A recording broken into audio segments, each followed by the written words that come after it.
In the country of Yen, the cloudy Dream Mountain forest lay nestled in the heart of Great Cloud City.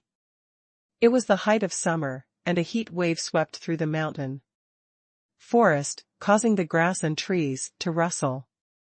Jiang Ming opened his eyes in a daze and felt pain radiating all over his body. He turned his head with difficulty and found that he was lying in a pile of gravel.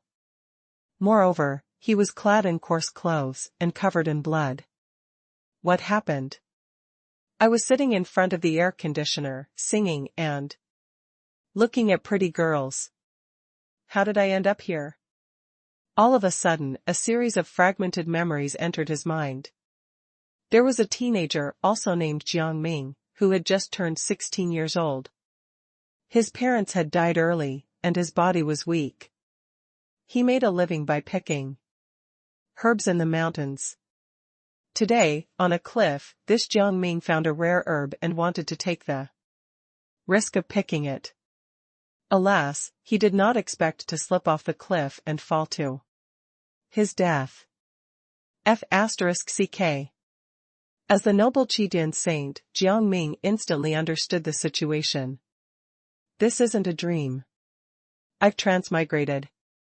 Jiang Ming took a few deep breaths and calmed himself down. He looked at his left palm and saw a strange crimson herb. After browsing through his predecessor's memories, he discovered that this was a strange world ruled by one person. Everything was low-grade except for martial arts. The country of Yen, where he lived, was founded by an invincible martial arts master. There were even legends of immortals who could fly into the sky and enter the heavens. He realized he may have transmigrated to the world of immortal cultivation. But what did this have to do with him? At this time, Jiang Ming was just an unlucky man who was seriously injured and could die at any time. Is there no system that can save me? I think I'm in a system universe. Please help me heal. There was no response. Jiang Ming was a little flustered. How could he play if he was seriously injured at the beginning? Suddenly he seemed to see his own body. In his mind, a ball of light floated up and down. At this moment, the ball of light was like a supernova, suddenly giving off endless light. The light carried immense power, and it seeped into every inch of his muscles and every drop of his blood. All of Jiang Ming's wounds were recovering at a speed visible to the naked eye. His broken bones were also reconnected and recovered in an instant. When Jiang Ming returned to his senses, the ball of light had already converged. It was like a star that would never fall, lying in Jiang Ming's mind. At the same time, a wisp of information was transmitted into Jiang Ming's consciousness. The inextinguishable original light could ensure the host's longevity and immortality. Is this my cheat? Jiang Ming muttered. From this piece of information, he already knew that the inextinguishable original light had already merged with his consciousness. One could still be reborn even if one's physical body was destroyed and one's soul was scattered. He tried to stand up, and there was no discomfort in his body. It seemed that his life was temporarily saved. However, Jiang Ming did not get carried away. I've seen too many things like immortality in movies. All kinds of unlucky people are tied up, locked up, cut into slices, and have all their blood drained. Sometimes, they're eaten as well. He could not help but shiver. If people found out he had such power, he would not be safe. He had to keep a low profile at all costs. Chasing fame and glory would not end well for him. Of course, other than that, this cheat was still quite good. Immortality was not the path to invincibility, but it meant infinite possibilities. Whether it was in his previous life or in this life, the limit of one's Lifespan was an eternal problem that affected one's personal development and even the progress of civilization. Due to the limited lifespan of the scientists in his previous life, just learning the knowledge of their predecessors was enough to take decades. By the time they finally had the resources and strength to reach a higher scientific peak, they were already in their twilight years and could only regretfully leave. It was the same for immortal cultivation. No matter how talented one was, one would still be a pile of dust in the end. Their limited lifespans were like an endless black barrier, locking everyone in a small cage. They tried their best to escape, but they were never able to do so.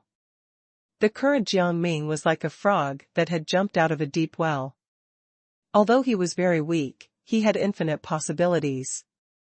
As long as he lived steadily, he would stand at the top of the world one day, no matter how long it took.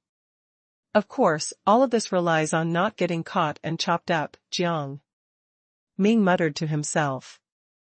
I must survive until the end. Martial arts masters and immortals, when you're all dead, I'll dig your graves and look for treasures, all right?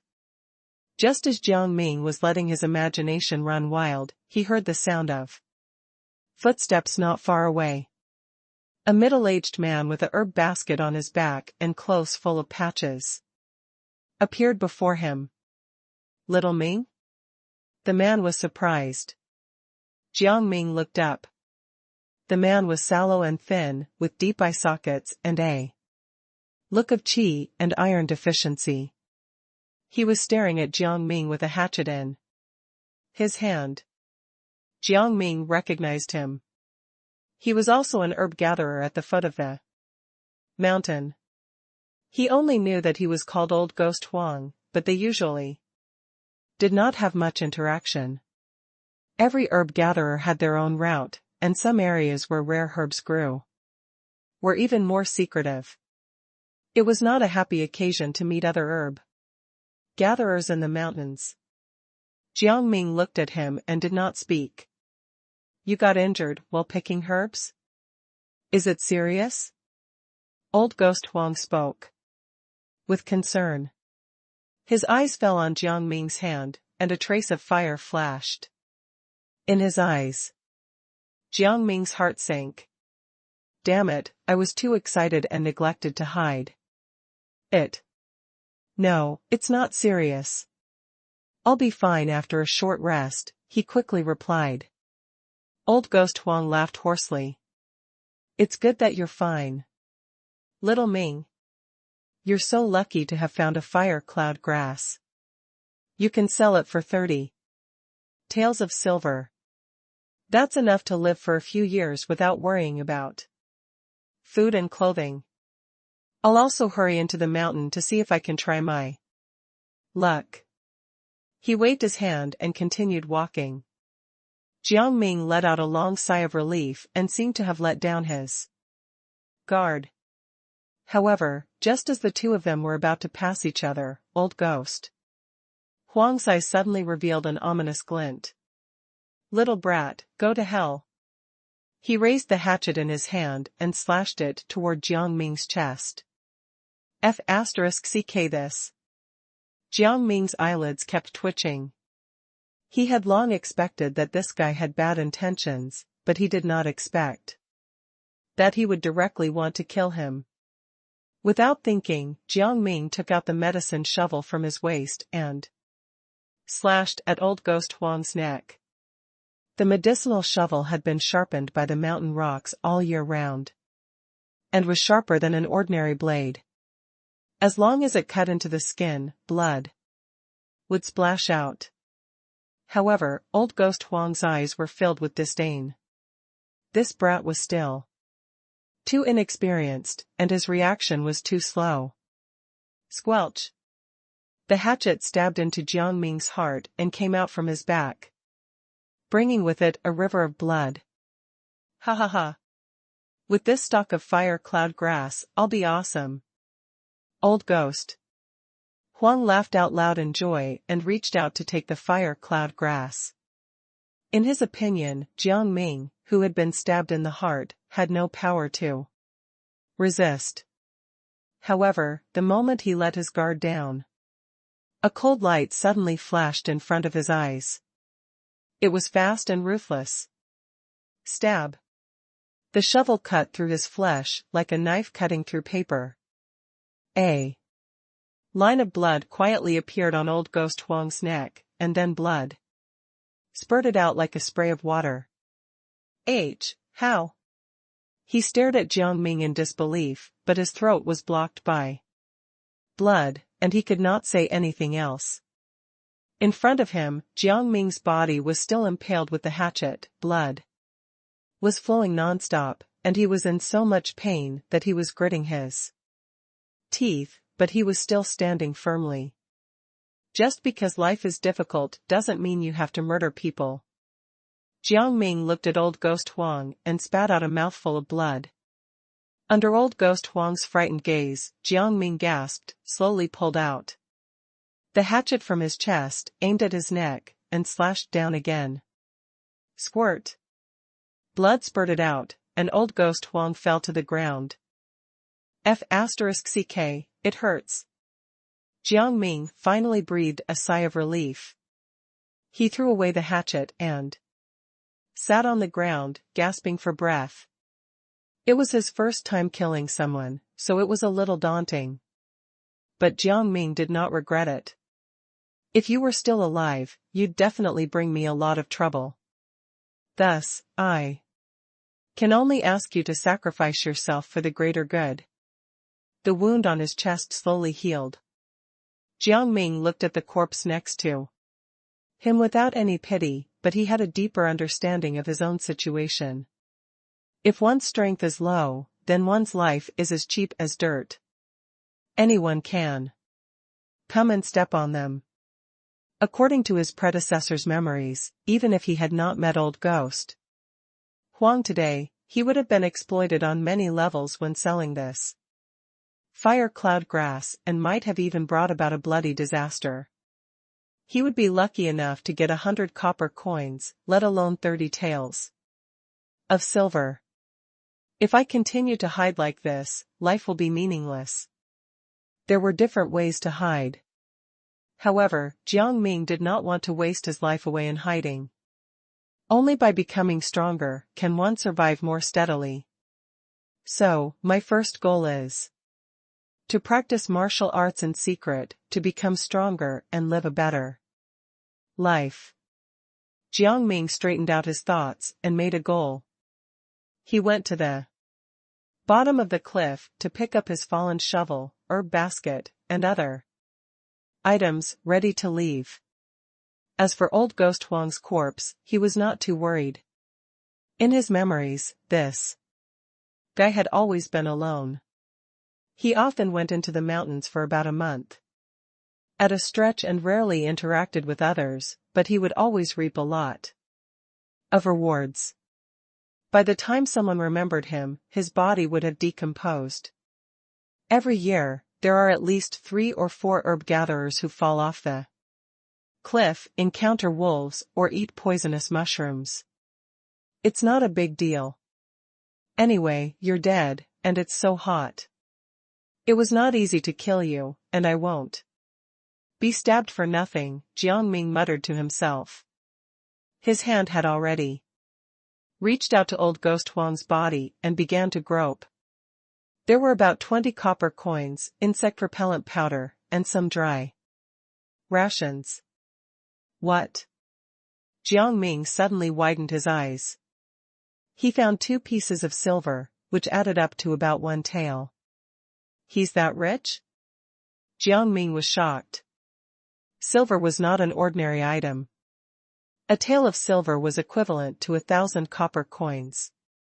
An ordinary herb gatherer would not be able to save up that much in a few years, let alone carry it with him on the mountain. This guy has a secret.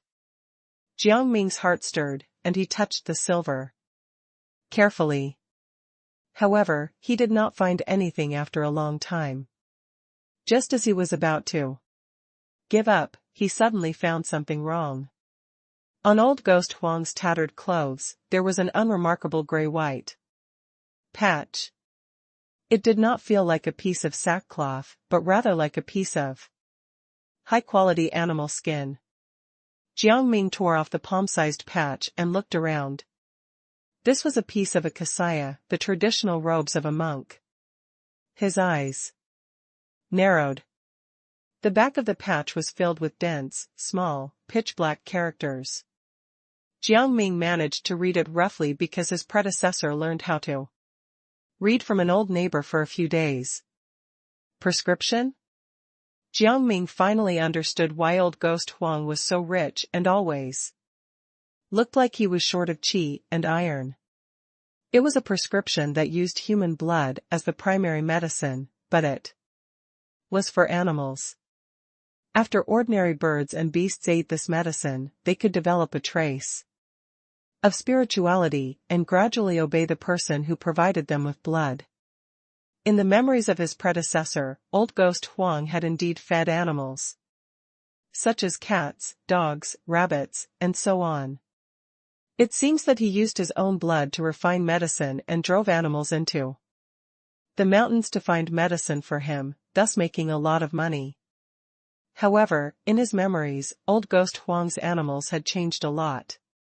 After all, even an experienced herb gatherer would be injured in the mountains if they were not careful, not to mention domestic animals that had just developed spirituality. It was simply an extra meal for the wild beasts in the mountains. As for why old Ghost Huang did not directly raise wild beasts in the mountains, Jiang Ming guessed that it was because wild beasts were more difficult to tame and required higher doses of medicine. Old Ghost Huang was only an ordinary person, and his qi and blood were already depleted from feeding ordinary cats and dogs. How would he dare have any ideas about wild beasts?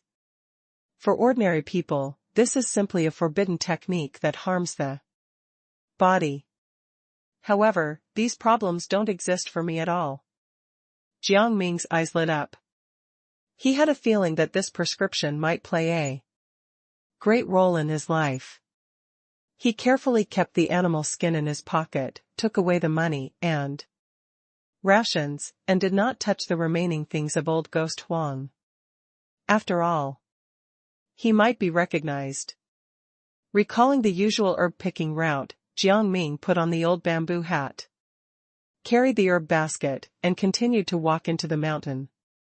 Along the way, Jiang Ming also picked some herbs based on his memory, but some of them looked very similar, so he could only distinguish them by taste.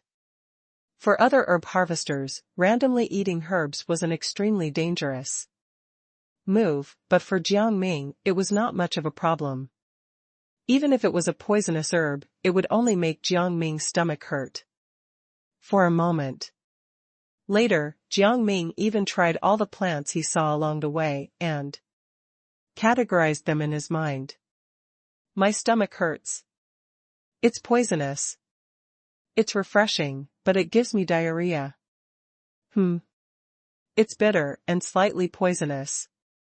It might have unknown medicinal effects. The taste is okay. It's similar to sweet potato leaves. Let me take more for dinner. A poisonous mushroom? Time gradually passed. Jiang Ming shuttled through the deep mountains and old forests. He took turns using tools such as a shovel, a small hoe, and a sickle to pick herbs. His skill in picking herbs was also slowly improving. Since he had transmigrated to become an herb gatherer, he planned to play this role well first. As the saying goes, there were specializations in each field, and he had to work hard to familiarize himself with the skills. The dusk in the mountains came quietly. Unknowingly, the green pine trees were solemn, the mountain rocks were dim, and the shadows of the trees swayed in the fog. The air, however, became hot and stuffy. Dark clouds lingered in the sky as if a heavy rain was about to fall. Jiang Ming lifted the herb basket on his shoulder, quickened his pace, and rushed to a cliff in his memory. The night in the mountain forest was more dangerous than the day. Poisonous insects and fierce beasts lurked everywhere, and it was easy to get into big trouble if one was not careful. Every herb gatherer had a few familiar hiding spots. Soon, the dark clouds covered the last ray of sunlight, and the faint sound of thunder could be heard. In front of Jiang Ming's eyes, a rocky cliff finally appeared. It looked like a strange dark monster that was lurking in the forest. He climbed up and pushed aside a bunch of dry vines halfway up the cliff. A small cave suddenly appeared in front of him. In the cave, there was a broken pot, 2 broken bowls, a few dry branches, and some dried animal feces. Fortunately, I didn't remember incorrectly. Jiang Ming heaved a sigh of relief. He put down the herb basket and the broken items, and then cleaned the cave a little. Boom! As soon as he finished doing all this, a sudden clap of thunder exploded, and large raindrops fell, pouring down in the blink of an eye. Crack! The blinding lightning illuminated the forest. In the dead silence, thousands of creatures were dormant. The sound of wind, rain, thunder, and lightning was like an omen, smashing into the hearts of all living beings and making them tremble in fear. We're safe tonight. Jiang Ming smiled. Animals were sometimes more intelligent than humans and knew how to respect the might of the heavens. They would not run around looking for food at this time. He carried the broken pot to the cave entrance, washed it with the rainwater, and then came back with another pot of rainwater, ready to make some hearty stew for dinner. After spending a long time using flint, he finally lit the dry wood. Jiang Ming put the pottery jar on the rack and began to prepare the ingredients. The main ingredient was fire cloud grass. Jiang Ming cut it into a few pieces and threw it into the pot together with the leaves that looked like sweet potato leaves. Fire cloud grass was very valuable, but Jiang Ming was against hoarding things and never using them. This fire cloud grass can make old ghost Huang want to kill someone, and it can also make others greedy. Rather than taking the risk to fight for 100 copper coins, I might as well eat it myself. He looked curious. I've heard that this thing can nourish qi and blood. It's a great supplement for martial arts. I wonder if it's true. Now that Jiang Ming's body was weak, he was eager to practice martial arts, to become stronger. Naturally, he was looking forward to the efficacy of the fire cloud grass. Then, he took out a pile of colorful mushrooms from the herb basket and stuffed them into the clay pot. He could not help but swallow his saliva as he watched them churn in the boiling water. He wanted to eat it in his previous life, but did not dare. In this life, he finally had the opportunity to do so. I heard that the more poisonous it is, the more delicious it is. Soon, a rich aroma filled the air, raising Jiang Ming's appetite. Outside the cave, the rain was pouring, and the night was bleak. In the cave, the firewood crackled, and the thick stew bubbled. Jiang Ming sat quietly, and all kinds of thoughts flashed through his mind. The bewilderment of coming to a new world, the fear of being discovered for immortality, the impetuous excitement of wanting to become stronger and explore the unknown. Gradually, all of his emotions were stripped away, leaving only the rain in front of him. Since I'm already in this situation, what's there to fear? I just need to keep going on. In the dark and cold cave, a few flames flickered, and the fragrance of a pot of mushroom stew filled the air.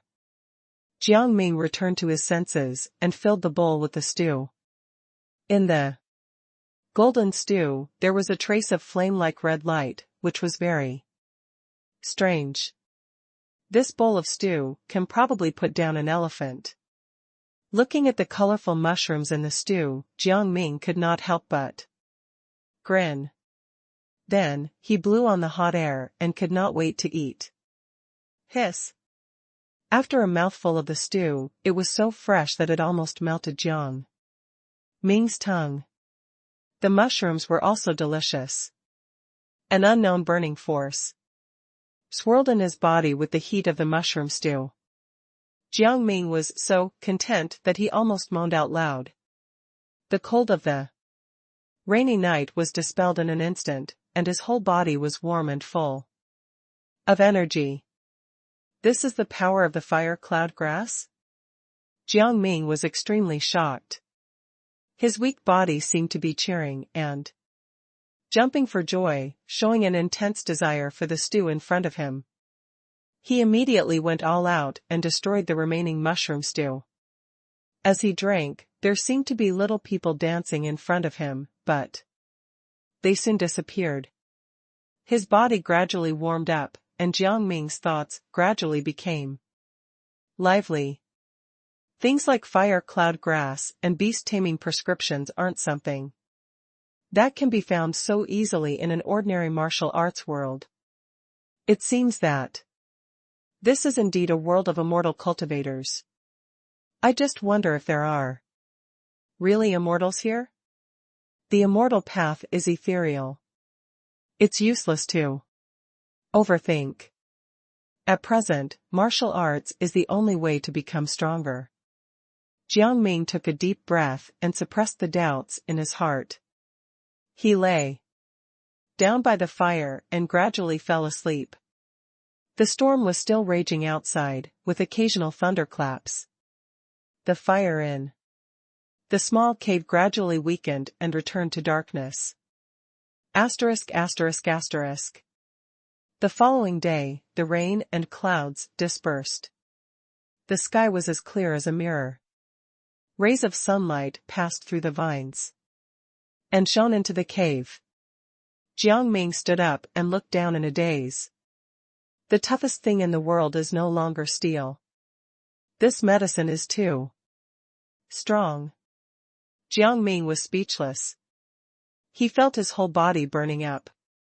He pushed aside the vines and walked out of the cave, taking a deep breath of the fresh air after the rain. Then, he stood on a huge rock and began to practice a set of fist techniques that strengthened his body. Medicine and martial arts were inseparable. The herb gatherers were also involved in martial arts and had their own ways of strengthening their qi. The fist technique that Jiang Ming practiced had no name, but it still had some effect. He practiced the fist technique over and over again. He could feel the medicinal power dissolving in his body, and his strength was slowly increasing. Even his thin and weak body seemed to have become tougher. Such a strong medicinal effect. It seems that it's not just the fire cloud grass. Those poisonous mushrooms also have amazing medicinal effects. It's just that ordinary people don't have the fortune to enjoy them. If that's the case, then this mountain forest is a huge treasure for me. Precious herbs like the fire cloud grass are hard to find, but it's not a problem to find some poisonous fungi or herbs. In his memories, some medicinal herbs had extraordinary effects, but were also highly poisonous. Ordinary pharmacists simply could not process them. Even if they could, the cost would be higher than the profit. Basically, no one would pick them. If Jiang Ming used these herbs and poisonous fungi as resources for practicing martial arts, then his martial arts journey would be twice as effective with half the effort. After more than 2 hours of practice, the heat finally subsided. I gotta continue picking herbs. After having a goal, Jiang Ming was full of energy. He ate some dry food, carried the herb basket, and continued to move forward according to the route. In his memory, after the rain, the mountain forest was empty and fresh. The grass and leaves were stained with raindrops, and from time to time, the chirping of insects and birds reverberated in the forest. In the thick of the forest, Jiang Ming was alone. Like an apprentice who was thirsty for knowledge, he kept tasting every kind of herb and familiarized himself with various herb-picking skills. Most of the herbs were delicate. Some of them could not be damaged, some only needed unbosomed flower buds, and some of the fruits had to be picked in the morning to prevent the pods from bursting. Even with the memories of his predecessor, Jiang Ming did not know how many herbs he had picked before he felt that his level had improved a lot. Asterisk asterisk asterisk. 2 days later, early in the morning, the waning moon was still hanging in the sky. Jiang Ming walked out of the cloudy dream mountain forest in the morning mist. Water was dripping from his bamboo hat. He carried a basket full of herbs and came to a refugee gathering place at the foot of the mountain. In fact, Jiang Ming could have continued to stay in the mountains, but according to the habits of his predecessor, he would come back to rest for a few days after 3 or 4 days in the mountains. He was new here and did not want to attract too much attention. Wisps of smoke rose from the kitchen chimneys. There were many simple straw huts scattered around, and people were coming and going. It was full of smoke and fire. In the beginning, there were only a few herb gatherers who built houses here. Later on, the pitiful people who could not survive in Great Cloud City gradually gathered here. When the city's officials came for an outing, they were kind and personally named this place. Thus, Peace Town was opened. As soon as Jiang Ming walked to the town entrance, a young official in a shabby black robe came from the side of the road. He looked at Jiang Ming casually and said lazily, "Toll, please." Jiang Ming stuffed 2 copper coins into his hand. The officer immediately showed a satisfied smile. He casually rummaged through the herb basket a few times and took 2 pieces of sealwort. Then, he waved his hand and asked Jiang Ming to leave. Back then, when the old official showed kindness, he did not forget to be prepared for danger in times of peace. He pointed out that there might be bandits in the mountains, so he sent small officials to guard this place at the risk of their lives to check if there were any dangerous people causing trouble. The commoners were touched and sent some silver and specialty products in gratitude. However, until now, no one had seen what the bandits looked like. Life was so funny and difficult. Fortunately, the world was still peaceful. His predecessor was restrained and low profile and did not cause any trouble. Jiang Ming planned to continue to maintain this and did not have any sense of urgency. After entering the town, Jiang Ming greeted some of the herb gatherers and walked into a small bar. Although it was called a bar, it was actually just a bigger straw hut. The dirty wine cellar was extremely tattered, the environment inside was dark and messy, and the tables and chairs were all in tatters. It was one of the few entertainment places in the town. There were quite a few people in the tavern. Most of them were men in tattered clothes. There were herb gatherers, hunters, and woodcutters. They were drinking and talking nonsense while bragging about what they had seen and heard. It was very humid in the mountains, so many people would come here to drink a glass of wine to dispel the cold and dampness before or after entering the mountain. Over time, drinking wine during the day had become a unique custom in Peace town. Even if there was nothing to do, many people would come to drink a bowl and chat to numb themselves to the bad things in life. Jiang Ming threw the herb basket to an empty table, went straight to the counter, and patted 2 copper coins. A glass of tongue runner and a plate of smoked tofu. Tongue runner was the cheapest wine here. It cost a copper coin for a glass. And it only had one special characteristic: it was strong. One mouthful would cause one's tongue to lose all feeling, and one's entire body would be steaming hot. It was the best choice for expelling cold. Behind the counter was the owner of the bar, old Jiang. His hair was white and sparse, and he knew Jiang Ming and the other herb gatherers. He immediately smiled and said, "Looking at your glowing face, you must have had a good harvest." "Good harvest? I almost got fed to the wolves." Jiang Ming casually made up a story and sat down. He first took a big gulp of wine, and the burning sensation rushed from his throat to his chest and abdomen. Then, he picked up a piece of tofu that had turned yellow from the smoke, dipped it in chili sauce, and stuffed it into his mouth.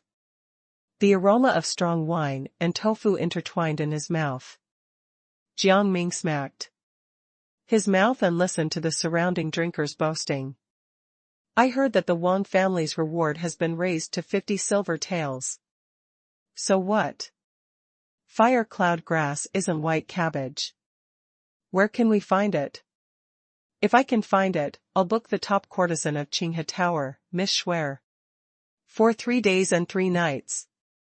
Dumbass, you're counting your chickens before they've hatched. Can you hold up against Chan? Ha ha ha ha." Jiang Ming raised his eyebrows and drank without saying a word. People came and went in the bar, and some familiar herb gatherers came by. Jiang Ming greeted them one by one. No one mentioned old ghost Huang. After all, it had only been a few days. Many people went into the mountains for 10 days to half a month. Late in the morning, Jiang Ming licked the tofu dish clean and drank the last mouthful of wine. He then carried the herb basket and staggered away. "After drinking a cup of wine, no one in this world can stop me." Early in the morning, the sky was dark, and the cold wind was bone-chilling. In the small bamboo-fenced courtyard at the foot of the mountain, Jiang Ming's upper body was bare, and his pants were rolled up to his knees. He was practicing fist techniques in the dark. Beads of sweat kept dripping down, wetting the yellow soil. It was not until the sky gradually brightened and there were sporadic human voices coming from the fields in the distance that Jiang Ming finally stopped, panting heavily. His whole body was steaming, and the lines of muscle between his shoulders were vaguely visible. It had been 2 days since he had returned from the mountain. Jiang Ming kept practicing his fist technique every morning. There were still remnants of the medicinal effects of the fire cloud grass and the poisonous mushroom, which made him yield twice the result with half the effort, and his body was much stronger. Jiang Ming was no longer in a weak state. His strength was probably not inferior to that of an adult who had practiced for some time. "I still have to persist in my cultivation. Although I've gained immortality, the unknown troubles won't disappear just because of this. I need to be prepared for danger in times of peace," Jiang Ming muttered to himself. "In a strange world, I must always be vigilant." He scooped some water from the water tank and took a cold bath. The rice porridge was almost done on the fire. Jiang Ming filled a big bowl and ate it with pickled vegetables.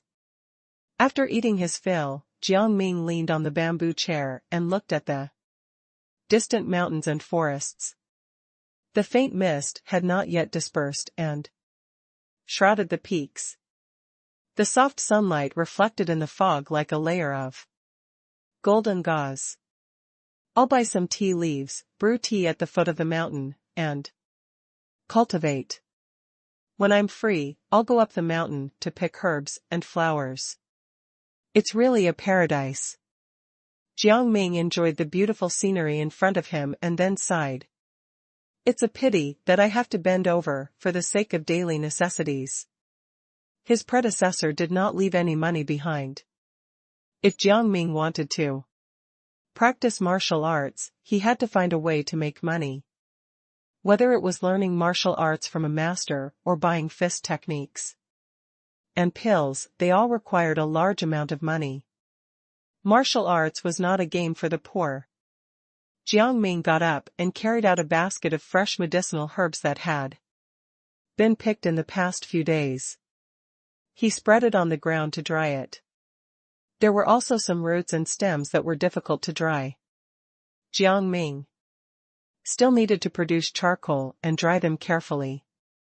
Some of the herbs left behind by his predecessor needed to be processed further.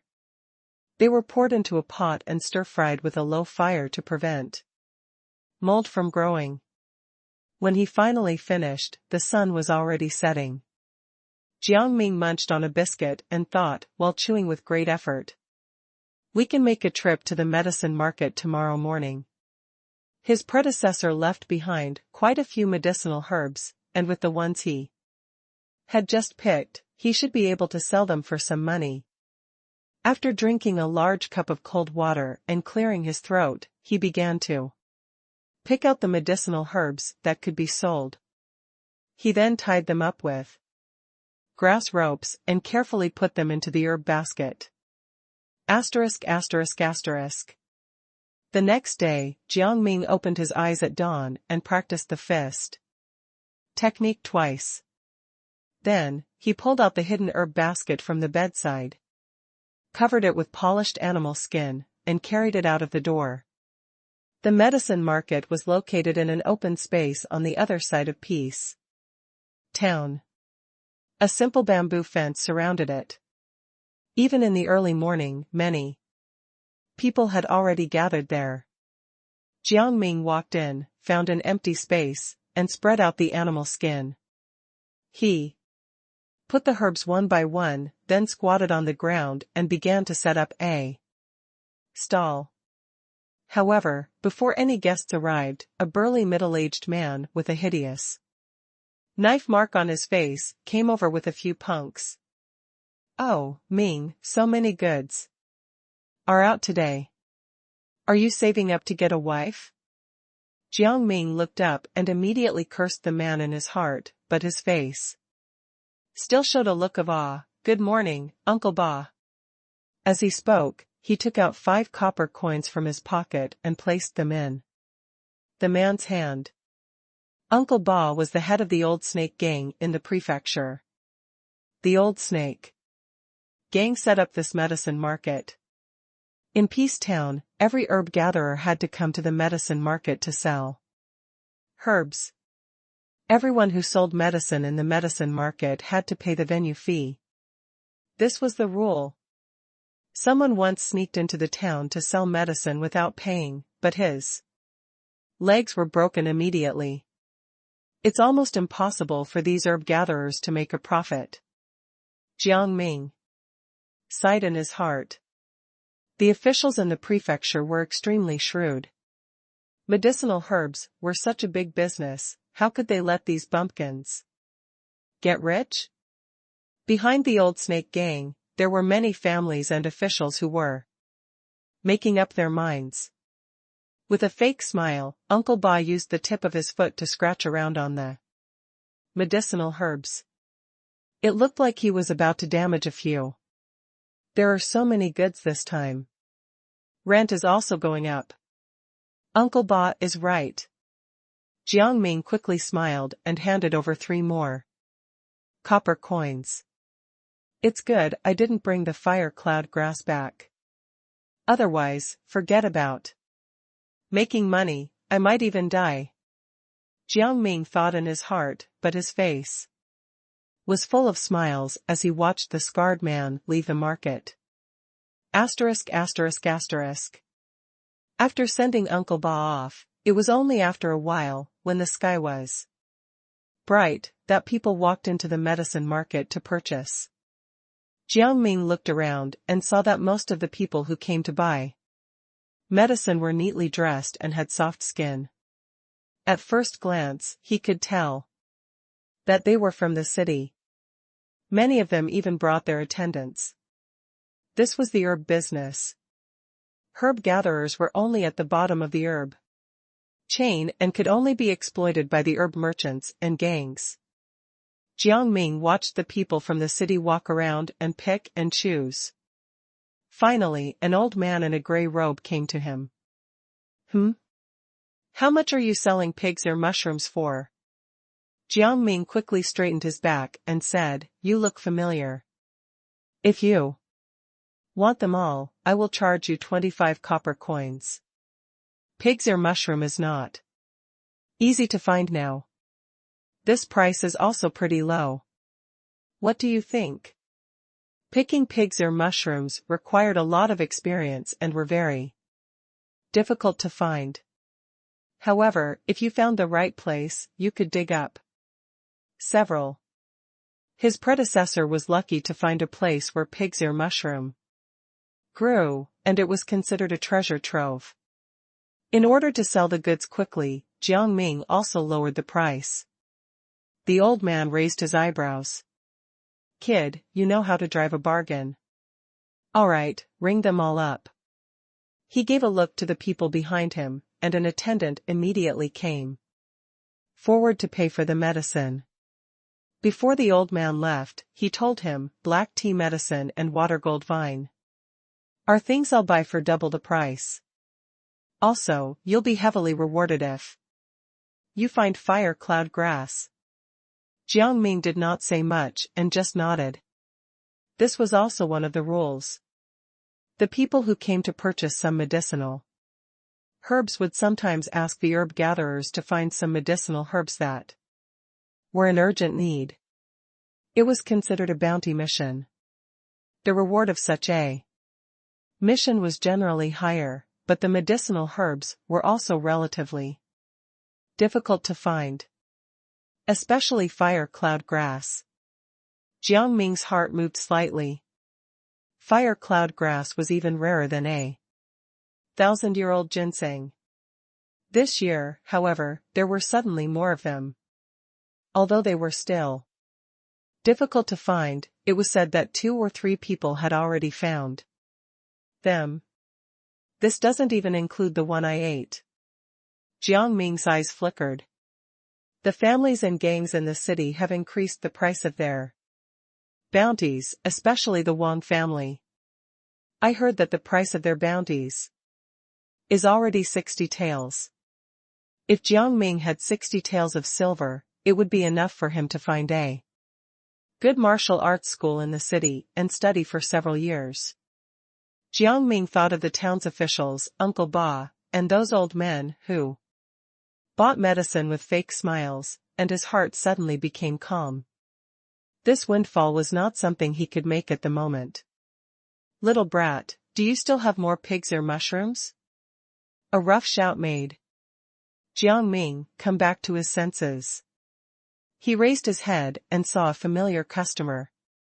He quickly smiled apologetically and said, I'm really sorry, they're all sold out. A trace of impatience flashed in the man's eyes as he flicked his sleeves and left. Jiang Ming shook his head speechlessly. Other than the pig's ear mushroom, his other herbs were not rare. It would be hard to sell them after this.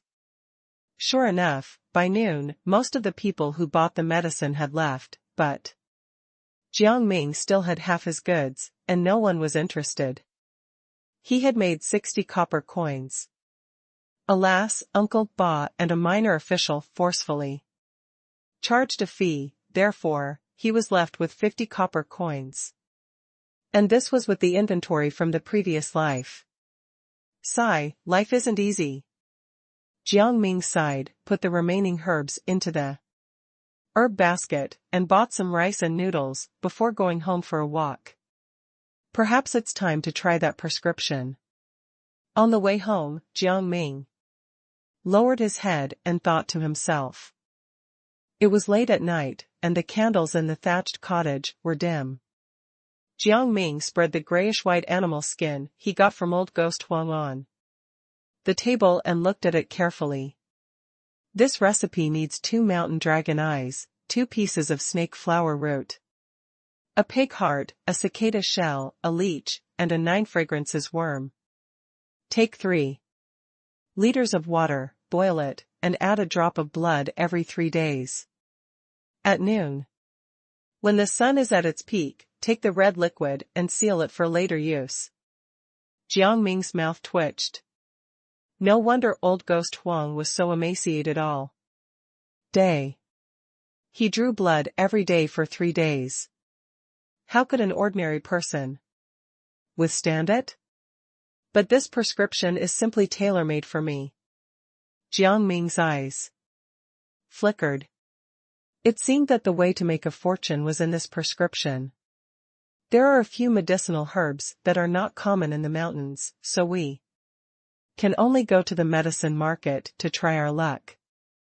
In the following days, in addition to picking herbs and practicing his fist technique, Jiang Ming put all his thoughts on this prescription.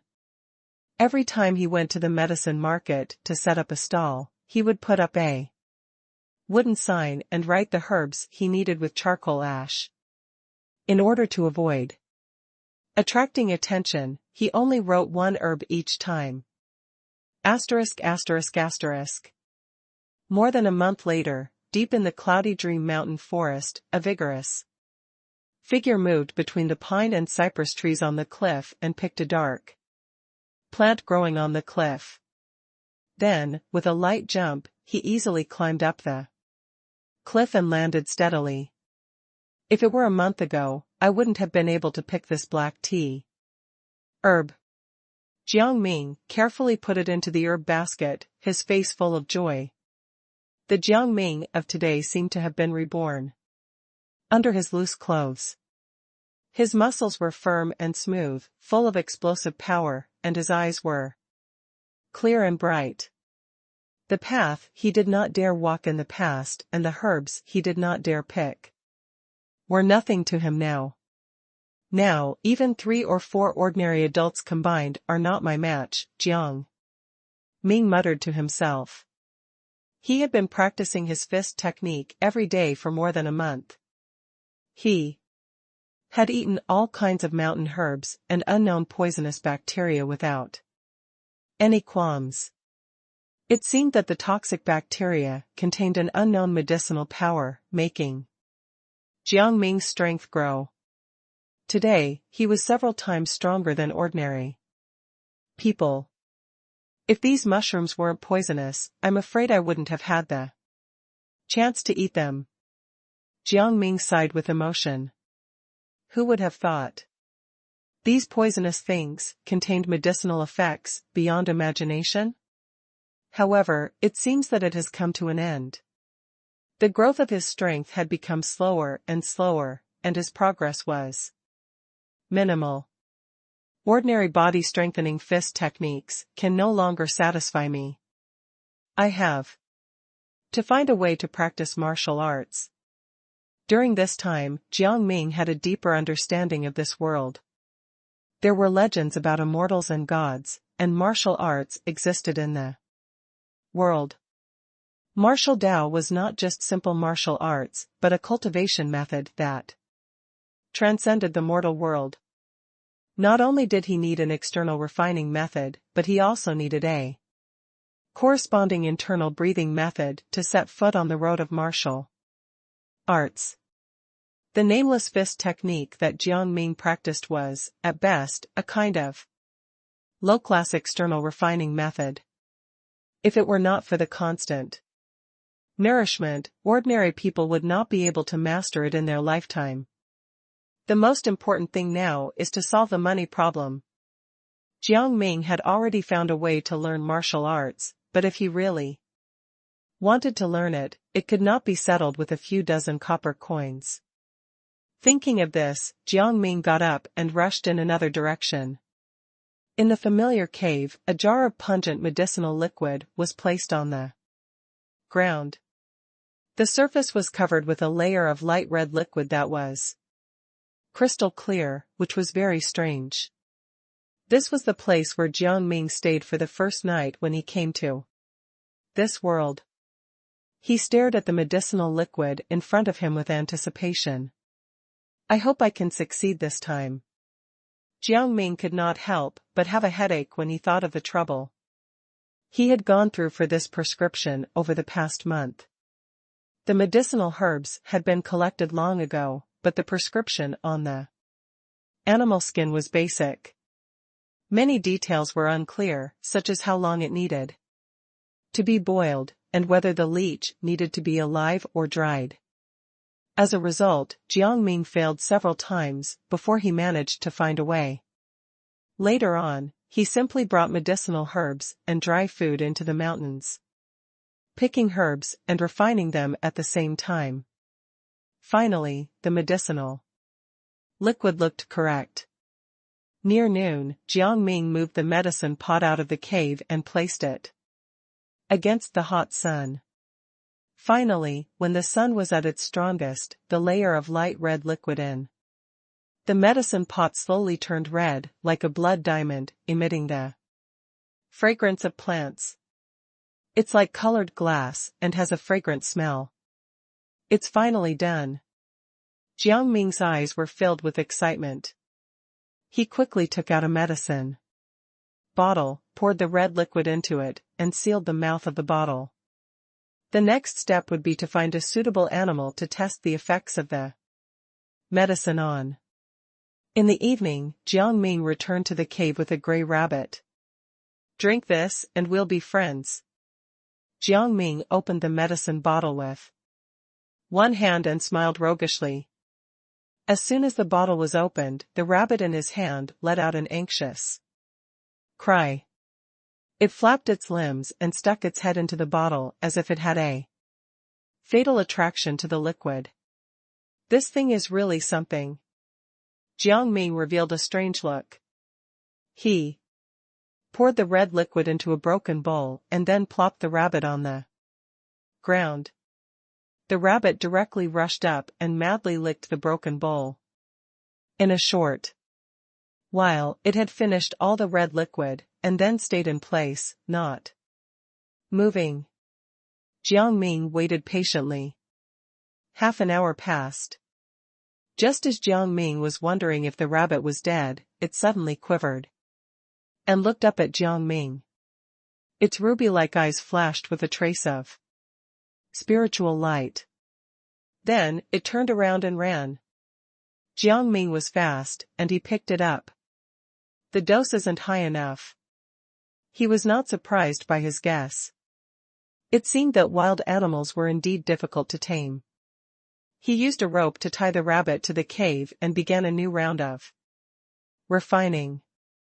3 days later, the gray rabbit drank another bottle of medicinal liquid, and its eyes became more agile. Jiang Ming tried to let it go. It no longer wanted to escape, but it was difficult to control it. It sniffed and gnawed in the cave, which was very annoying. One more time. Another 3 days passed. After the gray rabbit drank the third bottle of medicinal liquid, Jiang Ming could clearly feel that there was a weak connection between him and the gray rabbit. It should be fine this time, right? Jiang Ming touched his chin and took out a black tea herb from his herb basket. He placed it in front of the gray rabbit and asked, I need this. Can you help me find it?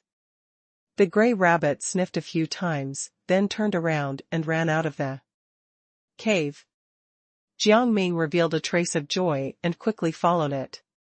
Near evening, deep in an unremarkable mountain stream, Jiang Ming stood on a rock and looked at the depression in front of him, which was half covered by bushes.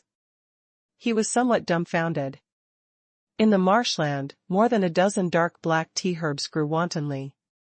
Even the smallest one was a size bigger than the one Jiang Ming had picked. "This is too much," Jiang Ming mumbled and jumped into the depression with a blank expression. He put the black tea herbs into his bag as if he was harvesting crops. On the rock, a gray rabbit was jumping around, looking a little pleased with itself. 2 days later, Jiang Ming looked at the cave and all kinds of medicinal herbs on the ground. He was completely silent. The black tea herb, water gold vine, and agaric mushroom were all valuable herbs.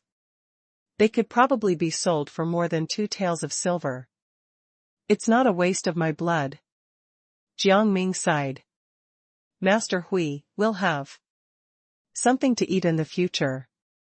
I'll definitely not let you go hungry." The gray rabbit's performance in the past few days made Jiang Ming happy. He named it Master Hui. Old Ghost Huang's cats and dogs would never achieve such results. This is the difference between mountain animals and domestic pets. In the corner of the cave, a gray rabbit was lying on the ground with its arms and legs spread out, casually biting the carrot that Jiang Ming bought from the town. All kinds of medicinal herbs were piled up in the cave, but Jiang Ming was lost in thought. With Master Huey's help, it would be a piece of cake for him to find medicinal herbs in the mountains. However, the problem was how to turn these herbs into money and put them in his bag. "If I carry all of them down the mountain to sell, I'll be courting death. I can only eat all the expensive tonics, I'll take the rest out of the mountain in batches to sell. Those old herb gatherers all have precious herb picking places that are not known to outsiders. I've been on the mountain for so many years, it's normal for me to be lucky and find a few good places.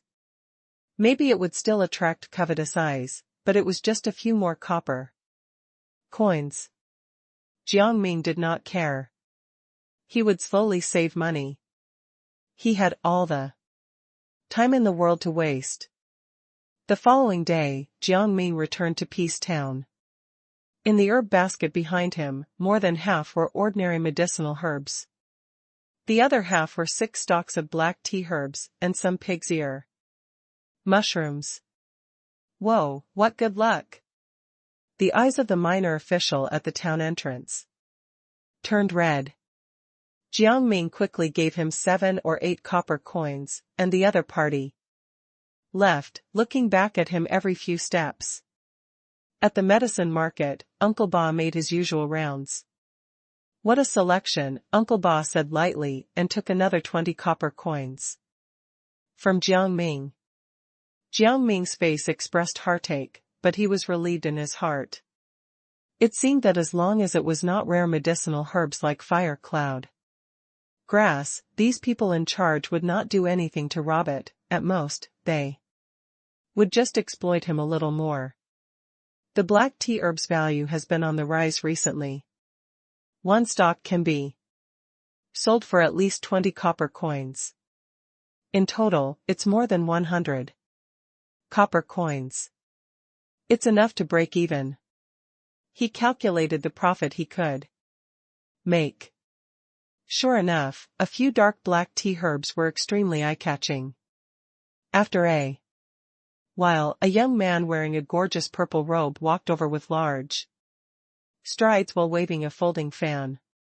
Jiang Ming was surprised.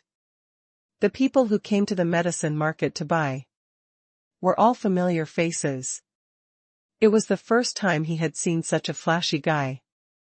However, before Jiang Ming could speak, the purple-robed man said indifferently, 100 copper coins. I'll take all the black tea herbs. Jiang Ming paused, slowly looked up at the other party, and calmly smiled. Young master, you have good eyes. The quality of my black tea herbs is very high. The man in the purple robe waved his hand impatiently. How dare you speak to me so casually? I'll cut off your hand. He threw down a bunch of copper coins and turned to leave. A servant came forward and took away all the black tea herbs. He looked at Jiang Ming teasingly and grabbed a handful of pig's ear mushrooms before leaving. The smile on Jiang Ming's face did not change, but he firmly remembered the appearance of these two people in his heart. Late in the morning, he sold almost all the herbs and went to the small bar. Little Ming, I heard that you're in luck this time? Old Jiang said with a smile behind the counter. I lost 50 copper coins on the road. Jiang Ming sighed. Do you think I'm lucky or unlucky? Old Jiang was stunned. What? Yes. I'll have 2 pieces of smoked tofu and some wine. Jiang Ming smiled bitterly. Jiang Ming took the food and wine, greeted a few familiar herb gatherers, and sat at a table that was already occupied. What a coincidence, Master Zhou. This meal is on me. He pushed a serving of wine and food over. Little Ming, you're treating me every day. I'm a little flustered. Opposite him was a skinny, white-haired old man who looked as if he could be blown away by the wind. However, the old man's actions were not slow at all. His trembling hands accurately picked up the soft and tender tofu and put it into his mouth one piece after another. In a short while, he had finished it all. He gulped down the entire glass of wine in one go and said with a heavy heart, Little Ming, my martial arts technique is incomplete, and it's too harmful to the body. It'll be harmful to you if you learn it. Jiang Ming's eyes were calm. Master Zhou, I'm still young. I have to give it a try. Master Zhou was the only person in the town who had practiced martial arts. Back then, there were more than 100 people who wanted to learn fist techniques from him, but in the end, they were either covered in injuries or exhausted by the resources required for martial arts. None of them were successful. In recent years, almost no one had mentioned learning martial arts. Master Zhou looked at the stubborn Jiang Ming and said with a bitter smile, Never mind, when you're ready, come find me.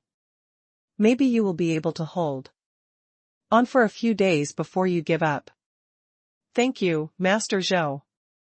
Jiang Ming quickly said. As the atmosphere became more harmonious, the two of them joined in the nonsense of the surrounding herb gatherers. This was also the main reason why Jiang Ming came here often. He could receive new information and quickly understand and familiarize himself with the world. By the way, do any of you know who the new customer in the medicine market is? Jiang Ming suddenly asked. The one in purple? I'm telling you, don't mess with that guy, someone whispered. I heard he's from the Sher family, a new first-class martial artist family in the city. A first-class martial artist family? The surrounding people gasped. One could be called a martial artist if one had achieved something in the path of martial arts. Martial artists had further divisions. There were first class, second class, third class, and unranked martial artists. An unranked martial artist could fight against 10 ordinary adult men. As for first-class martial artists, it was not an exaggeration to say that they could fight against 100 people. Even in the army, they were also leaders. In Great Cloud City, a first-class martial artist was enough to establish a top force. In the past, the number of first-class martial artists in Great Cloud City had not exceeded the fingers of one hand. He did not expect that there would be one more now. I heard that this family is in the limelight. A few of our herb gatherers Managed to anger them and have already disappeared, another person said in a low voice, and even wiped his neck with his hand. I haven't seen Peg Leg Zhang, Fat Lu, Old Ghost Huang, Big Duan, and Qian for a long time. The last time at the medicine market, that bastard in purple clothes tried to rob him, but failed. He even beat a herb gatherer to death on the spot. The atmosphere suddenly became a little gloomy. Everyone could not help but feel angry, but they had nowhere to vent. Jiang Ming lowered his head and took a sip of wine in silence. He did not expect that someone would take the blame for Old Ghost Huang. He thought of the dozens of copper coins he lost and thought of it as payment for the blame. Sigh, the world is so difficult. Jiang Ming sighed and felt a little uncomfortable. Although the Shi family was the scapegoat for him, among the names that disappeared, there were two who had a good relationship with Jiang Ming. They were honest and kind people. The Shi family's monastic robes, he muttered softly, his obsession with martial arts growing stronger. Then, in order to dispel the feeling of depression, a young man younger took the lead and changed the topic. By the way, did you know that Mr. Liu handed over the fire cloud grass to the Wang family and received 70 taels of silver? He went to look for Miss Schwer and had a good time with her. Whoa, really? Their eyes turned red with jealousy. How can this be fake? You can ask Mr. Liu when he comes for a drink. I've also heard about it. The Wang family's offer is so high because their young miss has a hidden illness and needs to be treated with fire cloud grass.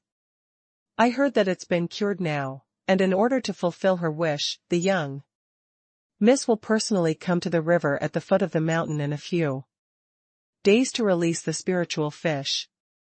What? Are the fish big? The young man from before said in surprise, regretting his lack of information. Everyone was confused. Was this the main point? Ah, I'm leaving first. Quickly make a harpoon and go for a spin. The bar was filled with laughter.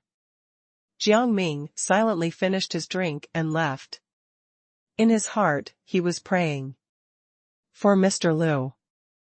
As time passed, the disappearance of the herb gatherers was like a small stone falling into a lake, causing some ripples, before it quickly returned to serenity. No one mentioned the missing people again. The mountain forest was as quiet as ever. The sound of something breaking through the air suddenly rang out.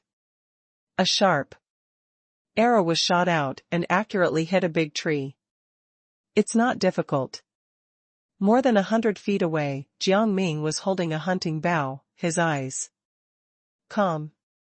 Ever since he had agreed to learn martial arts with Master Zhou the other day, the other party had not kept anything to himself. When they drank together, he would often teach him some basic preparations that he needed to do before officially learning martial arts. Learning martial arts was not a game. If one's foundation was not good enough, it was possible to become disabled.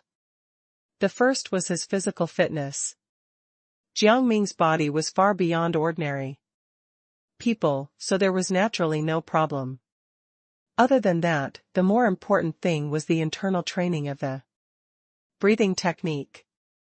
If the external training method was like an arrow that gushed out power, the internal training method of the breathing technique was like a bow that controlled power. If the breathing technique was not cultivated correctly, it would be difficult to advance on the road of martial arts and easily hurt the body. If one wanted to learn the internal training method of the breathing technique, one had to first control one's own way of breathing. Archery was a skill that required a high level of control over one's breathing. In order to practice controlling his own breathing, Jiang Ming spent 30 copper Coins to buy a hunting bow. He had been practicing archery in the mountains for the past few days, and his progress was quite fast. Now, he could accurately hit a tree that was as thick as a man within 100 feet. He was still far from being an experienced hunter, but he had already far surpassed ordinary people. Maybe it's because I'm immortal, I don't have the rush to finish practicing when I'm practicing archery. Because I'm calm, I've improved at lightning speed. The internal training method was indeed closely related to the state of mind. The cultivation of martial arts was a painstaking process, and the more impatient one was, the easier it was to fail. In the evening, Jiang Ming shook his sore shoulders, picked up the hunting bow, and returned to the cave where he stayed. In the cave, more than half of the medicinal herbs were gone. Almost all of them had been transported down the mountain in batches. Other than selling a portion of them himself, he had secretly shared some with Master Zhou. After all, he wanted to learn martial arts from Master Zhou, so he had to give him something in return. The next morning, dark clouds swirled around, and it drizzled. As usual, Jiang Ming finished his boxing practice and set up a small stove at the entrance of the cave. The clay pot was steaming over the fire, and the tea inside was bubbling. He casually sat on the ground and poured himself a cup of tea. He ate some dry cake while slowly taking small sips. Life was long, and one had to know how to enjoy life. A fat gray rabbit jumped out of nowhere and circled around Jiang Ming. Master Hui, did you find the herbs again? What kind is it? Jiang Ming looked happy and quickly asked. The gray rabbit quickly ran into the cave and pulled out a yellow root the size of a thumb from a pile of different herbs. It brought it back to Jiang Ming with its two front paws. Really? Quickly bring me there. Jiang Ming's eyes lit up, and he stood up immediately. In order to train Master Hui to find medicine, Jiang Ming did not hesitate to spend hundreds of copper coins to buy a little of all kinds of precious medicinal herbs. This yellow root was one of the top herbs.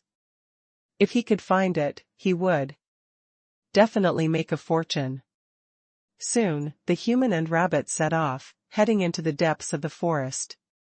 Half an hour later, in a dense forest that never saw sunlight all year round, Jiang Ming was holding a golden root that looked like a combination of a worm and ginseng, and his face was full of joy.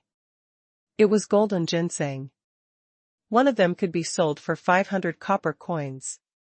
Furthermore, as long as one golden ginseng was found, there would definitely be more nearby. Master Hui is so awesome. In the future, if I have something to eat, I will definitely not let you go hungry. Master Hui jumped up and down. Then, it sprinted deeper into the dense forest. Hey, wait a minute. Before Jiang Ming's voice fell, a roar suddenly came from the dense forest. What followed was a series of sounds. F***ck. When Jiang Ming arrived at the scene of the crime, he only saw a wildcat with messy hair biting Master Hui's neck. Jiang Ming immediately rushed forward with a hatchet and stabbed the murderer, who hurt Master Hui. Unfortunately, he only managed to save half of Master Hui's body. Master Hui, I was too impulsive. Jiang Ming sighed and dug a pit to bury it. Jiang Ming was already prepared for Master Hui's sacrifice. After all, the forest was dangerous and unpredictable. He just did not expect this day to come so soon. Master Hui, I don't want to pick herbs anymore without you. Jiang Ming sighed and decided to go home for a few days to pay his respects. Of course, there was another reason. Jiang Ming had to purchase medicinal materials to refine the familiar red liquid again. After enjoying the feeling of getting something without putting in any effort, he could not go back to the usual method of gathering herbs. Life in Peace Town was as usual. The few herb gatherers who had disappeared seemed to be of no importance. Even the topics in the bar no longer mentioned them.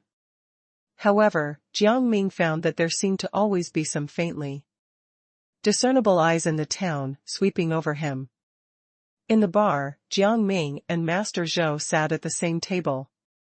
This time, they ordered the more expensive old ginseng wine and 2 more dishes. With the increasing amount of money in his pocket, Jiang Ming's living standard also improved a lot. He had upgraded all of his tools. "Little Ming, do you still remember Mr. Liu?" Master Zhou asked with squinted eyes while chewing on the peanut. Jiang Ming said calmly, "Why? Is he dead?" Master Zhou was stunned. He looked up at Jiang Ming as if it was his first time knowing this young herb gatherer. He laughed bitterly and shook his head. "He didn't die, but his tongue was pulled out, and all the money was lost. Now he's been crying every day like a madman. You've sold a lot of medicine during this time, and many people have seen it." Master Zhou ordered a few dishes for the table and said meaningfully. Jiang Ming smiled and did not take it seriously. "I haven't sold that much. Those people won't break the rules for such a small sum of money." Master Zhou frowned. "Of course, Uncle Ba and those officials don't care, but there are still a lot of idle punks in the town." "Master Zhou." Jiang Ming drank his wine in one gulp and took a long breath. "There's more than one way to live. I have my own way. Just wait for me to save enough money, and I'll find you to learn martial arts." Master Zhou was stunned, then he sighed and said nothing more. He just thought that Jiang Ming was young and frivolous. Maybe he would suffer a little more losses, and his edges would be worn away. Jiang Ming also did not say much. It was useless to argue about this. Only the final result would convince people. Jiang Ming drank in the morning, strolled around in the afternoon, bought some tea leaves, rice, and noodles, and then went home. Such a life full of worldly affairs was calm and interesting. "Eh? Why are you in such a hurry?" Jiang Ming's pace suddenly slowed down. This was a narrow muddy road in the fields. Usually, there was almost no one. But today, young men were blocking the way. He turned his head and saw a few young men in tattered clothes behind him. They were avoiding eye contact, but they were approaching him step by step. "Ming, I heard that you've been fortunate these days." The leader of the group was a strong young man. He was waving a hatchet as he slowly walked to Jiang Ming. "We're a little tight on cash these days, so we came to borrow some money from you." Jiang Ming stood casually in the same place on the narrow, muddy road. He did not panic at all and said with a faint smile, "Guahaizi, it's just a bit of money. It's all worldly possessions. I can give it to you. There's no need to see blood." As he spoke, he took out a string of copper coins and waved them in front of them. Guahaizi's eyes brightened, and the young man beside him laughed in disdain. "I told you. Jiang Ming is a coward. Hold him down and find all his money." Behind Jiang Ming, a few young men snickered. Their eyes glowed green, and they rushed toward Jiang Ming. A thin boy who looked unremarkable took out a wooden stick from his sleeve and smashed it toward Jiang Ming's head. However, Jiang Ming's head did not bleed as he had imagined. Jiang Ming's body slanted, and his left hand gently stretched out, pinching the thin boy's wrist, making him unable to move at all. Ah, let go. The young man cried out in pain, and his entire face contorted. He felt as if a fierce tiger had captured him, and his bones were about to be crushed. He was unable to break free even after using all his strength. The wooden stick fell from his hand, and Jiang Ming grabbed it with his right hand. Then, he swung his arm and hit the boy's calf. With a crisp sound, his leg was twisted, and his scream was like a pig being slaughtered. I said there is no need to see blood, why is there a need to do this? 10 copper coins. Remember this.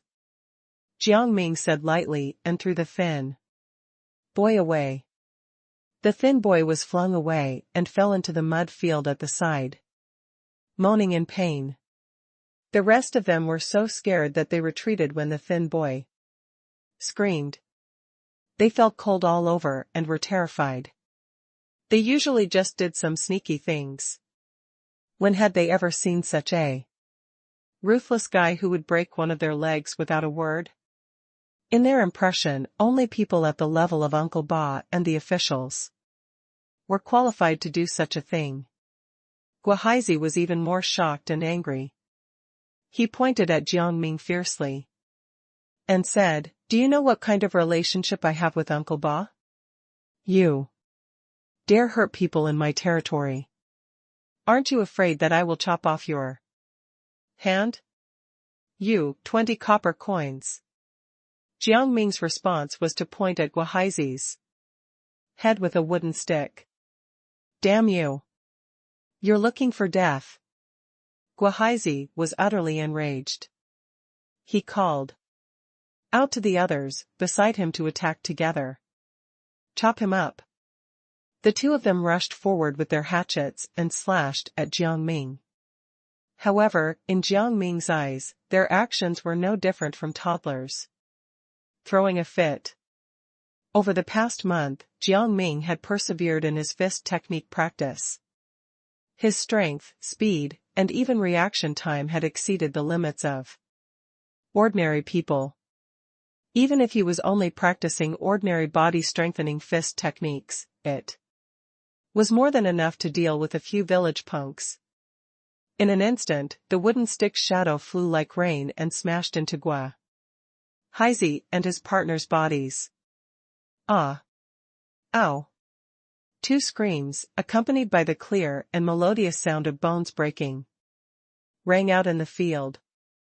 "You were the one who tried to pin me down just now, right? Your courage is commendable. 25 copper coins." Jiang Ming pointed at the hooligan and hit his head a few times. His face was swollen, and he was crying. "You guys, come over for a walk," Jiang Ming said. There was another round of crackling, and a few more people were flung to the mud field, screaming. You are seeking death. Uncle Ba will not let you off." Guahaizi was still wailing. "You're dead. What does my death have to do with you?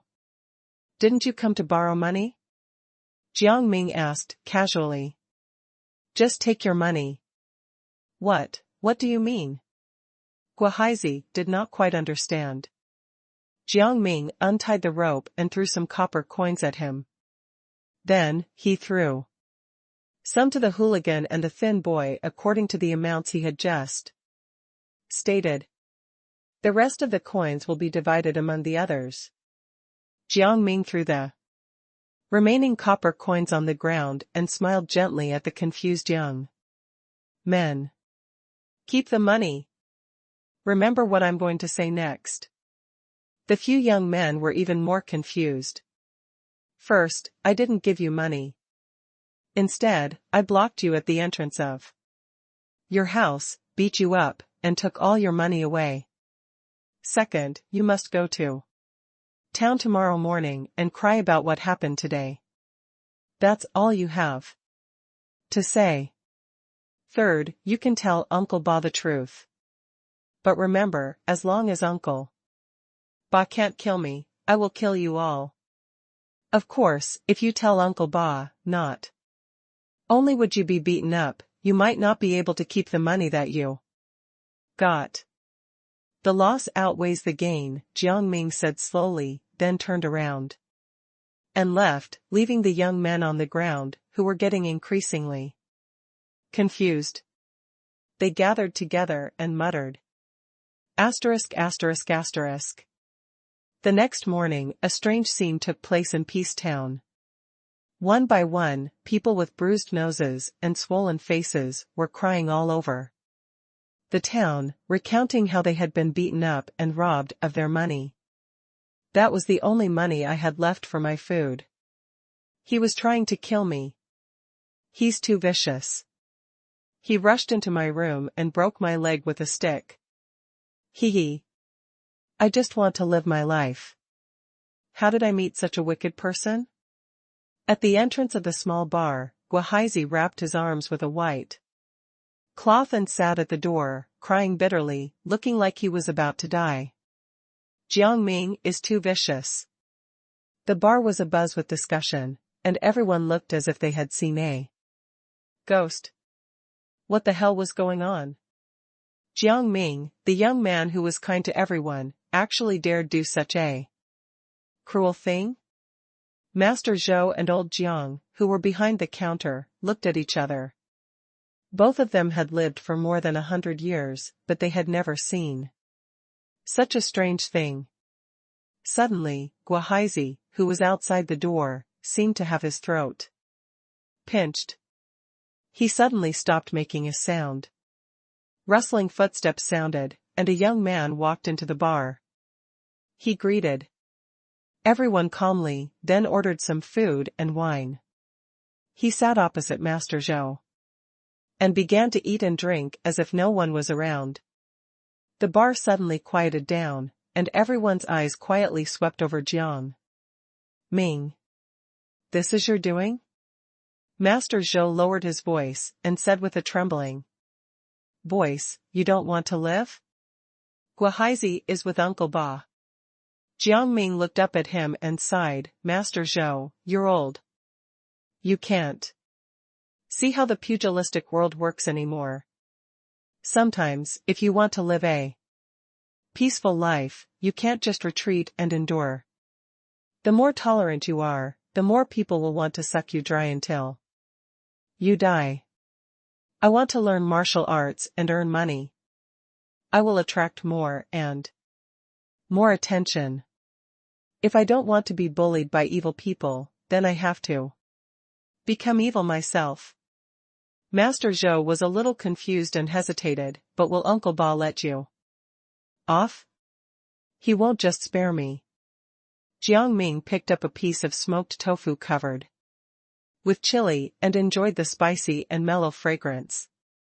He's gonna smile at me in a desperate attempt to win me over and take me in as a friend.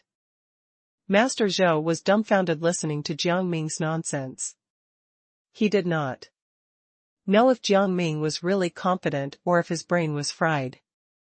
Alas, young people nowadays are really different from when I was young. After a long time, Master Zhou shook his head with a bitter smile. I hope things will go as you wish, he warned. However, I advise you to be prepared. If the situation turns bad, escape immediately. Jiang Ming nodded and continued to drink. Master Zhou did not say anything more, but did not get up and leave.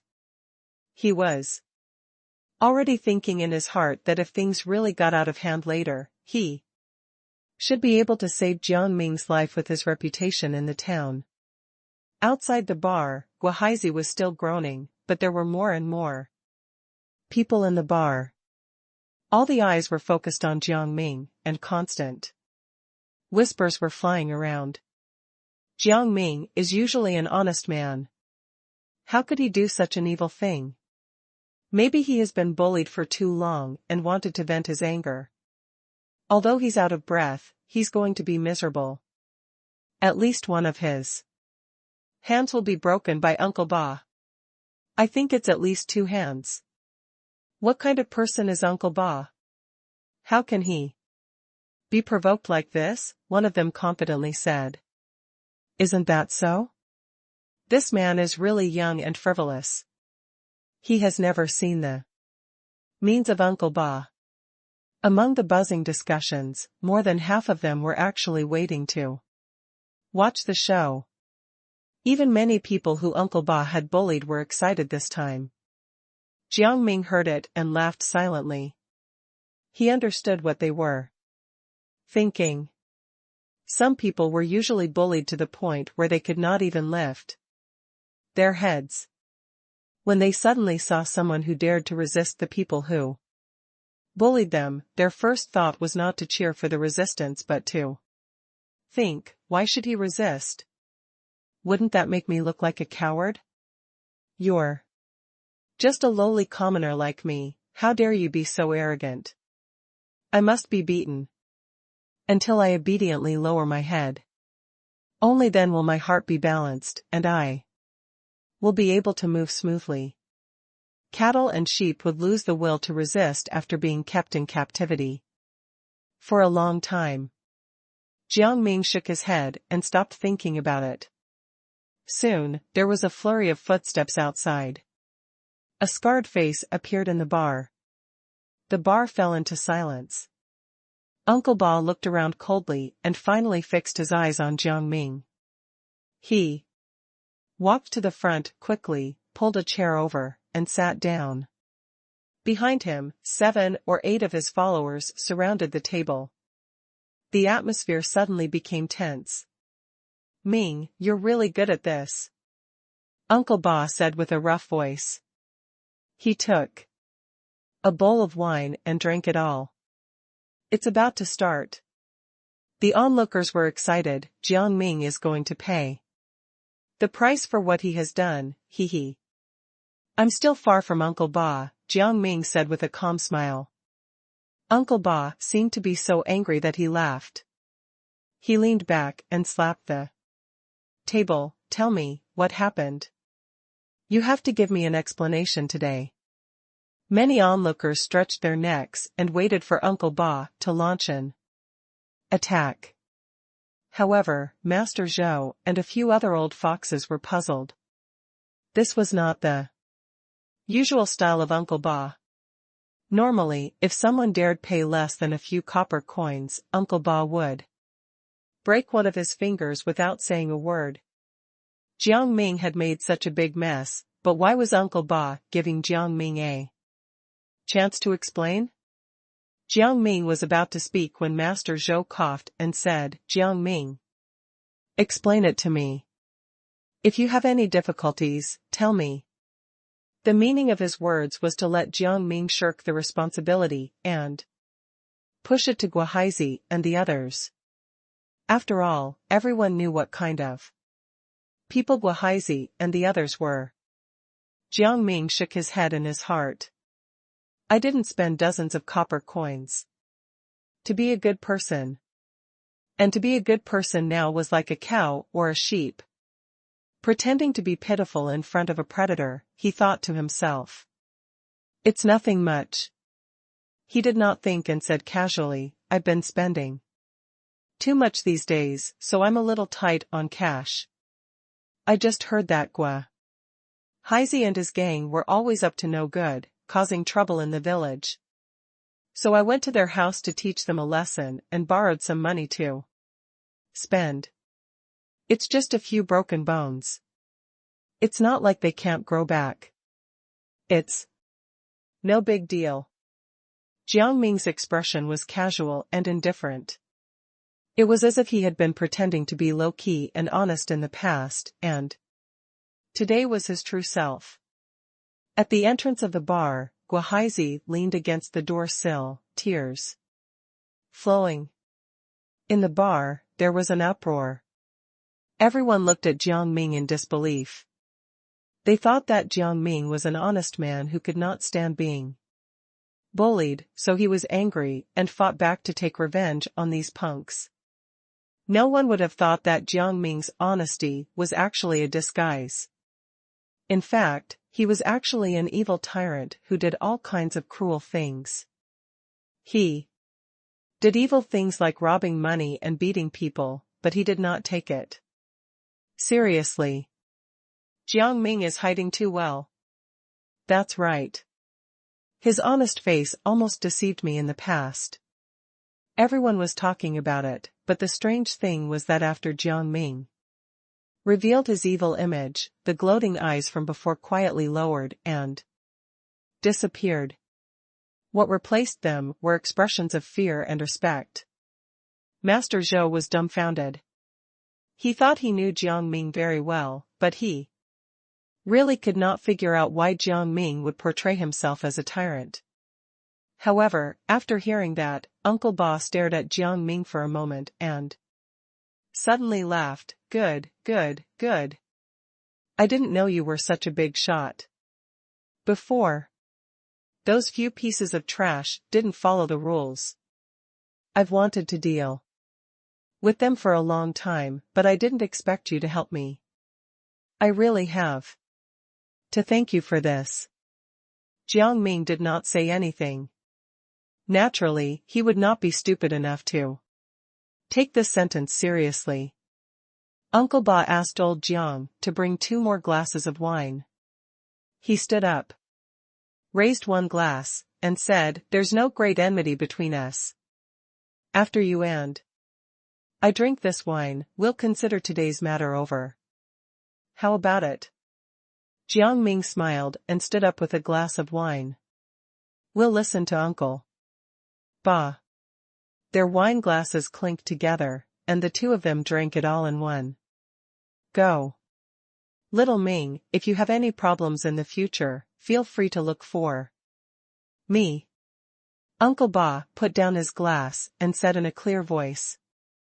Then, he looked calm and stared at Jiang Ming. "They're calling for amnesty." Jiang Ming knew the meaning of this sentence, but he did not care. Uncle Ba operated this town like it was his kingdom, but Jiang Ming would leave this place sooner or later. He did not care whether he bowed his head or not. All he wanted was to solve the problem once and for all. "In that case, many thanks to Uncle Ba." Jiang Ming smiled and drank another glass of wine alone. Only then did Uncle Ba laugh out loud. With a wave of his hand, he led a group of followers and left the bar, disappearing in a daze. Everyone was dumbstruck.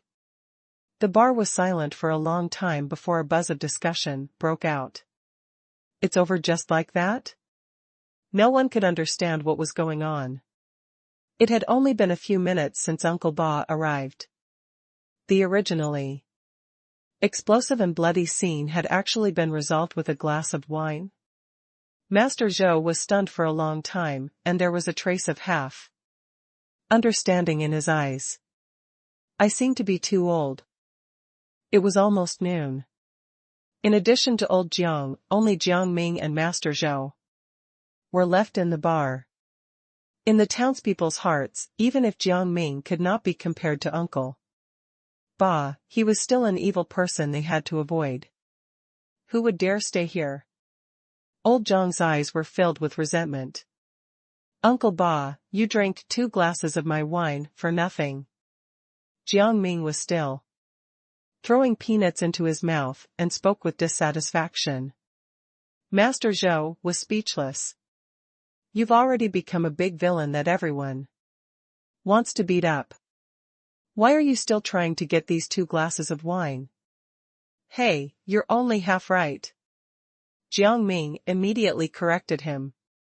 Master Zhou was at a loss for words again. He then heaved a long sigh. "I've lived to this age, but I've finally gained some insight today. How can you be so sure that Uncle Ba will let you off?" He still did not understand. Jiang Ming smiled and said unhurriedly, "If I were an honest man who resisted the bully, Uncle Ba would definitely break my legs, because no matter how noisy the prey is, they are just food in the eyes of the predators. If they don't listen, they will just bite them to death and eat them. But if I'm an evil tyrant, then I'll be standing on the opposite side of the prey." the prey will fear me, and the predators will treat me as their own kind. Even if there are fights between predators, it will never be because of the provocation of prey. To Uncle Ba, I am just a young predator that can form a gang. It would be best if I could be subdued. There is no need to waste my energy fighting to the death. As for Guahaizi and the other punks, in the eyes of Uncle Ba, they are, at best, some stupid prey who don't know themselves. When they are useful, they will be used. When they are useless, they will be thrown aside. Master Zhou let out a long breath and suddenly thought of himself when he was young. If he had not been forbearing and giving in blindly, perhaps he would be very different now. It turns out that I've been practicing martial arts for decades, but I'm still prey. The future generations are formidable. Master Zhou's interest waned. He bought a bottle of wine and left slowly. Behind the counter, old Jiang looked at Jiang Ming with great interest. Your image in this town is completely ruined. It'll be difficult to clear your name. Now, don't you care? Everything has a price. What I seek now is peace, and what I want to give up is my image. Jiang Ming sipped the wine, and at this time, he was in a very good mood. Old Jiang suddenly understood, so, you've never planned to follow Uncle Ba to join the gang? Uncle Ba? Jiang Ming stood up with the glass and smiled, what the hell is this? Let's go. He finished the last mouthful of wine and turned to leave. Old Jiang looked at the back of the man who was gradually disappearing into the corner of the street, and a trace of surprise flashed in his eyes. What a terrifying youngster. He did not care about his image or reputation. For his goal, he could give up anything. Old Jiang felt a little cold. He could see that Jiang Ming really did not care about Uncle Ba. The previous drinking was just an act for the sake of peace. This young man's true nature was perhaps even scarier than the image of the evil tyrant he portrayed. Asterisk asterisk asterisk. Half a month later, the bamboo chair in the small bamboo-fenced courtyard creaked as it shook. The mottled sunlight shone through the lush leaves and hit Jiang Ming's body. With one hand under his head and the other holding a tattered, yellowed book, he was reading with great interest. The book told the story of a young doctor who had good medical skills and eventually became a being who entered heaven. In Jiang Ming's eyes, it was a very poorly written novel. Fortunately, there was a lot of information about the country of Yen, which allowed Jiang Ming to understand a lot of local customs. When I'm tired, I'll cover my face with the book and sleep for a while. It was not until evening that he stretched and got up. He picked up the book that had fallen on the ground, brushed off the dust, and put it away. Then, he started the fire and boiled water while kneading the dough for noodles. He stir-fried the wild vegetables and dried bamboo shoots in lard, covered them with white noodles that had been boiled and cooled, and drizzled them with the chili sauce that he had stolen from old Jiang. Then, Jiang Ming began to eat in big mouthfuls. After finishing the bowl of noodles, Jiang Ming closed his eyes in satisfaction. This is what life is all about. Master White, eat as much as you want. He stroked a white rabbit that was nibbling on a carrot by his feet and said with great pride, as long as I, Jiang Ming, have a bite to eat, I will never let you go hungry. The white rabbit was full of spirituality. It rubbed against Jiang Ming's trousers and ate with gusto. Counting my savings, I have about 4 or 5 taels of silver. Jiang Ming calculated as he was cutting the food. It's hard to improve my archery skills in the short term. It's about time to learn martial arts from Master Zhou. Since the last storm, Jiang Ming's life has been much more comfortable. Uncle Ba was very clever and took him on the path of making a fortune again. And now, when he returned to the town after picking the herbs, the minor officials of the government also turned a blind eye to him. When he set up his stall in the medicine market, Uncle Ba no longer asked him for any money to clean up the place. Jiang Ming knew that Uncle Ba was also using him to consolidate his power in Peace Town. After all, even the newly promoted great villain was his friend. So who would dare provoke Uncle Ba, who was getting more and more powerful? However, Jiang Ming did not care. No matter how much he earned now, no one in the town would dare find trouble with him. This was the best thing. There was a knock on the door. Outside the broken wooden door that was half the height of a person, a young boy with thick eyebrows and big eyes was waving at Jiang Ming.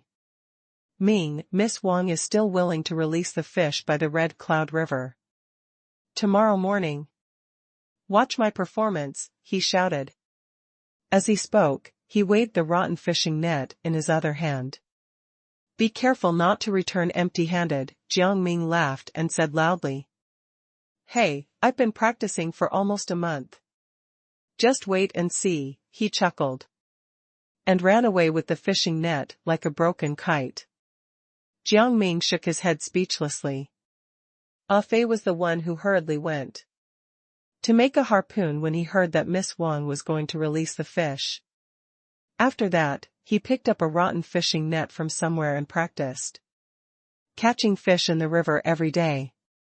The interesting thing was that, except for Master Zhou and a few other people who knew the truth about the scene at the bar that night, everyone else avoided Jiang Ming as much as possible.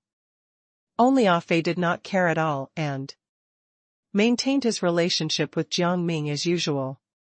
Even if someone said that Ah Fei was trying to suck up to Jiang Ming, he did not argue. He just did what he liked and did not change his mind because of other people's words. Since I have nothing to do, it's not a bad idea to go catch fish tomorrow. Jiang Ming touched his chin. He was going to learn martial arts from Master Zhou. If he brought 2 big fish as a gift, would it not be a great honor? The next day, the Red Cloud River connected Great Cloud City to Cloudy Dream Mountain Forest. As for where it led to, ordinary people had no idea. Peace Town was built against a mountain and was not far from the Red Cloud River. Early in the morning, many people gathered by the river. Jiang Ming was also gnawing on a head of corn and standing by the river, looking around. This is how people are when they're free. They want to join in on any fun. Hey, it's coming, it's coming. Suddenly, an excited voice sounded from the top of a big tree. Dust and smoke rose from the dirt road in the distance as they slowly approached the Red Cloud River. The riverside was suddenly in an uproar. She's finally here. It's said that Miss Wang is as beautiful as a fairy. Today, I can finally see her. It seems that there are a lot of people here. Could it be that they are here to release the fish? What do you want? An old man stared at the billowing smoke in the distance and asked in confusion. Elder Zhang, you've lived for so many decades, and you've never seen a release? The person next to him laughed. Huh? Have you ever seen one? Elder Zhang's face turned red, and he said in an unconvinced manner. The others also hurriedly looked over and perked up their ears to listen. 2. Be able to come and watch the show, who had seen the world more than who? Some old men and women didn't even know about releasing fish. They only heard that there were big fish in the river today, so they came to catch them with wooden poles. I really do know, the man enjoyed the feeling of being the center of Attention and said in a high-spirited manner, last year, I was building a house for a wealthy family in the prefecture. I happened to see it by the drunken Gold River. Hurry up and tell us, everyone urged. To set the fish free, we first had to set up a wooden table and cover it with a red cloth. Then, we have to prepare water and branches. After that, we have to make a bodhisattva statue and put it on the table. What? You said that's an incense table, someone at the side couldn't help. But say, are you going to listen or not? The person who was talking showed an unhappy expression. When the surroundings quieted down, he continued, when everything is ready, we'll ask Baldi to sing the mantras, burn incense and pray to Buddha, spray the fish with branches, and then circle around the fish a few times to ring the bell. In any case, the end result will be to throw the fish into the river. Don't you keep the fish in the water? Isn't this way too much work? Elder Jiang didn't understand. What do you know about the matters of the rich? Don't ask about stupid things. As the group of unkempt men made a ruckus, the carriage in the distance could be clearly seen. There were 3 carriages, followed by several carts with large wooden buckets, which were probably carrying the released fish. Oh my, there must be hundreds of them. I didn't come in vain. A few of the women grinned and rolled up their sleeves. The other people's eyes were also green with envy. They didn't usually eat much meat, so they had to catch a few fish today. Ah Fei stood beside Jiang Ming and was also excited. The Wang family is quite rich. Jiang Ming sighed with emotion. An ordinary family would not be able to afford such a thing. Ah Fei stared at the carts and said enviously, that's right. Other than the officials, the only powerful family in Great Cloud City is probably the Wang family. Their ancestors were all officials from the capital. No wonder. Jiang Ming raised his eyebrows. The following process was no different from what the man had said. They set up the incense table, sang mantras, and offered incense to the Buddha. However, many people alighted from the carriage, including servants and greasy-faced monks, but they did not see Miss Wang. It was not until the last step of releasing the fish that a graceful figure got off the carriage. She gently took a fish, threw it into the river, and then turned around to get back into the carriage. Her short appearance caused the crowd to cheer. Ah, her figure, her beauty and temperament, I don't know how much better she is than Miss Schwer. Ah Fei's eyes lit up. Have you seen Miss Schwer before? You're lying through your teeth. Jiang Ming looked at Ah Fei speechlessly. I don't care, the one who gave me the fish is the best person. Let's not talk about it anymore, quickly go into the river. Ah Fei raised his fishing net and plunged into the river. After Miss Wang set the fish free, the servants also began to push buckets of big fish to the river and pour them down. One after another, huge fish jumped into the river, causing huge waves. There's really fish. Catch them. The eyes of the poor people of Peace Town had long turned green with envy. They immediately ran wildly and jumped into the river. Jiang Ming had also jumped into the river early, but he didn't bring a net. Only a long rope. Little Ming, your preparation is not good. The big fish are slippery. You should at least bring a pole to stab them. Jiang Ming turned his head and saw old Jiang from the bar. He was holding a harpoon in his hand and was ready to attack at any moment. All right, Jiang Ming chuckled. Let's see who can catch more. The loser will give the other their fish. Ah, little brat, I was just giving you advice. Hey, the fish is here. Old Jiang lost his temper and rushed forward with his harpoon. I'll do it. Old Jiang waved his harpoon and quickly caught a fish. I'm still as powerful as I was in the past, Old Jiang said proudly.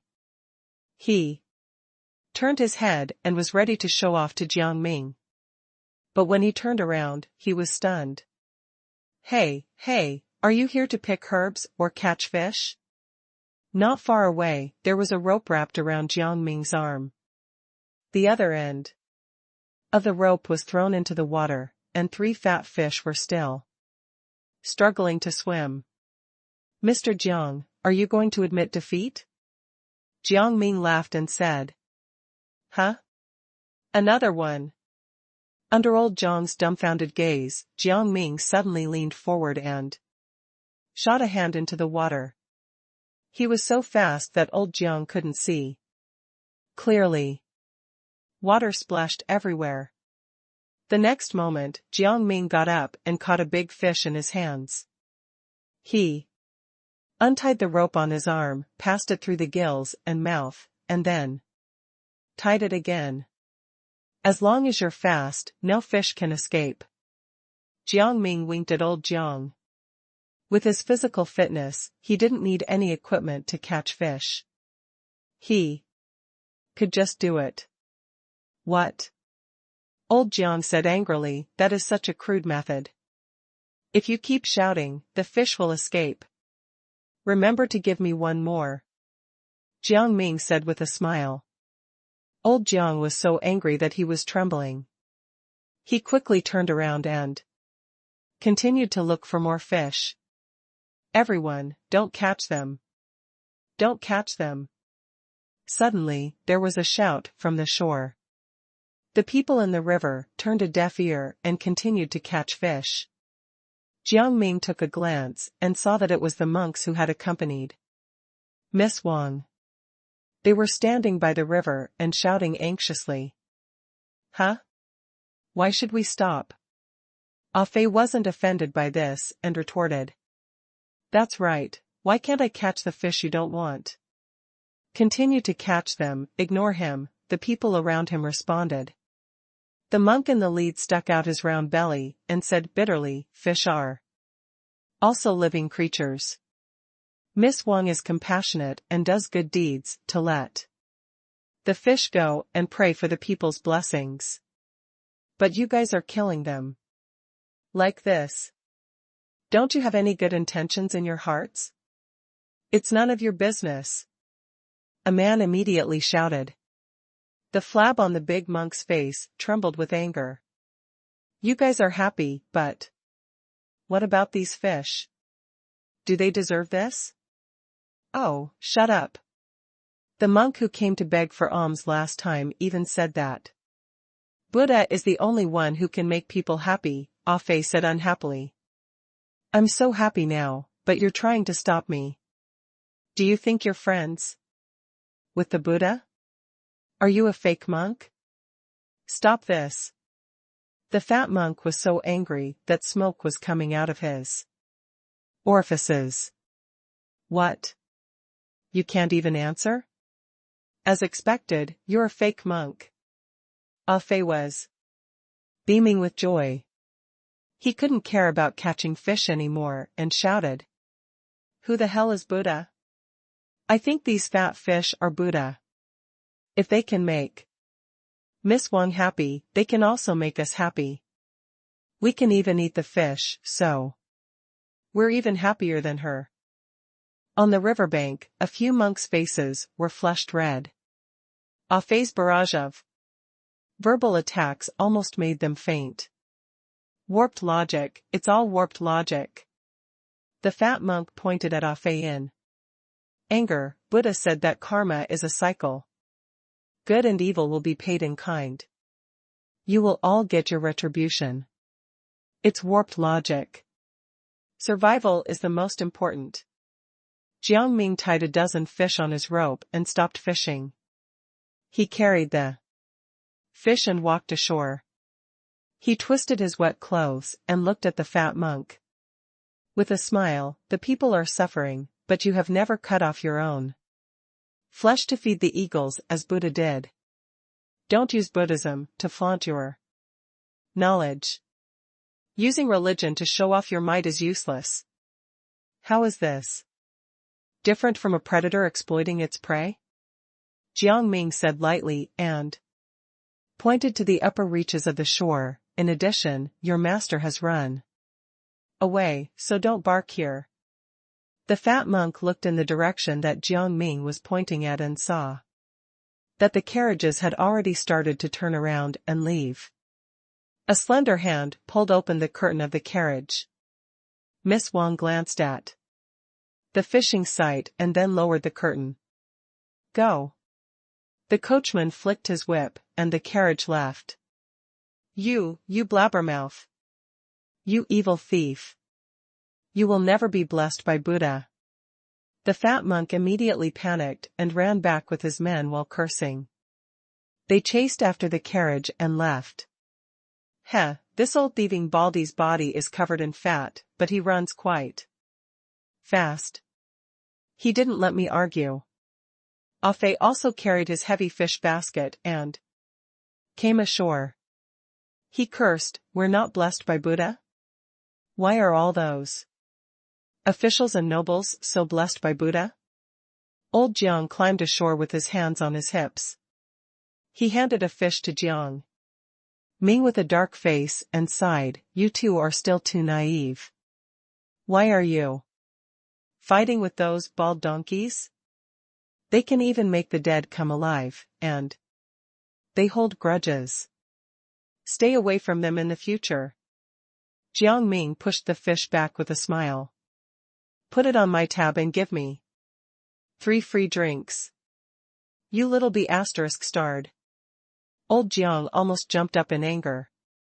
He was here to scam him repeatedly. Jiang Ming chuckled and didn't say anything. Old Jiang threw the fish back to Afe. If he doesn't want it, you can take it. Take it as a gift and marinate it when you go back. It'll be a tough dish to be proud of. Thank you, Mr. Jiang. Afe received it happily. This is from me. Jiang Ming also threw one over. Afe was young, but he had already found a wife. He was just waiting for a good day to hold a banquet. This was the life of the people at the bottom. All they could care about were survival, reproduction, and extinction. When they arrived in town, Jiang Ming bought some coarse salt. He went home, slaughtered and washed more than half of the fish, marinated them in the clay jar, and kept a few in the water tank. He picked out 2 of the biggest fish and prepared to bring them to Master Zhou. Master Zhou was older than old Jiang. Practicing martial arts in his early years hurt his body, and now he couldn't even go into the water to catch fish. He was willing to teach Jiang Ming martial arts to leave some money for his children and grandchildren. In the evening, Jiang Ming found another bucket, sprinkled some salt and spices into it, filled it halfway with water, and went out with it. This season was the time to eat cicadas. However, even if the people in the town caught them, most of them had been sold to the officials in the city.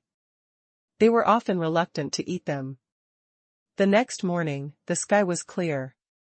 Jiang Ming first went to the bar to buy 2 bottles of wine, then went home to bring 2 fat fish and a bucket of cicadas. He took the silver and went to Master Zhou's house for a walk. Your robes are too grand. Master Zhou took the wine and food from Jiang Ming and was a little flattered. Although he knew that Jiang Ming wasn't an evil person, he also knew that Jiang Ming was by no means an ordinary person. He usually looked amiable, but he was afraid that he didn't take anyone in Peacetown seriously. Who would have thought that he would be so respectful to this old man? The more accomplished one is my teacher. If you feel bad, please teach me. With more effort, Jiang Ming said sincerely and put 5 taels of silver into Master Zhou's hand without heartache. Jiang Ming was never stingy with the tuition fees. Alright, I'll definitely do my best to teach you everything I've learned in my life. Master Zhou was touched. He turned around and shouted, Xiao, come out. A young teenage girl ran out of the house and greeted him obediently. This is my granddaughter, Zhou Wenxiao, as I've mentioned to you before. Her parents are gone. Master Zhou muttered with tears in his eyes, I don't have many years to live, if you get rich in the future. Master Zhou. Jiang Ming looked at Master Zhou with a smile, his expression unmoved. Master Zhou wiped his tears awkwardly. He knew that he couldn't fool Jiang Ming, so he didn't say anything more. He asked his granddaughter to carry the wine and food back to the house, while he and Jiang Ming sat in the courtyard. He shouted into the house, hurry up and fry the cicadas. They'll go bad if you keep them. I think you're the one who's greedy. Zhou Wenxiao's clear voice rang out. Master Zhou pinched his nose and quickly poured a cup of tea for Jiang Ming to cover up his embarrassment. Ming, have some tea. The two of them chatted for a moment, and Zhou Wenxiao brought over a pot of fried cicadas, which exuded a fragrant smell. Master Zhou immediately picked one up and threw it into his mouth. He chewed it and made a crisp sound. Then he looked at Jiang Ming seriously, you'd better think carefully. Do you really want to learn? My body was damaged from practicing martial arts. You're young and strong, but you can't be impulsive, he said while patting his knee. Jiang Ming also picked up a cicada and chewed it. Master Zhou, do you know how long the cicada can live? About half a month. What's wrong? Master Zhou was puzzled. No. Jiang Ming shook his head. They sleep in the dark soil for 7 years before they break out of the soil. Then, they die in less than a month. Master Zhou didn't know what Jiang Ming meant, so he could only say, that's quite pitiful. It's quite pitiful, but it's better than sleeping underground for the rest of their life, Jiang Ming said with a smile. Master Zhou came to a sudden realization and then smiled bitterly, all right. Since you've made up your mind to learn, then I won't say any more nonsense. As for the path of martial arts, I actually only have a smattering of knowledge. Master Zhou sighed. When I was at my strongest, I was just a low-level martial artist. I thought I could do whatever I wanted. I didn't expect to be taught a harsh lesson before I even walked out of Great Cloud City. In the end, I could only recuperate in Peace Town. He shook his head, obviously not wanting to talk about his experience in the past. He continued, the martial arts technique I've learned is called the tiger subduing fist. It's an incomplete technique. It's said that the highest level you can reach is a second-class martial artist. If you can master it, even the Wang family will treat you as an honored guest. Unfortunately, even my master could only be a third-class martial artist after practicing for his entire life. The difficulty of martial arts is beyond the imagination of ordinary people. Then we can't wait any longer. We'll start today, Jiang Ming said half jokingly. Master Zhou laughed. That's good. From today on, I'll teach you the external refining method of the tiger subduing fist. After you master it, you can combine it with the internal refining of breathing, which is refining blood qi, and try to break through to the realm of martial artists. Refining blood qi? Jiang Ming raised his eyebrows. He only knew about martial artists in the past, but this was the first time he heard this. Master Zhou nodded. The most significant difference between martial artists and ordinary people is blood qi. Whether it's the external training of moves or the internal training of breathing, the ultimate goal is to refine blood qi and transform it into strength. Only by cultivating blood qi can one touch the threshold of martial arts and be called an unranked martial artist. Otherwise, no matter how well you practice the fist technique or how strong you are, as long as you don't have blood qi, you will always be an ordinary person. You will have no chance of winning against a martial artist. After forming the blood qi, if you can control the blood qi to run through your body, you can be regarded as a third-class martial artist. It is said that the difference between a third-class martial artist and a first-class martial artist is, in essence, a difference in the use of blood qi. A first-class martial artist's blood qi is like a rainbow, they can fight against an army of thousands. As for whether it is true, I don't know. What about after the first class? Jiang Ming frowned. Ha ha ha. Master Zhou couldn't help but laugh, ha ha ha.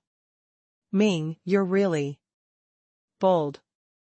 A first-class martial artist is already a top figure in Great Cloud City. Do you really think that they're not worthy of your attention? I'm just curious. Jiang Ming smiled. Just becoming a martial artist is enough to exhaust a lot of people's entire life's efforts. Less than a tenth of people who learn martial arts succeed. One has to have a fraction of a chance to be a first-class martial artist. Master Zhou said with a sigh. What about after that? Jiang Ming blinked. I don't know.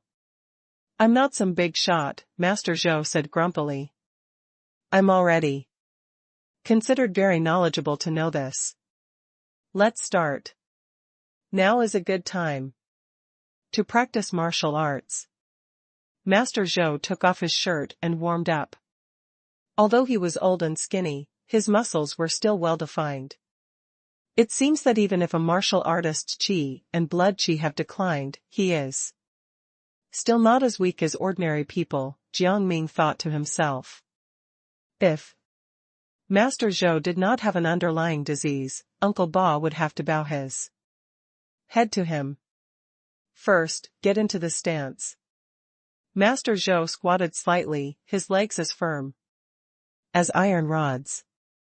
This is the fundamental technique of the tiger subduing fist. Whether you practice it well or not will determine your ultimate success. At this moment, Master Zhou seemed to have become one with the earth. He could stand still even in the storm. Jiang Ming didn't follow the gesture, but tried to remember Master Zhou's movements to try to understand this move. It's like an upgraded version of the regular squat. It focuses on the lower body and core strength, Jiang Ming thought. This was indeed a crucial step. About a quarter of an hour later, Master Zhou finished practicing the external forms of the tiger subduing fist. There were 24 forms. The first 12 forms were training methods, and the last 12 were fighting methods. They were incredibly powerful. It's a pity that the tiger subduing fist is too strong and fierce, making it easily hurt the body. Master Zhou stopped. He was panting heavily. Ming. When you practice, you can't be too impatient. You can only practice at most 3 times a day before you sense your blood qi. How long will it take to sense the blood qi? Jiang Ming asked. Only by sensing blood qi could one practice the internal training method of the breathing technique. If you're lucky, you'll be in a daze for 3 to 5 years. If you're unlucky, it'll be for a lifetime. Master Zhou's eyes were gloomy as he said. I spent 8 years sensing blood qi and 10 years refining blood qi before I Became a martial artist, by luck. Now that I think about it, what's the use? Do you know why I stopped you from learning martial arts? Jiang Ming was suddenly dumbfounded. No wonder not many people in Peace Town learned martial arts. Practicing martial arts consumed energy and money, but the possibility of becoming a martial artist was very small. It was not something that the poor could afford. I wonder how long it'll take. Jiang Ming thought to himself.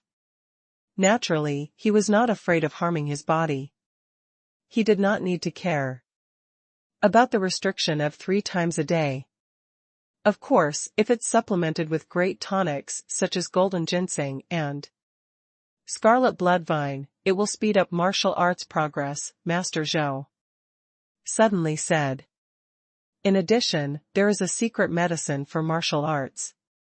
It is an auxiliary medicine refined by the martial arts school in Great Cloud City. It can speed up the sensing of blood qi.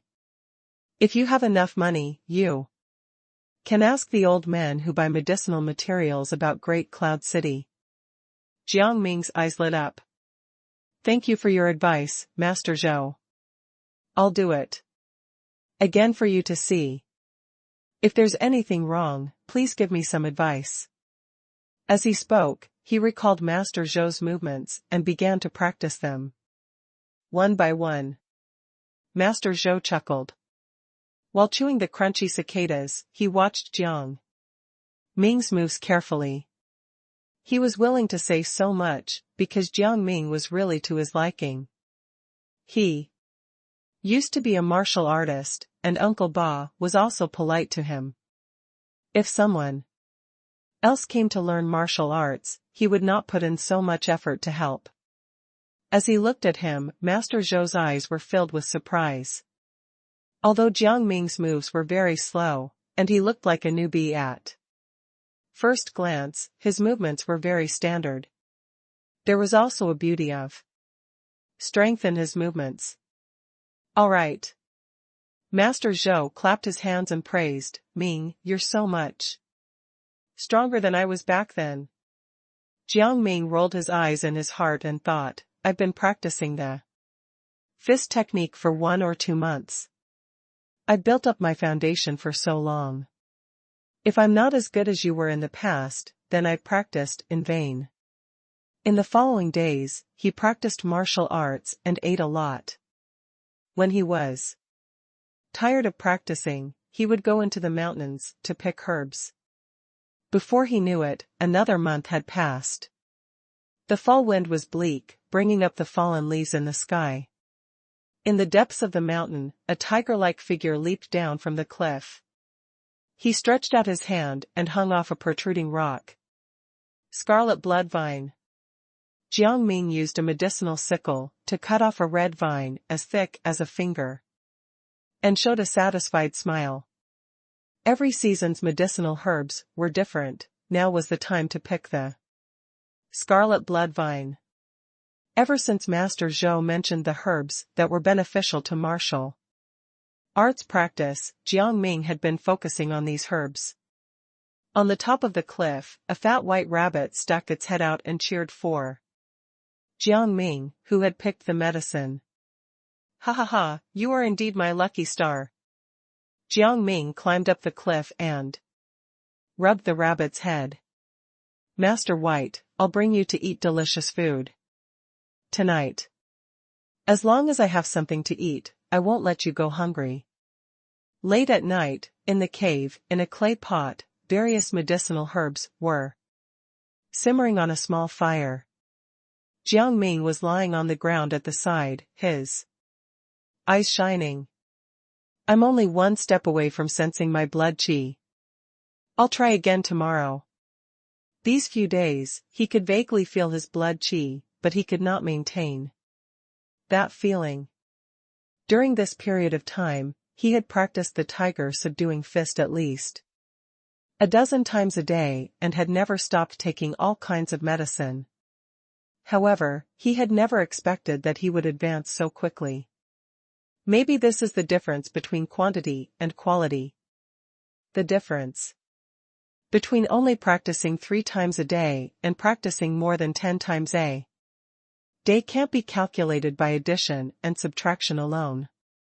We'll just have to wait for tomorrow. He calmed himself down, closed his eyes, and fell asleep.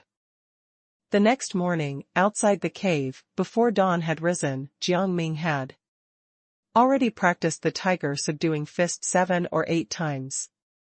Every time he practiced it, he could feel a certain exuberant chi activity in his body, jumping for joy as if it could burst out at any time. If you only practice regular techniques 3 times a day, you won't be able to feel this kind of chi. Jiang Ming murmured to himself, no wonder Master Zhou said that it would take 3 to 5 years to practice martial arts. It's about perseverance and hard work. But this tiger subduing fist is too overbearing and difficult to continue. It has too many flaws. However, perhaps it was because of this that the tiger subduing fist could be passed down to the hands of the common people. Like Master Zhou. Jiang Ming paused for a moment, picked up the medicinal stew that had been simmered all night, and gulped it down. He even ate the medicinal herbs. If this jar of medicinal herbs were to be sold, it would be worth 6 or 7 taels of silver. As long as I can sense the blood chi, everything will be worth it. Feeling the turbulent medicinal power in his body dissolve, as if a stream of heat was flowing in his limbs and bones, Jiang Ming's eyes were burning, and he continued to practice the fist technique. The sun rose and set, and the forest was silent. Only a lone figure was persevering in his training. Late at night, the waning moon hung high in the sky. Jiang Ming, who was practicing, suddenly turned red. Sweat was rising from his skin, forming a white mist. The blood in his veins surged like the wind, passing over the grassland and, like thunder, splitting the endless darkness. That wisp of chi activity exploded out at this moment. I've finally sensed the blood chi. It's not even chi. It's a power that's neither real nor fake that's stored in the body. However, this blood chi is like water and smoke in my body. I can't control it at all. Jiang Ming sensed carefully and tried to throw a stone the size of a human head far away. His strength increased exponentially. Next, I'll find Master Zhou to teach me the internal breathing technique. Only breathing techniques can control and integrate the blood chi into the force. ******. Peace Town was much quieter after fall. The mountains were cold and quiet, especially in fall and winter. Every year, many old and weak people would be sent away. However, people were still willing to stay here, far away from the city. Their lives were tough, but stable. A few unfamiliar faces were tucked away in the corner of the small bar. They were sitting with a few herb gatherers, their faces full of enthusiasm, and it was unknown what they were talking about. "Hello, Ming." Ah Fei greeted him with a smile. After a few months, he seemed to have changed a lot, and he seemed to have matured. The other herb gatherers also greeted Jiang Ming one by one. The reputation of being a villain had not weakened to this day. Last month, a few punks felt that Jiang Ming had taken advantage of Guohaizi and wanted to seek revenge. Alas, they ended up in the same state as Guohaizi. Jiang Ming nodded and walked to the counter. "2 glasses, please." "Wow, a rare guest." Old Jiang teased as he drank. "What's going on?" Jiang Ming raised his brows. "What's the situation?" Old Jiang looked around and said in a low voice, "I don't know what happened in the city during this time. However, many forces have sent people to Peace Town to recruit herb gatherers. Especially the Wang family. They even sent Miss Wang here personally. They do good deeds, give alms, and enthusiastically rope in herb gatherers daily. I even got a bowl of Miss Wang's porridge to eat. A few of them have already left. They are working for the influential forces in the prefecture. I heard that they are going to the Cloudy Dream mountain forest to explore and pick herbs. Jiang Ming was stunned for a moment, and then he looked at old Jiang. They both saw a trace of uneasiness in each other's eyes. No matter what happened, it would not be a good thing for Peace Town. I heard that their treatment is not bad. I don't think anything bad will happen, old Jiang muttered. It was unclear whether he was comforting himself or Jiang Ming. Jiang Ming shook his head. When he was about to leave with the food and wine, old Jiang suddenly said, "By the way, you have to be careful too. You've gathered a lot of herbs during this period of time and are famous in the town. They will probably recruit you." Jiang Ming stopped in his tracks and turned back to stand by the counter. He picked up the smoked tofu with chopsticks and put it into his mouth. Then, he drank the entire glass of wine in one gulp, wiped his mouth, turned around, and left. I have something to do at home. Therefore, I won't be hanging around. Old Jiang was dumbfounded, and then he didn't know whether to laugh or cry. This little brat is really cunning. Then, his eyes flickered as if he was thinking about something. Asterisk asterisk asterisk. Master Zhou, teach me the breathing technique. Jiang Ming went straight to the point. Master Zhou was a little confused. What's the point of learning now? It's useless. He didn't even dare think that Jiang Ming had already sensed his blood qi.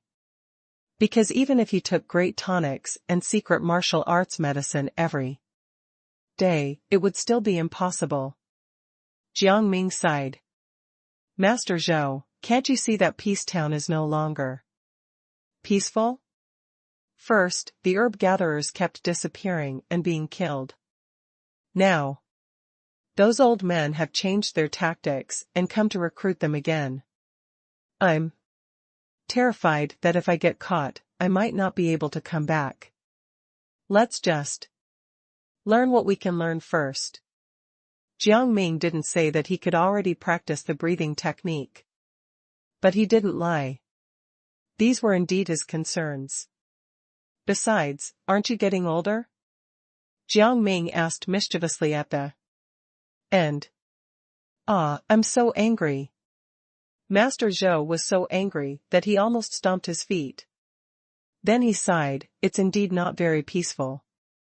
Fine, I'll teach you today. Then, he returned to his room and took out a thin yellow book. This is the breathing techniques outline. You have yet to sense blood qi. Even if I demonstrate it to you today, it will be difficult for you to understand its essence. In the future, you can only refer to this book when you really practice it. Thank you, Master Zhou. After a while, Master Zhou began to demonstrate the breathing technique. Late at night, Jiang Ming left Master Zhou's house and returned to his own home. What? Jiang Ming stared at the broken wooden door and fell to the ground. Under the moonlight, Jiang Ming saw a footprint on the wooden door. It seems like someone has already been here. Jiang Ming kicked the wooden door to the side. He didn't think about who did it. He went home, picked up his herb-gathering equipment, and ran into the Cloudy Dream Mountain Forest. An invitation? I'll just run away and not play with you, all right? Jiang Ming knew very well about those high and mighty old men.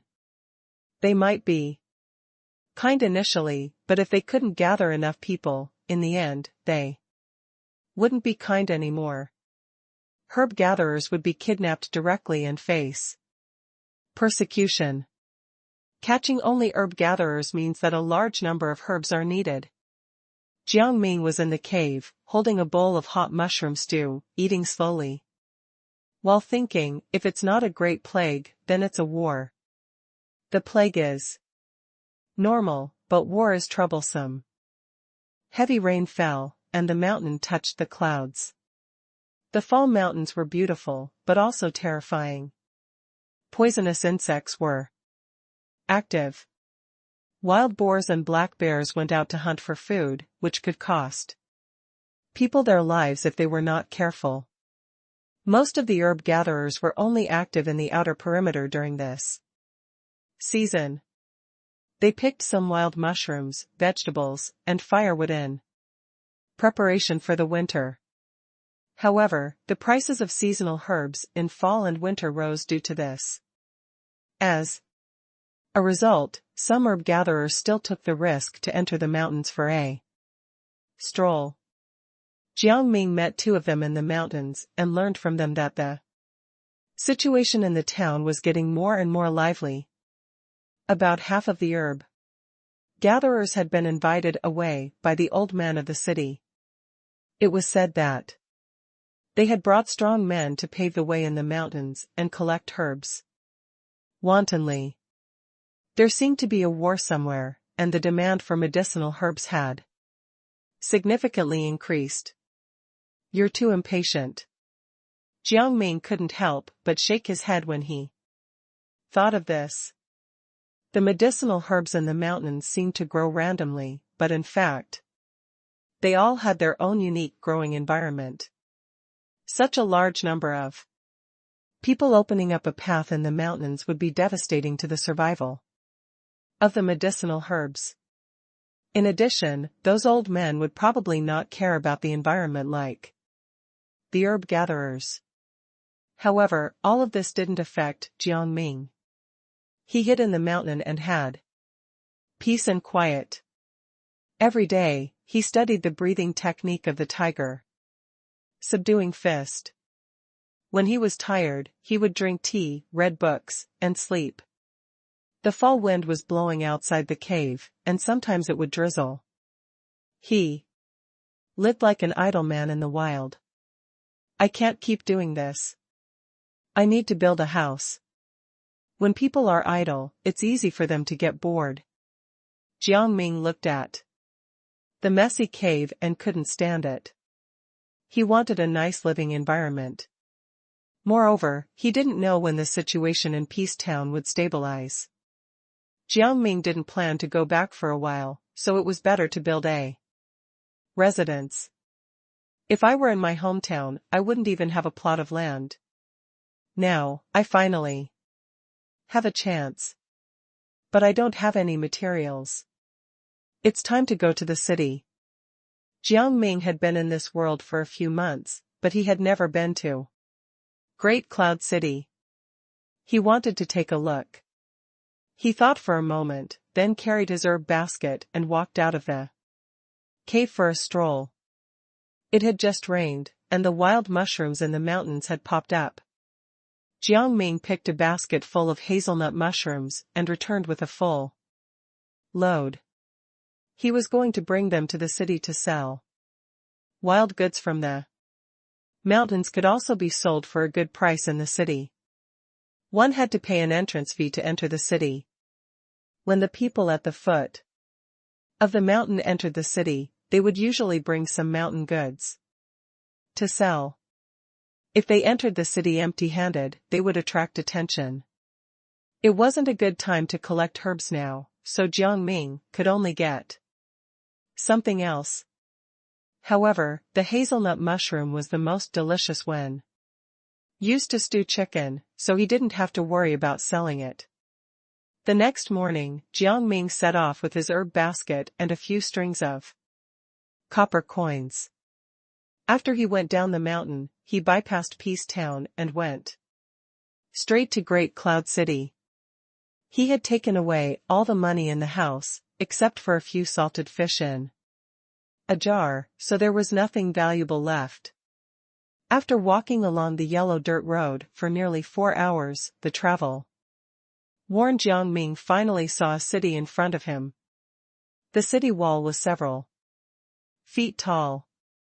It reflected a cold luster under the sun and looked terrifying. At the city gate, there was a long queue. Most of them were villagers from the countryside or traveling merchants with small businesses. They were at the side gate, bowing and scraping to the soldiers guarding the city, paying money to enter the city. As for the main gate, it was the passage for the officials and nobles. As the carriage rolled over, the soldiers guarding the city nodded and bowed, trying to send them off. Jiang Ming followed at the back of the team and slowly moved to the city gate. He paid 2 copper coins before he was led into the city. As soon as he walked through the door, he saw some notices on the left wall, with a few fierce faces drawn on them. Next to the notice, a junior official in black was reading out loud, probably for the commoners who could not read. The rapist, Jia Shen, raped and killed 3 women. He has been on the run for weeks and has a pockmarked face. The captor will be rewarded with 800 copper coins if he is caught. There is a wanted murderer. They massacred 100 people. You will be rewarded 50 taels of silver if you capture them. Asterisk asterisk asterisk. Jiang Ming listened as he walked, and his eyes revealed a look of surprise. Who did this person massacre to actually attract the government's reward of 50 taels of silver? I'm afraid I won't be able to earn this money. Jiang Ming shook his head and guessed that the murderer was most likely a martial artist. Otherwise, it would not be worth the government spending so much money. The city was very prosperous. After all, it was the main city of a prefecture. There were rows of shops on both sides. There was also Qinghe Tower, where the top host, Miss Schwer, was talked about every day. Many vendors squatted on the side of the street, peddling all sorts of trinkets or mountain products. Jiang Ming looked around and found a trade market nearby. He sold all his hazelnut mushrooms to a vendor who was collecting goods and got some money. He was in disguise, so he was too lazy to set up a stall and directly sold the goods at a low price. Next, he went to a few ironware shops and bought an axe from the cheapest one. He also bought a bag of broken tea leaves from a roadside stall, some cooking ingredients, and some miscellaneous things. What? As Jiang Ming walked, he stopped in front of a house that occupied a large area and looked surprised. The words Tiger Hunting Village were written on the plaque on the gate of the house. At this moment, the door was wide open, and one could see a large open space inside. It was paved with stone and blue bricks, and a few bare-chested men were busy around a long table. On the table, there was a big multicolored tiger. Its eyes were closed, and it had been dead for a long time. At this moment, the few burly men were skinning and cutting off its flesh. No wonder he's an expert of tiger hunting village. He actually managed to hunt such a big tiger. It's worth quite a bit of money. That's right, the master of tiger hunting village is a first-class martial artist. Hey, he's just showing off to attract young and vigorous men to join tiger hunting village. Usually, the door would not be open. Around the gate, many pedestrians stopped and talked about the gate. Jiang Ming took a few more glances and felt his heart flutter. It was not because of the tiger, but because Master Zhou once said that his tiger subduing fist was learned in this tiger hunting village. Since the village head is a first-class martial artist, it means that the tiger hunting village must have a more comprehensive martial arts technique. However, he wasn't even a martial artist now, so it was still too early to think about this. Jiang Ming shook his head and continued to walk forward. Not far from Tiger Hunting Village was Jishirtang, a clinic. There was an endless stream of patients, and business was booming. What if I stopped being a herb gatherer? It's not bad to open a clinic. He tasted hundreds of herbs every day in the cloudy Dream Mountain forest. Jiang Ming's attainment in the field of herbs had far exceeded that of ordinary herb gatherers. If he studied and practiced hard in the medical path, he might be able to become a famous doctor in no time. I can learn when I have free time. The road to immortality was long and endless. Seeking knowledge was fun. In the east of the city, a large family was celebrating a birthday and invited an opera troupe to perform. Jiang Ming and a group of people in white silk squeezed against the wall and listened to them. It was not until the sun set that he went out of the city gate with a full herb basket.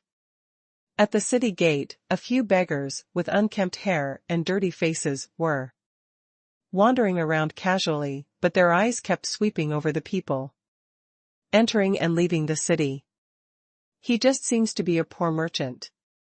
He won't have much, a beggar glanced at Jiang Ming and whispered.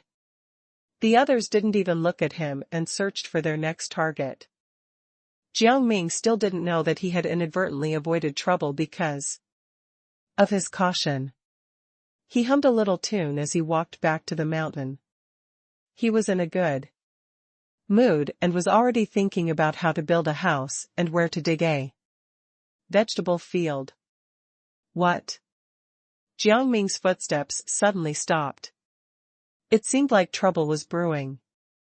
The sky was dark, and trees were flanking both sides of the road. The shadows of the trees were dark, like a black abyss. However, Jiang Ming had already sensed the blood qi, so his five senses were enhanced. He could hear some subtle sounds behind the shadows of the trees. Kid, what a high level of vigilance. A slightly familiar voice sounded, and a few figures jumped out from both sides of the road. 3 in front and 2 behind him, blocking him on the road. Jiang Ming squinted and looked at these people. You guys are the people who bought my goods, aren't you? They were the vendors who had bought his hazelnut mushrooms in the market this morning. However, at this moment, they were all holding weapons in their hands. It was obvious that they were here to kill. I'm still not cautious enough. Jiang Ming sighed. These people could follow him out of the city, meaning he must have been exposed somewhere. But you really shouldn't have caused trouble. Jiang Ming sighed, his meaning difficult to understand. He liked to hide and didn't like to cause trouble, but if he really encountered such trouble today, there was only one way to deal with it. Because even if he paid them money and pretended to be a coward now, it wouldn't change the fact that these people had already found out that there was something wrong with him. If they survived the night, they would only bring him more trouble. Brat, you're quite arrogant. The leader smiled calmly, but his eyes revealed a light of contempt, as if he was looking at a lamb in a cage waiting to be slaughtered. Leave everything behind and take off all your clothes. After that, I'll ask you a few questions and let you go. This kind of calmness was not faked. They had been in the prefecture and the mountains all year round and had done all kinds of shady things. Robbing a person who was alone was just a common occurrence. Naturally, they lied. They would not let their victims live. The other vendors immediately laughed mockingly and surrounded him with their long sabers. I'll give you everything, but I also have a question. Jiang Ming seemed to be frightened. He quickly put down the herb basket and took out a few strings of copper coins from his arms and threw them on the ground. Then, he asked. curiously, how did you know I still have money? Don't play dumb with me. The leading vendor glanced at the strings of copper coins and laughed. The hazelnut mushrooms you picked all have silver white patterns on them, and they only grow in the depths of the forest. Ordinary harvesters won't be able to pick them at all. If you tell me the safe route you took to pick the hazelnut mushrooms, I'll let you live. Otherwise. He brandished his long saber, his eyes filled with ferocity. In the eyes of these vendors, Jiang Ming must have been lucky enough to find a safe route to enter the deep mountains and pick the best hazelnut mushrooms. The price of this type of hazelnut mushroom was several times higher than that of ordinary hazelnut mushrooms. It was currently the peak season for its growth. If they found such a route, wouldn't they be rich? Oh, I see. Jiang Ming was suddenly enlightened. He thought to himself, different professions are really worlds apart. He was familiar with picking herbs, but he knew nothing about picking mushrooms. He didn't notice these differences at all. But there's one thing you've misunderstood. Jiang Ming figured out the truth and stopped pretending. He smiled. I don't rely on safe routes to pick mushrooms. You've wasted your efforts. You're asking for death. The vendors shouted and cursed, and they rushed forward with their sabers. Until now, they were still toying with Jiang Ming, trying to force him to tell them the safe route. Jiang Ming's eyes were calm, and he had already rushed out. His upper body leaned back like a spring, and after avoiding the slashes, he suddenly straightened up and punched a man's neck as fast as lightning. With a crack, the man's head immediately tilted to the side, and his body flew out. He stopped breathing before he even hit the ground. The vendor's eyes were still wide open, and blood was flowing out of his mouth and nose. He couldn't believe that he was killed by someone he thought was easy pickings. At the same time, Jiang Ming had already jumped back, picked up the axe he had just bought, and stood his ground. Something's wrong, kill him quickly. This sudden change made the leading vendor furious. F*CKU, you little brat. The four of them attacked, from the front and back. In the battle, Jiang Ming's understanding of the tiger subduing fist seemed to have deepened a lot in an instant. His body was like a fierce tiger, and his axe was an extension of his body. At this moment, the axe seemed to have a mind of its own as it bypassed a long saber that was about to block. The axe was mighty and heavy, directly cutting through the chest and abdomen of a vendor, bringing with it a large spray of blood and broken bones. The man's chest was immediately torn open, and blood flowed out like a pillar. His heart was still beating in his chest, but his body had already fallen to the ground, motionless. F*CK. This kid has practiced martial arts. There was a burst of exclamations. The face of the leading vendor was as dark as night. He was no longer as calm as he was at the beginning. Today, they had made a huge mistake. There were 2 more scars on Jiang Ming's arms and back, and his clothes were dyed red, but he didn't care and shouted, "Come on.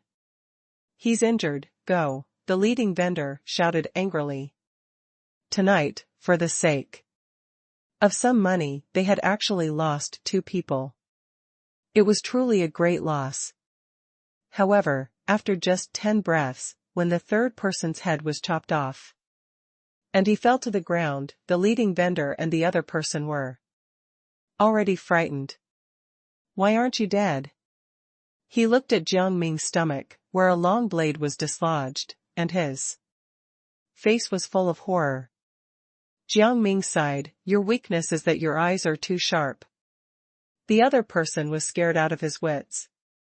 The blade in his hand fell to the ground, and he turned around to run. It's too late to run away now.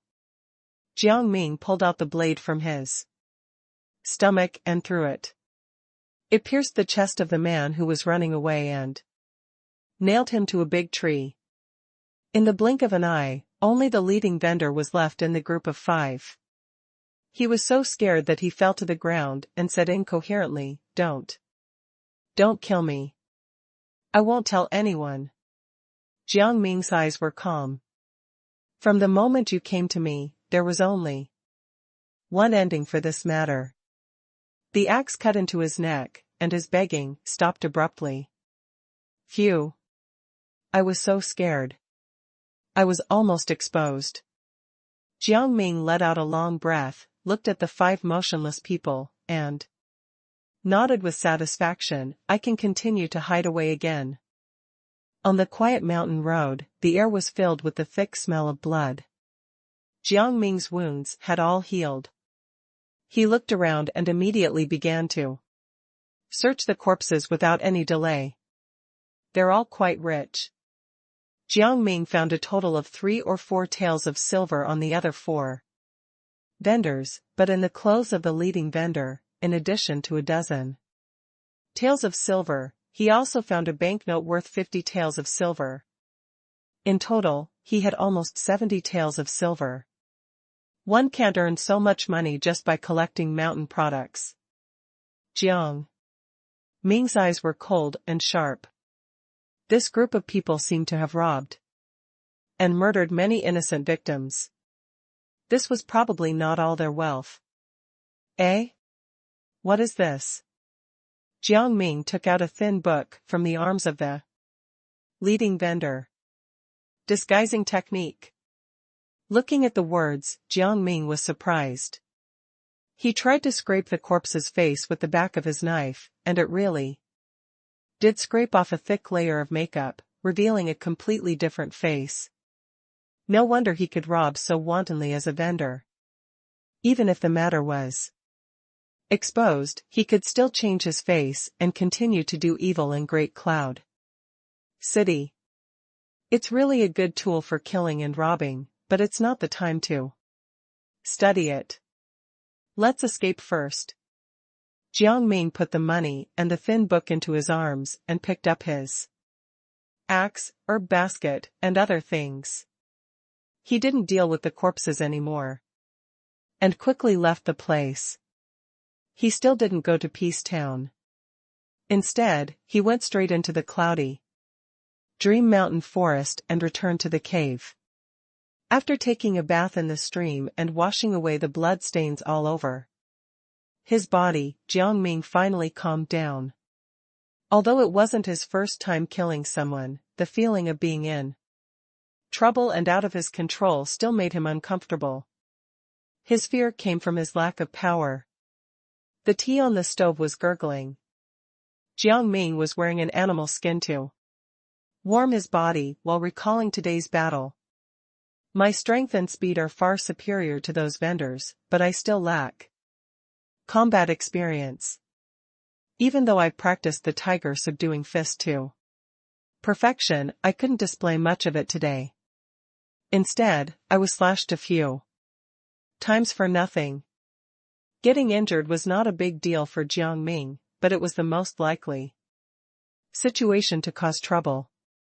Imagine a person who had been cut a few times or had a few broken bones, and he was still alive and kicking after a few days. Who wouldn't be suspicious?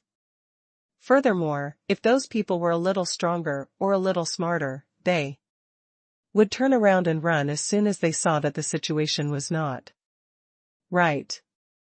It would be difficult for me to kill them all like how I killed the vendors, and it would be a big problem. What if I attract a big shot who takes me away and slices me up? Jiang Ming's eyes were solemn, and he was scared. This kind of thing must not happen. I have to become stronger. Jiang Ming's expression was firm, and he made up his mind. Because no matter how careful I am, it's impossible for me not to reveal any flaws. I can only Kill all those who find my flaws. Only then will my secret not be revealed. Jiang Ming's eyes were burning. In the following days, Jiang Ming stayed in the mountains. In the morning, he practiced the breathing technique.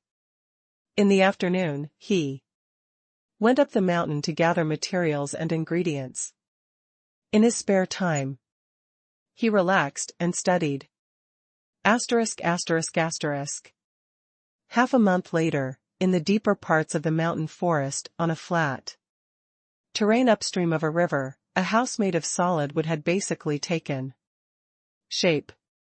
Jiang Ming only constructed 2 rooms, the main room and the pharmacy. He lived alone. His daily activities, such as sleeping, cooking, drinking tea, and reading, were all completed in the main room. The pharmacy was used to store and study the medicinal herbs he had collected. In addition, he had also reclaimed a few pieces of barren land to plant some vegetables and medicinal herbs in the coming spring. Asterisk asterisk asterisk. Fall left, and winter came. Everything was bleak, and the mountains became quieter. Jiang Ming hadn't seen any herb gatherers in the mountain for many days. The last time he had seen them, he had heard that the storm in Peace Town had subsided. Because winter had come, the number of medicinal herbs that could be picked in the mountains had plummeted, and the forces in the city had retreated. However, the price of medicinal herbs continued to rise. It was said that all of them were sold to the north, where the war seemed to be in a critical state. No matter what, people always suffer. Jiang Ming sighed. If the war continued, the storm in Peace Town would not end here. It's time to go back to town. Jiang Ming went to the pharmacy, picked up some herbs that had been dried, put them into the herb basket, and carried them down the mountain. Asterisk asterisk asterisk. At the medicine market in Peace Town, someone shouted, "Uncle Ba, quickly look." At this, Uncle Ba was leading a group of followers to collect the toll fee when one of them suddenly pointed in a direction and shouted. Uncle Ba looked over, and his eyes darkened. Jiang Ming actually dared come back. Let's go. At a corner of the medicine market, Jiang Ming was squatting on the ground and selling herbs.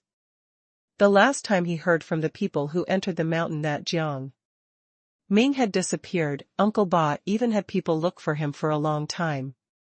He would not be able to escape Uncle Ba's eyes if he returned to Peace Town. So he might as well meet him at the medicine market. Sure enough, not long after the herbs were spread out, Uncle Ba brought a group of people and surrounded him in an aggressive manner. Jiang Ming, I thought you and I were brothers. Uncle Ba's expression was unhappy, and he said in a deep voice, the old man in the city came to pick a herb gatherer, and I recommended you. Why did you escape and disappear? Jiang Ming looked at Uncle Ba's gloomy expression and understood in his heart. It seemed that he had guessed it right before. Uncle Ba was definitely involved with them and wanted to get rid of him. What a coincidence, I was too busy during those few days, Jiang Ming said. Sincerely. You have to give me an explanation for this. This time Uncle Ba wasn't so gentle. He said coldly, otherwise, you won't be able to walk out of the medicine market today. He had also figured out something now. When Jiang Ming drank and talked with him in the past, he was using him as a shield to avoid trouble.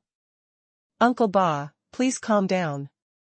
Jiang Ming didn't plan to fall out with Uncle Ba just yet.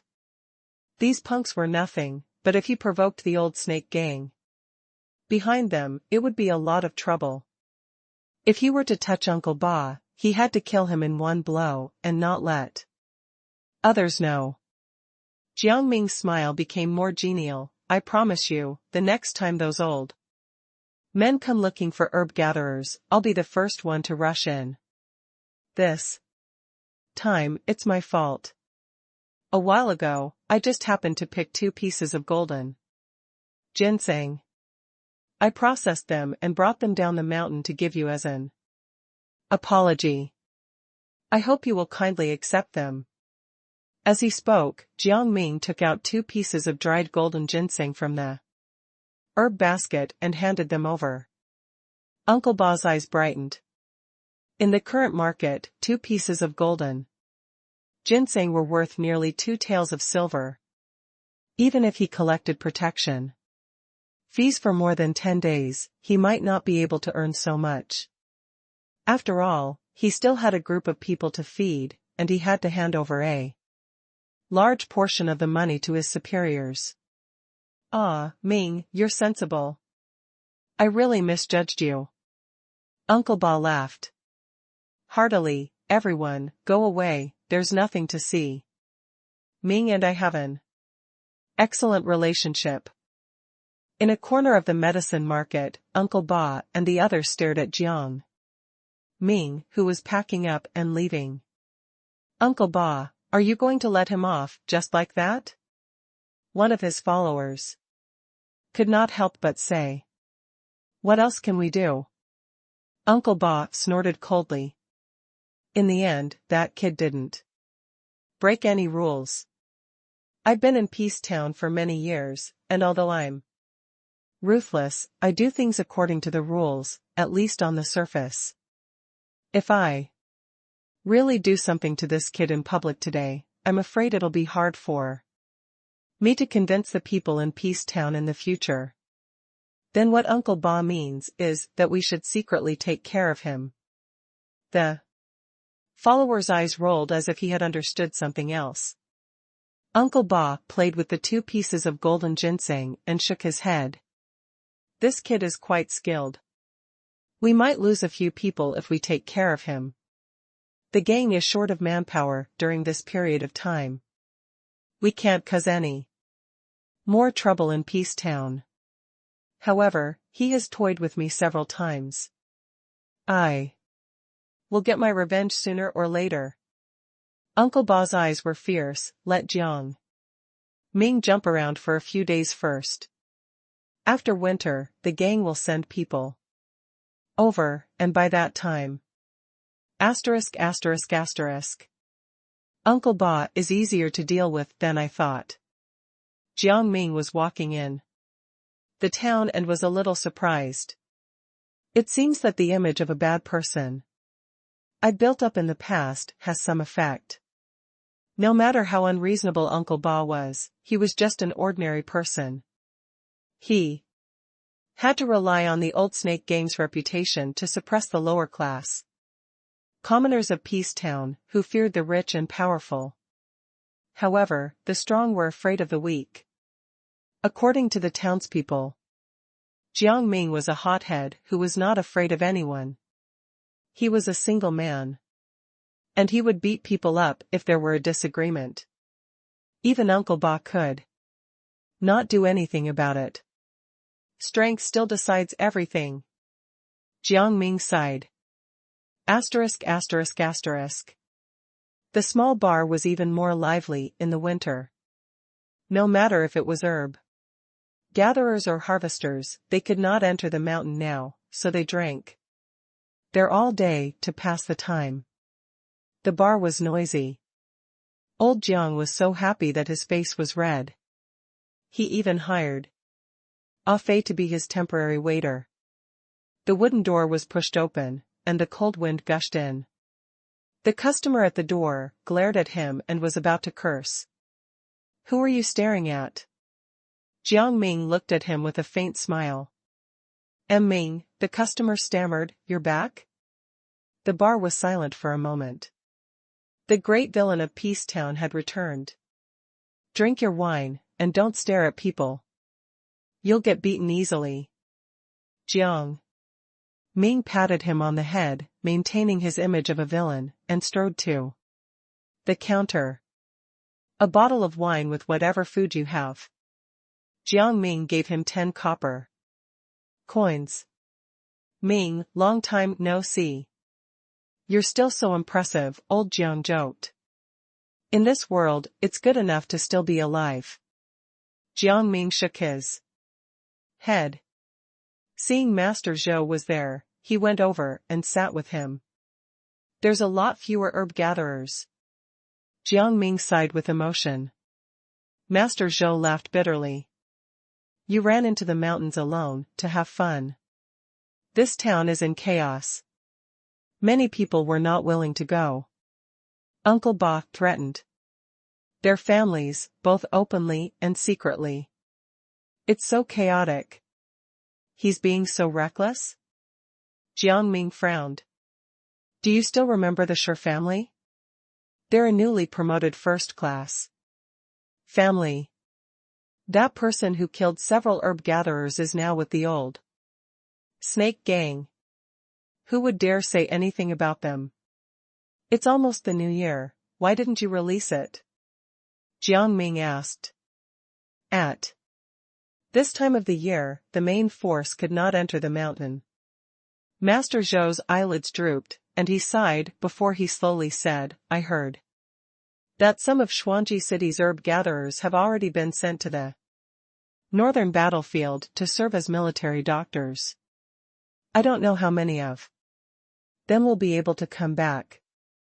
Jiang Ming was stunned. What kind of madness was this? How could a herb gatherer be the same as a doctor? Was war a joke? How could they be so reckless? What's going on? Who is fighting who? Jiang Ming was confused. I heard that there's a rebellion in the north, and the 3 prefectures have been taken down. The capital is sending out troops to suppress the rebels. They've ordered all the prefectures to contribute. There are requirements on the number of medicinal herbs, weapons, soldiers, and military doctors. So, Great Cloud City is being deceived like this? Aren't you very active when you pick herbs? Jiang Ming was even more confused. Deceived? Suddenly, a head popped over from the side. A herb gatherer said. Sneakily, how do you know it's a lie and not intentional? And about those medicinal herbs, I heard that many of them were robbed by the rebel army halfway through their delivery. Those old men in the city are more cunning than anyone else. Jiang Ming finally understood. There was a traitor among the forces. However, it was normal when he thought about it. Since ancient times, these aristocratic families have always been strong and influential. These aristocratic families had placed their bets in advance. Some bet on the royal family, some bet on the rebels, and some bet on both sides. From the looks of it, the officials of Great Cloud City might be in an ambiguous relationship with the rebels. If the war doesn't end next year, I'm afraid we'll have to recruit soldiers. Master Zhou sighed. Right, while you were in the mountains, something big happened here. This topic was too heavy, so Master Zhou changed the subject and said, a group of rebels who had been going crazy in Great Cloud City for a long time was wiped out on the way to the capital. It was a tragic scene. Someone immediately replied, I heard that one of them had his head chopped off. Another one was nailed to a tree. He could not even be pulled out. What a satisfying job. Even the government has put up a notice to find the man who killed the rebels. They will reward him with 100 taels of silver. Speaking of which, this hero still hasn't shown up yet. If it were me, I would have already received the silver and gone to Xuanji City to have fun. You? I'm afraid you'll pee your pants when you see that scene. At the mention of this, the bar immediately became noisy. Obviously, this topic was more exciting. Jiang Ming listened silently and sipped his wine from time to time. If Jiang Ming dared show his face, he knew it would spell the end for him. The government would tie him to a rock and sink him into the ocean. At noon, Jiang Ming bought some daily necessities in the town and then returned to the cloudy dream mountain forest. He found that he quite liked this kind of life. Asterisk asterisk asterisk. As time passed, the weather became colder and colder. The mountains and rivers were all covered in a thick layer of ice. Snow fell one after another, and everywhere was covered in white. Jiang Ming also went out less, but he still went out to pick herbs once every 2 or 3 days. The price of seasonal herbs in winter was the highest, and he could make a lot of money by selling them in the spring next year. In a mountain stream, Jiang Ming, wrapped in thick animal skin, looked at the scene in front of him with surprise and joy. In the white snow, there was a spot of emerald green that attracted attention. It was a place no more than 3 feet wide, with lush green grass growing on it. A small patch of red grass swayed gently in the middle of the grass, and even in the snow, it seemed to emit warmth. Fire cloud grass. I've finally found another one. Jiang Ming was very excited. He had cooked and eaten the last one, but he had not practiced martial arts at that time, so almost half of the efficacy was wasted. And now that he was at the critical moment of breaking through a realm, this fire cloud grass came at the right time. He patted a rabbit beside him. Remember its appearance and taste. If you find one more, I will give you something yummy. Carefully digging out the fire cloud grass, Jiang Ming's thoughts also returned to the day he first came to this world. Everything began with that piece of fire cloud grass. It is the survival of the fittest in this world. The cold wind whistled and came down from the top of the steep mountain. Jiang Ming stood on the frozen river with his upper body bare, practicing the tiger subduing fist over and over again. His chest heaved up and down as he breathed in and out rhythmically. His entire person exuded a fierce aura, and every move he made was like a real tiger. If the external training was the form, the internal training was the combination of the will, the form, and the breathing. Only then could the tiger subduing fist's greatest power be unleashed. As he breathed, Jiang Ming's skin gradually turned red, exuding wisps of white gas, but it eventually faded away. The blood in his body was still out of control. I've almost mastered the breathing technique, but I'm still a step away from refining the blood qi, Jiang Ming muttered to himself. He slowly stopped and returned to the wooden house. The room was filled with the fragrance of herbs, and a pot of medicinal herbs was being stewed on the fire. Scarlet bloodvine, ginseng, and some mushrooms simmered merrily. Of course, the most important was still the fire cloud grass. After coming to this world for a long time, Jiang Ming realized the rarity of fire cloud grass. Even for those martial artists who were high above, it was a rare treasure that could only be encountered but not sought. It was of great use to the progress of martial arts. When the medicinal stew was ready to eat, Jiang Ming gulped it down. He licked his bowl clean. As the medicinal stew entered his stomach, Jiang Ming immediately felt a trace of heat spreading along his limbs and bones. At this moment, he seemed to have endless power. The blood qi in his body seemed to be more active at this moment. Jiang Ming threw down the bowl and immediately rushed out of the house. He stood in the snow and continued to practice. Jiang Ming practiced relentlessly. He could feel that the blood in his body was restless, as if it had formed a hot flow that was running amok. He subconsciously circulated his breathing technique in an attempt to guide and control the surging heat flow, but it was to no avail. Jiang Ming's eyes were a little red from the impact of the blood qi. When he was upset, he suddenly had a flash of understanding in his mind. If you want to subdue the tiger, you must be fiercer and more ruthless than the tiger.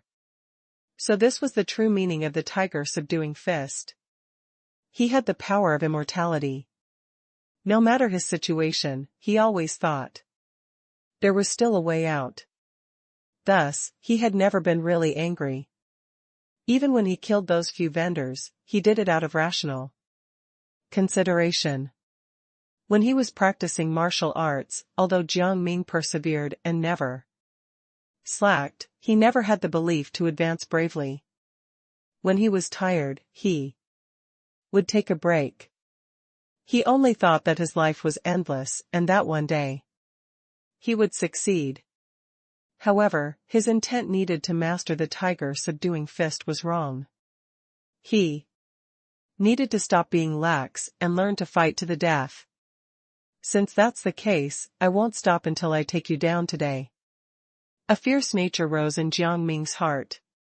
He tried his best to practice the tiger subduing fist. Gradually, his breathing seemed to be synchronized with the rhythm of the blood in his body and gradually became indistinguishable. Boom! Jiang Ming threw out his last punch and suddenly stopped. At this moment, he was naturally circulating the internal training method of the breathing technique. His breath was thick, and his entire person seemed to contain an inexplicable power. Under his skin, a red light flashed and disappeared.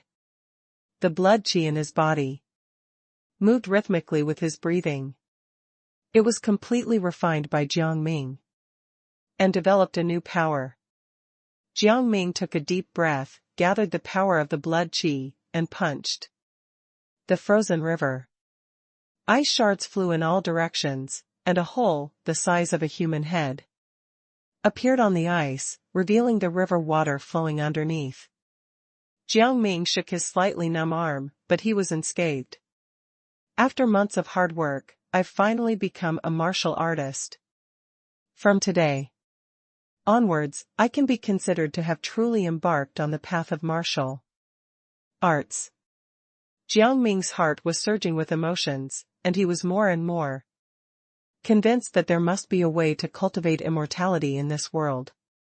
Because just martial arts alone had shocked Jiang Ming, he broke the thick ice with the power of one punch and was unscathed. This was not a power that ordinary people could have. Then he took a deep breath. But this consumes too much blood qi. This punch has drained half of my blood qi. I still have to continue cultivating and controlling the blood qi to circulate throughout my body.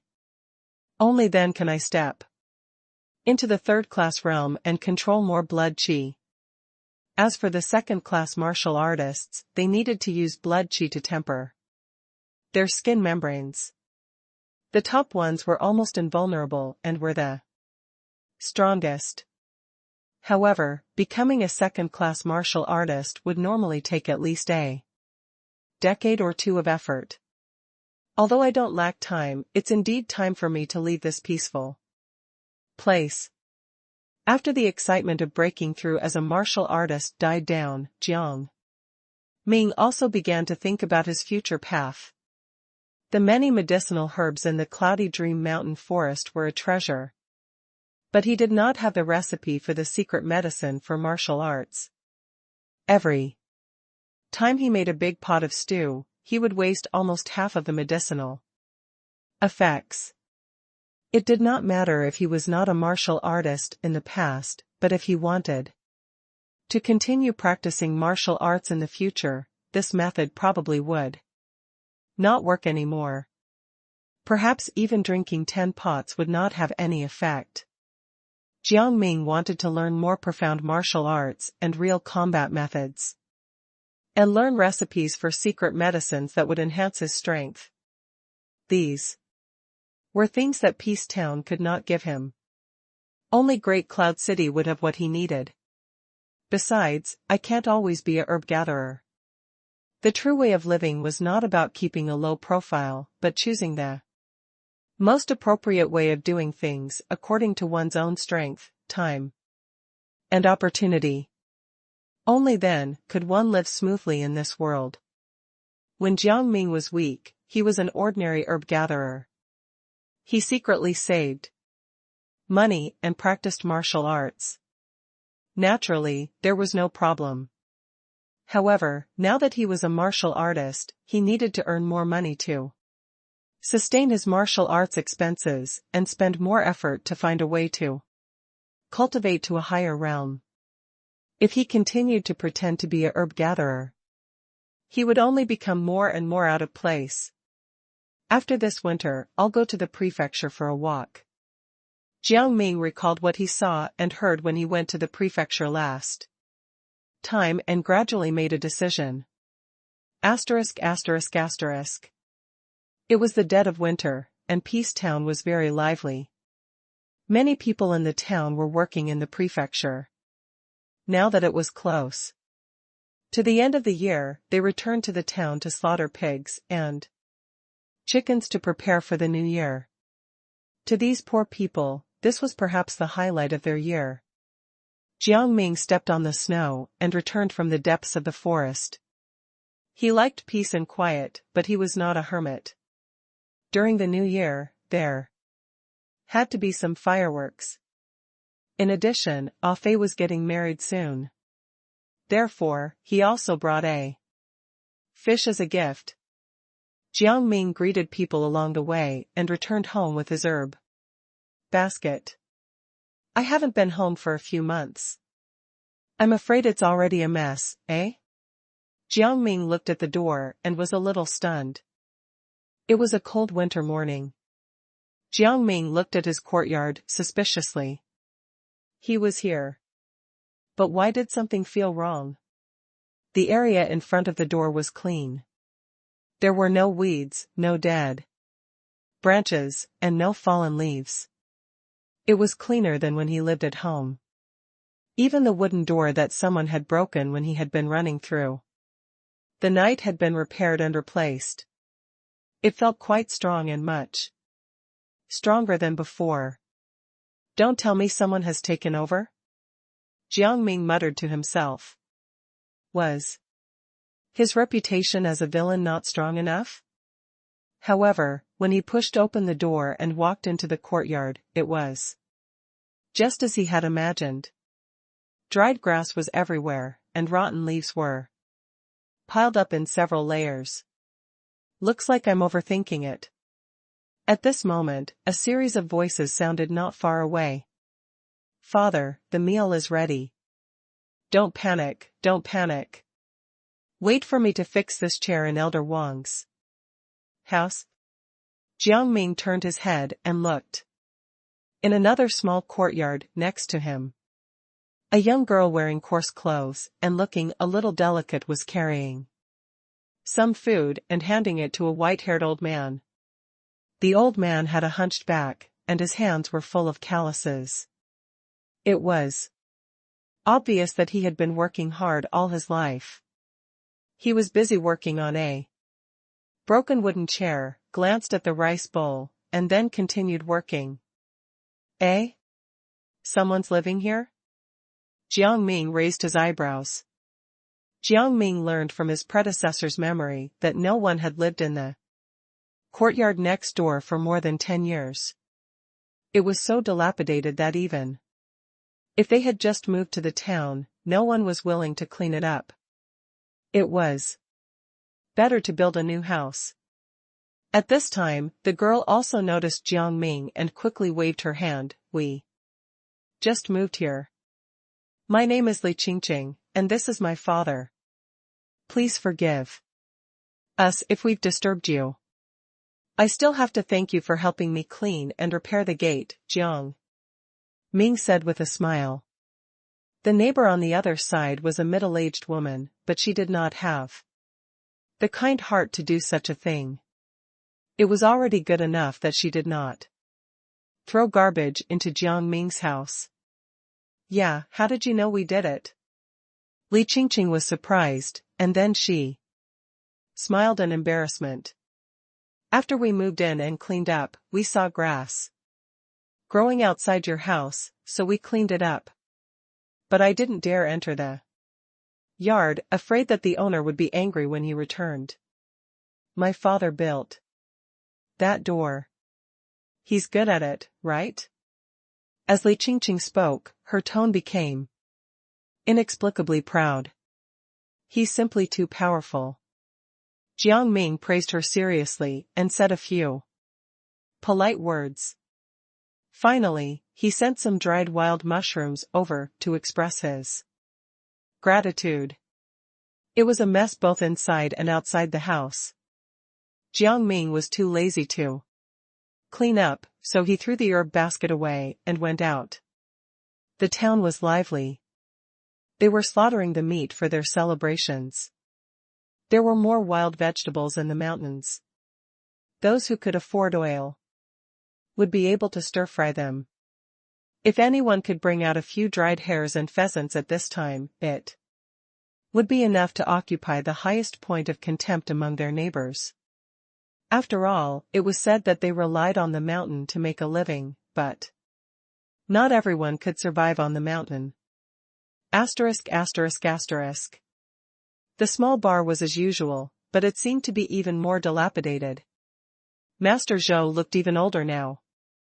He could not even drink fiery wines anymore.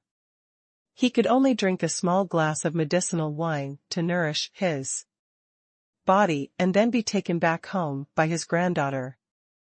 There were not many people in the bar. Old Jiang got up and sat at the same table as Jiang Ming, sighing, I hope Master Zhou can live for a few more years. Back then, Master Zhou and I could drink 10 pints of beer. Old Jiang kept talking about the past, but Jiang Ming did not answer him. He just drank the wine. It was not easy for the older generation to meet someone who could listen to them. At this time, he just had to listen. As he spoke, old Jiang became a little tipsy and fell asleep on the table. Ah Fei carried a towel and walked over after clearing a few tables. He shook his head and said, a few old people have left this winter, and Mr. Zhang's stamina seems to have halved. The two of them worked together to carry old Jiang to the bed in the inner room and then sat back at the table. How's the marriage going? Jiang Ming asked. Ah Fei chuckled. On the 19th of the 12th month, I'll set up 2 tables of dishes in my courtyard. Ming, you have to come. Jiang Ming smacked his chopsticks. What the hell are you talking about? I've already paid for it. How can I not go? Exactly. By the way, have you met your new neighbor? Ah Fei asked. Jiang Ming nodded. Yes. They even fixed my door. That's right. Elder Li's carpentry skills have spread all over Peacetown. Many people are looking for him to repair their wooden artifacts and make furniture. Ah Fei shook his head. And his daughter, Li Qingqing, is about to get married. She's only holding her wedding one day after mine. Ah Fei talked about her husband. Jiang Ming had met him a few times. He was not very outstanding, but he was quite honest. Life in the town was like this. There was no such thing as picking and choosing between families of equal social status. They could almost make do with it. Asterisk asterisk asterisk. As the days approached the end of the year, Jiang Ming also completely relaxed. When he had nothing to do, he would clean his yard and go to town to buy some wine and meat to prepare for the new year. He got along well with his new neighbors. Elder Li and Li Qingqing often came to help Jiang Ming clean the yard. Jiang Ming was also very interested in Elder Li's carpentry work. In his spare time, he would follow Elder Li to walk through the streets and learn carpentry. For Jiang Ming, it was too boring to only practice martial arts. Learning other skills was fun. He even planned to find an opportunity to learn the winemaking technique that old Jiang had hidden away. On the 19th of the 12th month, Ah Fei was officially married. He wore neat clothes, and the bride's head was covered with a red cloth. They were sent to the nuptial chamber. Master Zhou was sick in bed and could not come to the wedding, so Jiang Ming paid for him. On the 20th of the 12th month, Jiang Ming and Ah Fei came together to Elder Li's house and prepared to attend Li Qingqing's wedding. That young man had no parents, so he married into the Li family. Everything went well at the banquet. Jiang Ming even saw Li Qingqing's elder brother. He heard that he was working as a servant in a big family in the prefecture. Today, he had specially asked for leave for his sister's wedding. However, her brother only showed up once and toasted at each table before disappearing again. Her brother is so mysterious, Ah Fei said curiously. Jiang Ming was about to speak when there was a sudden noise outside the courtyard, followed by a scream. Murder! Murder! The sudden scream silenced the noisy banquet hall for a few seconds. Then panic erupted. What's going on? Did someone die? Run quickly! Everyone pushed and shoved each other as they ran out of the courtyard. The wine, dishes, bowls, and chopsticks fell to the ground, and no one could care about continuing to eat. Dad! Li Qingqing ran to Elder Li's side and said helplessly. Elder Li forced himself to calm down and said, "Don't panic. Don't panic. We have lived our lives honestly. No matter what trouble there is, it won't be on our heads." But looking at the wedding banquet turning into a mess, Elder Li's expression was also a little helpless and dispirited. At this moment, an angry curse came from outside the courtyard. Stop struggling. All of you get back inside. Hey, what are you doing? Don't push. After a round of pushing and shoving, the people who had just rushed out of the courtyard were all driven back, and they were all making a lot of noise. Jiang Ming's eyes darkened slightly. He had already recognized the owner of the voice. Sure enough, the next moment, Uncle Ba led a group of punks in. Murder! Murder! There's no justice in this world. Behind Uncle Ba, a fat woman was struggling and cursing madly with a few punks holding her by the shoulder. Jiang Ming took a closer look. That was his other neighbor, right? Her husband was an arrogant man who worked in the city. Even Uncle Ba did not dare do anything to him. Why did it become like this today? A few punks threw the fat woman into the yard with their combined strength. One of them even went up and gave her a hard kick. Shut your mouth. I'll beat all your teeth out if you keep shouting. Hey, I thought someone really died. So it's this fat woman. Only then did everyone in the courtyard quieten down. Someone muttered the last few words very softly. After all, it was not a good thing to be hated by the wife of an official. The fat woman was still making a scene and screaming, "Uncle Ba, hurry up and let me go home. You've got guts, aren't you afraid that my man will come back and teach you a lesson?" Uncle Ba's eyes were filled with ferocity. He walked over and slapped her face, saying sternly, "If you keep shouting, I'll really kill you." The fat woman fell silent in an instant. Her face turned pale with fear. She closed her mouth tightly and did not dare speak again. She was usually arrogant, but she was not a fool. She could see that Uncle Ba was really angry today. If she continued to make trouble, he might really kill her. In the corner, Jiang Ming was puzzled. Although Uncle Ba used vicious means, he only bullied the weak and feared the strong. He never provoked Master Zhou, the fat woman, and other people who were not poor. Today, he was so arrogant. Something was wrong. He suddenly fixed his eyes on an ordinary-looking middle-aged man in a black robe beside Uncle Ba. The latter's steps were steady, and his eyes were bright. He must be someone who had practiced martial arts. Uncle Ba did not have such an expert under him. Today, no one is allowed to leave without my orders. On the other side, after Uncle Ba finished dealing with the fat woman, he stepped over her body and stared fiercely at the people in the courtyard. At his side, the black-robed middle-aged man's eyes turned and looked at everyone in the field. Finally, he shook his head gently at Uncle Ba. Uncle Ba's face was a bit ugly. He turned to Elderly and sneered, "Elderly, your daughter is getting married, and your son isn't coming back to celebrate?" Jiang Ming and Ah Fei looked at each other. They both remembered the mysterious young man who only showed his face once and then disappeared. "Hey, I just saw his son, Li Zhuang, earlier. How come he's gone?" Someone beside him whispered.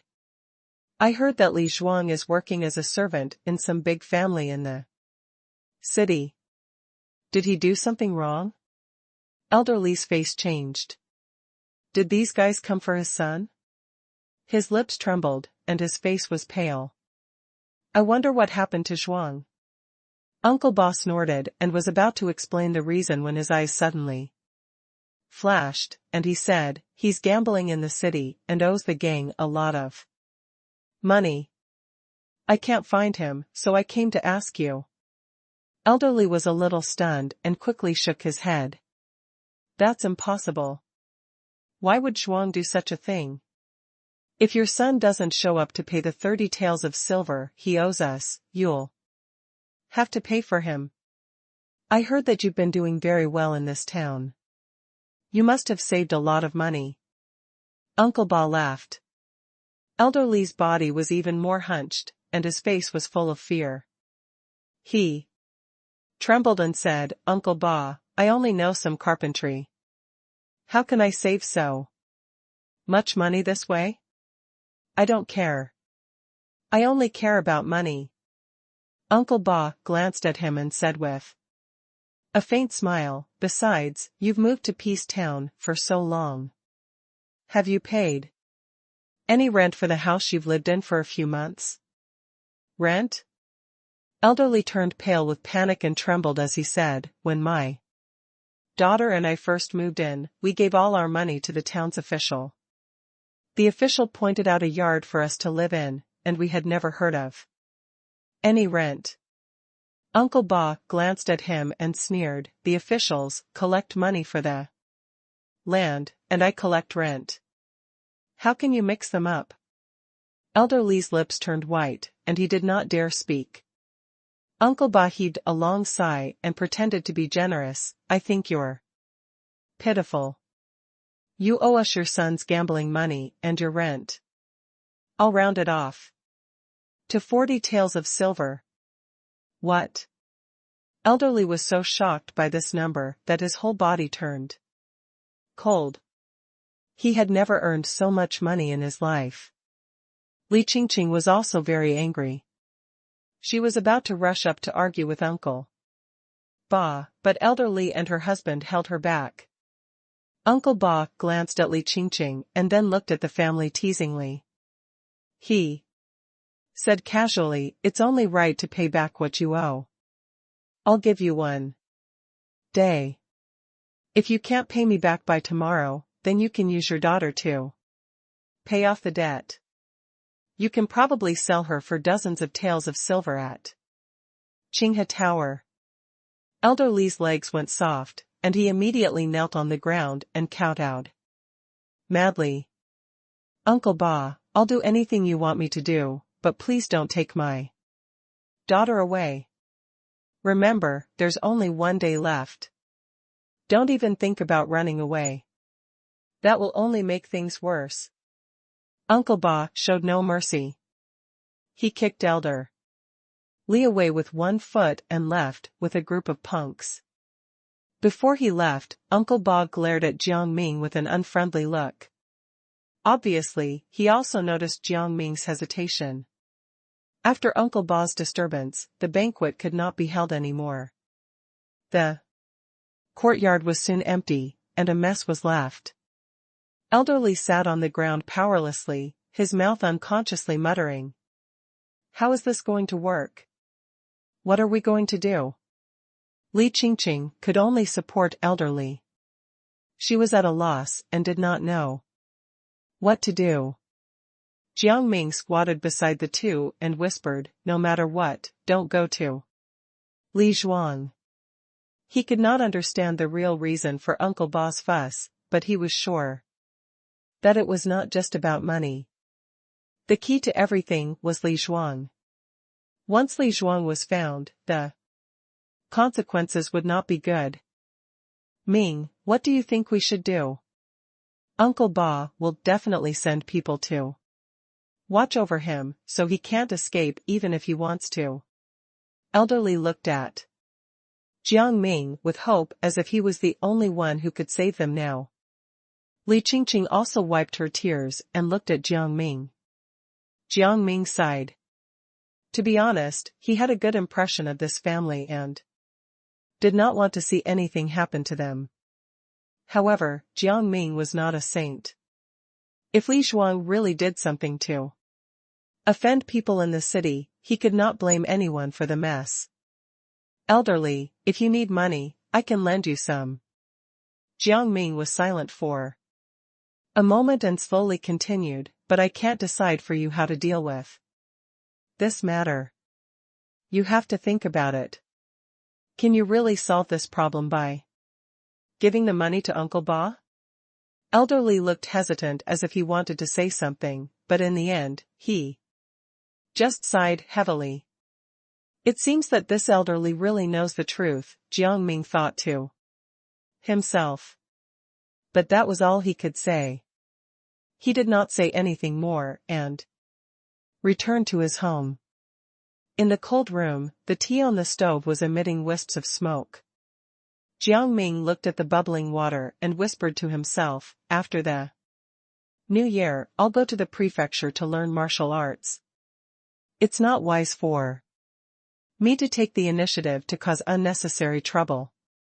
There's a high probability that the person beside Uncle Ba is an expert from the old snake gang. Looks like Li Zhuang's crime isn't ordinary. Otherwise, he wouldn't have been traced all the way from the prefecture to Peace Town. Moreover, I don't know what Li Zhuang did. I will encounter more and more troubles in the future. If I take care of all of them, how will I have the time to cultivate? Provoking the old snake gang would not be beneficial to him. If he did not do anything about it, he would not lose anything, but if he did, it might cause a lot of trouble. Jiang Ming drank his tea and closed his eyes to calm his mood. It was already very good that he agreed to lend some silver. Who else could take out so much silver to solve Elderly's problem? However, the tea on the stove was boiling, and the gurgling noise was annoying. Jiang Ming simply lay on the bed, covered himself with the quilt, and prepared to sleep. However, after tossing and turning for a long time, he almost kicked a hole in the bed frame. F***ck. Jiang Ming threw off the quilt and went out directly with his messy hair. As evening approached, the weather was cold, and the ground was freezing. Snow was falling heavily, and almost no one was on the streets.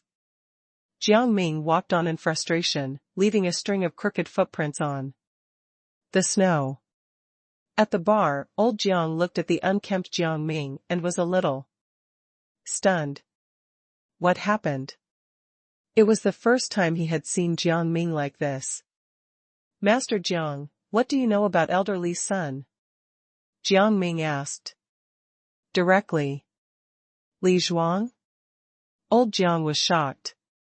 He looked around and said in a low voice. What do you want to do? The people Uncle Ba invited today are experts from the old snake gang in the city. Jiang Ming drank his wine and did not speak. Old Jiang shook his head helplessly and said slowly, I didn't hear much.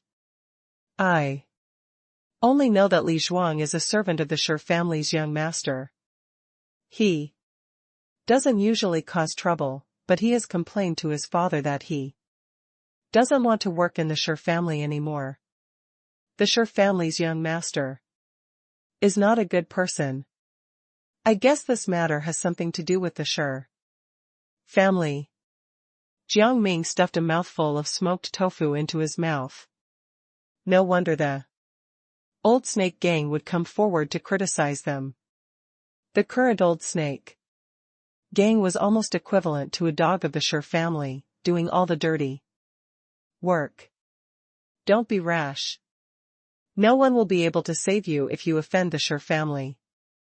Old Jiang looked at Jiang Ming's expression and knew what he was thinking, so he quickly advised him.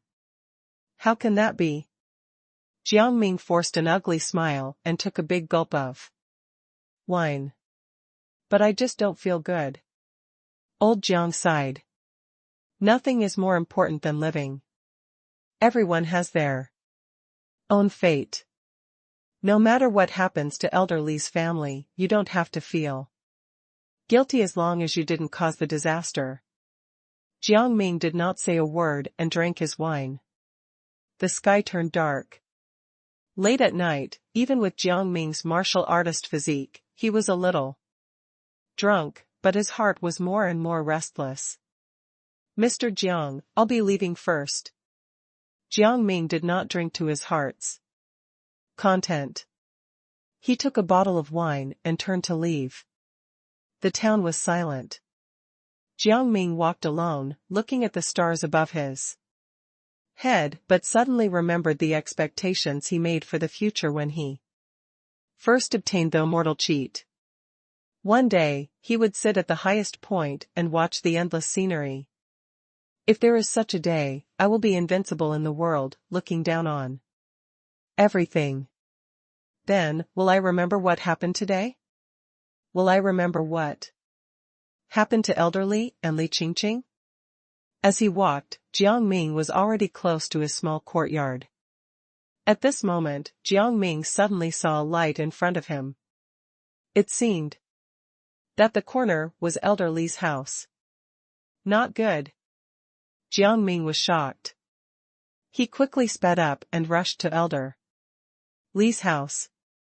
From afar, he could already hear some voices. Ha ha ha. Uncle Ba's calculation is really accurate. I knew that this guy would come back to look for us once I found trouble with Elder Li. We haven't been guarding for long, and we've already caught him red-handed. Hey, I think we should just tie up his sister as well. Let the guys enjoy her first and then send her to Qinghe Tower. Isn't that the best of both worlds? Eh? You're smart. When Jiang Ming rushed into the courtyard, he saw Li Zhuang, who he had seen during the day, tied up with a thick hemp rope. Blood was flowing from his face, and he was in a miserable state. He had already passed out. Elder Li and Li Qingqing were kneeling on the ground, begging for mercy. The people they were begging for mercy from were the three punks who had appeared during the day. At this time, they were holding torches and looking down at the Li family with smug expressions. Jiang Ming shook his head secretly. Uncle Ba's so-called gambling and rental were all to force Li Zhuang out. He did not expect to catch him so quickly. He told Elder Li not to look for Li Zhuang, but he could not stop Li Zhuang from walking into the trap. When the crowd saw Jiang Ming rushing in, they all turned their heads and looked at him. Elderly and Li Qingqing's faces showed a hint of unbelievable joy. As for the three punks, their faces were gloomy. One of their leaders immediately shouted, "Jiang Ming, I advise you not to meddle in other people's business. Otherwise, I will capture you as well."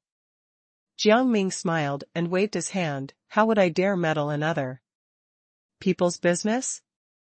I'm just curious about what kind of evil thing Li Zhuang has done to make all of you gather so many people."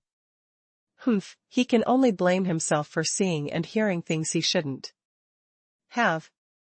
A little B** starred wants to escape from the Sher family and the old snake gang? He doesn't know what's good for them. Alright, say less about things you shouldn't say. The leader turned his head and shouted. Then he looked at Jiang Ming coldly and said disdainfully, "Don't think that you're hot shit just because you beat up a few minions in peace town. You can't get involved in this matter. Hurry up and get lost." Jiang Ming nodded slightly. It turned out that it was not because he had done something wrong, but because he knew something that he should not have known. Sure family. Sure family. Jiang Ming murmured and thought of the herb gatherers who disappeared a few months ago. They tried their best to survive in this world. They were the same as Li Zhuang, they just wanted to live. What was wrong with that? I'm talking to you. Did you hear me? The leader of the gangsters walked up to Jiang Ming and pushed his shoulder. A soft sound was heard, and the leader's voice stopped. He slowly looked down and saw a fist had pierced through his chest. Jiang Ming pulled his hand out of his opponent's chest and looked at him indifferently. "You're too loud." The leader of the punks was terrified. He wanted to say something, but his life force was fading rapidly. In the end, he fell to the ground and became a corpse. Jiang Ming's eyes were calm. After coming to this world for so long, this was the first time he took the initiative to kill someone. It was a little risky, but so what if it was? Jiang Ming did not want to be a hero. He just wanted to make sure he had no regrets left when he had reached his goal. On the snowy ground, warm blood was flowing, emitting wisps of steam. "How dare you?" The other two gangsters were so scared that they looked at Jiang Ming in anger. They could not imagine that Jiang Ming would dare kill their people. Moreover, Jiang Ming punched through the chest of their leader, which made the two of them even more horrified. Was this guy a martial artist? A martial artist was actually hiding in Peace Town. This was simply inconceivable. You're dead." One of the men's faces was as pale as a sheet of paper. But he still shouted, "You're dead. Even if you're a martial artist, you'll die a miserable death for killing people from the old snake gang." "Is that so? As long as no one knows that I'm the one who killed them, won't it be fine?" Jiang Ming said with a faint smile. "What?" The two of them were stunned, and then their bodies turned cold as they looked at Jiang Ming in horror. What was this person trying to do? Run. The two of them turned around and ran away at the same time. However, the speed of these two people was too slow in the eyes of Jiang Ming, who was a martial artist.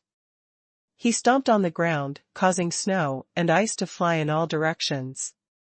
His figure leaped out like a fierce tiger and landed behind one of the men in an instant. He grabbed the man's neck with one hand, and like a tiger's claw, he twisted it. The crisp sound of a neck breaking rang out, and the skin and flesh were easily torn apart like paper. A large head flew out, and blood spurted out of the chest, splashing 3 feet high into the air. The other punk heard the movement behind him, and his legs went weak. He tripped on a stone and fell into the snow. A strong wind whistled behind him. He turned his head in fear and saw a foot falling from the sky and stepping on his chest. As if a rubber ball had exploded, dark red blood and broken bones mixed together, splashing on the ground in the shape of a butterfly. When Jiang Ming returned to the Li family, he saw that elder Li and the other two were untying Li Zhuang's rope.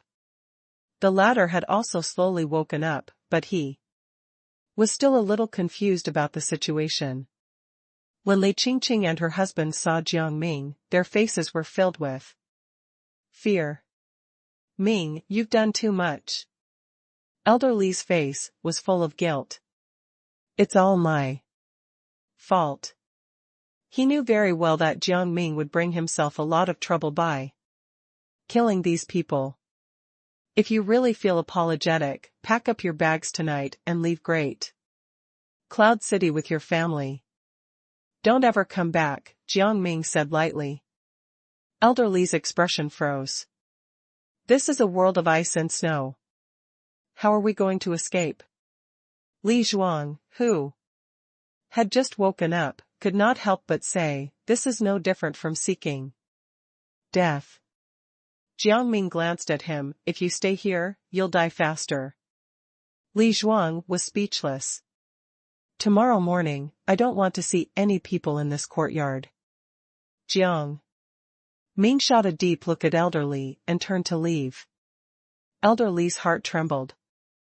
He felt that the young man in front of him, who was usually calm and collected, was like a demon at this time.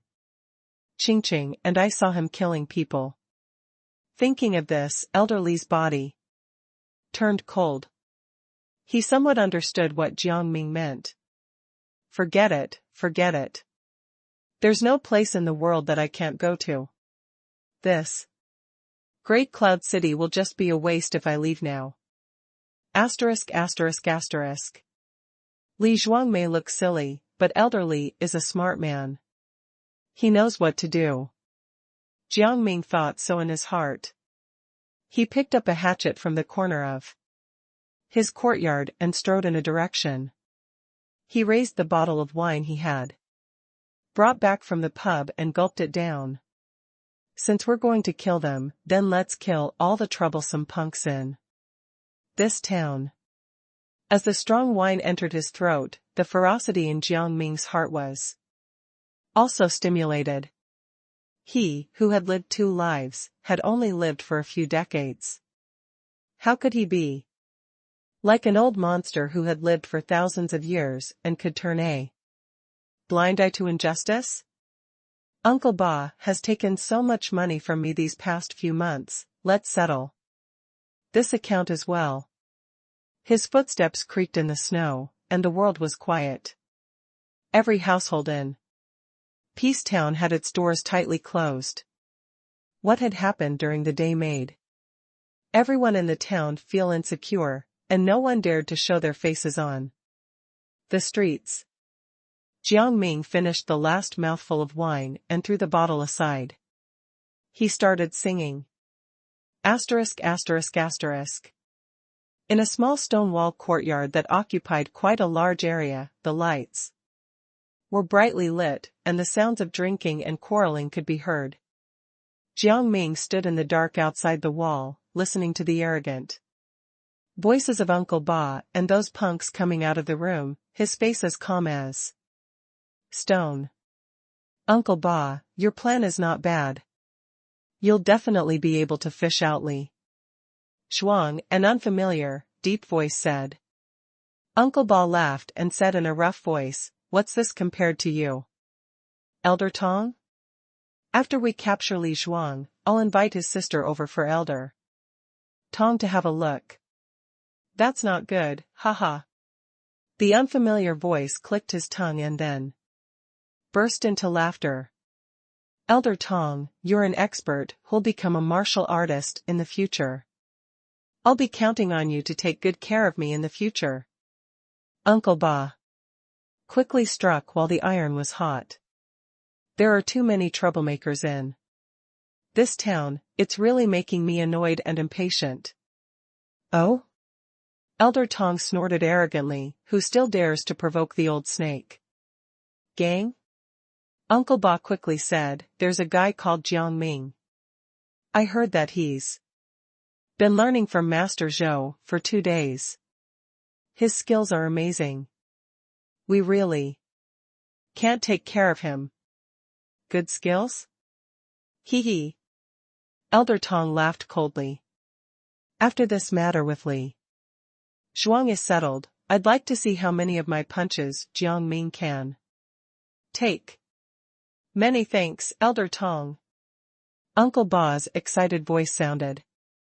Jiang Ming, who was standing outside the wall, seemed to see his flattering look. Uncle Ba, you still want to mess with me? Jiang Ming smiled silently. He spread out a bag of pale yellow powder in his hand and gently blew it. It drifted along with the wind to the courtyard and seeped into the room through the crack of the window and door. After several months of collecting herbs, Jiang Ming had tasted all the plants in the mountains and found many wonderful medicines. This pale yellow powder was the spore of one of the poisonous mushrooms after being dried. It was not fatal, but it could make the limbs of the person who inhaled it become weak. Jiang Ming carried a hatchet, kicked open the courtyard door, and strode in. Who is it? There was a punk standing against the wall in the courtyard. When he heard the noise, he quickly turned his head, but his body went soft, and he fell to the ground. Jiang Ming did not even look at it. His knife slashed down diagonally from the neck to the waist, directly cutting it into 2. Blood gushed out like a fountain, dyeing the blade red. Jiang Ming was expressionless. He pushed open the door of the main house and stepped in with the bloody hatchet in his hand. In the room, everyone was drinking and eating meat. When they saw Jiang Ming suddenly break in, they were all a little stunned. Uncle Ba, good evening, Jiang Ming said with a smile, but the blood all over his body and the blood-dripping hatchet in his hand made his smile a little terrifying. Jiang Ming, what have you done? Uncle Ba's face was full of shock, and he was about to stand up. However, his limbs went soft the next moment, and he fell back to his seat. What's going on? I can't move. Me too. Is there poison in this dish? Bullsh *T, I bought it and made it myself. How can it be? It must be Jiang Ming. The other punks also realized something was wrong, and the room instantly became chaotic. Uncle Ba sat on the chair, pretending to be calm, and looked at Jiang Ming. He said in a deep voice, Jiang Ming, it's really a joke for you to use such a despicable method. Jiang Ming laughed indifferently, a joke? If you all die, who will laugh at me? Since he had decided to make a move, Jiang Ming would not hold back anymore. This was the experience he had gained from killing people last time.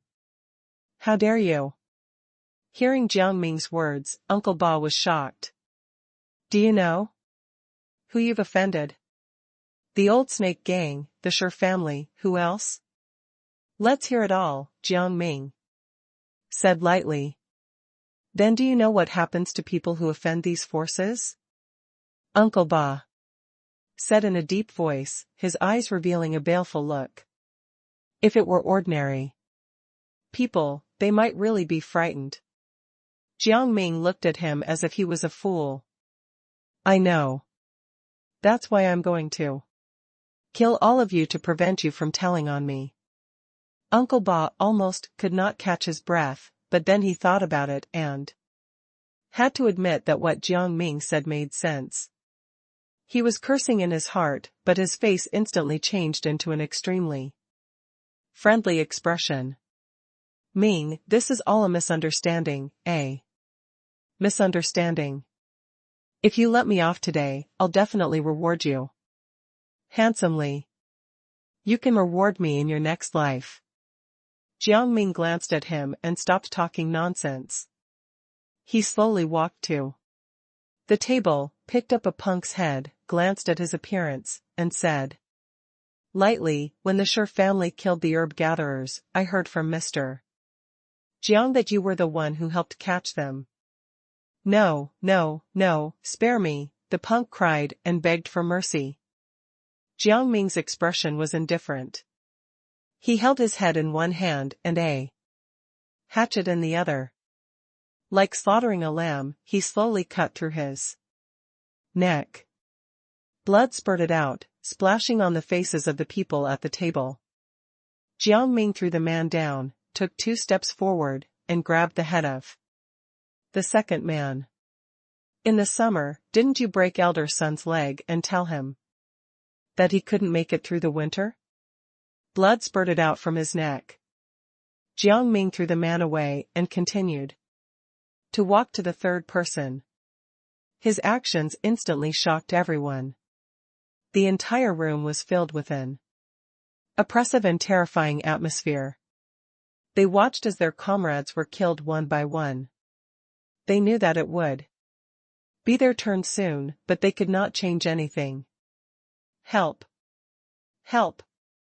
One of the punks could not stand this and actually fainted from fear. He even wet his pants. Uncle Ba's entire body trembled like a sieve. He looked at a black-robed man. With hope, Elder Tong, save us. Jiang Ming had already walked to the black-robed man's side. He lifted his head with one hand, and the hatchet was going to cut his neck. Uncle Ba's face revealed a look of despair. However, the next moment, the black-robed man, who was still lying on the ground, suddenly jumped up. His eyes lit up, and he punched Jiang Ming's head. Uncle Ba's eyes lit up. Humph, a puny little brat like you dare scheme against me? How could you know that I'm already an expert at sensing blood qi? Even though I'm affected by the effects of the medicine, I can still make one attack with all my strength. Elder Tong's face was filled with a sneer even before his fist had landed. It was as if he could already see Jiang Ming's brain splattering everywhere. A soft sound pulled Elder Tong back to reality from his fantasy. Jiang Ming raised his left hand slightly and blocked Elder Tong's full-powered punch with ease. His palm did not move an inch, as if it was a steel plate. It even made Elder Tong's fist feel a little numb. Uncle Ba and Elder Tong were both dumbfounded. You sensed the blood qi? Work harder in your next life, Jiang Ming said with a gentle smile. He had already seen that this black-robed man was unusual during the day, so how could he not be on guard? Why, you're a martial artist. Elder Tong's body went limp again, but he cried out in shock, how is that possible? You're just a village man, how did you manage to master the technique at such a young age? Jiang Ming did not wait for him to finish his words and cut his neck with a knife. His blood directly sprayed on the beams of the house. As expected of someone who has practiced martial arts, Jiang Ming was also shocked, but he immediately praised him. Elder Tong died with his eyes wide open as if he were rolling his eyes at Jiang Ming. Jiang Ming continued to kill them one by one. In just a moment, only Uncle Ba was left alive in the whole house. Uncle Ba's spirit was somewhat abnormal. His eyes lost focus, and he sat paralyzed on the chair, only his mouth kept muttering, "Don't kill me. Don't kill me." Jiang Ming looked at this scene calmly. Uncle Ba, who was tyrannical in peace town, was just an ordinary person. He would only reveal his true self when facing life and death. Without hesitation, he cut off Uncle Ba's head and rolled it to the corner of The table. The scar on his face was clearly visible. Only then did Jiang Ming heave a sigh of relief. Very good. A perfect infiltration. Jiang Ming patted himself on the back and then began to search the body with great interest. As expected, the punks were penniless. They only had a few dozen copper coins. On the other hand, Uncle Ba had 3 taels of silver and a number of copper coins. The richest of them all was Elder Tong, who had a banknote worth 50 taels of silver stuffed into his pocket, as well as a thin booklet. This is the prescription for the secret martial arts medicine? Jiang Ming casually flipped through it, and his eyes lit up. It was like finding a pillow when he was drowsy. Ever since he had broken through, his cultivation speed had been plummeting. To him, this prescription was more attractive than money. It must belong to Elder Tong. In order to practice martial arts, he spent a lot of money to buy this, Jiang Ming guessed. Jiang Ming quickly stuffed the money and the booklet into his arms and went into the inner room. He found more than 30 taels of silver in a box. Uncle Ba is really rich. Jiang Ming raised his eyebrows and put them into his arms without any hesitation. Then, Jiang Ming found a clean set of clothes in the house and changed into them. He kicked over the torches in the house and strode out. In the dark night, tongues of fire quickly rose and swept through the entire house in the blink of an eye. The glaring fire rushed up in the dark night and was quickly noticed. Fire! Fire! Hurry and put out the fire! Wait, that direction is Uncle Ba's house. Eh? It really is. Are we still going? The town was in chaos. Many townspeople were ready to rush out to put out the fire, but they stopped in their tracks. Uncle Ba has many valiant generals under him, he shouldn't need us, right? An old man muttered. He threw down the water bucket and pulled his grandson back into the house. What are you looking at? Let's go to bed and sleep. Maybe it's because Uncle Ba is happy during the new year, so he lit a fire too. Liven things up. In another family, someone pretended to be serious and speculated, but there was unconcealed glee in his voice. And so, a strange scene appeared. Not a single person in Peacetown went to put out the fire. Countless eyes watched as the fire grew bigger and bigger, enshrouding the entire courtyard. The area within the vicinity of Uncle Ba's house was empty. No one dared approach it on normal days, but now it did not affect other families, so everyone was even less anxious. They just treated it as if they were watching fireworks on New Year's Day. In the Li family's courtyard, Jiang Ming passed by outside and glanced at the empty courtyard. Only a few bodies were lying quietly in the snow. It seemed that Elder Li's family had already left this place. Whether you can live or not will depend on your own fortune. Jiang Ming's expression did not change. He turned around and went home.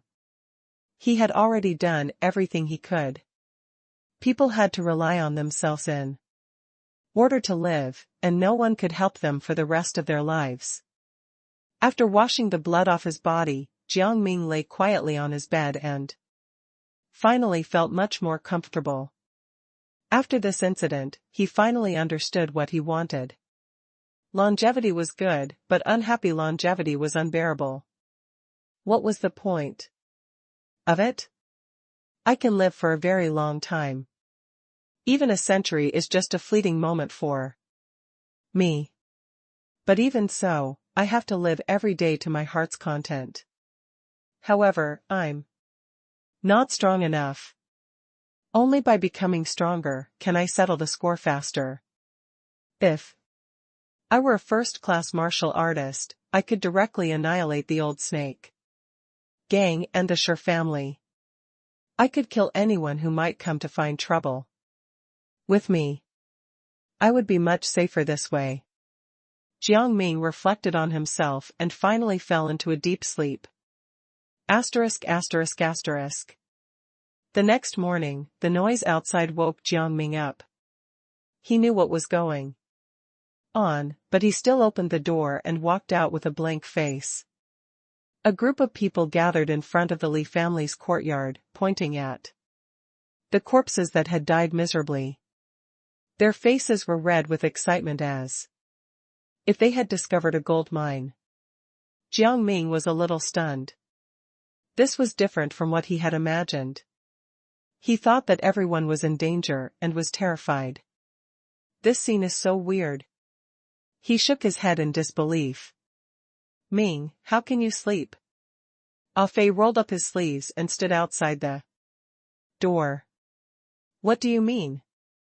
Jiang Ming's face showed an appropriate dumbfounded expression.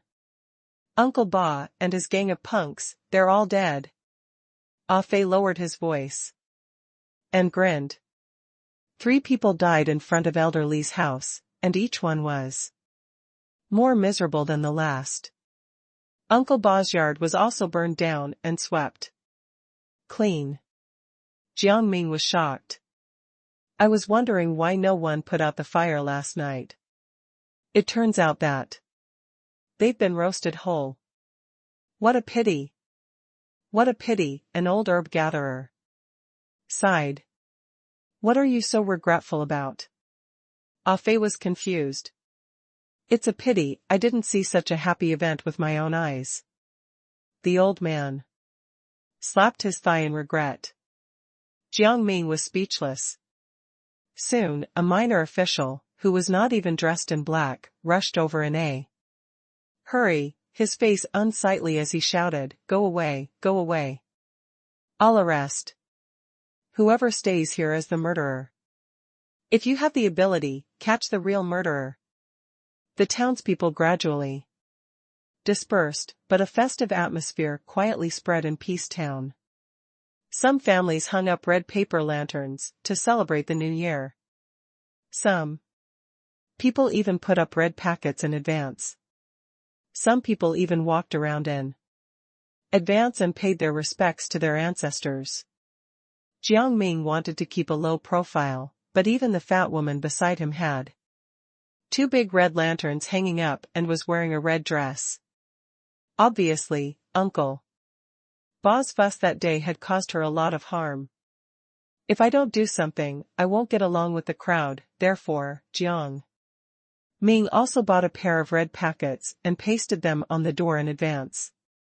Looking at the few people cleaning up the bodies next door, Jiang Ming thought, they should be here soon, right? Uncle Ba is the old snake gang's manager here, after all. Besides, that Elder Tong or whatever also died. As expected, a group of old snake gang members rushed to Peace Town that afternoon. They knocked on each door and sternly asked about what had happened last night. However, no matter how much they threatened the townspeople, they did not find anything. During the cold winter night, no one dared walk around blindly, and no one dared get too close to the punks and Uncle Ba, so no one saw the murderer. In the end, the only information they had was that the Li family had disappeared. Damn it.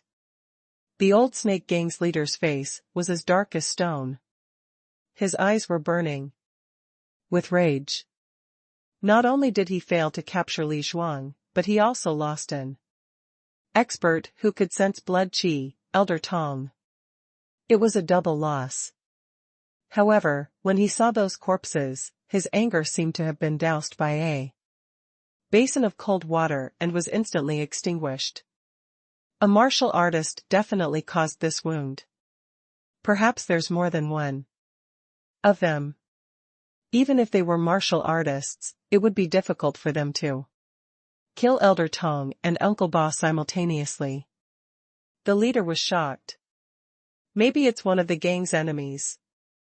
The leader felt a chill run down his Spine.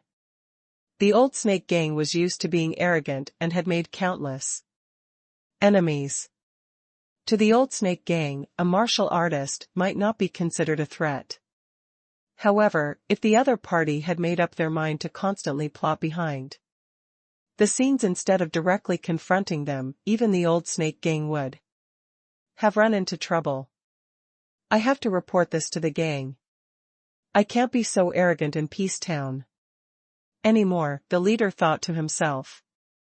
It was fine in the prefecture since no one dared do anything to the old snake gang, but if their enemies targeted Peace Town, then there was really nothing they could do. That night, the old snake gang retreated like the tide as if nothing had happened. The townspeople were amazed, unable to figure out what had happened.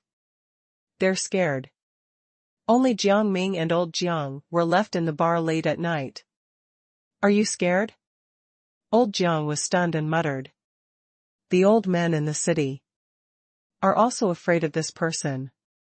From now on, even if the old snake gang sends someone to manage Peace Town again, life will be much better. Jiang Ming smiled faintly.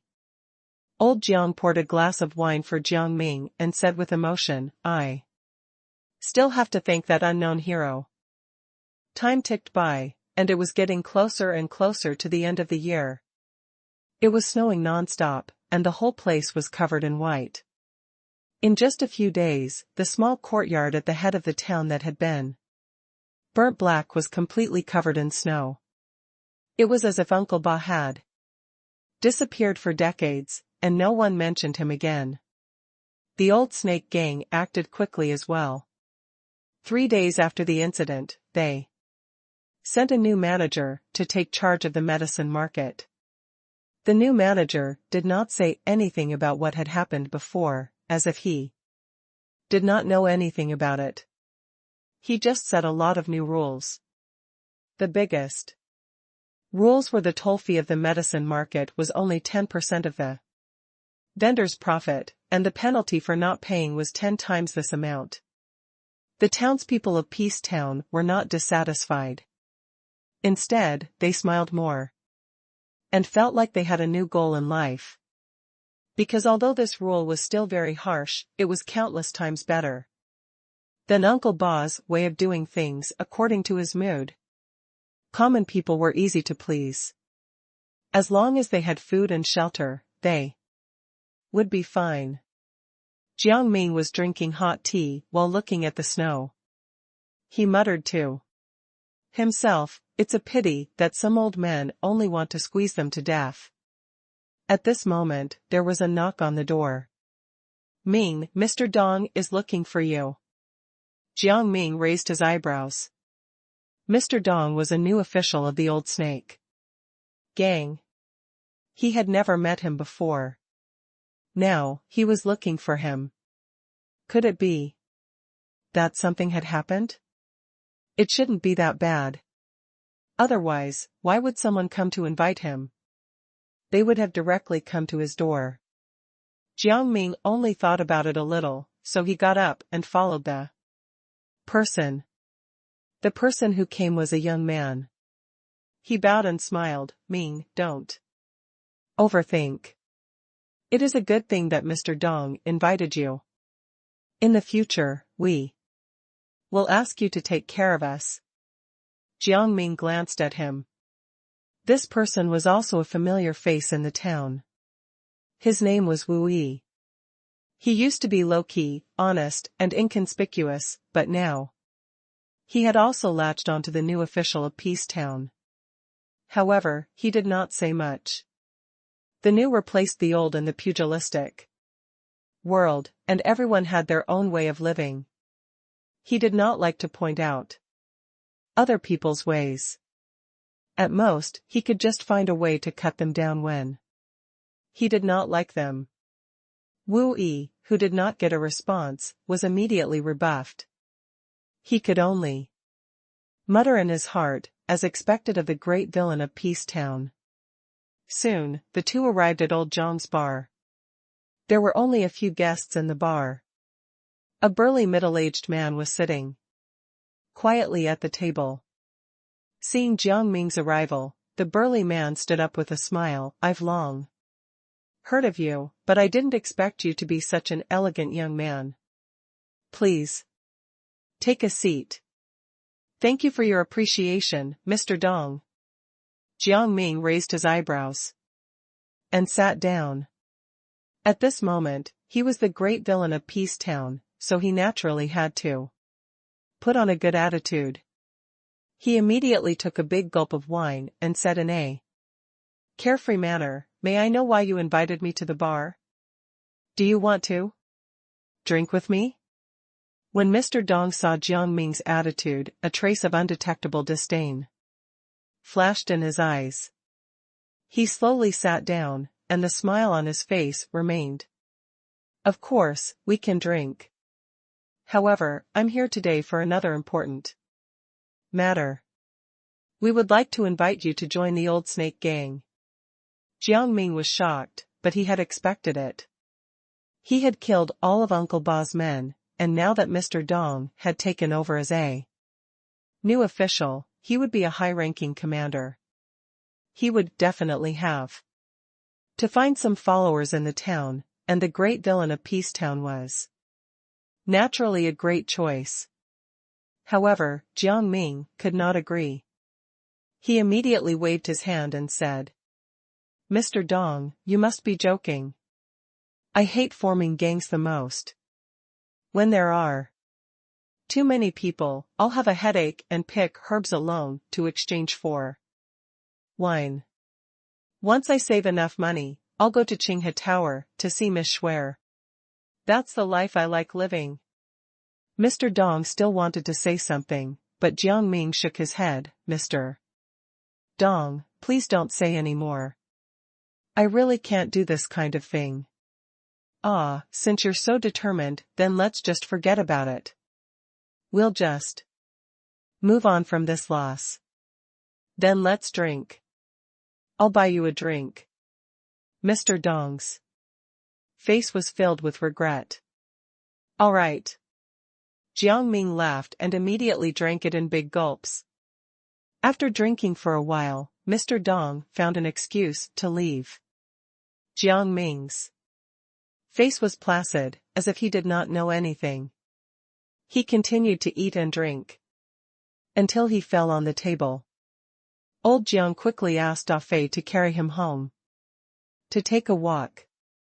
Mr. Dong, Jiang Ming was finally drunk and sent home.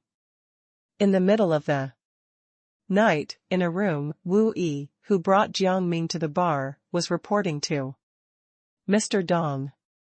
Mr. Dong closed his eyes for a moment before opening them again. "Don't bother about him anymore." After Wu Yi left, Mr. Dong took out a book from under the table and opened it. It was filled with names, all of which were the townspeople of Peace Town, many of which had been crossed out. "Lazy, lacks self-restraint, and drinks too much. It can't be him," Mr. Dong muttered to himself and finally crossed over Jiang Ming's name. Asterisk asterisk asterisk. Late at night, Jiang Ming was lying on the bed. His eyes were extremely clear, and he did not look drunk at all. "My acting should be all right. This matter should be temporarily put to an end," Jiang Ming muttered to himself. In fact, he knew that his acting skills were not very good, but no one would believe that a teenager from a village would be a martial artist. Mr. Dong was probably just testing him out and did not really pay attention to him. However, Mr. Dong doesn't seem like an ordinary person. Jiang Ming's heart moved slightly. The other party's every move was undisguised, and his aura was extraordinary. He was definitely a person who had practiced martial arts. It seems that Peace Town has some tricks up its sleeves. However, I'm about to leave soon, so everything has nothing to do with me. New Year's Eve was ushered in. Every household became lively. Smoke rose from the kitchen chimneys, and the smell of food was everywhere. Even the most hardworking men returned to the town on this day to reunite with their families.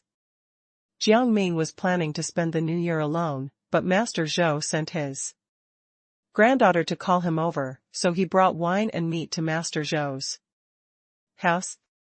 Hey, they're all here. Jiang Ming raised his eyebrows and saw old Jiang, Fei, and his wife. Fei was busy cleaning the yard, and his wife was in charge of cooking. As for old Jiang, he was sitting in front of Master Zhou's bed.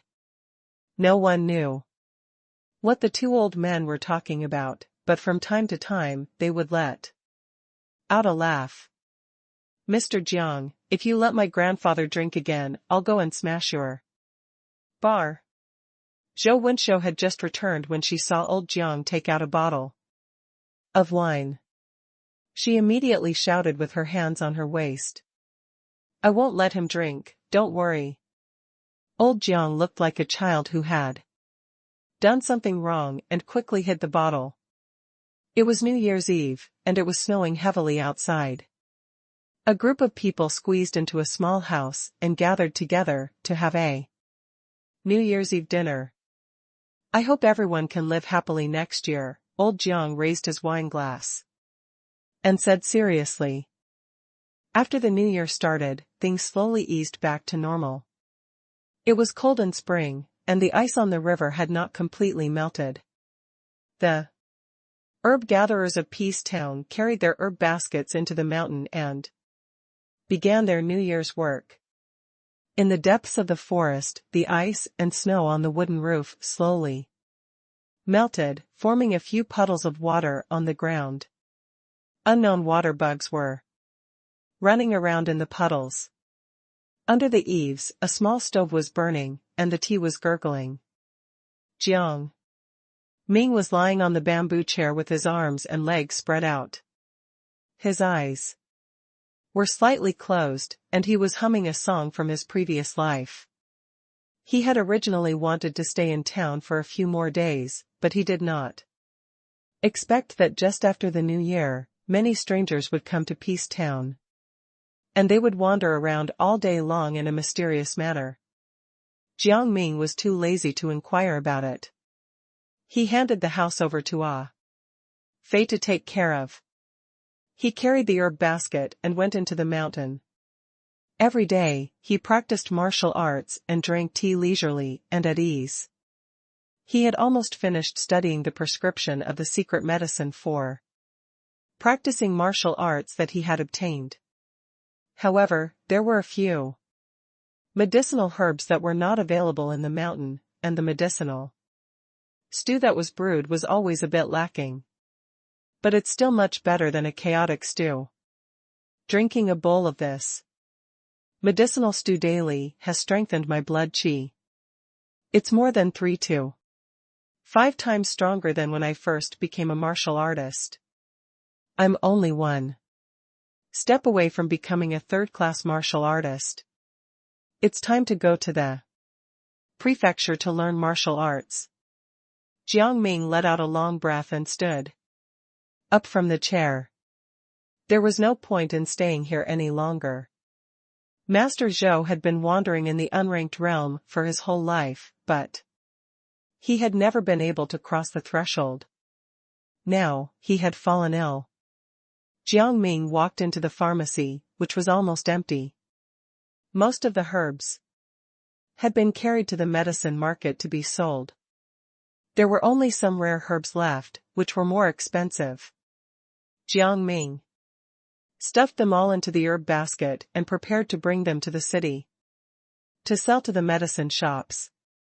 The price would be 4 or 5 times higher than the purchase price in the medicine market. As for the fine for selling it outside Peace Town, he did not care at all. In any case, he did not plan to go back to being an herb gatherer in the short term. Jiang Ming took out the money bag from under the bed and weighed it in his hand. With the money he had earned from picking herbs for the past 6 months and the 2 unexpected fortunes, Jiang Ming had accumulated almost 200 taels of silver.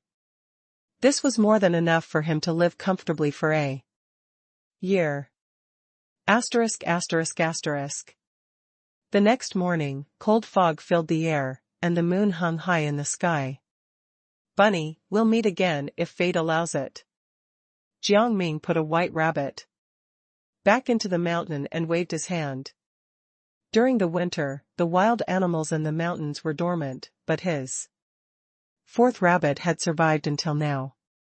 The rabbit unwillingly arched its forelimbs and bowed, then disappeared into the forest. Jiang Ming also left with his herb basket on his back. He did not return to Peace Town but directly entered the prefecture. He found a medicine shop and sold all the herbs in his basket. He earned more than 20 taels of silver and then went straight to tiger hunting village. Master Zhou's tiger subduing fist was learned from here. If I want to continue learning, this is the most suitable place. At the entrance of tiger hunting village, the door was wide open. 2 strong men with vigorous blood chi stood casually at the door, but they were like 2 fierce tigers, making people not dare approach casually. Jiang Ming, carrying his luggage, slowly walked to the 2 and cupped his hands slightly. The herb gatherer of Peace Town, Jiang Ming, has come to ask for a way out. Let's go in. A muscular man raised his eyebrows and said indifferently. The beginning of spring was the time for all the major forces to recruit people, and tiger hunting village was no exception. Many people had come to sign up these few days, waiting for the entrance examination. After passing through 2 dark and thick doors, Jiang Ming, led by a servant, passed through the front yard, garden, and other places and finally came to a practice square, paved with marble. At this time, there were already more than 10 people of different ages gathered in the square. Among them, there was even a dark-skinned woman. She had thick bones and a steady gaze. One look and one could tell that she had practiced martial arts. In front of these people, a few people in uniform were fighting. To be more precise, 7 or 8 people with wooden knives and sticks were besieging a bare-chested man. The man had a face full of stubble and was 8 feet tall. He attacked with his bare hands in all directions like a fierce tiger, suppressing the 7 or 8 people. The wooden knives and sticks hit the burly man's body and made a creaking sound. One of the disciples used too much force, and the wooden stick broke into 2. Did you see that? The second-class martial artist, Guanfeng, is the most powerful hunter in our village. The servant said to Jiang Ming with pride. If you're lucky enough to pass the test, remember to bow to Lord Guanfeng when you see him in the future, understand? I know, Jiang Ming said quickly, but he was smiling in his heart. Guanfeng's strength was obviously far superior to those few people. If he really attacked, he would probably be able to send a large number of them flying with a single slap. At this time, he deliberately showed off his strength in such a way, obviously to show these outsiders his power. Alright, it's almost 7.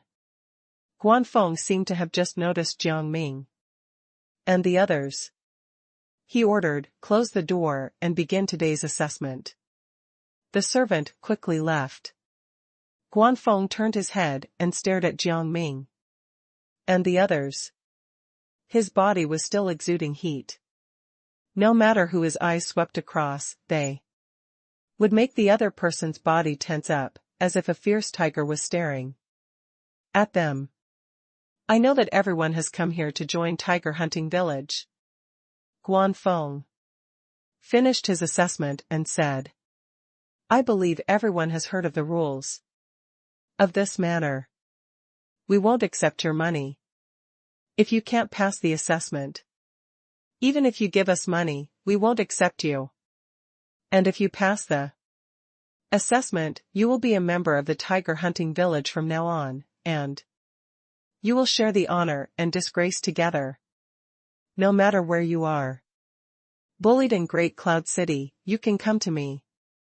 I will definitely stand up for you and seek justice. The square was filled with enthusiastic cheers. Everyone was excited and could not wait to join the tiger hunting village. Jiang Ming also appreciated it. This method was much better than those martial arts dojos in the city, which had a tuition fee of 10 taels of silver a month. However, he was afraid that he would not have an easy time passing the tiger hunting village's assessment. Soon, they were brought to a narrow side alley. The alley was several feet wide and dozens of feet long. It was filled with wooden dummies for practicing martial arts. The strange thing was that the bottoms of the dummies were thick and long, and they were intertwined with the other wooden dummies. This is our wooden tiger array. Every hunter, including me, has to practice this array every day. The faster you pass, the higher your status will be. Here, Guanfeng said. If you pass it within 1 incense stick, you can pass the assessment and join our village. If you pass it within half an incense stick, you can join the hunters. You can become a head hunter after passing the assessment in 10 breaths. Such a simple and brutal assessment method instantly caused everyone's breathing to quicken, and they became excited. There was no need to play tricks or use connections. As long as one had enough strength, one would have the corresponding benefits and status. The seemingly simple rules were enough to move anyone. Looking at the excited faces of these ignorant rookies, Guanfeng had already anticipated this. He immediately laughed maliciously. I'll demonstrate it to you guys first. Just follow me. It's very simple. In a narrow alley, a bare-chested figure suddenly rushed out and pushed a wooden dummy in the front with his palm. The wooden dummy rotated and opened up a narrow path. However, the leg of the dummy knocked on the leg of the dummy beside it, causing the other dummies around to rotate instantly. The legs rotated and collided with each other. The shadows of the hands were flying everywhere. Guanfeng had already rushed into the wooden tiger array and was charging forward. Wherever he passed, all the dummies blocking his way were either slapped away by his palm or dodged with his body like a tiger. Soon, all the wooden dummies in the alley started to spin, and the shadows of the cudgel flew around with a whooshing sound. It was unknown when they would suddenly appear in Guanfeng's path and give him a fierce blow. Even a second-class martial artist like Guanfeng suffered a few heavy blows from the dummies. However, he was able to use his terrifying physical strength to sweep through without stopping. In less than 5 breaths, Guanfeng had already rushed out of the wooden tiger array and stood at the other end of the narrow alley. As for the crowd at this end of the alley, they had long been dumbfounded by the sight. Those who dared participate in the tiger hunting villages assessment were all skilled and could naturally see how terrifying the wooden tiger array was. A muscular man with well-developed limbs swallowed his saliva and grumbled. King call this simple? Jiang Ming's eyes were also solemn.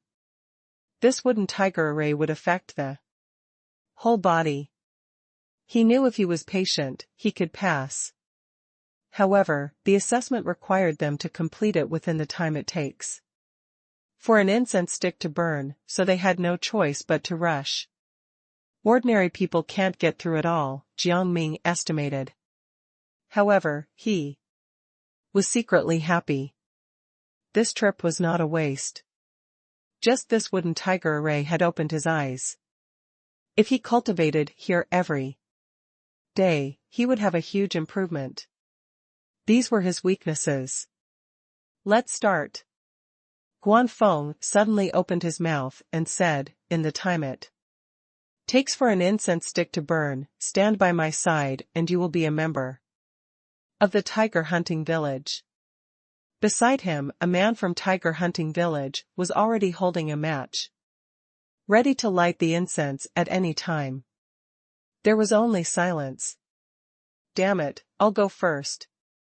The muscular man gritted his teeth and walked out. I'm Li Daniu, I've been practicing martial arts for 3 years. Today, I'm sorry to make a fool of myself. I've hit my feet. Similarly, in less than 5 breaths, Li Daniu completed his assessment. 2 of his front teeth were broken, and he was asked to go out for a walk with his mouth covered. Everyone's eyes became more serious. If they were not careful, they could be tripped or knocked down. Following that, one failure after another took place. Some people pursued speed and had their ribs broken, some people fought steadily but eventually exceeded the time, and some people were in a dilemma. In the end, the first to pass was actually the dark-skinned woman. With her vigorous and agile body technique, she broke out of the wooden tiger array when there was only a quarter of the incense stick left. The first person to pass is Huang Xiaoying. With the first person passing, the rest of the people's confidence increased greatly. Soon, a second person passed. He was a young man about the same age as Jiang Ming.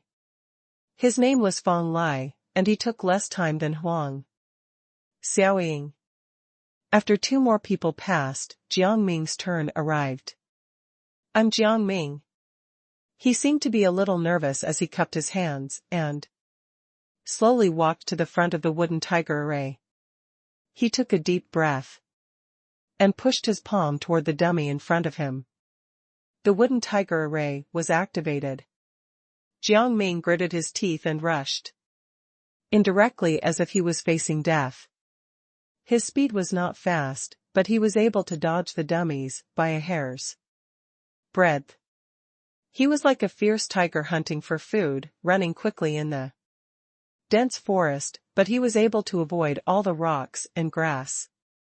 Guanfeng's interest was piqued. He's using the tiger subduing fist. In the wooden tiger array, Jiang Ming seemed to be rushing forward in danger.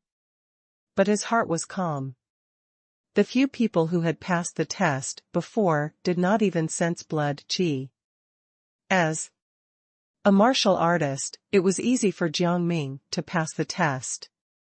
However, Jiang Ming naturally would not reveal his true realm. The strength he showed now was similar to what he had shown before he sensed the blood qi, which was enough to pass through. As for using the tiger subduing fist, it was also Jiang Ming's intention. Through Master Zhou, he knew that the tiger hunting village did not oppose the outflow of the tiger subduing fist. Instead, it strongly supported it.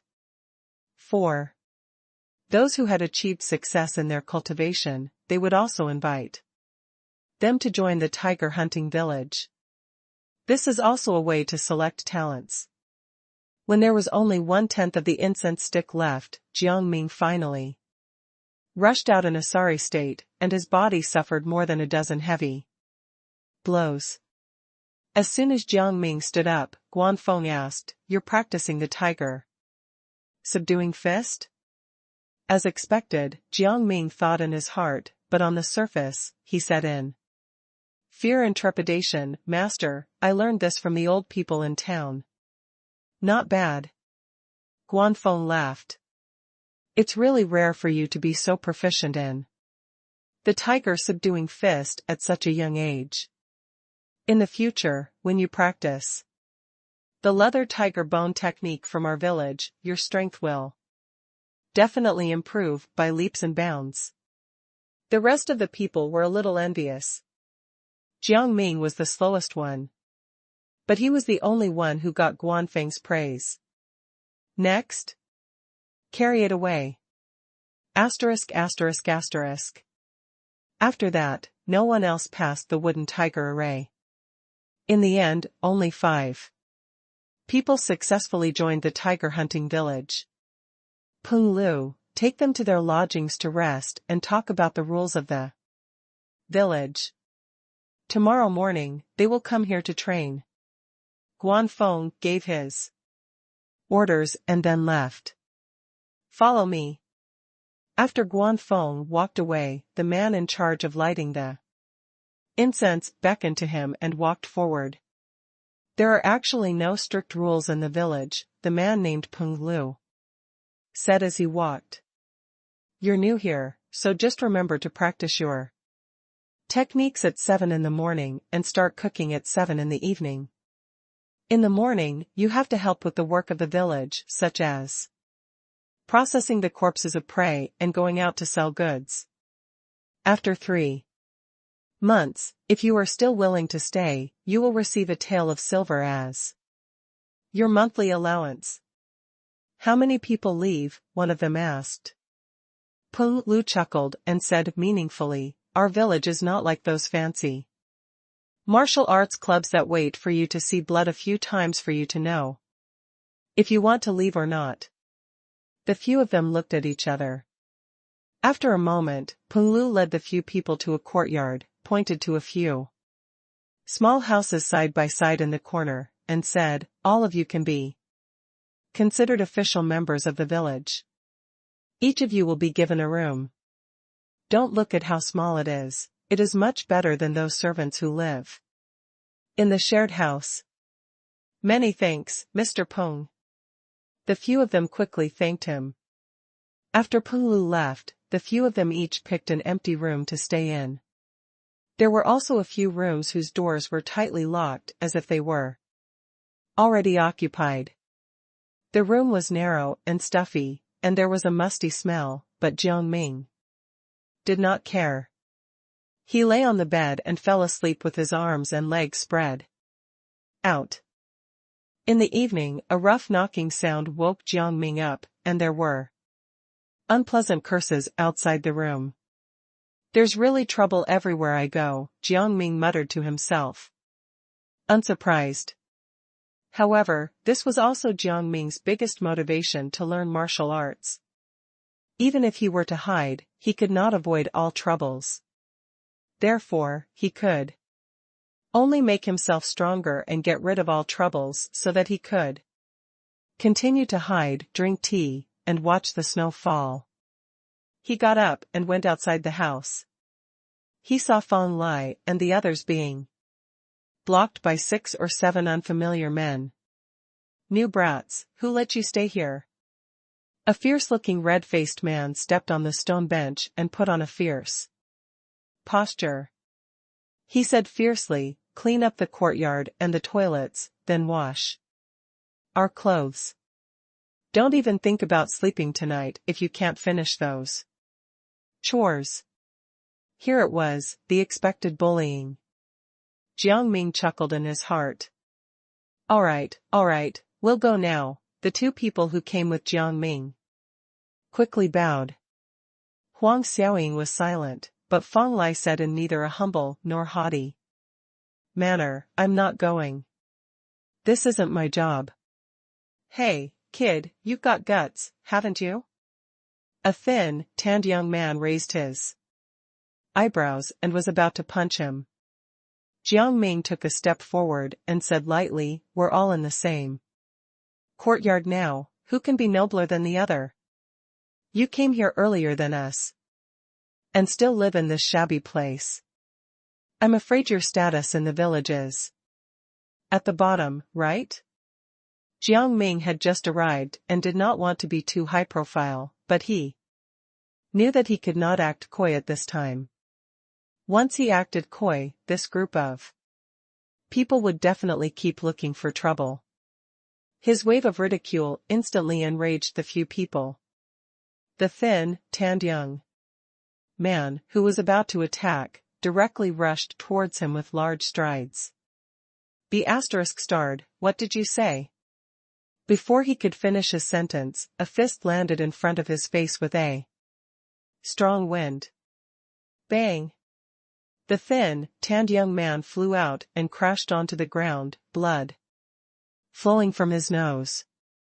You dare hit me? The thin, tanned young man did not expect Jiang Ming to dare hit him, so he took a solid punch.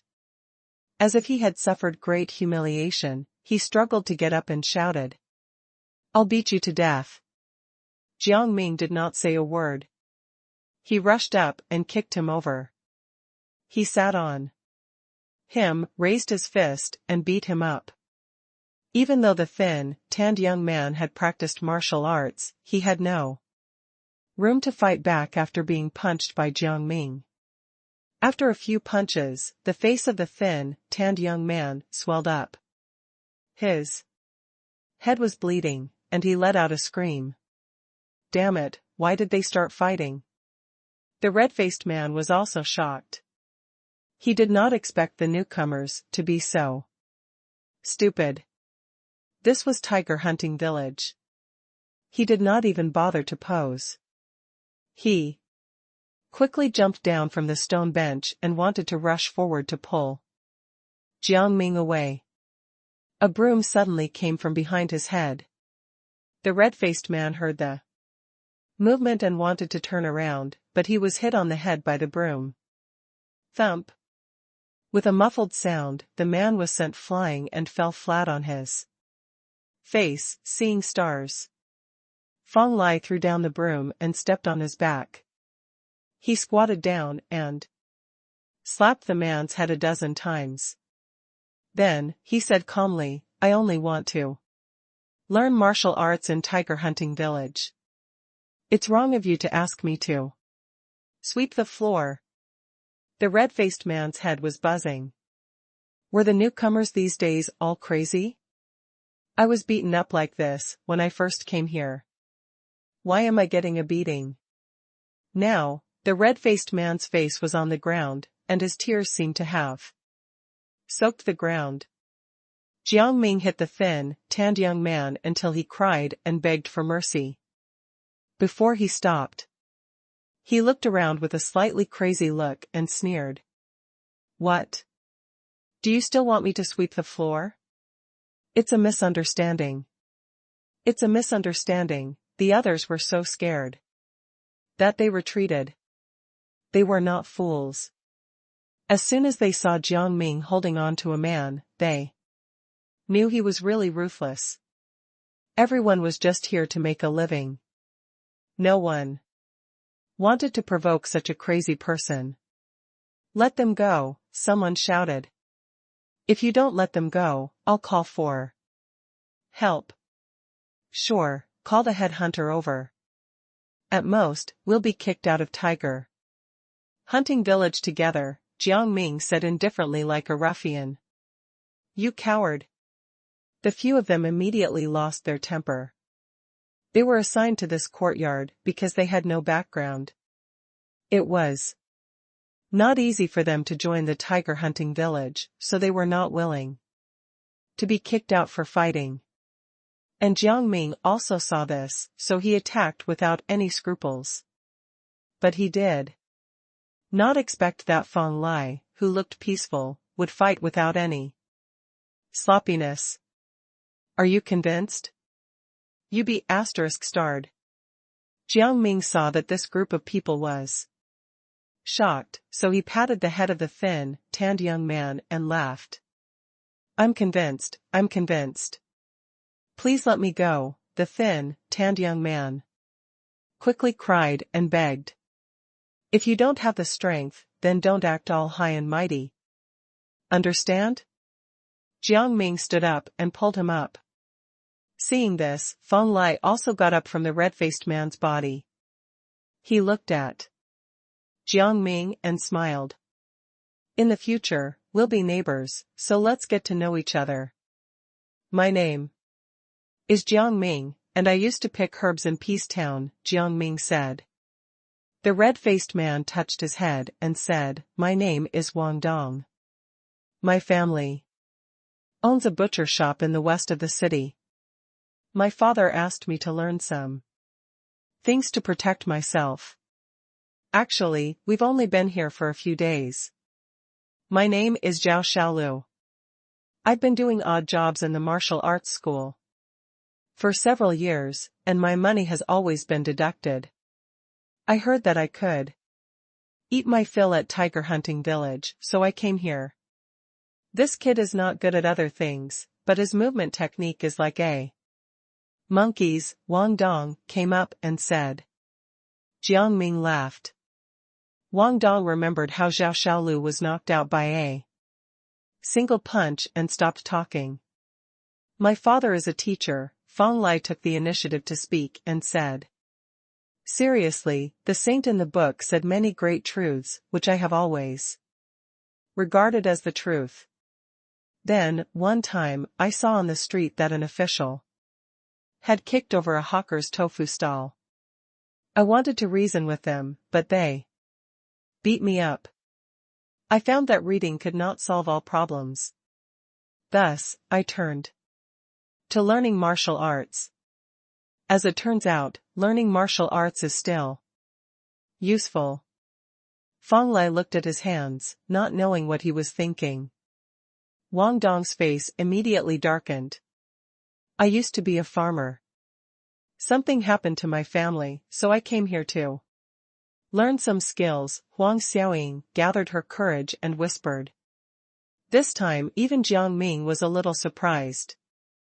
Huang Xiaoying's skills in the previous assessment did not seem like what a farmer should have. However, he did not want to pry into other people's secrets, so he did not ask any more questions. In the middle of the night, in a room, Guanfeng was listening to the report of his servant and laughed heartily. It's good to be young and full of vigor. This kid is to my liking. Asterisk asterisk asterisk. The next morning, at the training ground of Tiger Hunting Village, dozens of newbies who had just arrived were dressed in the same black training clothes. They stood in an orderly manner and waited for the head hunter, Guanfeng, to speak. In Tiger Hunting Village, other than the village master, who was a first-class martial artist, the strongest person was Guanfeng. He was well known even in Great Cloud City. The usual training and lectures were all conducted by Guanfeng. Everyone, what is the most important thing in the righteous path of martial arts? Guanfeng did not waste any words. He circulated his blood qi, and his voice was like a great bell. It's not the moves, nor is it the strength or speed, but the momentum.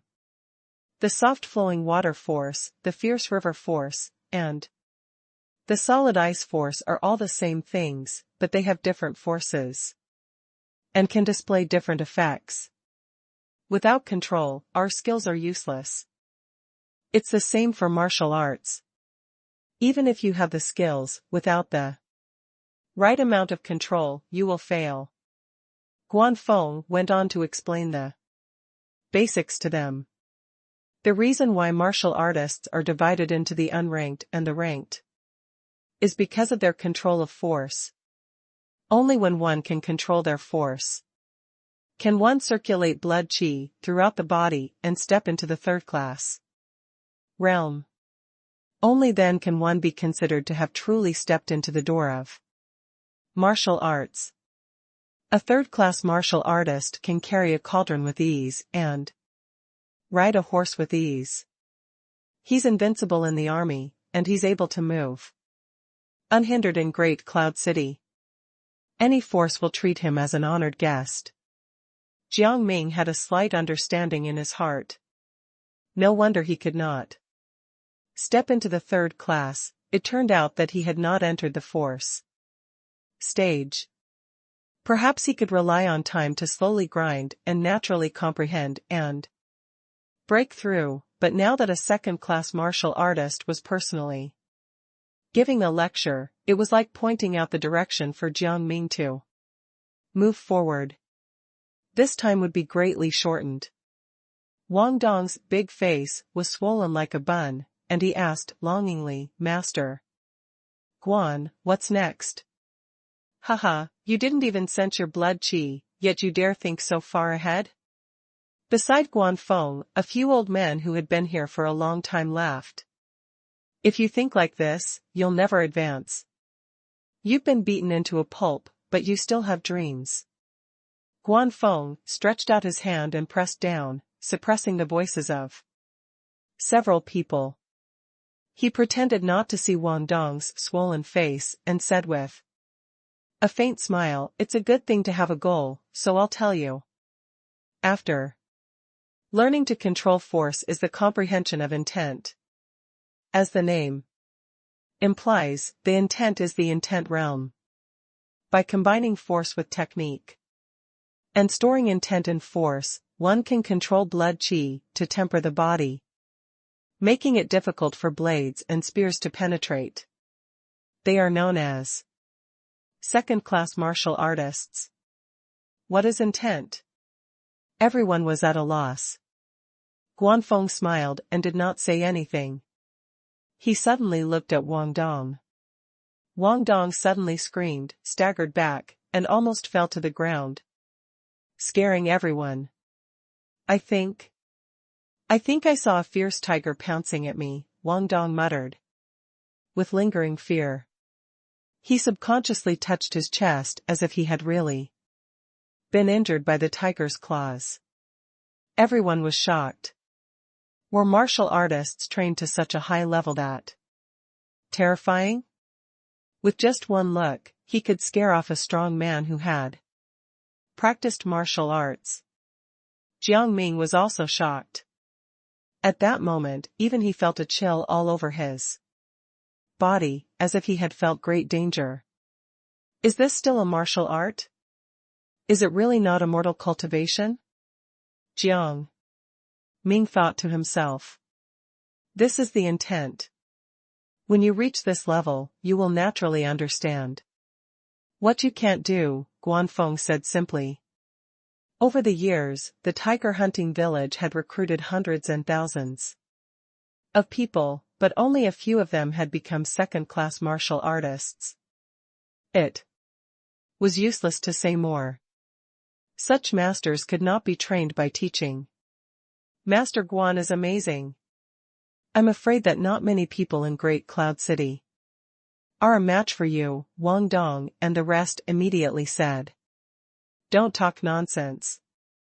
First-class martial artists are the top masters. I'm as weak as a chicken in front of him. Guanfeng shook his head and said, but a second-class martial artist is indeed enough to dominate a region. If you can become a second-class martial artist before the age of 30, you will be considered a real genius. There is a great chance that you will be able to become a first-class martial artist with ease. No way, everyone exclaimed. They were all people who practiced martial arts, and only by practicing martial arts did they know how difficult it was to walk the path of martial arts. Most of them would find it difficult to become martial artists at all. Guanfeng laughed, but his expression did not look too good. Last year in Great Cloud City, Shi Junwei, from the Shi family, proved to be a genius. At the age of 23, he became a second-class expert and broke the record in Great Cloud City. He is almost guaranteed to become a first-class expert in the future. There is even hope for him to advance even further. The crowd was in a heated discussion. Jiang Ming raised his eyebrows. The Shi family had risen to power too quickly. They had just emerged, and they already had such a genius. However, looking at Guanfeng's expression, it seemed that the tiger hunting village and the Shi family were not on good terms. Jiang Ming did not like the Shi family anyway. Alright, don't aim too high. Seeing that there were still questions, Guan Feng coughed twice and said in a deep voice, don't think that you can rest. Easy after joining us. In a month, I'll take you to the Cloudy Dream Mountain forest to hunt tigers. If anyone dies in there, don't blame me for not warning you today.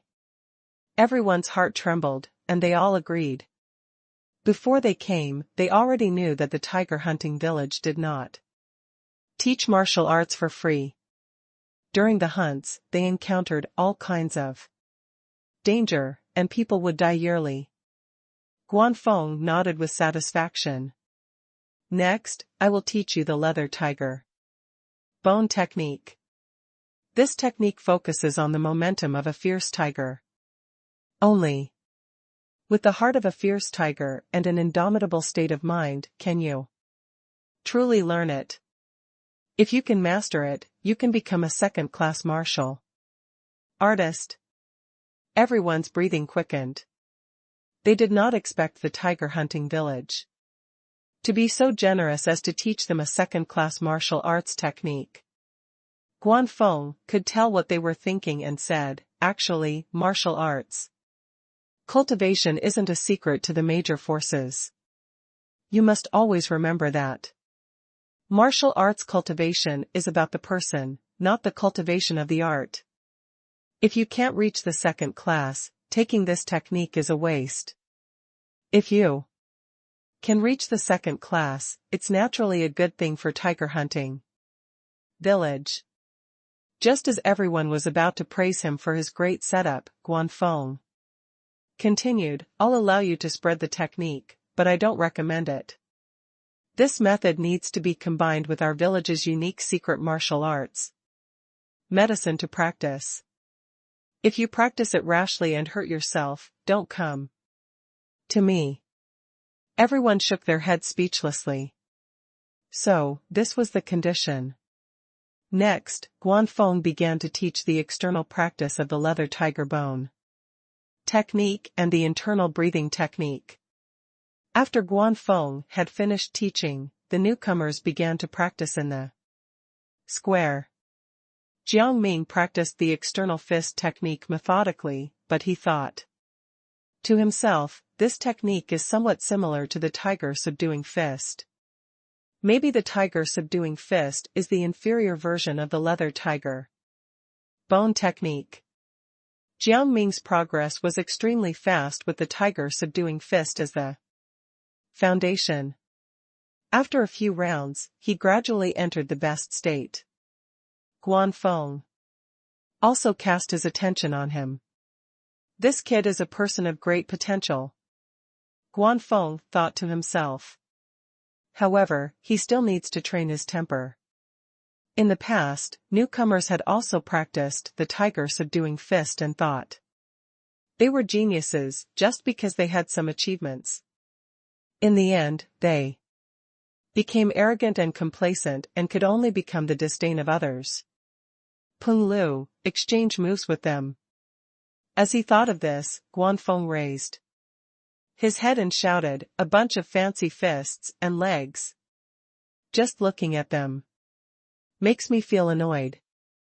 If you haven't been beaten up, if you haven't been beaten black and blue, how can you stimulate your fighting spirit?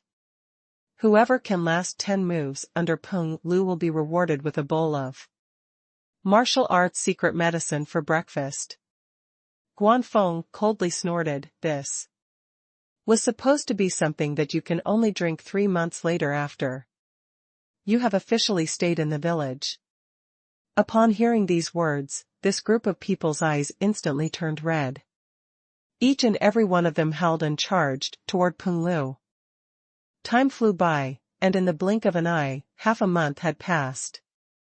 The morning breeze was cool, and there were already many people practicing fist techniques on the training ground.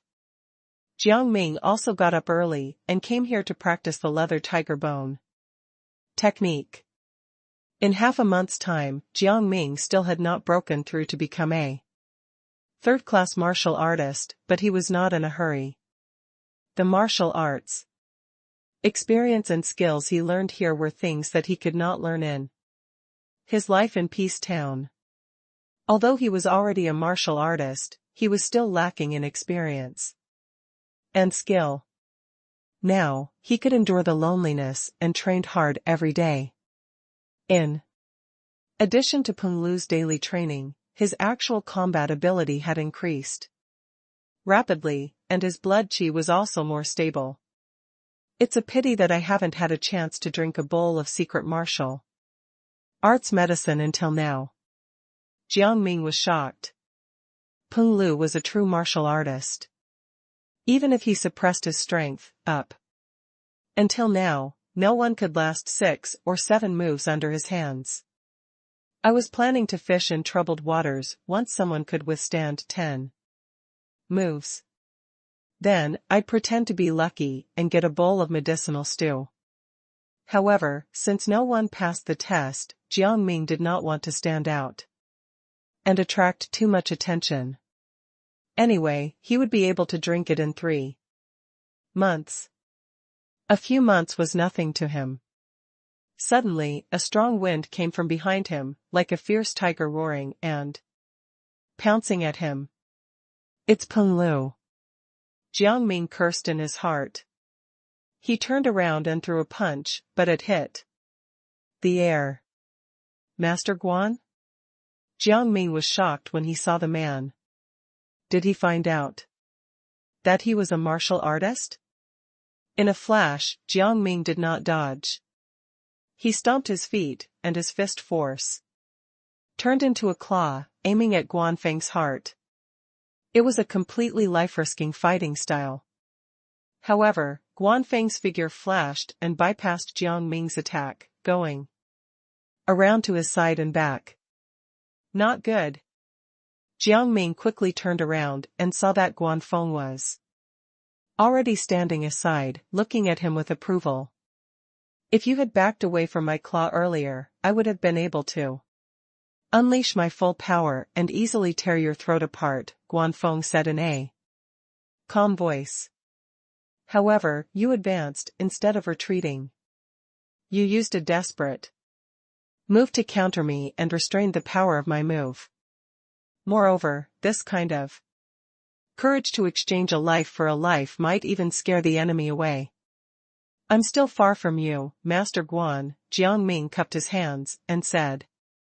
It seemed that this guy only wanted to give him some pointers.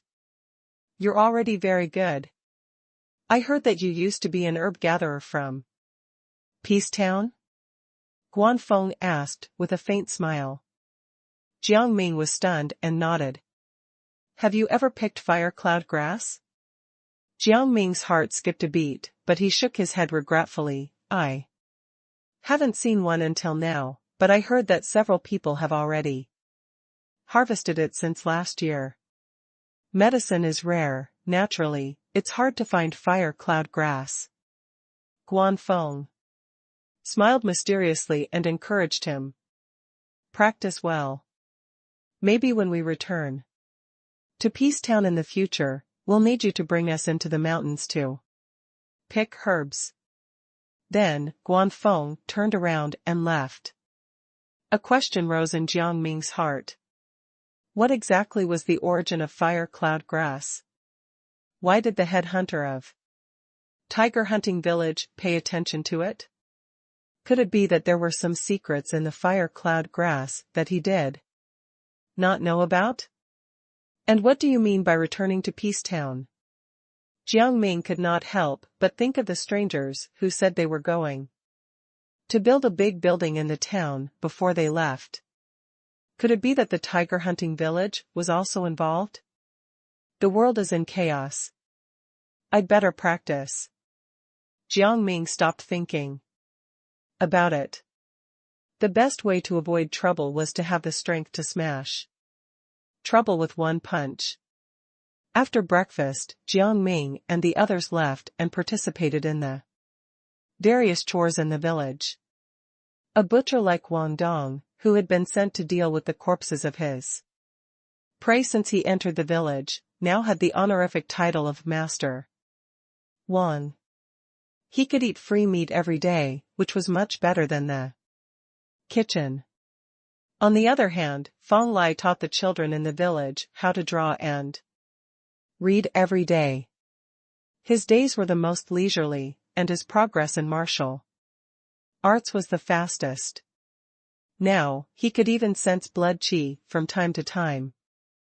Guanfeng believed that he had the chance to become a martial artist within a year. As for Huang Xiaoying, she practiced martial arts in a low-key manner every day and then helped the kitchen cook. She was the most low-key and hard-working person. There were even a few times when Jiang Ming got up at night and saw Huang Xiaoying practicing her fist technique in the courtyard under the thin moonlight. However, it had been more than half a month, and she did not seem to have improved much. I'm afraid what happened in her family is not a small matter, Jiang Ming thought, but he had no intention of getting involved in other people's affairs. His only purpose in coming to Tiger Hunting Village was to practice martial arts and become stronger. Next, I'll wait for Feng Lai to fully sense his vitality. I'll also improve a little. After all, only by improving can I be valued and obtain more martial arts resources. Jiang Ming did not want to stand out too much, but with a little genius like Feng Lai in front of him, Jiang Ming's slight improvement would not attract too much attention. Jiang Ming pondered as he walked to a side courtyard. The courtyard was filled with the fragrance of herbs, and there were many fresh or dried herbs piled up. The main business of Tiger Hunting Village was to hunt in the mountains, but they would also bring back medicinal herbs when they encountered them. Jiang Ming's main task was to help pick and sort out these medicinal herbs. The harvest is not bad this time.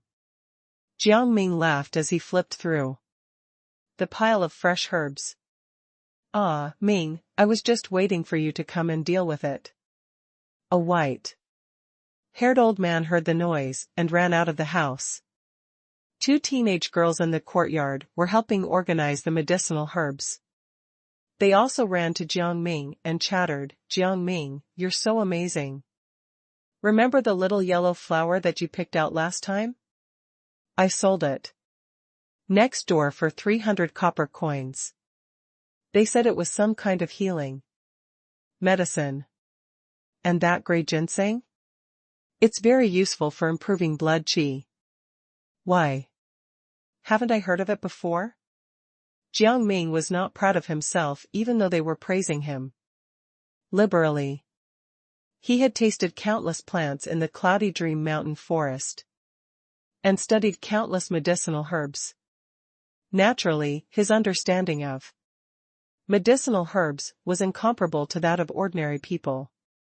There were even many medicinal herbs that the pharmacists in this world had not discovered. They were all recorded in Jiang Ming's archives. He had only casually shared his knowledge, but he managed to suppress these half-baked people in Tiger Hunting Village. The old pharmacist in the village even praised him endlessly. These young girls were the family members of the village. They dared sell medicinal herbs for money to buy clothes to wear.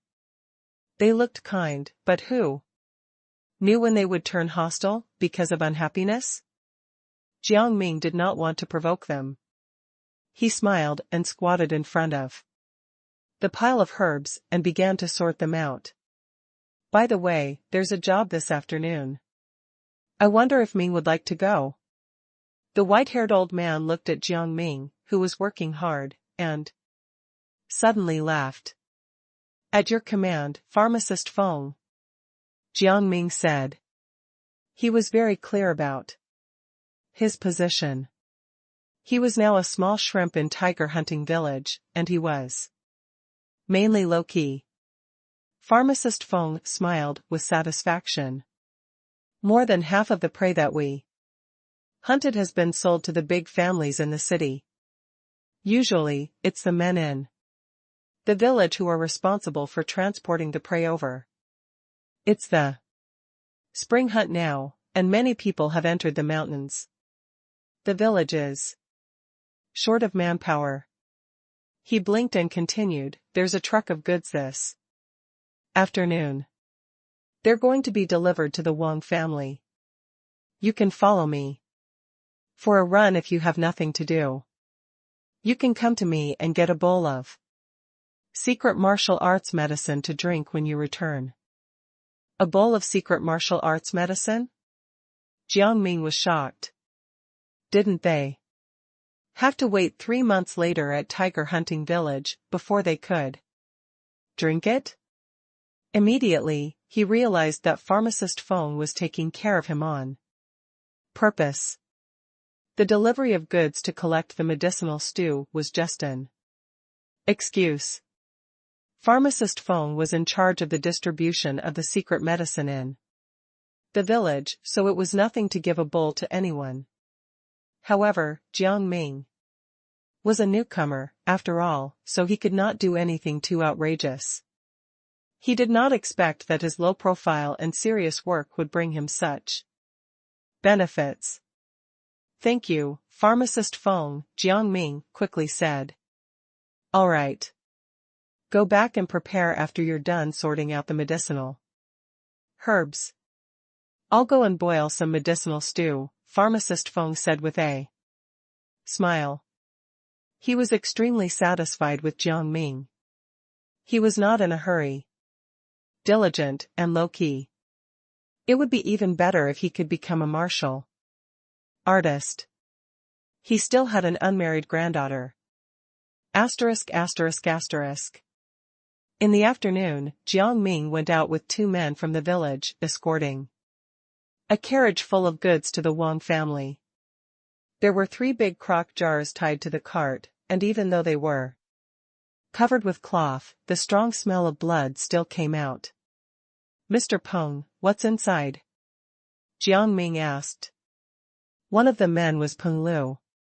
Hearing this, he patted the jar and said with a smile, the organs and blood of tigers are all treasures used for martial arts. They can be refined into all kinds of secret medicines. Just that jar of tiger blood alone is worth 100 taels of silver. Jiang Ming was speechless.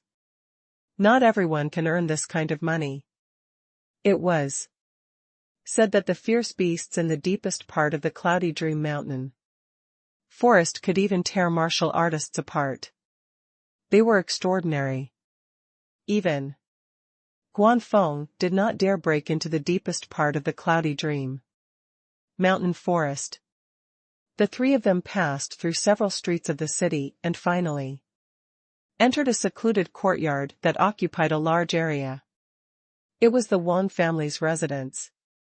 In Great Cloud City, the Wang family was the most powerful force other than the government. They once had 2 first-class martial artists, but now they only had 1 left. However, their foundation was not something that other forces could compare to. The mission went very smoothly. After a steward of the Wang family inspected the goods a little, he handed over a few silver notes to Peng Lu. That's the Wang family's martial arts practice field, Peng Lu said when they passed by a square as they left. In the square, there were many people practicing martial arts. Jiang Ming glanced at them. Whether it was the quantity or the quality, they were better than the tiger hunting village. It's a pity that the Wang family doesn't have enough talents in the younger generation. The current first-class martial artists are almost 100 years old, another man said in a low voice as if he was gloating. Peng Lu was just about to say something when he suddenly caught a glimpse of a figure and hurriedly said, "Shut up. Heroes of Tiger Hunting Village, thank you for your hard work." A woman in a plain white dress walked over and said in a natural and poised manner. Jiang Ming looked over. The woman had a slim figure and a soft and quiet face. And she exuded the temperament of a lady from a noble family. It was Miss Wang, who had gone to Peace Town to release the fish. Peng Lu hurriedly replied with a few polite words. Although they were both first-class forces, there was still a gap between tiger hunting village and the Wang family. Moreover, the identity of the Wang family's eldest young miss was also extraordinary. Is this young man also from tiger hunting village? Miss Wang suddenly looked at Jiang Ming and said with a smile, "Hello, I remember you snatching my fish in Peace Town." Jiang Ming's eyes widened as if he had seen a ghost. He just glanced at her a few times. How could she remember him? Peng Lu was also dumbfounded. He heard that Jiang Ming was an idiot, but he did not expect him to be so fierce. He dared snatch Miss Wang's things? Miss Wang chuckled, "No need to be surprised, I'm not trying to hold a grudge. It's just that I've had an eidetic memory since I was a child." She was really powerful. What else could Jiang Ming say? He could only flatter her and then explain that he had been practicing martial arts for a long time and was lucky enough to join tiger hunting village. Only when they left the Wang family did Peng Lu let out a long sigh of relief. He looked at Jiang Ming with admiration. "You're really wild, you even dared catch the fish that Miss Wang set free and eat it."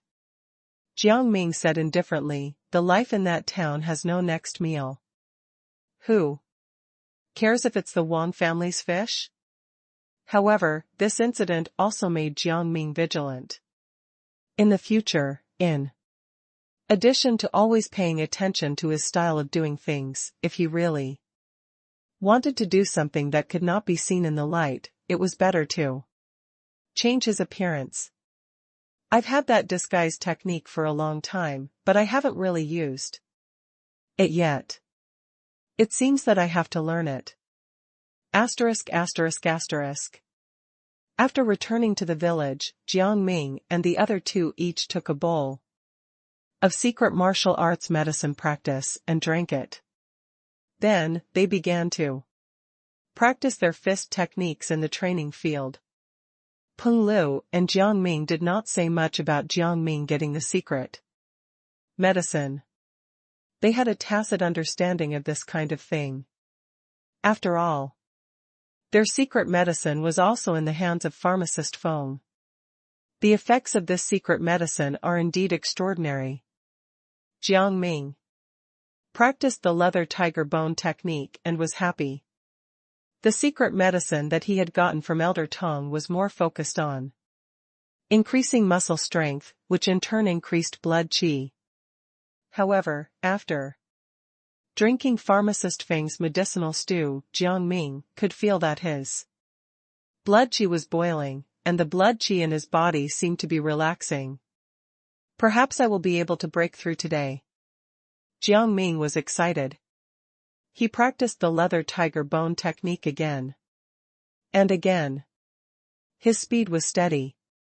He did not want to expose his strength, but he also wanted to understand the fist technique. At this critical juncture, it was no longer something that could be solved by gritting one's teeth and practicing. The more important thing was to grasp that wisp of illusory force. Evening rolled by. The effect of the medicine was almost gone. Peng Lu and the others were ready to leave, but Jiang Ming was still practicing. "Even if you're stunned, you're really playing with your life when you practice martial arts." Peng Lu looked at Jiang Ming and also revealed a respectful expression. The men of Tiger Hunting Village did not play around. They only respected people who were stronger than them. The seriousness and persistence that Jiang Ming had shown during this period of time had already conquered many people in the village. Peng Lu admitted that he absolutely could not do such a disdainful thing. Gradually, night fell, and the training ground was empty. As Jiang Ming practiced, a trace of enlightenment finally rose in his heart. There seemed to be an additional fiendish qi in the fist technique. If he had practiced the leather tiger bone technique in the past, he would have the form and intent now. The momentum of a fierce tiger is indomitable, Jiang Ming said softly. He had finally stepped into the third-class realm. The blood qi in his body was like an arrow, circulating continuously throughout his body like a river. When the blood qi circulated to his legs, Jiang Ming felt his body become light, as if he could move 1,000 feet in an instant. When the blood qi circulated to his shoulders and arms, Jiang Ming felt that his strength was like a spring, and he could carry a giant cauldron weighing a ton. This is a third-class martial artist. The difference between a third-class martial artist and an unranked one is like the difference between the sky and the ground. Jiang Ming sighed with emotion. In the days that followed, Jiang Ming continued to keep a low profile. He practiced martial arts and worked every day. Occasionally, he would get a bowl of secret medicine from pharmacist Feng. Finally, a month after this batch of newcomers joined the tiger hunting village, an announcement was made. Tomorrow, we'll go into the mountains to hunt for tigers. Guanfang's eyes were as sharp as a knife as he looked at the dozens of people below. If you back out now, there's still time. In the deep mountains and old forests, the morning light was clear, and insects and birds chirping could be heard from time to time. The men of Tiger Hunting Village were either lying down or sleeping. Many of them were injured, and their clothes were ragged like beggars. Only a few people with strong blood qi were patrolling the periphery, alert for danger.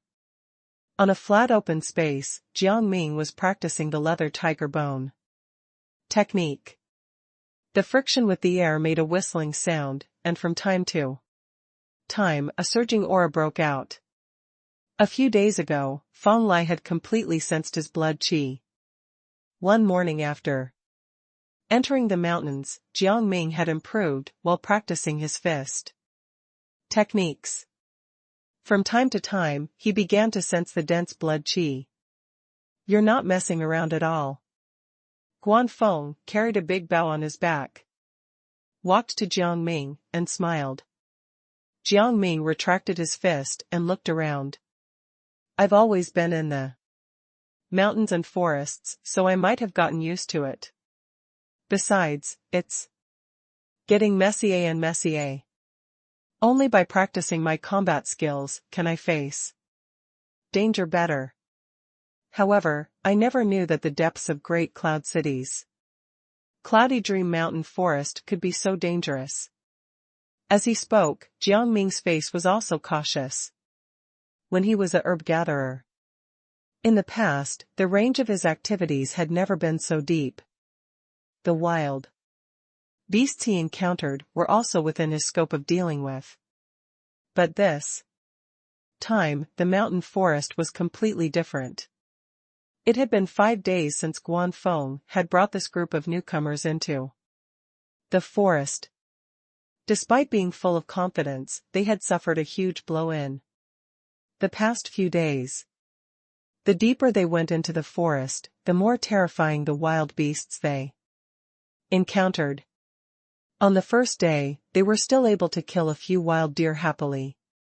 On the second day, they were ambushed by a pack of wolves, and Zhao Xiaolu and the rest of the newbies were injured. Yesterday, a thick-skinned black bear had charged into the crowd and killed 2 newbies. In the end, it was Guanfeng who had to shoot an arrow into the bear's heart before it was killed. No one knows how big the Cloudy Dream Mountain Forest is, Guanfeng sighed. Before he continued, the wild beasts here are even more brutal. Some of them have eaten exotic flowers and rare herbs. It's not difficult for them to bite martial artists to death. Of course, that's why Tiger Hunting Village entered the place to make a living. Otherwise, how could we feed hundreds of people by Killing ordinary wild beasts? Jiang Ming's heart moved. He remembered this mountain forest. It's not simple to find a place that can make wild beasts mutate. Maybe there's some supernatural power, maybe it's related to immortal cultivation, or maybe it's a place that can make wild beasts mutate, he thought to himself. When he becomes stronger in the future, he might even want to come and explore the place fully. Are you willing to settle down in tiger hunting village? Guanfeng suddenly asked. Jiang Ming was stunned. Whether it was the newcomers or the seniors who had been in the village for decades, they could only be considered employees of tiger hunting village. Settling down meant becoming a real part of tiger hunting village and being the owner of tiger hunting village. The rights and resources the owner had were completely different from those of the workers like Jiang Ming.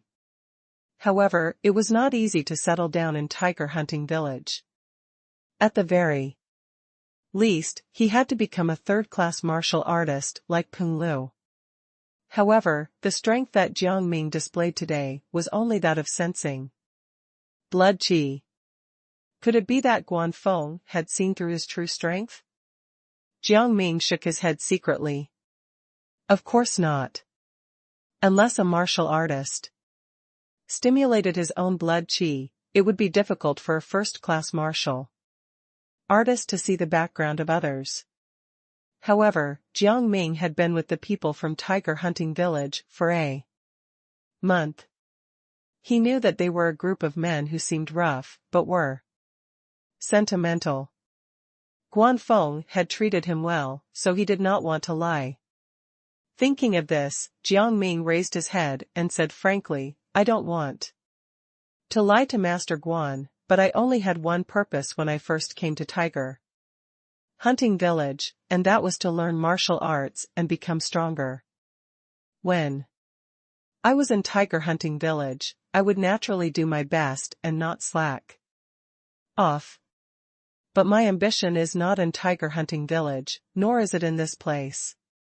Whether I'm a herb gatherer or a martial arts apprentice, there's no difference to me.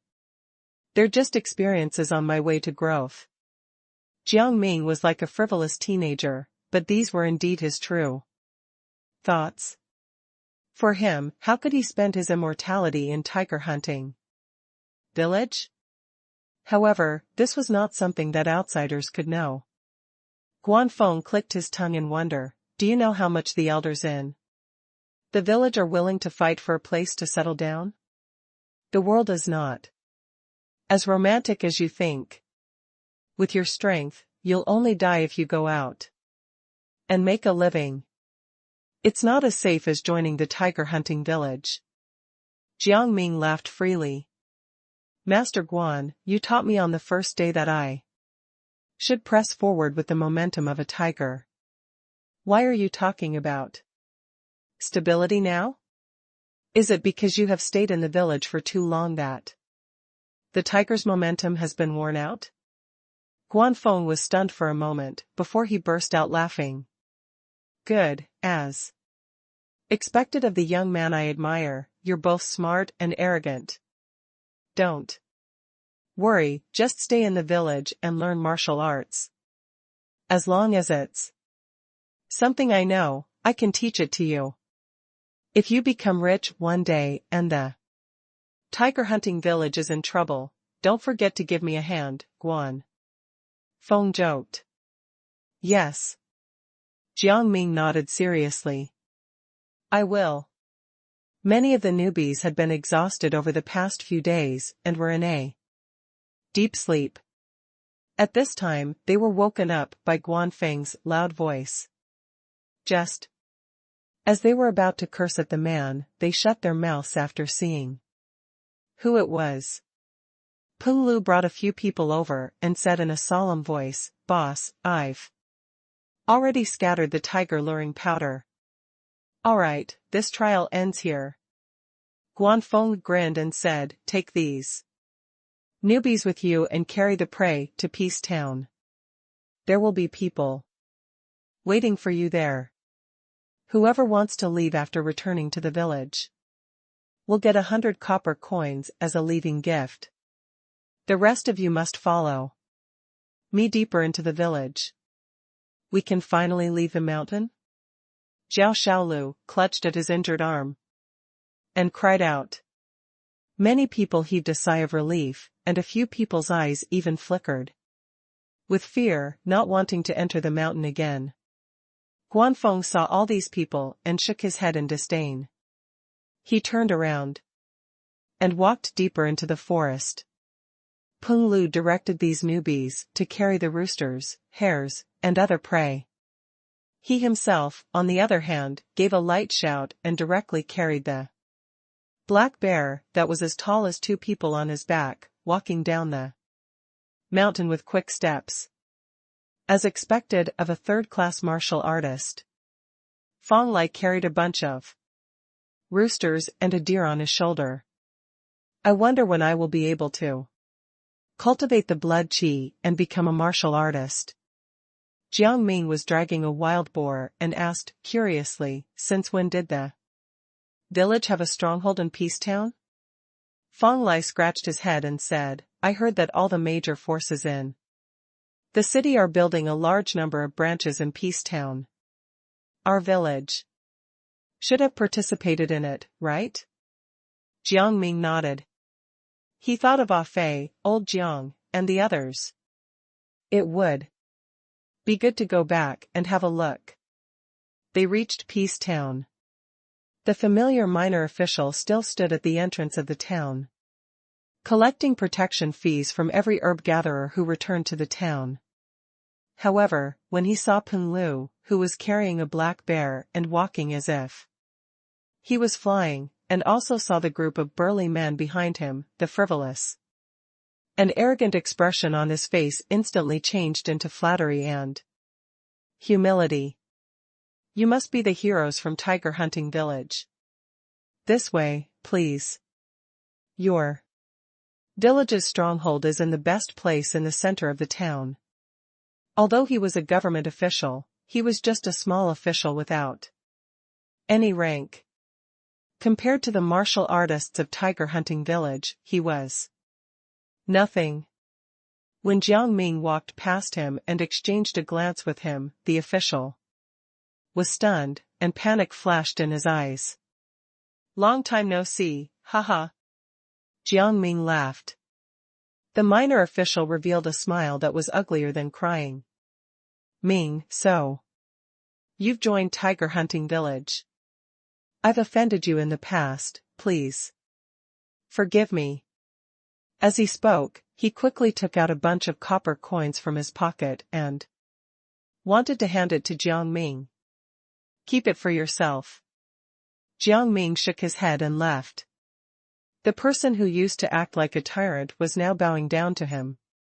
There was no point in arguing with such a person. Jiang Ming walked into town and felt as if it had been a lifetime. The street had widened a lot, and there were bright and beautiful houses on both sides of the street. The bustling scene was dense, occasionally, old thatched houses could be seen in the middle, but they were blocked by the shadows of the tall houses as if they had disappeared. Everyone, you must work hard. When this place is developed in the future, we can easily earn a lot of silver. I'm talking to you, don't be lazy. On the construction site, the supervisor was loudly urging the laborers to work. When he saw someone tired and resting, he changed his expression and scolded sternly. My lord, can we really go in and work after this house is built? A simple, honest-looking old man with a hunched back was trying his best to move the marble floor tiles. The veins on his forehead were popping out, but he still grinned and asked, his eyes full of anticipation. The supervisor's eyes flashed with ridicule and disgust, but he still smiled. Of course, the city's lords can just casually throw away silver, and that's all shining white silver. You can pick up whatever you want, but I'm telling Those sly and sneaky people will definitely not want it. Alright, I'll definitely work hard, the old man revealed his yellow teeth. And thought to himself, it's the right thing to do by giving this land to the master in the city to build a house. Not only can I get 1 tael of silver, but I can also work at the master's house to earn money. Jiang Ming looked at the scene expressionlessly and sighed in his heart. The old man from the city came to the small town to build a grand and beautiful castle, but only the rich can live in it. However, if he were to rush up to the laborers and say these things, he would probably be drowned in spittle. They would say that he was jealous of them. He shook his head and continued to walk forward. A group of people walked past the main road and soon arrived at the new branch of tiger hunting village. It was a house that was already half built, and a horse carriage was waiting outside. Jiang Ming remembered the original place of the house. It seemed to be a deserted mountain. It seemed that tiger hunting village had put in a lot of effort to clean it up. Mr. Peng, why are we building a branch here? Wang Dong asked, curiously, after loading all his prey into the carriage. Peng Lu glanced at him and was just about to scold him for being a busybody. But then he caught a glimpse of the other people's curious expressions. He helplessly shook his head and said, "These are all the Manor Lord's orders." Master Guan said that Cloudy Dream Mountain Forest was going to be lively in the future. Everyone looked at each other. What was the meaning of this? Jiang Ming was also suspicious. What kind of secret did Cloudy Dream Mountain Forest have? Could it be related to the fire cloud grass? After all, Guan Feng had specially asked him about the fire cloud grass last time. Alright, stop guessing and do your job, Peng Lu reprimanded. After loading all the prey onto the truck, Peng Lu and the others left. On the other hand, Jiang Ming took half a day's leave, saying he wanted to go home and visit people. He returned to his small courtyard. Due to the remote and difficult terrain, the old men in the city probably did not like this broken place, so it was not affected much. In fact, it was even cleaned up quite well. It should be Ah Fei's wife who helped clean it. Ah Fei can't do such meticulous work. Thinking of this, Jiang Ming slowly walked to Master Zhou's house, but he was stunned. He saw that Master Zhou's house was empty, and the weeds in front of the door were growing wildly. Jiang Ming had a bad feeling. Ah, Ming is back. One of Master Zhou's neighbors came back with 2 buckets of water. When he saw Jiang Ming, he quickly greeted him. Where is he? Jiang Ming pointed at Master Zhou's house. Master Zhou? Oh, the neighbor was stunned, then sighed with a complicated expression. He was already in poor health. Some time ago, the Shi family wanted to build a mansion in the town and wanted to occupy his land. Master Zhou went up to argue with them and was kicked in the leg by a young master of the Shi family. A few days later, he died. The neighbor sighed. After his granddaughter buried him, she disappeared. I heard that she went to the city to learn martial arts. Jiang Ming's body stiffened, but he immediately relaxed and sighed calmly. Life is hard. That's right, but Master Zhou was too impulsive. It's good for the development of our peace town if the rich men occupy the fields, right? The neighbor nagged. When he stopped talking, Jiang Ming had already gone far away. Asterisk asterisk asterisk. It's the Shi family's darling again. Jiang Ming walked slowly on the street, keeping this matter in mind. He had all the time in the world to slowly take his revenge. Unconsciously, he smelled the fragrance of wine. Jiang Ming raised his head and looked around. Old Zhang's bar was still there. But the guests were still the familiar faces. The herb gatherers who smelled of sweat and the old farmers with stained fingernails were still there. They were hiding in the shadow of the bar, slowly drinking their old wine as if they had nothing to do with the bustling scene outside. Those rich men from the city probably would not come to this kind of place to drink and have fun. When Jiang Ming walked into the bar, he was greeted by surprised people. Old Jiang, who was napping behind the counter, was also woken up. That night, Jiang Ming, old Jiang, and Ah Fei talked all night, and a bottle of warm wine was quietly placed on the table. The next morning arrived. You should avoid them if she can. Don't get into a conflict with those people. Jiang Ming was about to return to the tiger hunting village.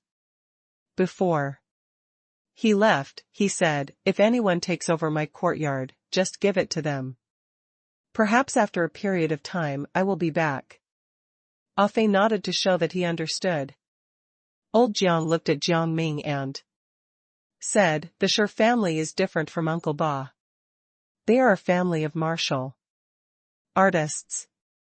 Mr. Jiang, don't worry.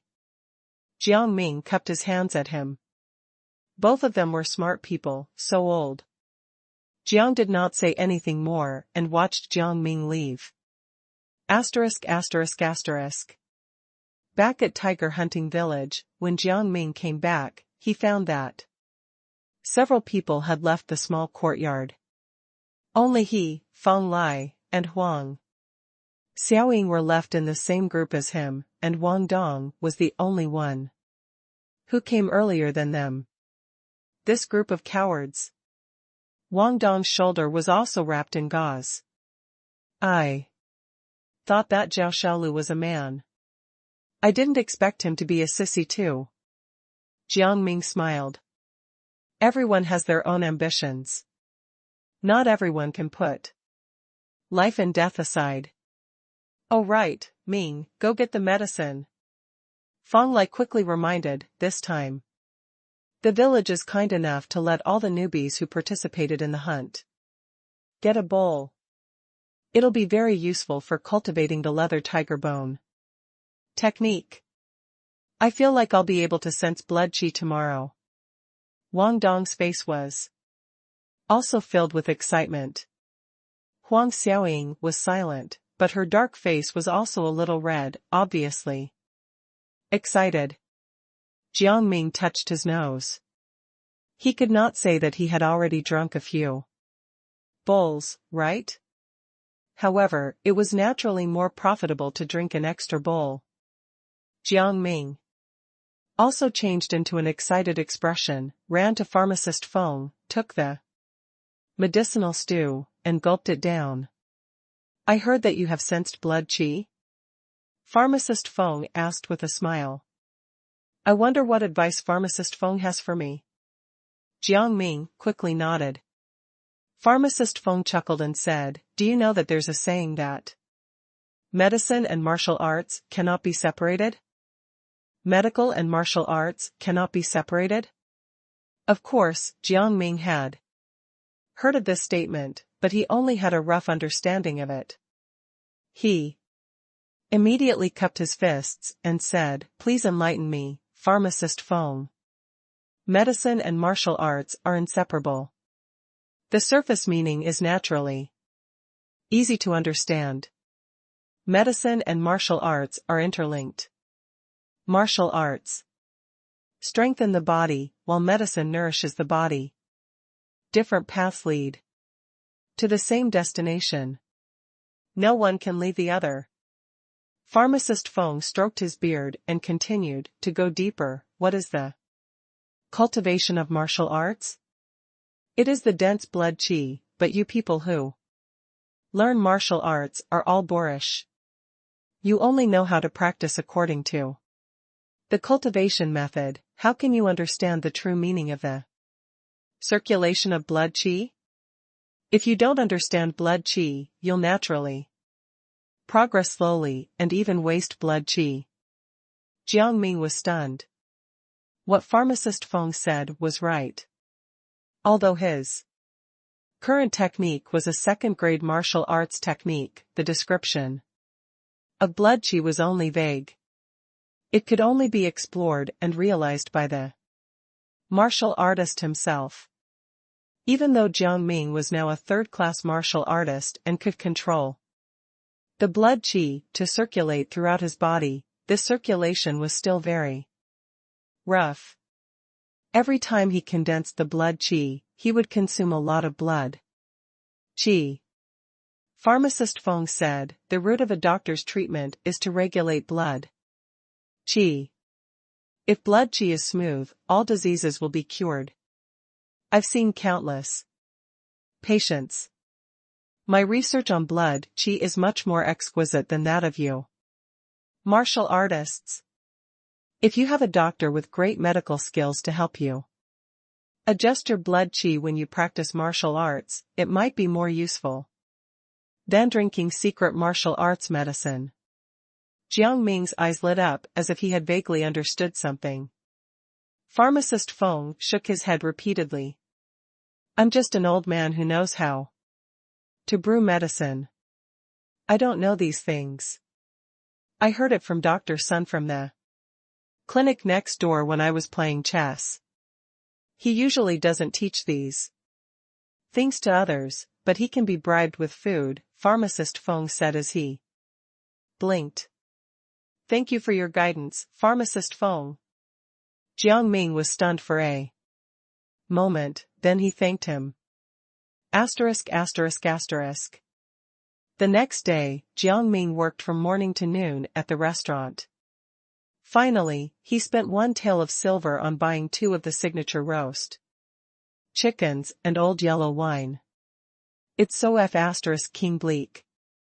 Jiang Ming could not help but complain when he thought about how a meal in old Zhang's bar only cost a few copper coins. However, for the sake of his martial arts, money was nothing. Jiang Ming comforted himself like this. He first gave 1 chicken to Pharmacist Feng, then took the other and quickly walked to the clinic next door. The clinic's walls were filled with medicine cabinets, and 2 assistants were busy arranging the medicinal herbs. The smell of all kinds of herbs hit his face, making Jiang Ming miss his home. As soon as Jiang Ming stepped into the front hall, an old voice sounded, "Eh? Who brought the roast chicken from the restaurant?" Behind the counter, a chubby old man with white hair and a ruddy face jumped up from the recliner. His nose twitched twice, and he stared at the food in Jiang Ming's hand. "Is this Dr. Sun?" Jiang Ming looked at the fat old man in front of him, slightly cupped his hands, and said, "I'm Jiang Ming, from tiger hunting village. Are you the Jiang Ming that Feng was talking about?" Dr. Sun's expression changed, and he immediately lay back down in anger. "This old Feng, I haven't agreed, and he's already pushing you over for a walk." Only then did Jiang Ming know that Pharmacist Feng had already informed Dr. Sun in advance. It seemed that if it was not for Pharmacist Feng, ordinary people would not be able to talk to Dr. Sun. "I really owe you a big favor." Jiang Ming sighed in his heart. He could only find an opportunity to return it in the future. The sound of someone swallowing suddenly rang out. Dr. Sun sat up awkwardly and mumbled, "I'll beat him up sooner or later, he's just giving me trouble." "What are you waiting for? Come to the backyard and put down your things." Dr. Sun said unhappily. He walked to the backyard first and sat down at a stone table in the courtyard. Jiang Ming quickly followed, put the things on the table, and stood respectfully at the side. Since he came to ask for guidance, he naturally had to have a proper attitude. Dr. Sun opened the oil paper that wrapped the roast chicken and poured himself a bowl of old yellow wine. He ate and drank as if no one was around, then pointed at Jiang Ming with his oily finger, "Show me your technique once, and let me see what you've got." "Yes," Jiang Ming quickly said and began to practice his fist technique in the courtyard. After he finished typing, Dr. Sun sneered, "Humph. SOSO. Dr. Sun, please give me some pointers," Jiang Ming said seriously. Although he had concealed his martial artist cultivation, he believed that his fist technique was flawless. Dr. Sun glanced at him and said, "No matter what realm you're in, you can only achieve 70% of the effect at most by punching like this. Why? If you and I are suffering from the same illness, can we be prescribed the same dosage?" Dr. Sun asked. "Of course not. You and I are different in age and weight," Jiang Ming said in his mind. Then, a flash of lightning flashed in his mind, and he seemed to understand. Dr. Sun nodded, "It's the same with martial arts. The fist technique that Guan Feng taught you was based on his body. You can draw a rough outline, but it's not suitable for you. If your blood qi flow isn't smooth, you'll get sick with time. There's also the breathing technique. It's not an unchanging truth. Some people can hold their breath for an incense stick's time, while some people can only hold it for a few breaths." Dr. Sun went on and on. "Martial arts techniques are all created by humans. The most suitable one is the founder. What I'm going to teach you is how to make the martial arts techniques you practice more in line with your body. Even if the compatibility is not as good as the founder's, it's still much better than you randomly practicing it now. Guan Feng, that boorish fellow, will not be able to teach you these things." Dr. Sun spat out a chicken bone and snorted. "Back then, it was all thanks to my guidance that he was able to enter the second class. Dr. Sun, you're amazing." Jiang Ming was not stingy with his praise. "Do it again, slowly. I'll first pick out the major flaws in your moves, according to your figure. After I've modified them, I'll teach you how to recuperate your blood qi," Dr. Sun said as he waved his hand. Jiang Ming immediately stood still and continued to practice the fist technique. Dr. Sun, on the other hand, began to guide him with all his heart. Jiang Ming did not leave until the evening. He felt that the harvest of this afternoon was even comparable to 1 month of cultivation. The way of martial arts is ever-changing, but there is only one foundation. And that is blood qi, Jiang Ming said to himself. Asterisk asterisk asterisk. Time passed by quickly. The spring leaves were lush, and the summer flowers were blooming. In the blink of an eye, Jiang Ming had already stayed in tiger hunting village for 3 months. In the backyard of the clinic, Jiang Ming was practicing the leather tiger bone technique. His limbs were stretched out like flowing water, full of strength as if this fist technique was tailor-made for him. "Kid, I really don't have anything else to teach you." Dr. Sun gnawed on his chicken leg and shook his head. "After all, I'm not a real martial artist. It's up to you to decide what to do next." "Thank you, Dr. Sun." Jiang Ming stood up and bowed. Dr. Sun waved his hand, "There's no need to thank me. These few months of food and wine are worth a few dozen taels of silver. At least you're thoughtful. Unlike that stingy Guan Feng in the past, who dared use the fake wine on his stall to fool me. Eh? Why didn't I think of that?" Jiang Ming's eyes lit up. Seeing Dr. Sun's posture, he immediately fled. When he returned to tiger hunting village, Jiang Ming also began to think about the next step. In the past few months, under Dr. Sun's guidance, Jiang Ming had made changes to almost every move of the leather tiger bone technique. It was twice the result with half the effort when he practiced it. On the surface, he was already comparable to Fang Lai. Of course, his real strength had also improved by leaps and bounds, and his control of his blood qi had become more exquisite. In the past, he could only release 3 or 4 waves of blood qi before it was exhausted. Now, with fine control, he could release 9 waves of blood qi, which almost doubled his strength. However, I can only rely on grinding to improve from now on.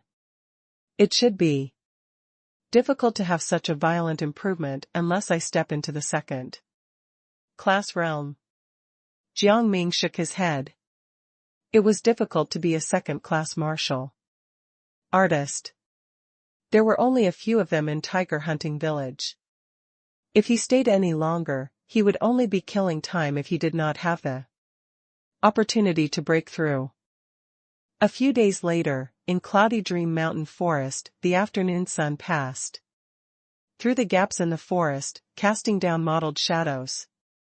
In the quiet and peaceful scenery, there was a sudden roar. A huge multicolored tiger appeared. Its claws were as sharp as knives, and it opened its bloody mouth to roar as it pounced toward the human in front of it. "It's over." Wang Dong's face turned pale, and it was already too late to dodge. "Am I going to die here?" Suddenly, a figure swept out from the side and ruthlessly crashed into the fierce tiger. "All right!" Jiang Ming shouted in his heart as if he was using all his strength to burst out the dense blood qi. His back seemed to have grown a little thicker in an instant, and he slammed into the big multicolored tiger's back. Bang! With a dull sound, Jiang Ming bounced away like a ball and fell into the bushes in the distance. The fierce tiger was still in the air and had no place to dodge. It was also hit by Jiang Ming and almost fell to the ground. Wang Dong quickly took the opportunity to roll to the side, while Fang Lai, Huang Xiaoying, and the others had long seized the opportunity and surrounded him with their swords. They did not care where they were aiming at. An injured tiger was still a tiger, and no one wanted to be clawed.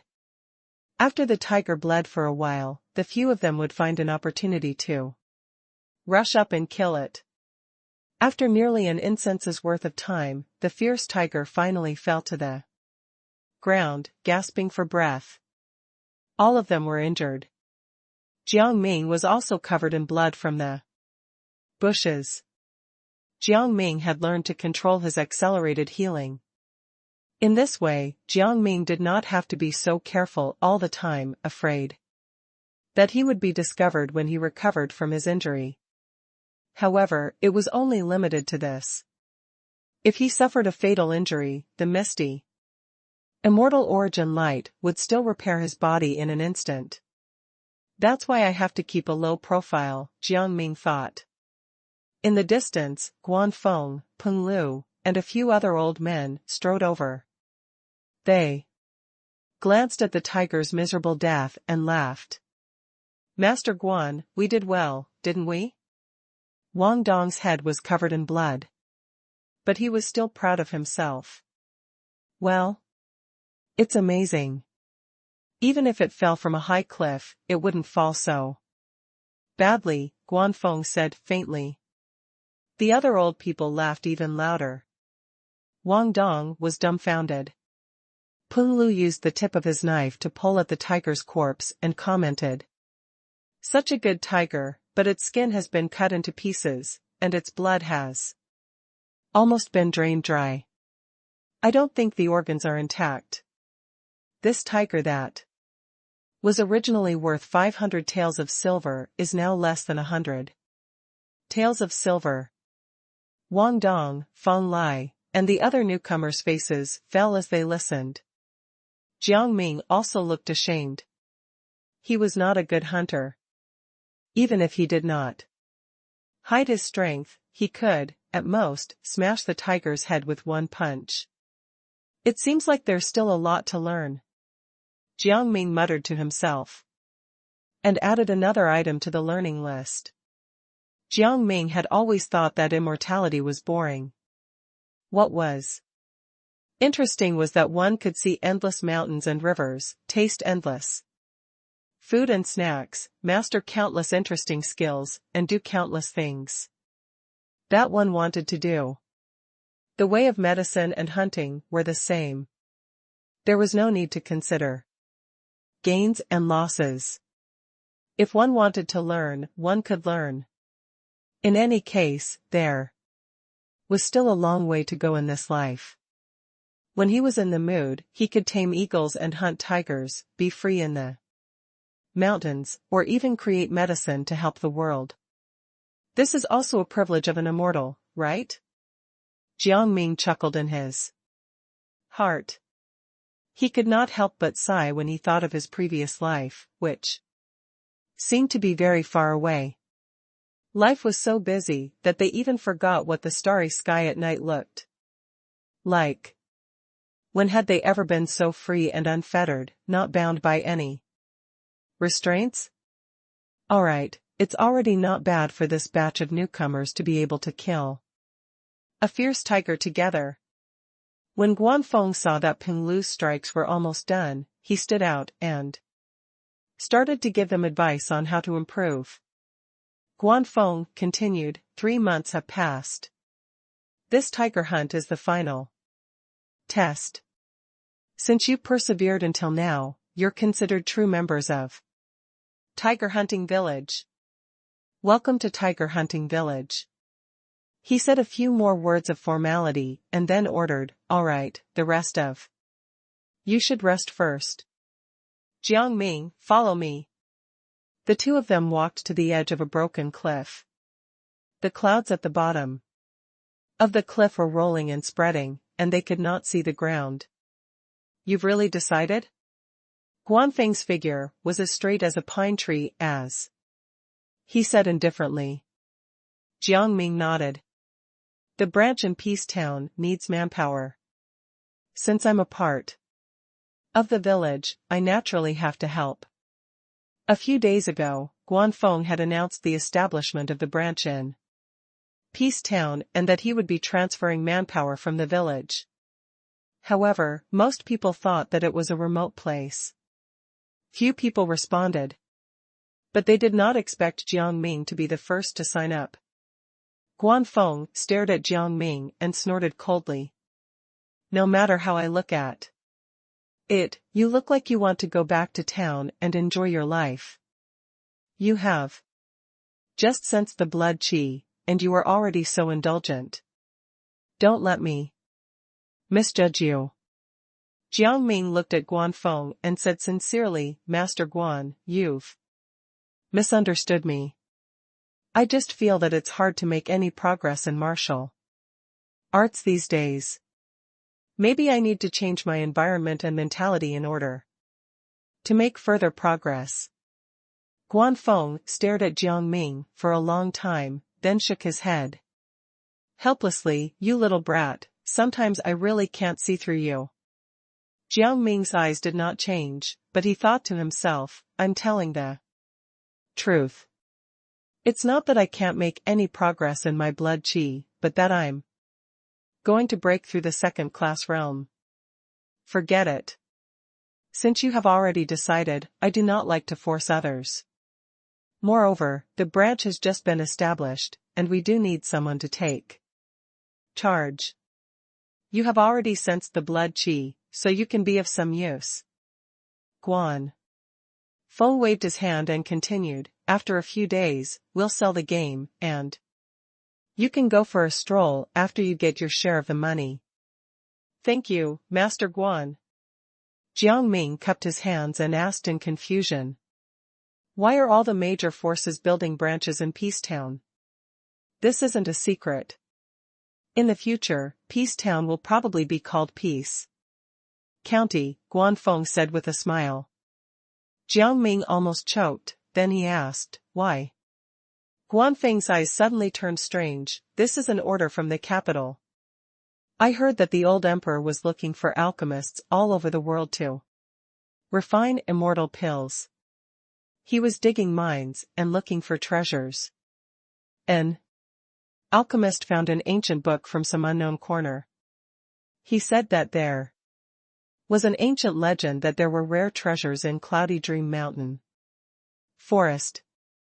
The appearance of the fire cloud grass was a sign that an immortal grass would appear in the world every 10 years or so. Hence, the emperor ordered Great Cloud City to build new counties. He ordered them to build the emperor's temporary imperial residence. When the opportunity came, he would come to Great Cloud City by boat. Jiang Ming suddenly looked puzzled. Why do I feel like I've read this legend before? Guanfeng revealed a strange expression. I won't hide it from you, I've also heard about this before. A doctor's immortal encounter. Jiang Ming exclaimed and suddenly remembered. That book is about a young doctor who has accumulated a lot of medical knowledge. A good man found fire cloud grass in the Cloudy Dream Mountain forest. He slowly worked his way up to become a doctor. In the end, he became an imperial physician and rose to the heavens in one step. In the end, he returned home with white hair and a brocade robe.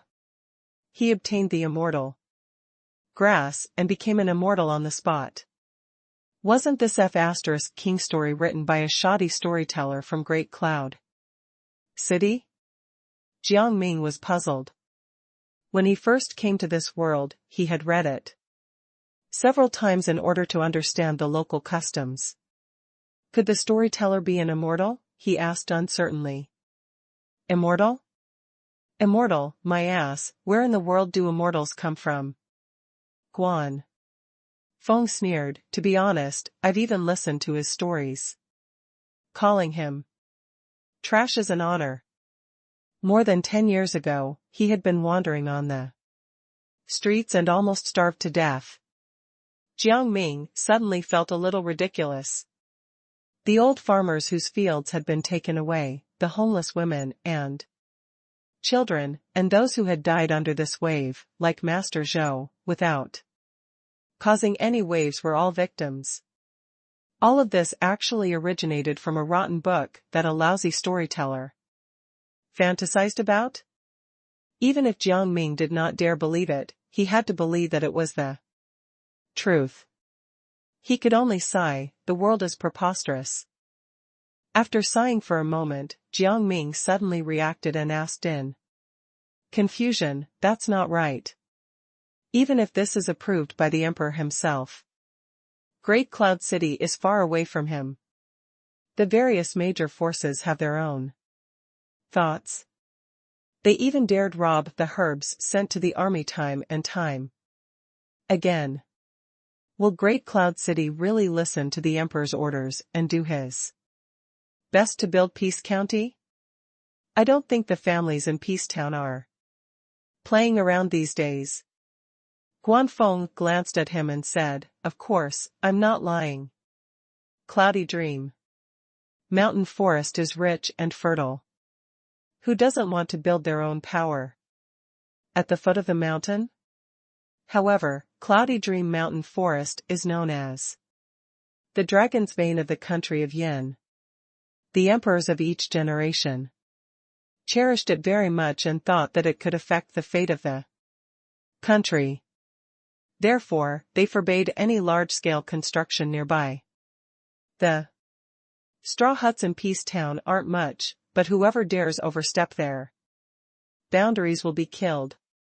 Even the Sher family wouldn't dare provoke the emperor.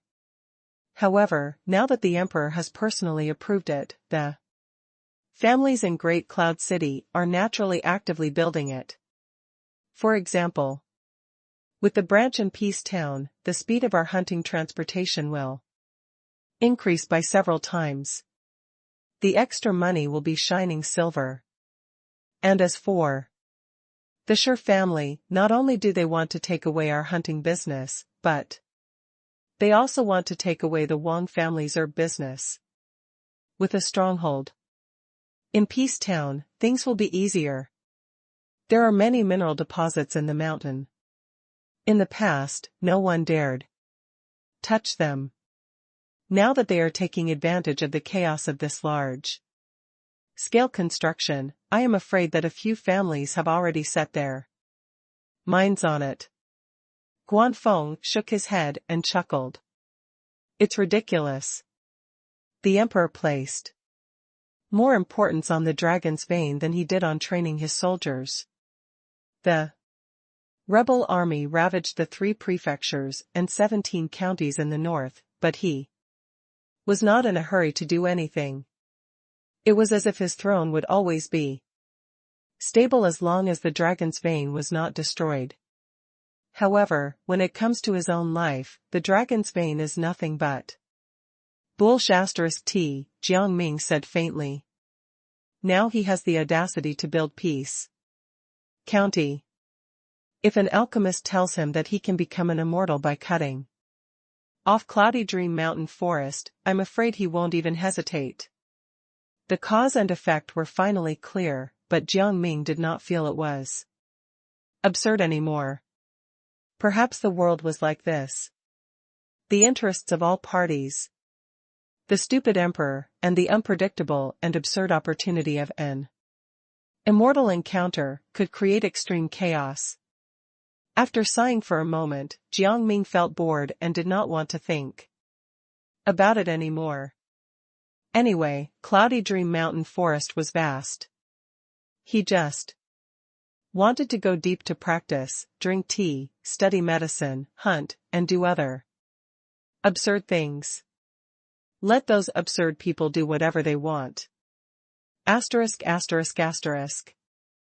Jiang Ming went back to the city after hunting. It would take a few days to deal with the sales, so he was completely relaxed. Every day, he would eat, drink, and have fun with Peng Lu, Wang Dong, and the others in the city. Listen to the opera troupe's songs, and go to Qinghe Tower to watch the girls dance. When he was in the mood, he would bring roast chicken and old wine and go to the clinic to discuss martial arts with Dr. Sun, ask for medical advice, and drink a bowl of secret medicine to regulate blood qi. Dr. Sun's secret medicine was different from the one in Tiger Hunting Village. It could regulate one's blood qi. After drinking it, one would feel relaxed. When practicing fist techniques, it was also beneficial for the comprehension of fist momentum. Jiang Ming even felt that this secret medicine was more precious than the one he got from pharmacist Feng. Although pharmacist Feng's secret medicine could speed up the improvement of blood qi, its main purpose was to avoid damage to the body caused by practicing the leather tiger bone technique. However, for Jiang Ming, this main role was completely unnecessary. It would be best if you could get the prescription. Jiang Ming's eyes flickered, but this is Dr. Sun's food, it's not good to ask for this. However, there are still many days ahead. I can wait. He sat in his cramped dormitory and sipped on his tea unhurriedly. At night, Great Cloud City was still bustling with activity. The 2 sides of the river became noisier and noisier. The lights of the attics on the bank reflected in the river, like pieces of gold floating in the river. Enchanting singers were posing seductively by the window, revealing their curvaceous figures. Jiang Ming suddenly sighed and remembered the poems from his previous life. However, the poem was about the depression and decline of Great Cloud City. Outside of the prosperity, there were endless internal worries and gradually rising foreign aggression. It was impossible to be as peaceful and stable as usual. What can a mere martial artist do? Jiang Ming shook his head and threw these emotions to the back of his mind. He walked into Qinghe Tower with Wang Dong and the others, shoulder to shoulder. He had just received the silver he had earned from hunting the tiger today. And he was going back to Peacetown the next day. He invited a few familiar people to Qinghe Tower to have fun. Officials of Tiger Hunting Village, please come in. The brothel madam's face was full of enthusiasm as she welcomed everyone into the building. Peng Lu sat down in the front row with a golden saber and said loudly, "Why? Aren't you inviting Miss Schwanger out for a dance? What's the use of smiling so brightly?" The brothel madam quickly apologized and went upstairs to invite people. Miss Schwanger was the most popular girl in Qinghe Tower. Only when people from first-class forces like Tiger Hunting Village came would she be invited to be the finale. Jiang Ming glanced at a corner where a woman was panting in the arms of a fat man. That was the former courtesan, Miss Schwer. She used to be cold and arrogant, selling her art rather than her body, but now she was doing everything she could for a few pieces of silver. Jiang Ming remembered this time last year Master Zhou, Ah Fei, and many other sweaty and smelly herb gatherers would squeeze into old Zhang's bar, drinking and bragging. Their biggest dream was to make a lot of money and come to Qinghe Tower to do something with Miss Schwer. To my lost youth. Soon, Schwanger walked down the stairs with light steps. She began to twist her waist and dance with all her might on the platform in front of her. Her long and smooth legs swayed under the light gauze dress, revealing a large area of her soft and smooth skin. This dance is really epic. Wang Dong's eyes were fixed on the dance as he muttered unconsciously, "This song is so well sung." Peng Lu clapped his hands in agreement. Fong Lai, that boor, he's been studying so much that he's become a fool. He doesn't come every time. Do you know what kind of treasure he's missing? Jiang Ming was also lying on the chair, enjoying the song and dance. A sweet maid was sitting on his lap, peeling grapes and feeding him from time to time. Every time, it would make Jiang Ming feel a warm and soft sense of suffocation. Everything was so beautiful. An arrogant and noisy voice suddenly sounded outside the door, which made Jiang Ming and the others frown. "Humph, what trouble can Peacetown have? I can crush those country bumpkins to death with one little finger. Master Hong is so domineering. From now on, I'll have to rely on you to do anything in Peacetown." That's right, those lowly people even found it dirty to carry Master Hong's shoes, yet they still dared provoke Master Hong. They really don't know what's good for them. Well said, well said. Tonight, find 2 girls that I'm satisfied with to spend the night with. The Sher family will definitely not mistreat you when we get rich. With a few compliments and an arrogant voice, the few of them walked into Qinghe Tower and sat down at the other end. The leader of the group was a tall, thin young man. He had long, thin eyebrows and eyes. He was still loudly boasting about what he had done in Peacetown as if it was a great achievement to take care of those old farmers who had no money. The Sher family, beside Jiang Ming, an old man from Tiger Hunting Village, whispered, "But he looks a little weak, so he shouldn't be a martial arts expert." Peng Lu's line of sight followed Miss Schwanger's dance, and he said with a smile, "Ignore them." When the imperial court was collecting herbs, they lost the most. Now that the rebel army has taken down 3 prefectures, their momentum is at its peak. A moment later, the tall, thin young man had already left those bootlicking guys behind and walked upstairs, with 2 round and slightly chubby women in his arms. He bragged to the two of them, "Humph, you guys haven't seen me teach that old martial artist a lesson yet. King Hell, I took his field because I think highly of him, but he actually dared stop me. I kicked him to the ground. With one foot. A martial artist?" The two women were so frightened that their faces turned pale, and their bodies went soft as they wrapped themselves around the tall, thin young man. "I'm so scared that I'm sweating. Master Hong is really powerful. Even a martial artist is no match for you." The two women's voices were soft and alluring. They pulled the tall, thin young man and disappeared around the corner of the stairs. Jiang Ming was enjoying Miss Schwanger's dance, and the smile on his face seemed to have become more brilliant. He suddenly waved at the brothel madam. "I'm very happy tonight. Does Miss Schwanger have time to accompany me?" Hearing Jiang Ming shout, the old woman's eyes suddenly lit up. Without any hesitation, she called Miss Schwanger down and replaced her with an enchanting songstress. Although these courtesans usually only sold their bodies and not their talents, and each of them was extremely noble, they were all courtesans who fooled those poor people who would split a copper coin into pieces only by making them feel that they were not meeting ordinary people, but an unstained white lotus. Would these poor people be willing to spend money to cheer for these courtesan products? However, in the face of the first-class forces of Great Cloud City, all of this was nonsense.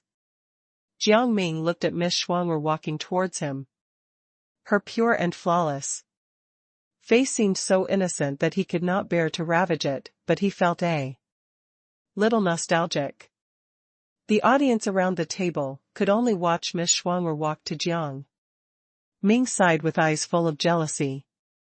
A few young men were heartbroken when they saw the scene.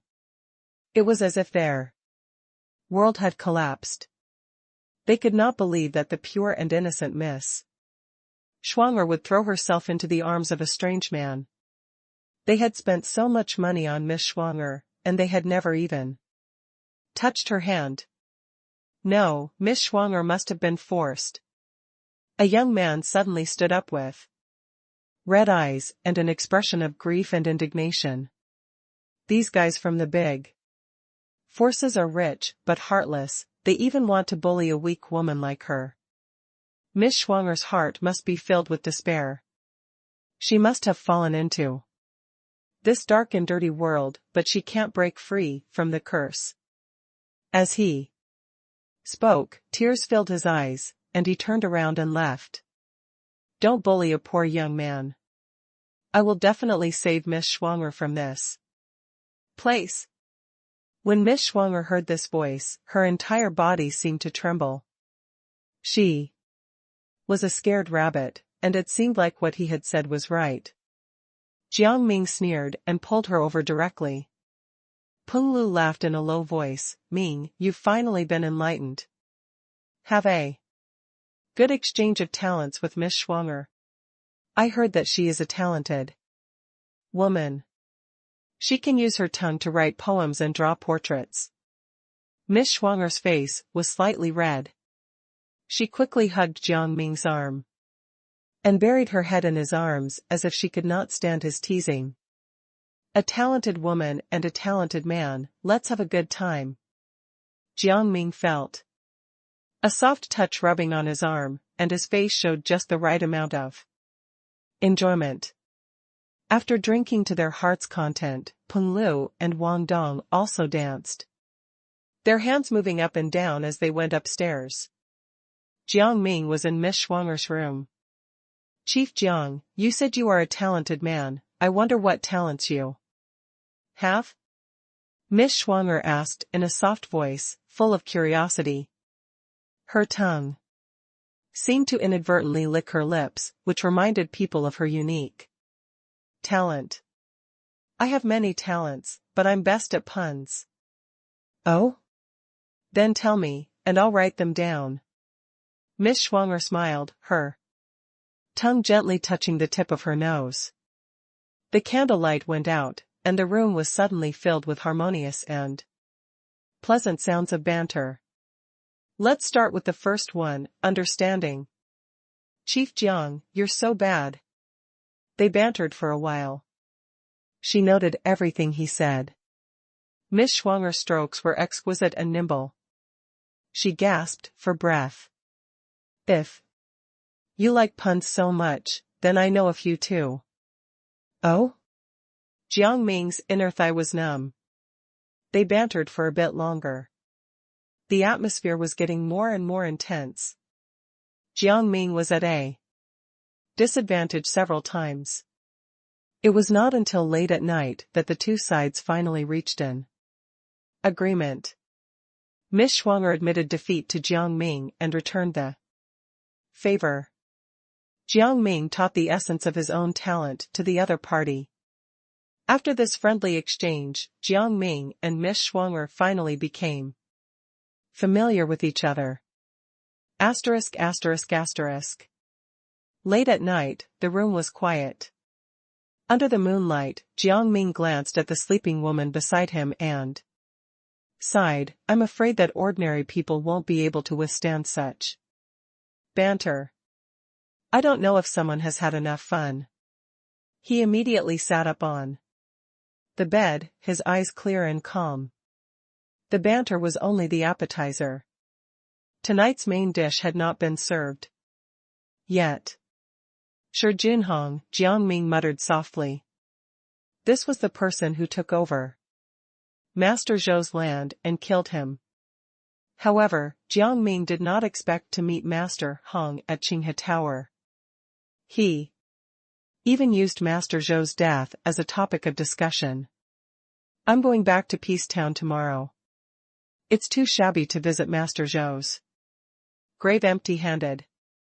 I'll bring some gifts. Jiang Ming's eyes were slightly cold.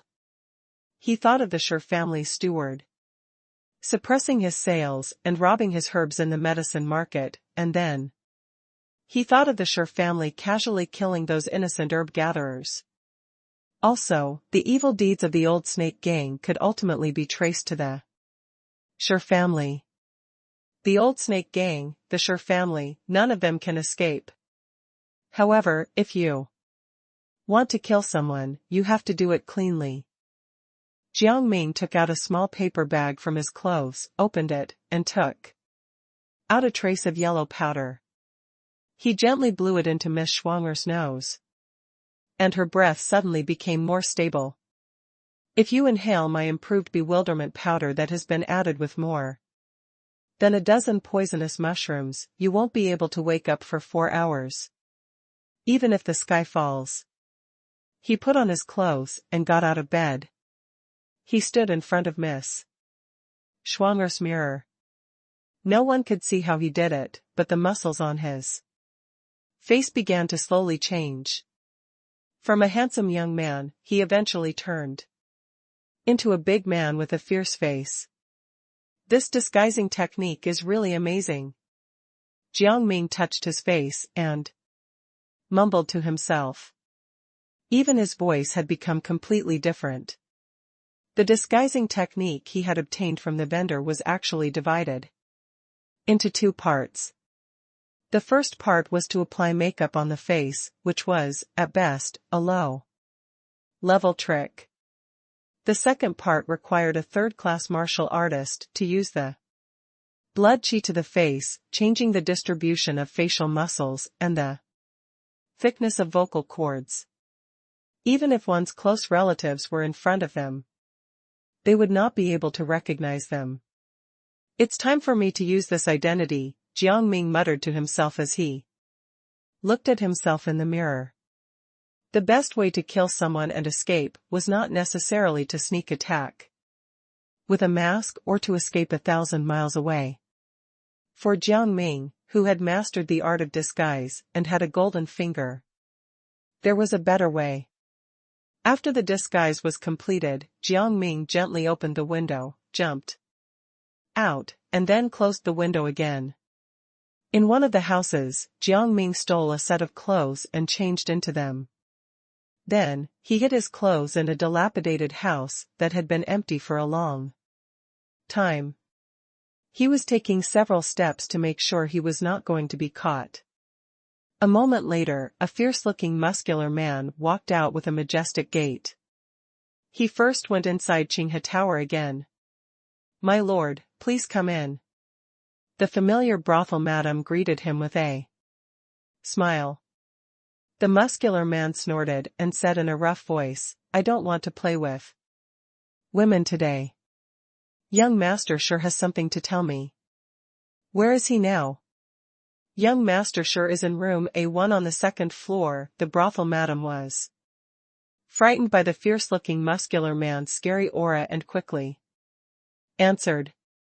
The fierce-looking muscular man pushed her away and strode upstairs. The brothel madam reacted and hurriedly chased after him, screaming, "Where are you going? Who are you? That's none of your business. Maybe I'm young Master Sher's grandfather." He kept striding forward without a second thought. Here was here for a reason. Today. His wild laughter resounded through Qinghe Tower. With a loud bang, a door on the second floor was kicked to pieces, and with debris flew everywhere. "It's time for you to die, Shi Jinhong." Boom. The door was broken, and the three people on the bed were suddenly startled. The two women screamed and covered their bodies with the quilt. Shi Jinhong's face was filled with anger. He stared at Jiang Ming with fury and roared, "Who are you? How dare you break into my door?" The newcomer had thick limbs, a fierce-looking face, and a pair of tiger-like eyes. He laughed out loud and said, "Shi Jinhong, you've committed many evil deeds. I, Grandpa Zhang Shan, am here to collect your head today." Shi Jinhong was stunned for a moment. Then, he laughed angrily. "B****, you must have eaten the heart of a bear and the guts of a leopard, right?" Just as the two of them were talking, two figures suddenly attacked from outside the door. The wind whistled, and two long sabers were already slashing at the muscular man's vital parts. "You don't know what's good for you." Shi Jinhong laughed coldly. He looked at this unfamiliar, muscular man with a face full of ridicule. Did he really think that he was an idiot? He had done countless evil things, so he naturally knew that there were countless people who wanted to seek revenge on him. Without the protection of two martial artists, he would not go out at all. It was as if Shi Jinhong could already see this arrogant fellow being chopped into pieces by his two guards. When we return this time, these two guards must also be whipped and thrown into the water. In a flash, the anger in Shi Jinhong's heart rose. Someone actually broke in, and you couldn't even stop him. The muscular man seemed to be startled by the person behind him and shouted angrily, "Little thief, how dare you sneak attack Grandpa?" He suddenly turned around, and without using any moves, he threw a punch forward. The fist momentum was like a mountain, towering and heavy. Not good. A third-class martial artist. The two people who were attacking turned pale with shock. Shi Jinhong's expression also changed greatly. Although he was a disciple of the Shi family, he was not a direct descendant. Otherwise, he would not have been sent to a place like Peace Town, which was a useless place. The guards that he usually assigned to him were only unranked martial artists. They were naturally able to deal with ordinary people, but against a third-class martial artist, they were nothing. Damn it, when did I offend such an expert? Shi Jinhong's expression changed. Although he was arrogant, he knew his own worth. He had only bullied those without any status. He had never provoked a real martial artist. No matter how hard he thought, he could not figure out where this third-class martial artist had come from. One should know that martial artists were not common, let alone third-class. Martial artists. There were only a few of them in the city. It was impossible for one to suddenly appear out of nowhere. Bang! In the blink of an eye, the muscular man's fist, which carried the force of 1,000 rocks, had already avoided the saber and smashed into the chest of a guard. The guard let out a blood-curdling screech as he was sent flying. He stopped, moving in midair, and his voice faded away. Eh? He's overconfident? Shi Juanhong's face was filled with joy. He saw that the strong man's fist was too fierce, but he had no way to turn around. The other saber was already approaching his neck. You're looking for death. The muscular man was furious. It was as if he only had time to avoid his vital parts and use his back to take the blow. As the blade swept past, blood spurted out. The muscular man's clothes were torn apart, and a wound so deep that his bones could be seen appeared on his back. I cut him. The guard shouted in joy. Shi Junhong was also overjoyed. Although the strength and speed of third-class martial artists had increased by a lot, they had not yet tempered their skin and flesh with blood qi. When they were cut by a blade, they were not much stronger than ordinary people. I'm so angry. The muscular man seemed to be completely enraged. He turned around and caught the blade with his hands. Then, he kicked the guard away and snatched the saber. Then, he pounced forward and shouted, "Die!" The saber slashed down, cutting through the shoulder and internal organs. Half of the guard's body flew up immediately, and blood splattered all over the corridor. Worthless dogs. The muscular man laughed coldly. Only then did he turn around and return. However, he realized that Shi Junhong was panicking and trying to escape through the window. He immediately pulled him back and threw him on the ground. "Sir, please spare my life." Shi Junhong took advantage of the situation and knelt on the ground, crying bitterly. "I don't know how I've offended you, but please do it for the sake of the Shi family." The metal was cold as it streaked across his neck. His head was sent flying. And he died with his eyes open. "You're too noisy." The muscular man sneered. "When I kill, I hate it the most. When people beg for mercy. What's your family and Old Snake Gang? They're all the same. I've come all the way here to kill you evil people who oppress the common people. Bah, he's not even as tough as those robbers on the official road." The muscular man spat and glanced at the two women who were trembling in fear. At the corner of the bed, he laughed and walked over. He touched the saber and threw it away. He jumped out of the window and left a trail of blood on the windowsill. He killed someone. He killed someone. It was only now that the brothel madam outside the door dared to let out a shriek like a pig being slaughtered. All of this happened too quickly, in less than a dozen breaths. It was only then that someone heard the commotion and walked out of the house. After hearing the brothel madam's cry, the entire building became chaotic. In the blink of an eye, Shi Juanhong's door was surrounded by many people. In the quiet street, a figure moved as fast as lightning and sneaked into an empty house. A moment later, a handsome young man walked out. He activated his blood qi and disappeared into the night with a few leaps. Asterisk asterisk asterisk. It was noisy everywhere. Miss Schwanger's brows furrowed slightly as she slowly woke up. What's happening outside? Why is it so noisy? She looked to the side and saw Jiang Ming jumping off the bed naked, revealing his bare back. He was hurriedly putting on his clothes and said excitedly, "I heard that someone died. Do you want to go and take a look?" "Ah? What should we do?"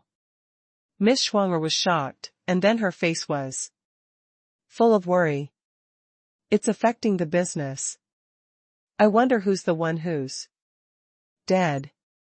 She also quickly asked Jiang Ming to help her put on her undergarments. She put on a chiffon dress and curled against Jiang Ming's chest as she walked to the door. The effect of this medicine is not bad, Jiang Ming thought. The door opened, and Jiang Ming walked with Schwanger in his arms. Soon, they arrived at the door of the dead man and watched the show with the others. "Hey, he's really ruthless.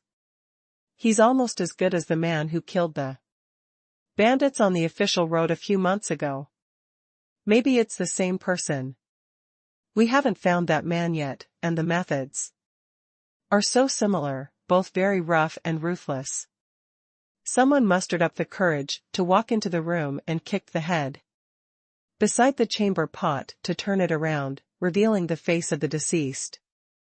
"Oh no, it's the young master of the Sher family," the man immediately exclaimed. Everyone's hearts trembled, and their faces were filled with horror. Something big had happened. Where the hell did this person come from? How dare he kill the Sher families? Young master? Sher Juanhong's head rolled a few times and finally lay askew on the floor. His eyes were blown open, and his face was covered in blood as his eyes stared lifelessly at the crowd outside the door. "It's quite scary," Jiang Ming said in shock. Miss Schwanger was even more shocked, and she squeezed herself into Jiang Ming's arms. "This? Who did this?" Someone mumbled to himself, his face full of disbelief. Killing people from the Sher family was practically asking for death. For a time, the sounds of a discussion buzzed, and many people subconsciously shrank back.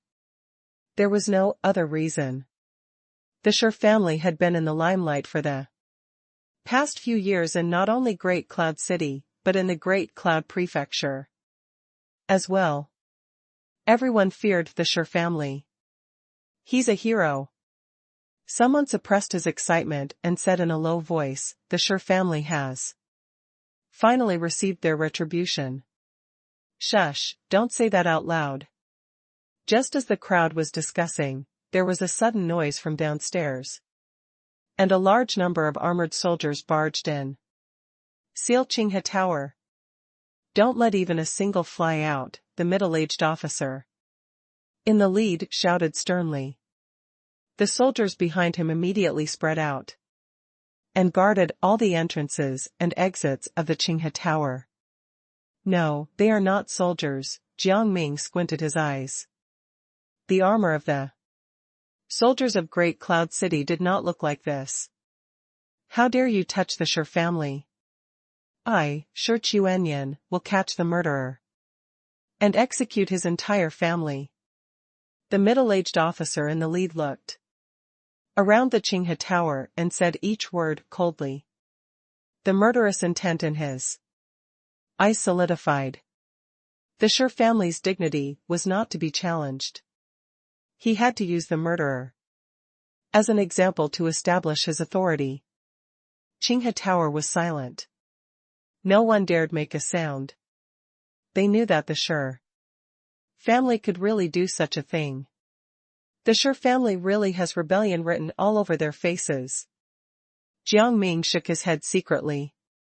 A mere martial artist family had dared form an army and publicly wanted to execute entire families. They clearly did not respect the government. However, if the rebel army in the north really invaded the capital one day, that meant the Sher family had really risen to the top. Following that, all the guests were chased back to their own rooms. Sure. Chuanyan had given a strict order that only those who had been questioned by him could leave Qinghe Tower. Jiang Ming, like the others, returned to his room with a face full of dissatisfaction and grievance. In Shi Juanhong's room, Shi Chuanyan stepped over the ground strewn with corpses. He stood by the bed and stared at the two trembling women, saying in a deep voice, "Tell me everything you saw tonight, word by word." Asterisk asterisk asterisk. 4 hours later, the sky was already bright. Shi Chuanyan wiped the blood off his hands and walked down the stairs. In the room on the second floor, the two women had disheveled hair and were covered in blood. They had been tortured beyond recognition. Some of their fingers had been broken, and they did not even have the strength to scream. They were paralyzed in the corner. Zhang Shan. The old snake gang. The thieves, Shi Chuanyan mumbled to himself, but the murderous intent in his eyes grew stronger. I see. Very good. Have you passed down the orders? He asked, coldly. The man beside him quickly replied, My lord, I've ordered the government to seal the city. Everyone is searching for the murderer. We're focusing on the medicine shops and medical halls. We're strictly investigating those with back injuries. Shi Chuanyan nodded, pulled over a chair, and sat at the entrance of Qinghe Tower. Call the female tenants down one by one. I'll ask them personally. Asterisk asterisk asterisk. It was late in the morning when someone knocked on the door. Jiang Ming held Miss Schwanger in his arms and went downstairs. He looked at Shi Chuanyan with dissatisfaction and said in a deep voice, Lord Shi, if you're looking for the murderer, just find the murderer. Isn't it too much to lock us all up here? Shi Chuanyan's brows furrowed as he saw the embroidered tiger head on Jiang Ming's clothes. It was the symbol of the tiger hunting village. Although the Shi family was in the limelight, they did not dare act cocky in the face of other first-class forces. You're from tiger hunting village? I'm sorry, but the Shi family has to investigate what happened last night. As long as you have nothing to do with the murderer, I won't make things difficult for you, he said patiently. If an ordinary customer dared talk back to him like this, they would have been beaten up. So, we have to be locked in here because of some lunatic? Jiang Ming was rendered speechless. Tell me everything you saw last night. Shi Chuanyan demanded expressionlessly. Seeing that Shi Chuanyan was about to get angry, Jiang Ming said, We were tired last night. Things happened. You know. Then, we fell asleep early. When we woke up again, we heard people outside the door screaming there had been a murder, so we got dressed and went out. If you don't believe me, you can ask Lady Schwanger. Miss Schwanger's clothes were thin, and she nodded repeatedly. It really was exactly that. Shi Chuanyan's face darkened. This was the same excuse again. Other than the brothel madam and the two women, there was no one else who could have seen the murderer's face clearly. You two, take off your clothes and show me your backs, he demanded coldly. What are you doing? We are not uncouth. Jiang Ming said vigilantly. Strip. Shi Chuanyan shouted, suppressing his anger. If the other party was not from the tiger hunting village, he really would have beaten him up. Jiang Ming seemed to be frightened. He took off his clothes reluctantly, revealing his upper body. Miss Schwanger did as she was told. Her shoulders trembled as she covered her chest with both hands and said timidly, My lord, must we continue? Jiang Ming was rendered speechless. Shi Chuanyan even treated a lady like this. Shi Chuanyan glanced at their uninjured backs and said impatiently, "Get lost. Miss Schwanger, we'll meet again if fate allows." Jiang Ming reluctantly said goodbye and then walked out of Qinghe Tower. Asterisk asterisk asterisk. As soon as Jiang Ming came back to tiger hunting village, he was surrounded by Peng Lu and the others, who could not wait to ask what happened last night. "I heard that Shi Juanhong's head was found in a chamber pot, is that true?" Peng Lu asked, curiously.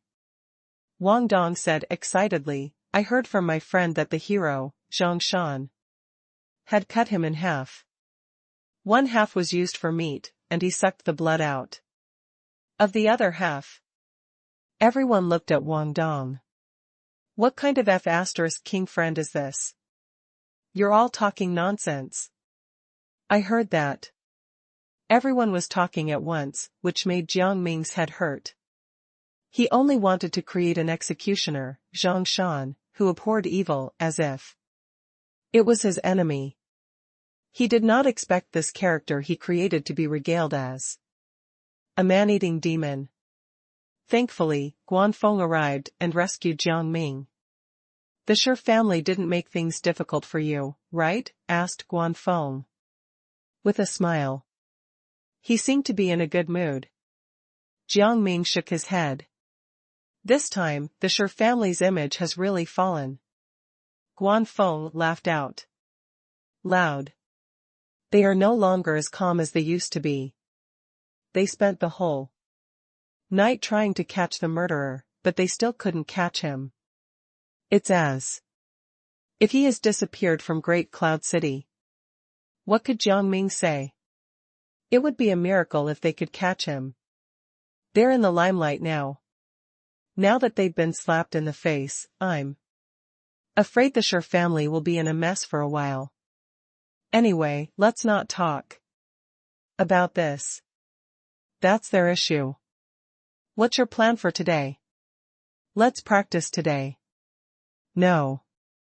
Jiang Ming replied, "I've stagnated in my current realm for a while.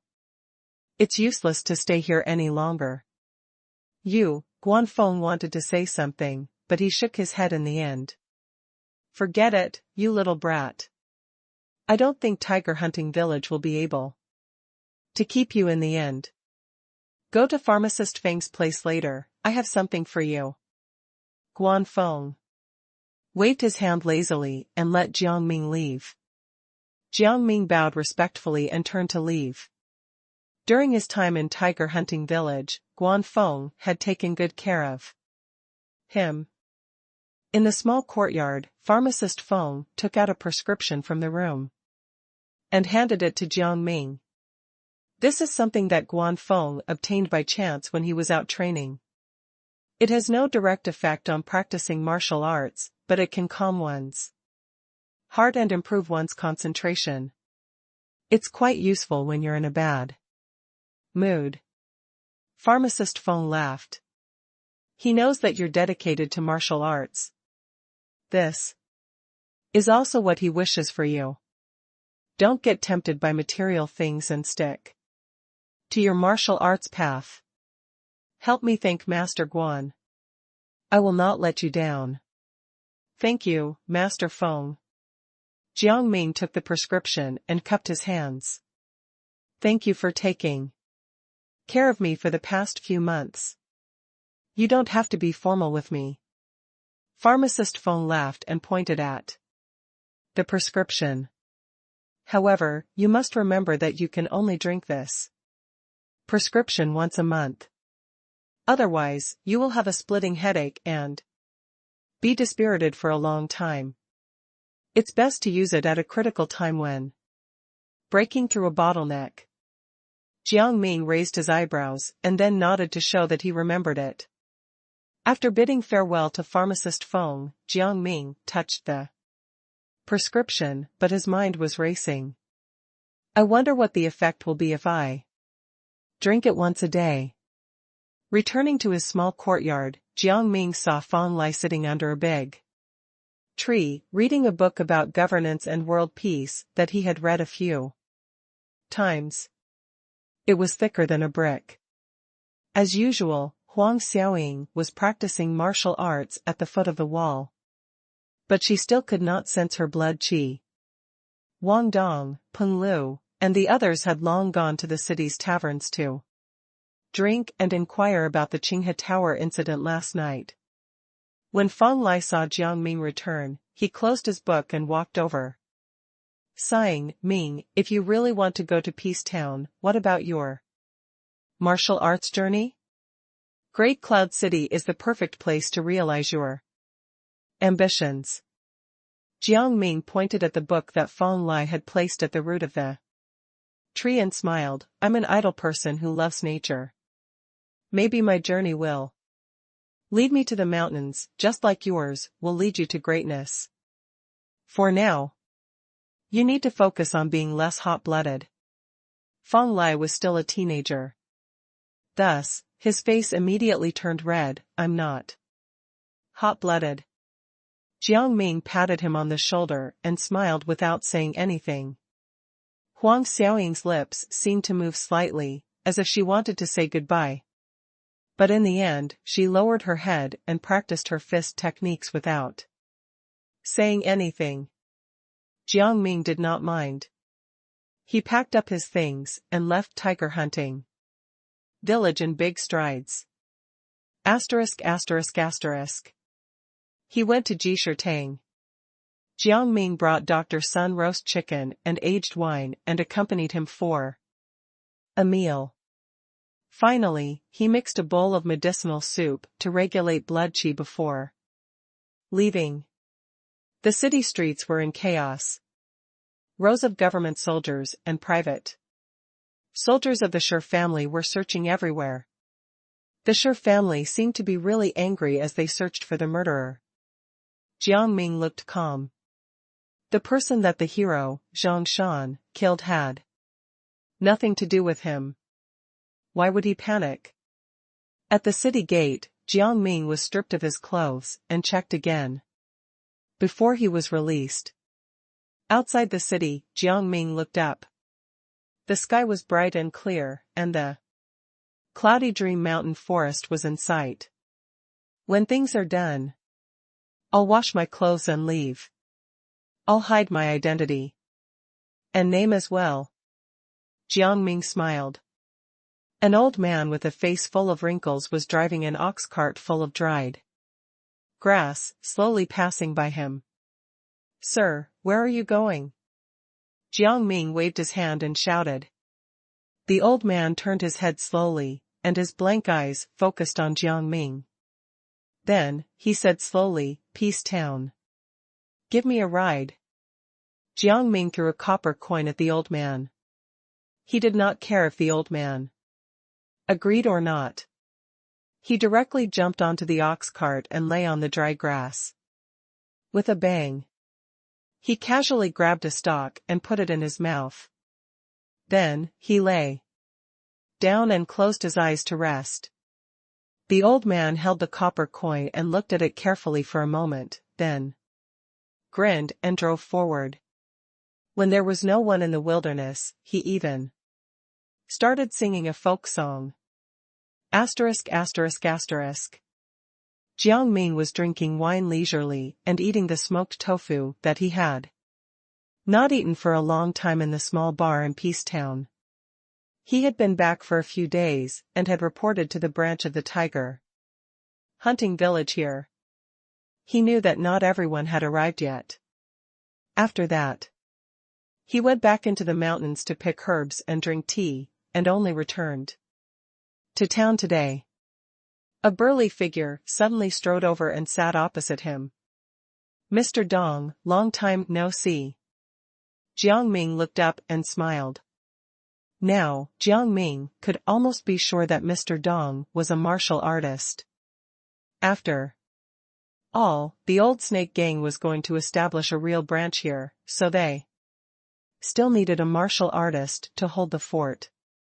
However, the old snake gang's leader was only a second-class martial artist. Mr. Dong was at most a third-class martial artist, or even more likely an unranked one.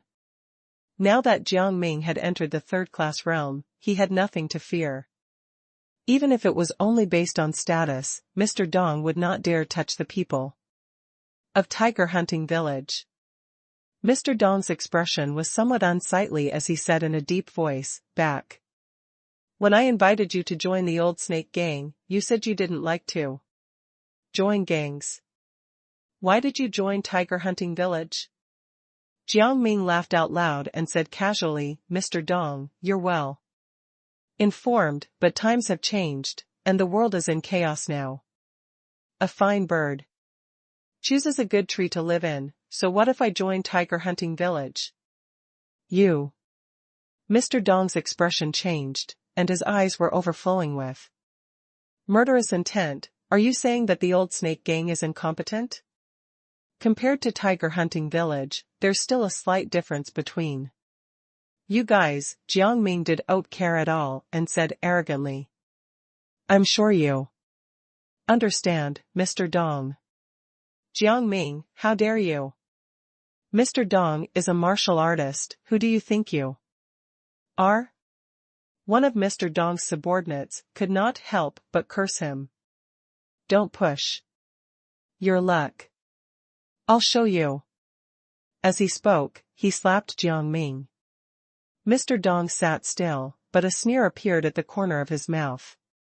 Of course, he did not dare hit Jiang Ming, but his subordinate could not help it. What could he do?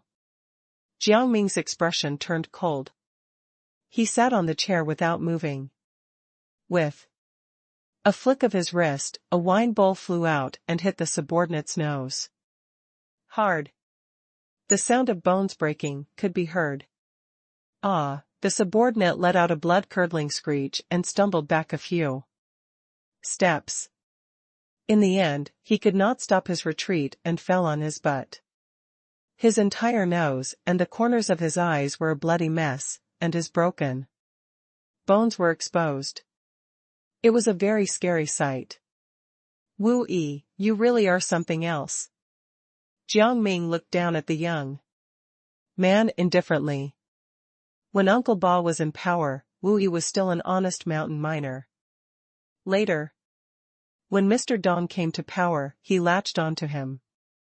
Jiang Ming still remembered that Wu-yi even bowed to him at that time. He did not expect that in just a few months, Wu-yi would become this heartless. The other customers were all shocked. Jiang Ming had been away for a few months. How did he become more arrogant than before? However, Mr. Dong stared at Jiang Ming and said in a deep voice, "You sensed your blood qi?" Jiang Ming's seemingly simple move was not something that anyone could do. Only those who could sense blood qi could do that. Of course, how else would I have the audacity to return to Peace Town otherwise? Jiang Ming laughed. Jiang Ming looked at Mr. Dong fearlessly. Now, he had two identities. One was Zhang Shan, a fanatic beyond the law. He could not be seen in front of others. Once he appeared, he would see blood. The other one was the great madman Jiang, who needed to be managed at all times. This identity was his primary one. It seemed arrogant and domineering. But it was not manipulative. It was the easiest to lower one's vigilance and not get involved. Last time, when he killed Uncle Ba, it was because of his identity as the great madman Jiang, was that made Mr. Dong dispel his doubts. As for the real him, he was hiding behind these two identities, practicing martial arts, looking for immortals, and enjoying longevity. Sure enough, when Mr. Dong heard this, the corner of his mouth twitched a little. He did not want to wrangle with Jiang Ming anymore. At this time, he just wanted to find a way out and quickly get away from Jiang Ming. If this fellow was an ordinary person, Mr. Dong would naturally have his ways of dealing with him. after all. Although the Old Snake Gang was a second-class faction, they had the Sure family backing them. They would still have ways to deal with an ordinary person. But now that Jiang Ming had already sensed his blood qi, unless Mr. Dong personally took action, there was really no way to deal with him. Damn it. This thorn will be taken care of sooner or later, Mr. Dong cursed in his heart and was a little regretful that he had provoked this dolt today. He can already sense blood qi.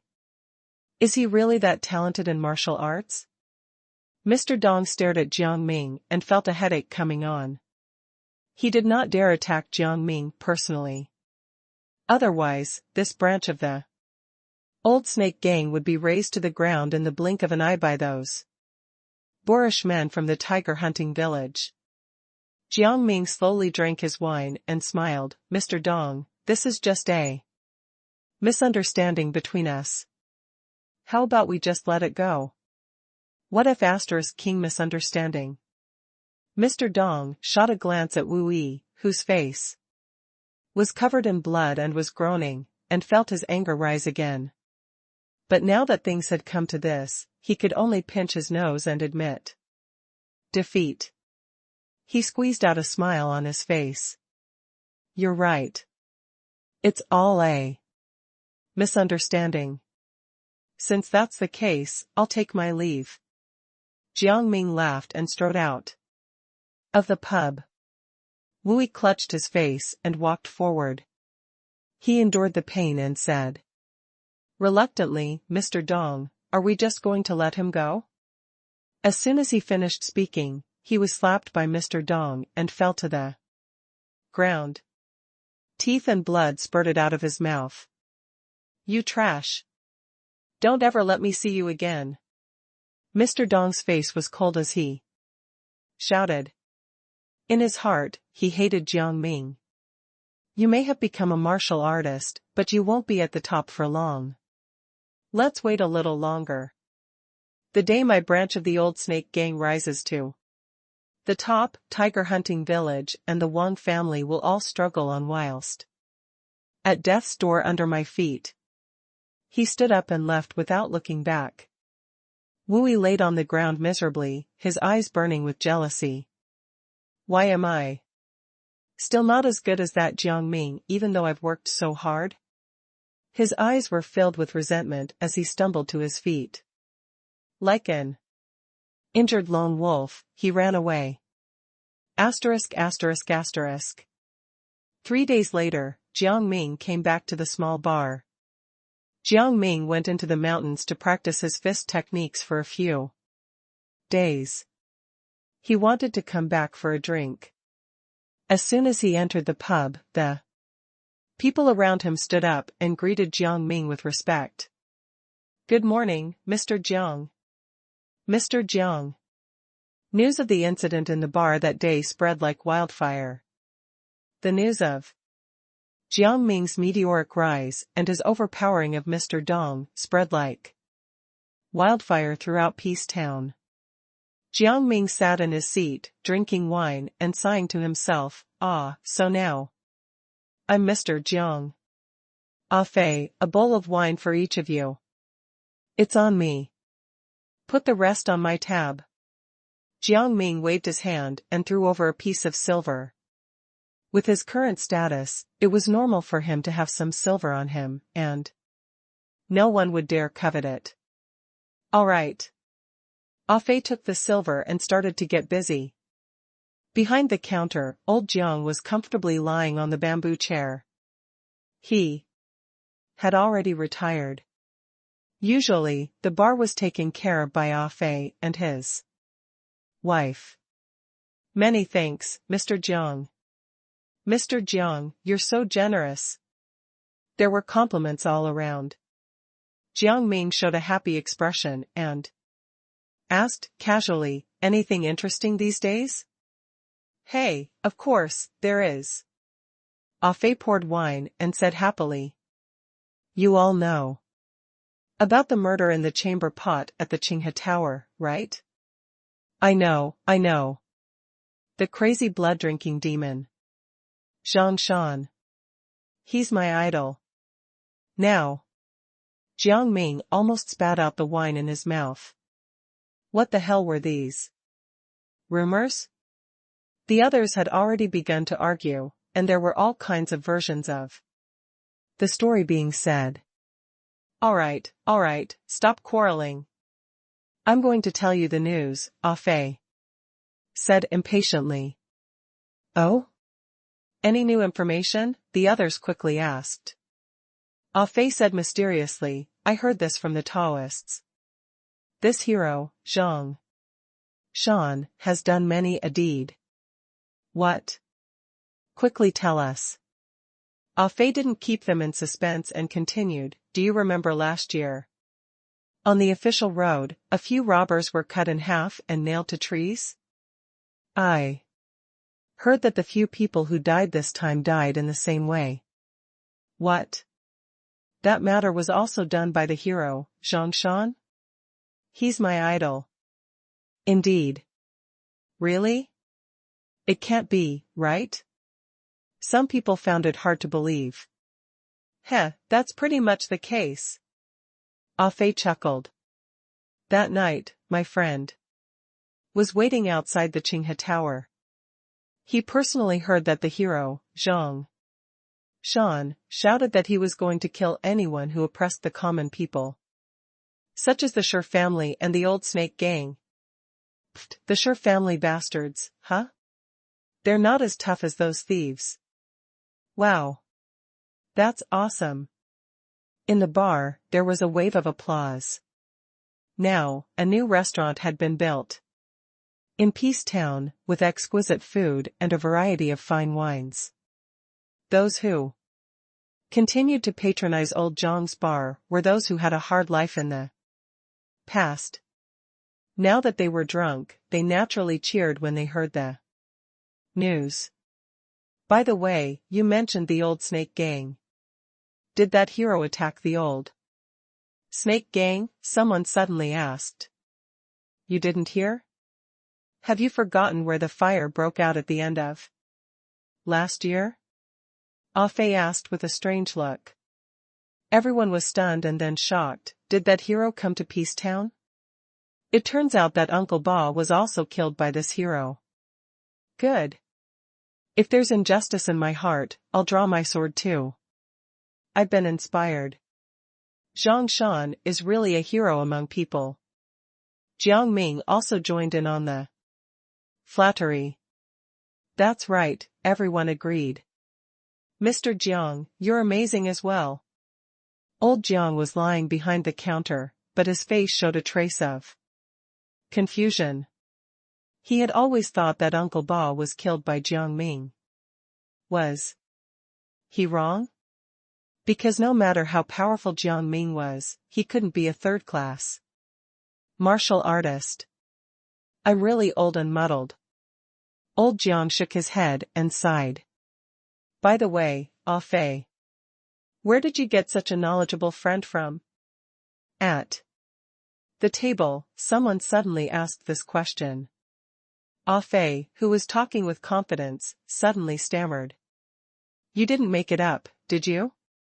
The man was suspicious. Don't you accuse me of something I didn't do. Ah Fei's face turned red, and the veins on his forehead bulged. In the end, he said like a deflated ball, I used to wander around the city and made some friends. That night, someone happened to be rummaging through the trash can behind Qinghe Tower. The bar suddenly burst into laughter, and the air inside and outside the shop was filled with joy. Jiang Ming also smiled.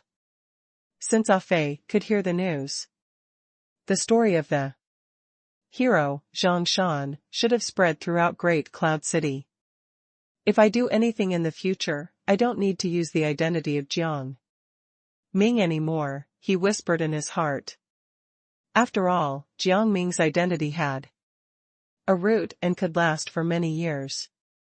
If it was not necessary, he did not want to be too conspicuous. A moment later, an old herb gatherer carrying a basket on his back said.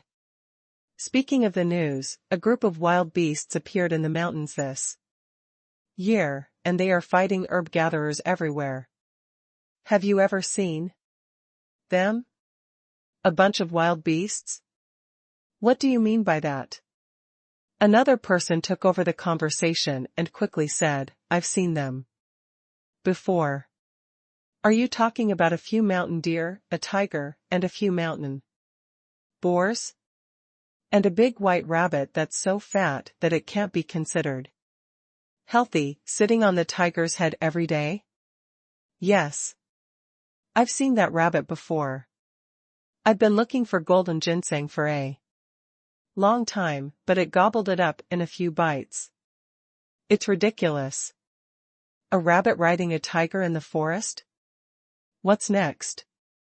At the mention of the fat rabbit, the bar instantly became lively. Many people swore that they had seen a scene of a rabbit riding a tiger.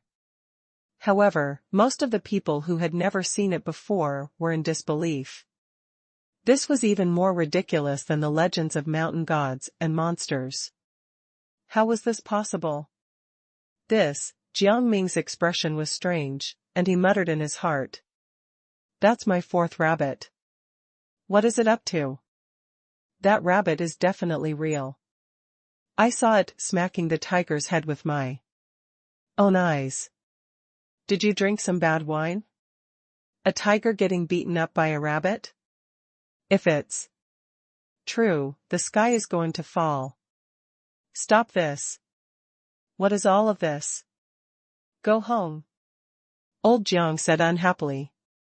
The bar was in a mess as everyone debated for a long time about whether the rabbit was real or fake. In the end, the rumors became more and more outrageous, and no one could convince the other. Jiang Ming also looked interested. He interjected from time to time and quickly figured out the general situation. It turned out that since the spring, someone had seen a fat white rabbit in the mountain forest. It was suspected to be eating herbs. They were curious and wanted to catch it and bring it home. He did not expect the fat white rabbit to be so clever and escape into the depths of the forest. It did not reappear for a long time. However, last month, when someone came across the rabbit again in the mountains, he saw that the rabbit, who used to be alone, was now in a group, and even had a tiger as a mount. Wow, that fatty has no shame, Jiang Ming ridiculed in his heart. However, he was not surprised that his fourth rabbit, Master C, was still alive.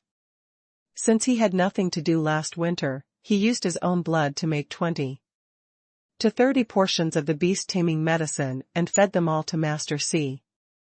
His intelligence had been far more developed than the previous generations, so it was no problem for him to survive until now.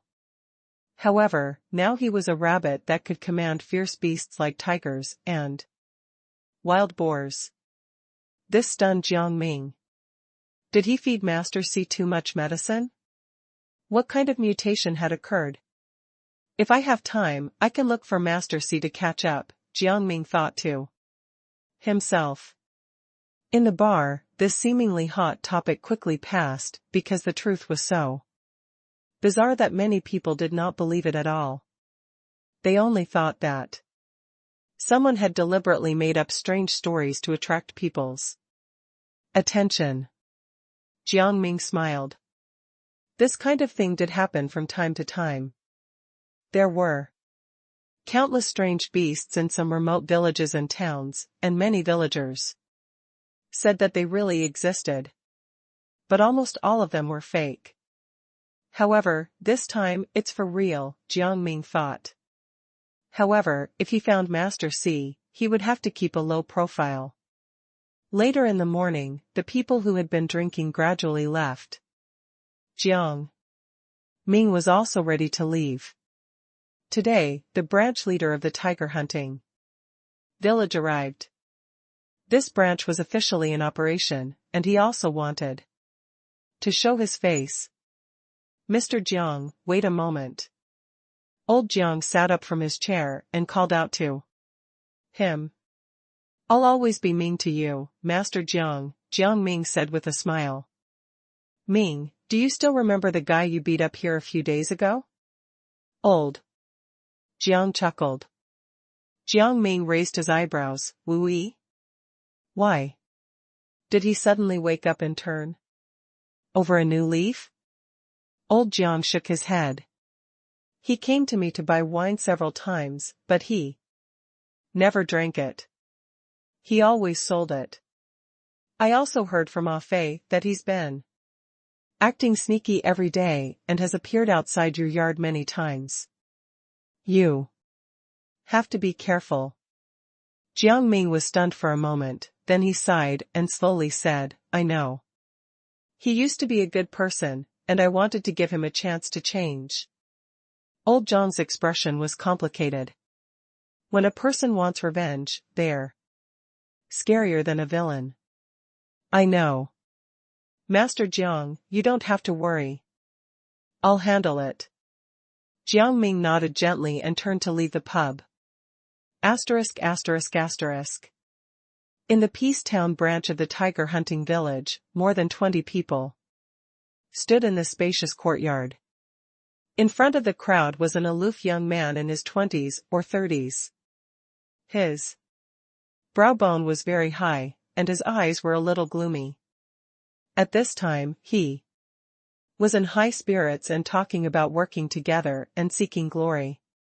My father doesn't even need that long to kill a pig, Wang Dong mumbled as he stood in the crowd. He believed that he had no hope on the road of martial arts, so he volunteered to do some slaughtering work here. He never thought that he would encounter such a boring person. Jiang Ming, on the other hand, looked down and stood still, seemingly listening carefully. In reality, he was daydreaming. This was a skill that he had learned in his previous life. After more than an hour, the branch leader, Zhong Shaoan, finally finished his speech. The crowd immediately dispersed. Jiang Ming, you stay, he suddenly said. Jiang Ming stood still and looked at Zhong Shaoan. He smiled and said, What's the matter, Master Zhong? Although Zhong Shaoan was a third-class martial artist, there were many third-class martial artists in the village. Despite being so young, he was already a branch leader. Jiang Ming figured that it had a lot to do with his family name. Zhong Shaoan put his hands behind his back and turned his back to Jiang Ming. He said lightly, Master Guan said that you're a young talent and recommended you to be my assistant. I wonder if you'd be willing to help me with some matters. Jiang Ming was stunned for a moment, and then his mind quickly turned. Zhong Shaoan looked like a person who liked power. If he really took advantage of Guanfeng's praise and agreed stupidly, he was afraid that he would have a lot of trouble in the future. He immediately cupped his hands and said apologetically, Everyone in the village knows that I don't like to handle affairs, so I'll have to trouble you to make the decisions for this branch in Peace Town. I have no objections to you being elected branch leader. Zhong Shaoan smiled when he heard this, but he said regretfully, Fine. Since that's the case, then I'll have to work harder. Master Zhong, you are really a role model for our generation. Jiang Ming quickly showed a look of admiration and praised the new branch leader a few more times before leaving. That's good, I don't need any trouble. Walking out of the branch, Jiang Ming also smiled. He suddenly understood why Guanfeng recommended him to be the deputy. It was impossible that he didn't know what kind of person Zhong Shaoan was. He was trying to weasel out of all the work. Amazing. He's really amazing. Jiang Ming was impressed.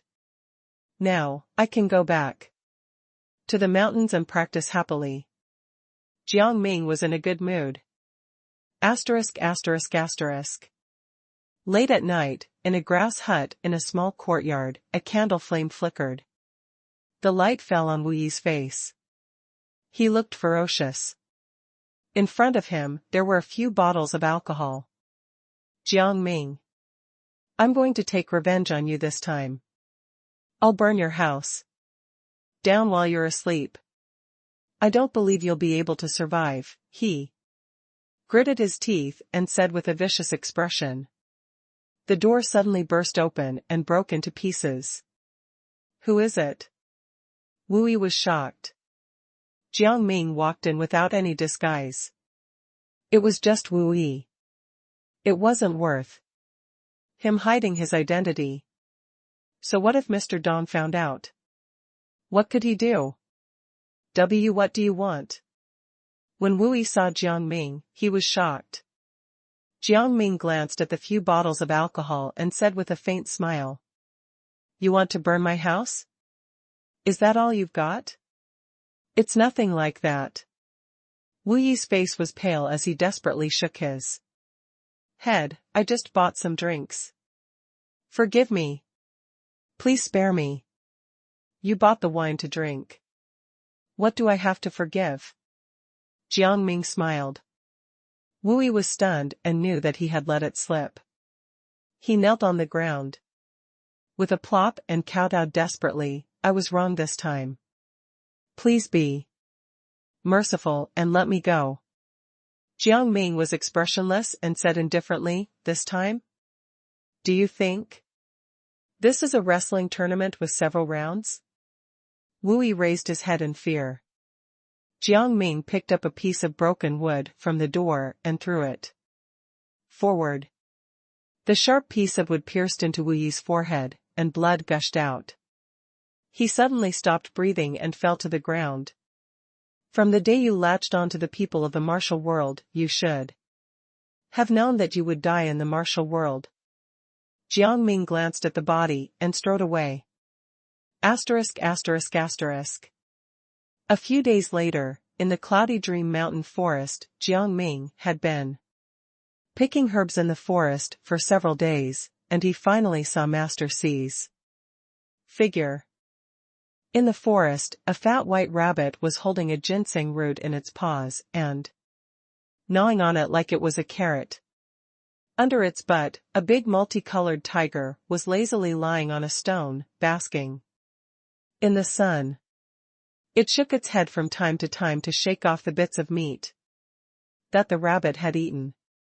Suddenly, the ferocious tiger let out a low roar and stood up abruptly, staring at the forest in front of it.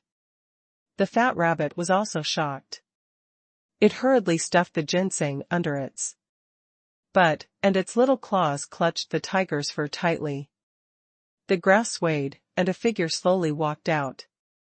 Master C, you're so impressive. Jiang Ming looked at this scene and smiled. He had been training in the mountains and picking herbs for the past few days. It was not until today that he finally met this infamous group of beasts. The tiger opened its bloody mouth, and a fierce aura leaked out. It was about to pounce on this ignorant human. However, the rabbit on its back suddenly jumped and ran forward, running around Jiang Ming's legs excitedly. The tiger immediately stopped moving, its eyes filled with confusion. Jiang Ming looked at the fat rabbit, who kept making noises. Its little claws were moving wildly, pointing here and there. It's been a few months since we last met. Master C, your intelligence seems to have improved quite a bit. Jiang Ming's eyes were also filled with surprise. It seemed that the beast-taming medicine really had some potential. The fat rabbit pointed at the tiger and then at itself. Asterisk asterisk asterisk. After communicating for a long time due to the language barrier, Jiang Ming finally roughly understood that after the rabbit drank dozens of portions of The beast-taming medicine, it actually went through some unknown changes and could order some mountain beasts to do things for it. However, there seemed to be a limit to the number of such orders. Moreover, it was only temporary and would lose its effect after a few days. So, you were lazy and only left a tiger as a bodyguard? Jiang Ming smiled faintly. He was quite familiar with the character of this lazy rabbit. The fat rabbit quickly nodded, and its face revealed a human-like silly smile. The fat on its chubby face trembled. This is really the might of a tiger. Jiang Ming also did not expect this change, but it was not a bad thing after all. It was good that the rabbit had some ways to protect itself. With such high spiritual intelligence, would he be able to teach Master C how to read in the future? Jiang Ming touched his chin. Could it be that if this rabbit continued to grow, it would really become a demon in the future? I didn't expect that the first prescription I got was the one that was suspected to be the closest to the world of immortal cultivation, Jiang Ming said softly. There must be something wrong. This prescription obviously didn't look like something from the mortal world. However, until now, Jiang Ming had not seen anyone who was related to immortal cultivation. It seemed that this matter really couldn't be rushed. He had to wait for an opportunity. Fortunately, he had all the time in the world. Keep a low profile in the future so you won't be discovered by the humans outside. You won't be able to escape if you are. He then patted Master C's head with a warning. The fat rabbit quickly nodded. After reuniting with Master C, Jiang Ming went to the wooden house that he had built earlier. He was surprised to find that it was quite clean. Except for some dust and fallen leaves, it was spotless. Riding on the tiger, Master C proudly walked back and forth in front of Jiang Ming, claiming credit for his success. Jiang Ming laughed. He cleaned up a little and settled down in the wooden house in the mountains again. Every day, he picked herbs, made tea, practiced his fist techniques, and slept. Sometimes, he would go out with Master C to find herbs, leaving the big tiger to look after the house. With the help of Master C, the rare herbs that caught Jiang Ming's eyes were at least worth dozens of copper coins. Moreover, no one would dare find trouble with him if he sold it in town. This was the change he brought about with his reputation. Asterisk asterisk asterisk. In the early morning light, by the river outside the wooden house, a bare-chested figure was tirelessly practicing his fist techniques. His breathing was long and deep, and he exuded traces of fiendish chi and a fierce aura. He was just like a real tiger. Under the roof, a tiger lying on its stomach revealed a puzzled look. Why did it feel that the human had a similar aura to it? Jiang Ming didn't stop until the sun was high in the sky. He took the medicinal soup from Master C and drank it in one gulp. The effect of this secret medicine is getting weaker and weaker. Jiang Ming felt the blood in his body boiling slightly, and then there was no more movement. The secret medicine he had taken from Elder Tong was not a high-grade thing to begin with, and now that he'd broken through to become a third-class martial artist, the growth of his vitality was slowing down. This medicinal soup was no longer able to satisfy him. However, this is not a problem. I'm immortal, and my lifespan is endless. My body functions will not decline, and my blood chi will not be lost. As long as I take my time, I'll be able to increase my vitality. The biggest problem now is how to comprehend the intent realm. Jiang Ming was a little helpless. Although he could live forever, he was not a Martial arts genius. In the face of such a mysterious thing as intent, he also felt that he had no place to use his power. If one could not comprehend the intent realm, it would be difficult to temper the blood chi into their body. No matter how strong their blood chi was, their body would be injured if they were attacked. Huh? That's right, I have Guanfeng's medicinal formula. Jiang Ming's eyes suddenly lit up. Pharmacist Feng said that this prescription can calm one's mind and improve one's concentration and can be taken when one is breaking through a bottleneck. It might be useful to me. Moreover, most of the medicinal herbs in the prescription can be found in the mountain. I'll only need to go to the medicine shop to buy a few supplementary herbs. He jumped into the river with a splash and took a bath. Then, he returned to the pharmacy, picked some medicinal herbs and put them into the medicine basket. He then strode down the mountain. ******. In Peace Town, Jiang Ming did not go to the medicine market again. Instead, he walked directly into a medicine shop in the center of the town. This was a shop opened by the Wang family. There was no need to worry about the Old Snake Gang. This also caused the Old Snake Gang's medicine market to become deserted. However, there was nothing they could do. They did not even dare provoke the tiger hunting village, much less the prefecture's top family, the Wang family. Mr. Jiang. What a rare guest. In the medicine shop, the shopkeeper warmly welcomed Jiang Ming. Jiang Ming had already sold medicinal herbs to him several times, and each time it was of high quality. He was a rare guest. Give me a price for these. In addition, I also need some medicinal herbs. Jiang Ming handed over the herb basket and reported a string of names of herbs. The medicine store manager didn't question anything. He hurriedly nodded and got busy. Soon, he handed a few taels of silver and 2 big bags of medicinal herbs to Jiang Ming. As soon as he walked out of the medicine shop, Jiang Ming met a burly figure on the street.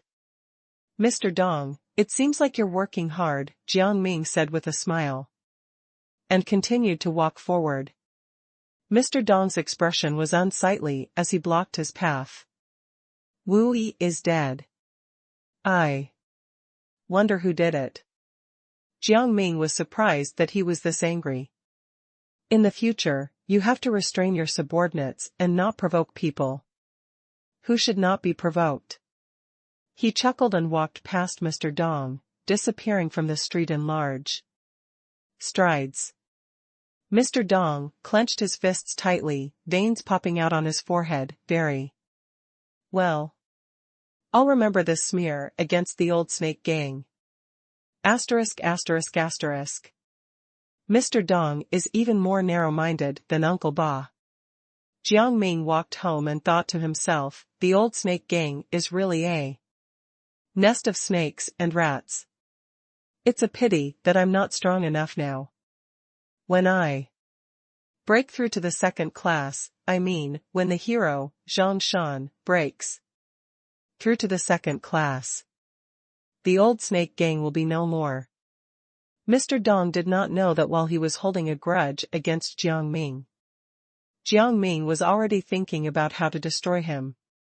Jiang Ming walked on the street for a while and suddenly looked in a direction. That was Master Zhou's home. Since Master Zhou's death, it had been empty, but now it was occupied again. Wisps of smoke were rising from the chimney. Jiang Ming pushed the door open and stood in the courtyard. The shallow pit under his feet looked familiar. Right, he remembered. It was left by the tiger. Subduing fist. Cicadas were chirping on the treetops. At this time last year, Jiang Ming came here to learn martial arts from Master Zhou. However, now things had changed. The people in the room heard him and quickly came out. When they saw Jiang Ming, they were also stunned, and then their eyes turned red. Ming. Jiang Ming looked at Zhou Wenxiu. The once cheerful and sweet girl had changed. There was a hint of maturity between her brows, and there were many scars on her exposed arms and wrists, which looked like marks from a whip. Jiang Ming knew that she must have suffered a lot in the city, but this was the only way for people at the bottom to succeed. Some people were born privileged, while others were born in poverty. Not only did they have to struggle in poverty, but they also had to bear the ridicule and oppression of those who were privileged. There were so many things he wanted to say, but in the end, he chose to speak to her as usual. Did you make too much dinner? Let me have some. Zhou Wenxiu gritted her teeth and nodded, then hurriedly ran into the house. After a while, she came out again and brought Jiang Ming some dry bread and boiled wild vegetables with red eyes. Jiang Ming sat on a low stool, eating and drinking as if he had not seen food for several days. In the end, he burped in satisfaction. You ate all my bread. Zhou Wenxiu sat opposite Jiang Ming, with her elbows on her knees. Jiang Ming couldn't help but smile. At this time, Zhou Wenxiu finally regained some of her spirits. I didn't bring any money with me. Jiang Ming stood up and smiled. Why don't I teach you some fist techniques? I'll pay for the food that way. How about it? When Master Zhou had been alive, he never taught his granddaughter to practice martial arts, for fear that she would ruin her feminine figure. However, Master Zhou did not understand that being ugly was far better than being weak. It was too late when Master Zhou finally understood this. Zhou Wenxiu was also stunned when she heard this. Then, she bent her legs and was about to kneel on the ground. Jiang Ming quickly picked her up and shook his head. You cook for me, and I'll teach you martial arts. We are equal. Zhou Wenxiu blushed. Jiang Ming coughed and comforted her. Don't be embarrassed. As long as I'm in town, you'll need to cook 3 meals a day. Don't even think about skipping out. Zhou Wenxiu was stunned. What are you in a daze for? Let's start. This is the first form. The crouch of the tiger. Jiang Ming recalled what Master Zhou had taught him and said slowly, this is the fundamental form of the tiger subduing fist. A moment later, the sounds of martial arts practice filled the small courtyard, just like in the past. Asterisk asterisk asterisk. In the blink of an eye, 3 months had passed. The trees had turned red and gold, and the cold wind rustled. In front of a small house in the mountains, a fat tiger stared at the human by the river, its tail tightly clasped behind its back. That human's aura is getting more and more terrifying by the day. I'm a little scared. Why didn't Master C take me far away? By the river, Jiang Ming's attacks were as strong as the wind, and he did as he pleased, no longer constrained to official techniques. However, his moves were still quite organized. He had almost achieved the momentum of a fierce tiger, and his blood qi was in a similar state. However, he still had yet to reach the mentality of a tiger. Jiang Ming shook his head gently. Martial Dao was a difficult path to tread. Ever since he had gone down the mountain to buy a few big bags of medicinal herbs, he had been drinking 3 bowls of the soup a day. It was indeed effective. It allowed him to calm his heart and qi and focus on practicing his fist techniques. Currently, Jiang Ming was on par with a powerful third-class martial artist. In addition, he was not afraid of being cut or stabbed. Unless a second-class martial artist like Guanfeng were to challenge him, he would be unrivaled in Great Cloud City. However, jumping from third class to second class was not easy. It required far more comprehension. It was no longer something that could be attained through relentless training. Many third-class martial artists had been stuck at this level for their entire lives. Jiang Ming himself was prepared to be stuck at this bottleneck for 3 to 5 years or even longer. Master Guan and the others should have entered the mountain by now. Let's go and join in the fun, he muttered to himself. In the past few months, although Jiang Ming didn't participate in the affairs of the Peace Town branch of the tiger hunting village, he would still participate sometimes when he encountered Master Guan leading a team to hunt. The creator of the leather tiger bone technique had created this technique by imitating the posture of both a barbaric bull and a fierce tiger. By fighting a tiger, one can understand a mentality of a tiger. It's a pity that although I have a tiger at home, I can't fight it. I have to keep it to guard the door. Jiang Ming glanced at the fat tiger under the eaves and shook his head. He left the wooden house with a fine iron blade and went deep into the forest. The fat tiger, in question, looked at Jiang Ming in confusion. Asterisk asterisk asterisk. Deep in the cloudy dream mountain forest, Jiang Ming met up with Guanfeng and the others at a resting point. Huh? Huang Xiaoying didn't come today? Jiang Ming raised his eyebrows. He remembered that ever since the girl passed the team's assessment, she had never missed a hunt. Feng Lai shook his head and sighed. She just sensed her blood qi a few days ago. I was happy for her, but the next day, she packed up and left. She said she was sorry, and her only purpose here was to learn martial arts for free. Now that she has achieved her goal, she left. Since she was learning martial arts, why didn't she stay back to continue? Jiang Ming asked, puzzled. Why was she only satisfied with sensing blood qi? Feng Lai shook his head, indicating that he did not know. Guanfeng was sitting under a big tree with his eyes closed. He suddenly said, the only requirement for the city-breaking team of the Green Mountain Army is to be able to sense blood qi. The Green Mountain Army? Everyone was shocked. Jiang Ming was also stunned and could not believe it. The Green Mountain Army was the rebel army that had defeated 3 prefectures in a row in the north. Their leader called himself the Green Mountain King. Their momentum was fierce, and they continuously attacked cities and seized territories. The Green Mountain Army city-breaking team was infamous.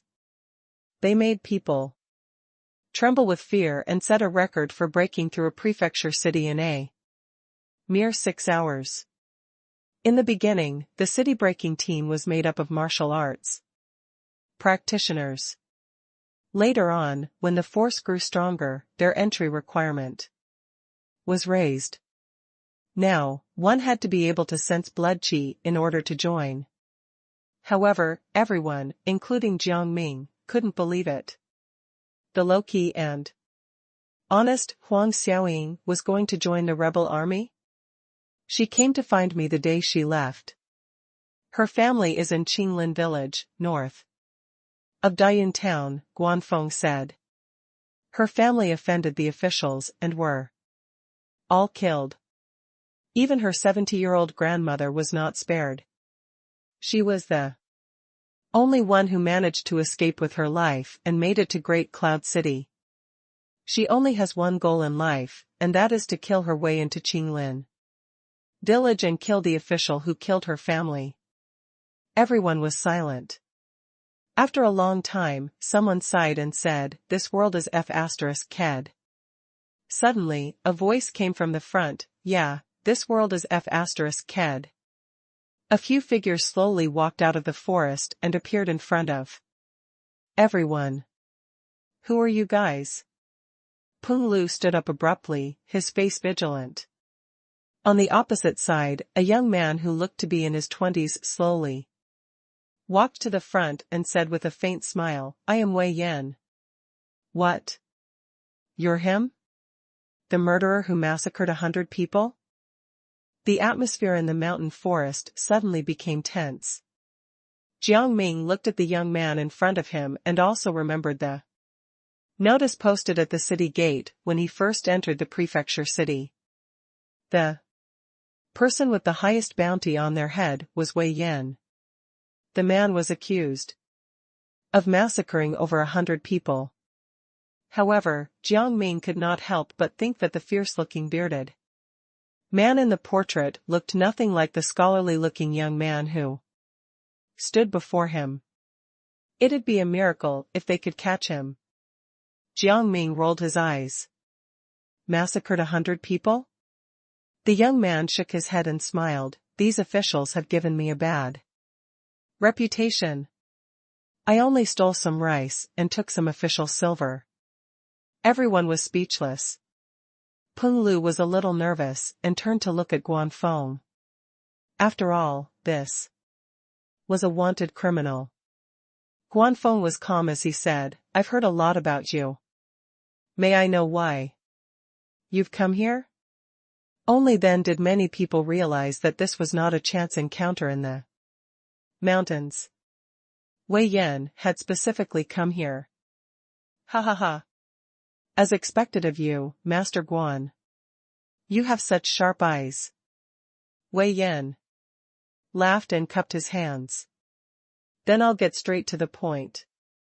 I'm here on behalf of the Flying Cloud Castle to discuss cooperating with the Tiger Hunting Village. You're from the Flying Cloud Castle? At this moment, even Guanfeng was shocked.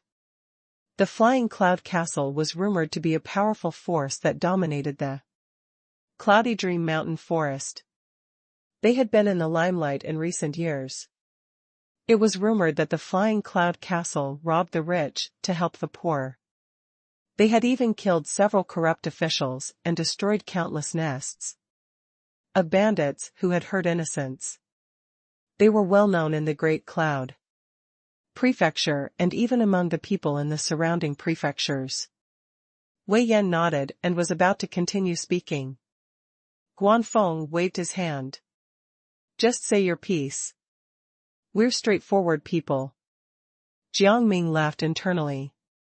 Guanfeng was intentionally acting this way to throw off Wei Yan's rhythm. As expected, Wei Yan was rendered speechless for a while.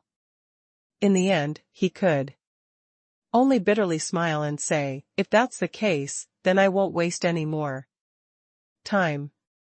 Here's a letter, please pass it to Master Zhong on my behalf. After he reads it, he will understand. As he spoke, Wei Yan waved his hand. An unremarkable middle-aged man beside him immediately walked up and handed a letter to Guanfeng. Guanfeng accepted it with a calm expression. Suddenly, he struck the man with his palm. The middle-aged man's expression did not change, and he also returned a palm strike. Muffled bangs ensued and the air was filled with the sounds of fighting. Guanfeng and the middle-aged man fought for a while, before they retreated. A second-class martial artist, huh? He's actually following the lead of a young man who has seemingly never practiced martial arts. Guanfeng did not look at the middle-aged man. Instead, he stared at Wei Yan with a meaningful look and suddenly laughed. You can't be the mysterious leader of the Flying Cloud Castle, right? Master Guan, you're such a comedian. Wei Yan laughed and then said, seriously, Master Guan, you're a smart man. I won't force you to hand this letter over. It's up to you to decide. Peng Lu and the others were confused when they heard this. Jiang Ming somewhat understood. The Flying Cloud Castle's modus operandi was to rob the rich, to help the poor, strengthen their power, and build a reputation among commoners. It was obvious why they were doing this. As for the reason why Wei Yan came here, Jiang Ming believed that Master Guan had figured it out. Guanfeng nodded and did not immediately refuse. Instead, he threw over a full wineskin. It doesn't matter whether this cooperation works or not. Have some wine. Master Guan, you flatter me. Wei Yan laughed and sat on the ground. He opened the wineskin and took 2 big gulps. Guanfeng then said, I heard that the Flying Cloud Castle has dominated several prefectures. You're like the clouds in the sky, and you never stay in one place. Thus, you're naturally more experienced than us. I wonder if you've seen the Green Mountain Army in the north? Everyone perked up their ears. The rebellion in the north had been going on for more than a year, and many people were wondering if there could be a change of dynasty. However, no one had ever seen the legendary Green Mountain Army. Wei Yan smiled. Of course we've met. We even drank and chatted with the soldiers and generals in the army. The army is strong, and the camp is full of food. But with all due respect, the Green Mountain Army will not achieve much. Why? Guanfeng's eyes were calm. Wei Yan continued, their timing is not right. Everyone was puzzled. Guanfeng pondered for a moment and asked, then, when? Do you think the Green Mountain King will be defeated? The army was defeated in Great Cloud City. Wei Yan pointed at the surrounding mountains and said with a faint smile, the Green Mountain King is coming from the north and wants to enter the capital. Thus, the army must pass through Great Cloud City outside the Cloudy Dream Mountain Forest, but the terrain here is tricky. If the Green Mountain Army comes here, Great Cloud City will send troops to intercept and destroy them in one fell swoop. Does the royal family still have soldiers that can be used? Guanfeng frowned. The decline of the royal family of the country of Yan was not new information. Otherwise, no one would dare raise an army. The country of Yan doesn't just belong to the royal family. It belongs to the aristocratic families too. Wei Yan chuckled, this country still has rich resources. Those aristocratic families will not let it fall. Only when the land is bled dry will the aristocratic families abandon it. Guanfeng was stunned. After a long time, he sighed and looked up at Wei Yan. I'm guessing you're thinking of defecting to another country? Wei Yan's eyes were calm, we must all do everything we can to survive. Guanfeng stared at Wei Yan for a moment and finally smiled, all right, I'll deliver your letter. Goodbye. Thank you, Master Guan. Wei Yan also smiled. Asterisk asterisk asterisk. On the way down the mountain, Guanfeng and Jiang Ming were walking side by side. He smiled and said, what do you think? I'm not experienced enough to have an opinion. Jiang Ming shook his head. Although he could deduce Wei Yan's intentions, he still could not predict what would happen in the future. However, once this letter is handed over, Tiger Hunting Village will also be involved, said Jiang Ming. No matter whether we agree to cooperate or not, Tiger Hunting Village will not be able to stay out of this in the future. Yeah. Guanfeng sighed. Alas, times are always changing. If we don't take initiative now, it will be too late. This situation is dangerous and unpredictable.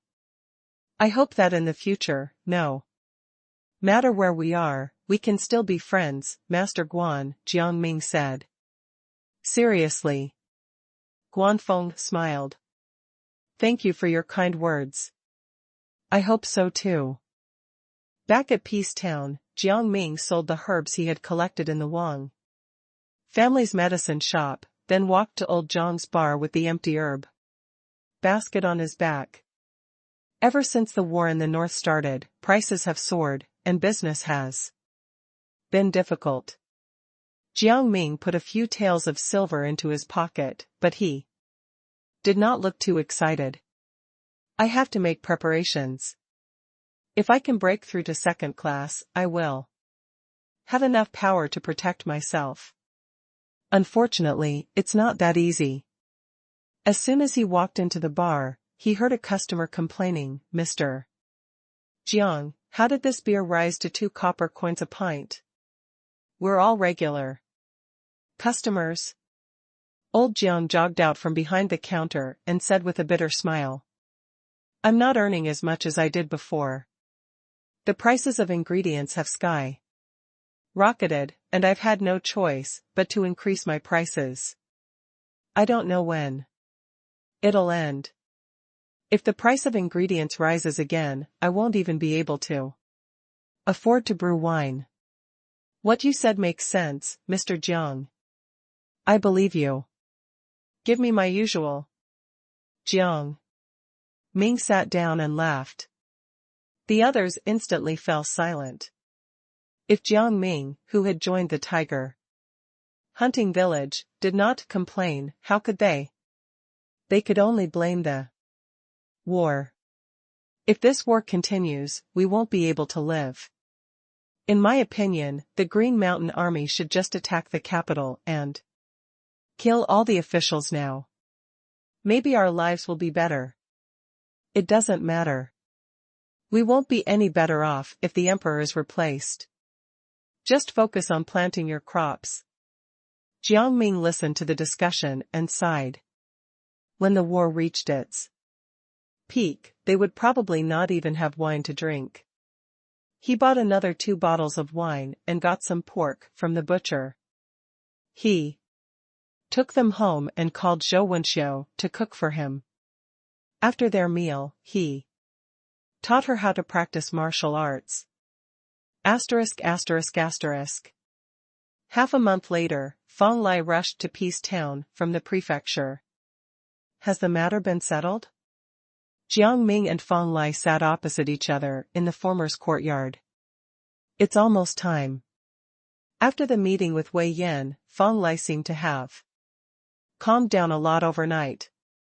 He nodded and said, the village and the Flying Cloud Castle made some deals. The Flying Cloud Castle will provide us with prey, gold, silver, and jewelry. In return, the tiger hunting village will provide them with weapons, salt, clothes, and other items.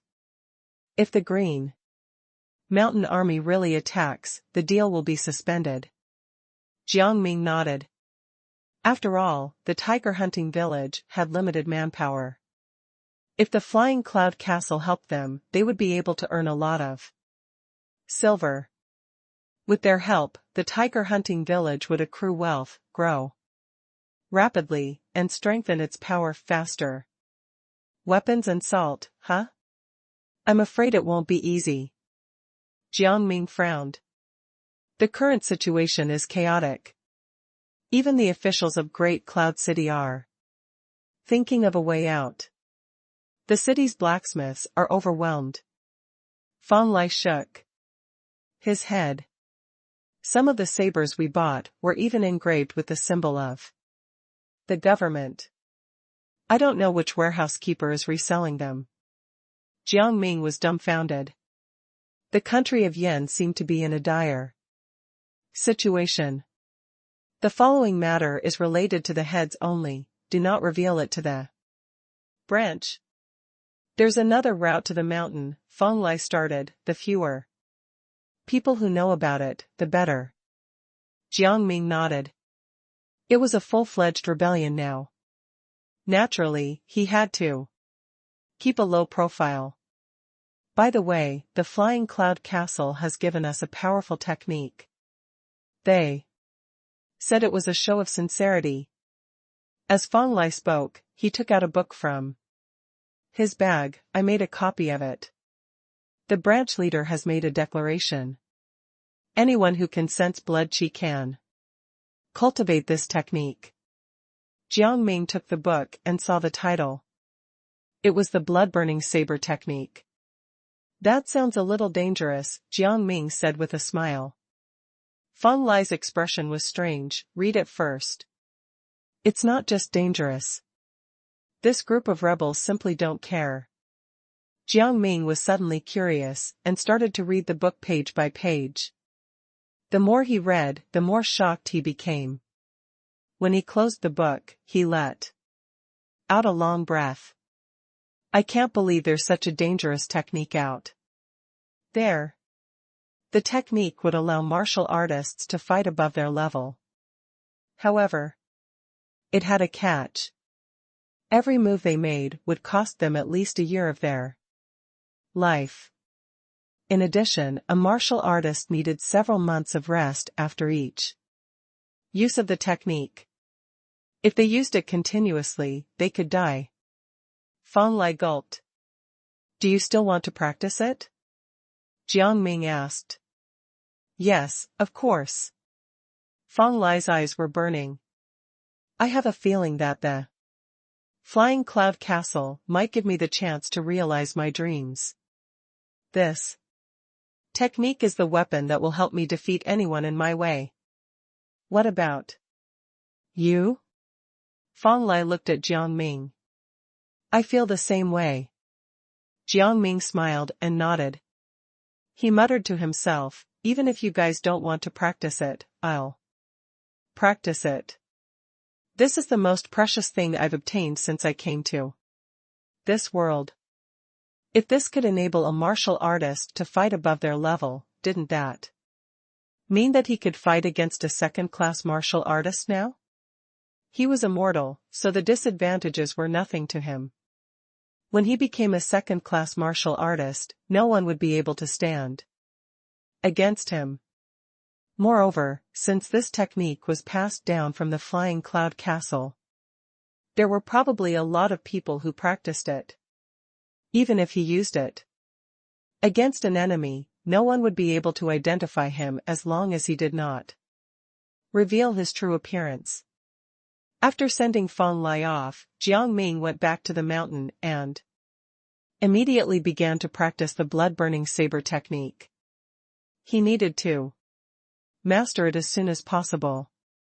Asterisk asterisk asterisk. Another year passed. Snow covered his courtyard. Jiang Ming held a fine iron saber and practiced the blood-burning saber technique, causing the snowflakes to fly in all directions. That's it, he shouted, and a layer of red blood mist burst out of his body. He slashed out with his saber, and it struck a huge rock. The huge rock suddenly split into two.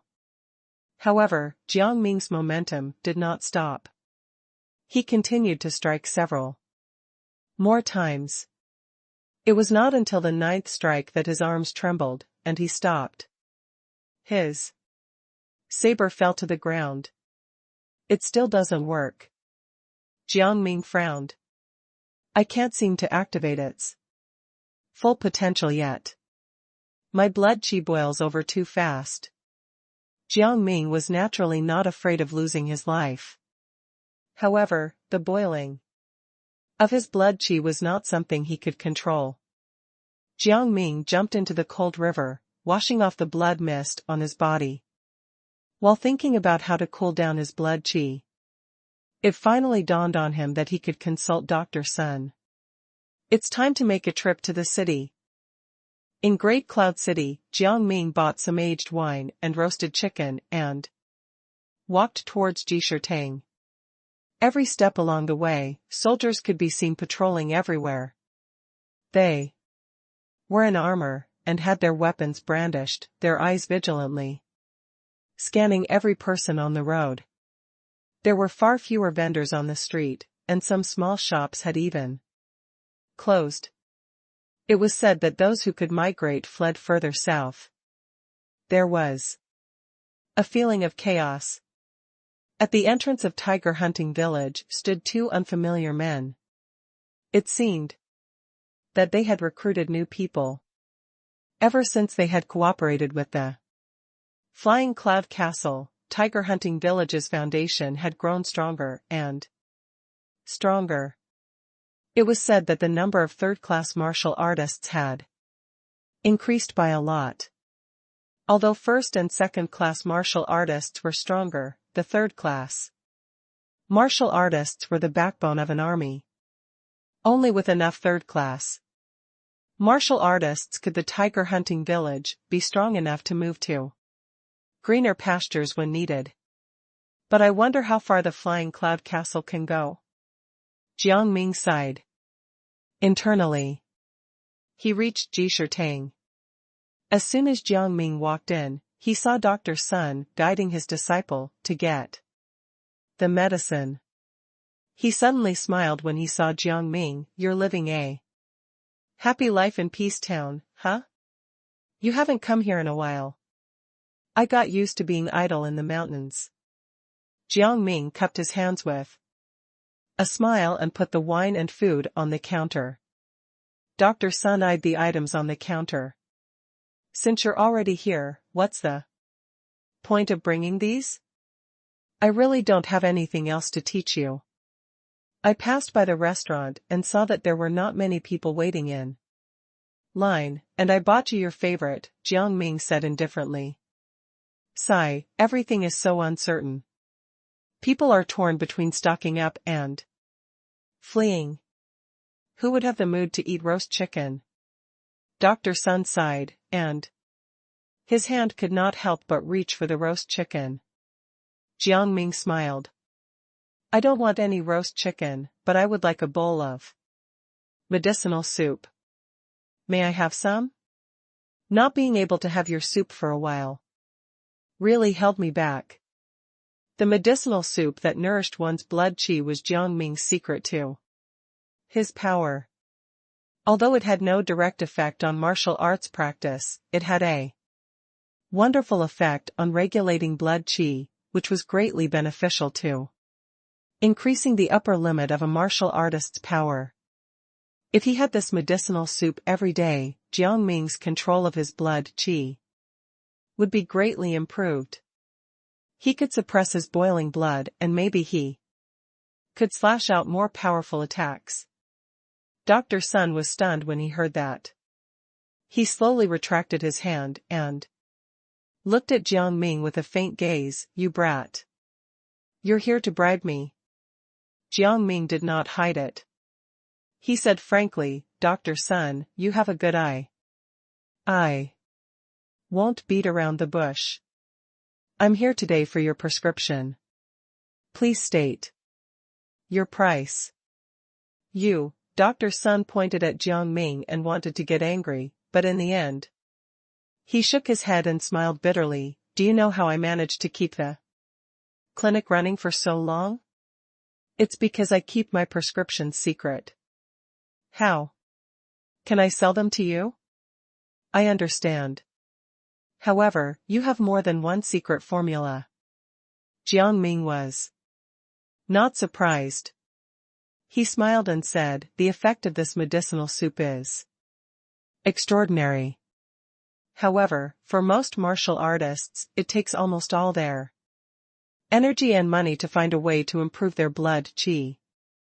Thus, they can't devote their time and energy to anything else. You can't even sell a few bowls of this medicinal soup in a month. With the current state of the world, instead of keeping your prescriptions secret, it's better to sell them for some silver.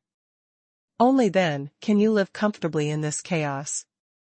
Jiang Ming's voice was calm. Dr. Sun's expression was uncertain. After a long time, he sighed heavily. Tell me, how did the world suddenly become like this? When I was an apprentice, the world was peaceful, and the people were rich. How could it crumble like this in just a few decades? Dr. Sun muttered. Times have changed, Jiang Ming said with a sigh. When the commoners are happy, those in power feel threatened. Dr. Sun smiled bitterly. You're giving me goosebumps. I can't compare to martial artists like you. He let out a sigh. If it wasn't for the current state of affairs, I would have thrown you out if you had ever dared have any ideas about my prescriptions. He glared at Jiang Ming.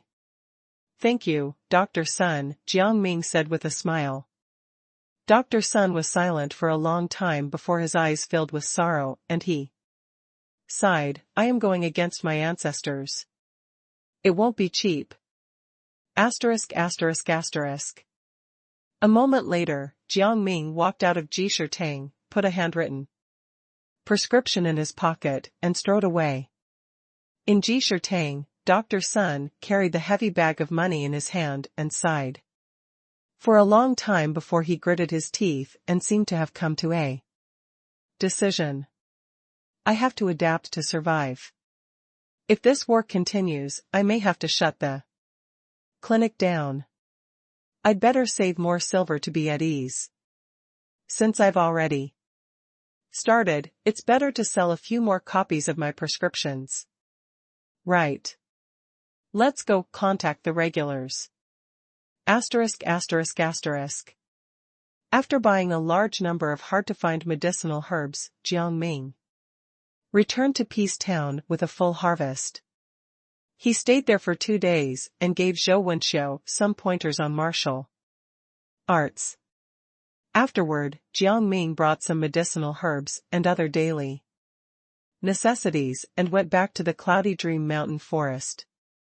The war was creeping up on them. Jiang Ming wanted to become a little stronger before he could rest assured. I've gotten a few kills, but I won't be undefeated forever.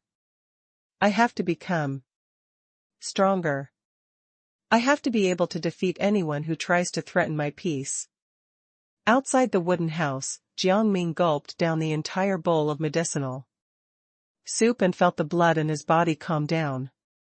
He picked up his saber and continued to practice the blood-burning saber technique. On the surface of Jiang Ming's body, clouds of blood mist continued to burst out, and he did not stop until the 10th slash. It's useful. Jiang Ming's whole body was blood red. However, he was smiling. Then, he had a strange look in his eyes. I've already lost decades of my life from simply practicing. He closed his eyes. What does it matter? I'm immortal. Then, he threw away his saber and went back to his house to drink another bowl of medicinal soup. He began to practice the leather tiger bone technique. The soup Guan Feng gave me is amazing. The more I drink, the better the effect is. A single bowl can make me focus for hours. I'm getting closer and closer to breaking through. This soup needs a name. Let's call it the spirit clearing soup. Every day, he would have a bowl of both the spirit clearing soup and the medicinal soup. The medicinal soup would help him practice the blood-burning saber technique, and the spirit clearing soup would assist him in comprehending the intent of the tiger. The days passed by quickly. It was the dead of winter, and everything was covered in snow. However, Jiang Ming's small house was cozy and warm. Jiang Ming was reading a medical book when Zhou Wenxiu brought him a cup of tea. Jiang Ming hummed a little tune and looked at the snow outside the door, feeling very comfortable. As the new year approached, Jiang Ming returned to Peace Town from the mountains. He had decided to take a break from practicing martial arts. He could now use the blood-burning saber technique 15 times in a row. Currently, he could even hold his own against an experienced second-class martial artist like Guan Feng. Even if the flames of war spread to Great Cloud City, they were strong enough to protect themselves. He had also comprehended the crouch of the tiger to a very deep level. With just a little more improvement, he would master the technique. However, it was like he had hit a wall. Jiang Ming could not scale it no matter what. Therefore, he decided to let it rest for now. Perhaps a fresh perspective would help him improve. 2 years have flown past since I woke up in this world. Alas, I'm afraid this year won't be as easy as the last. Jiang Ming sighed internally and instructed Zhou Wenxiu to practice at home. He took some medicinal herbs and went out to the Peace Town branch of the tiger hunting village. In the past 2 years, Jiang Ming had learned a lot about medicinal herbs. In addition, he also learned a few medical skills from Dr. Sunday.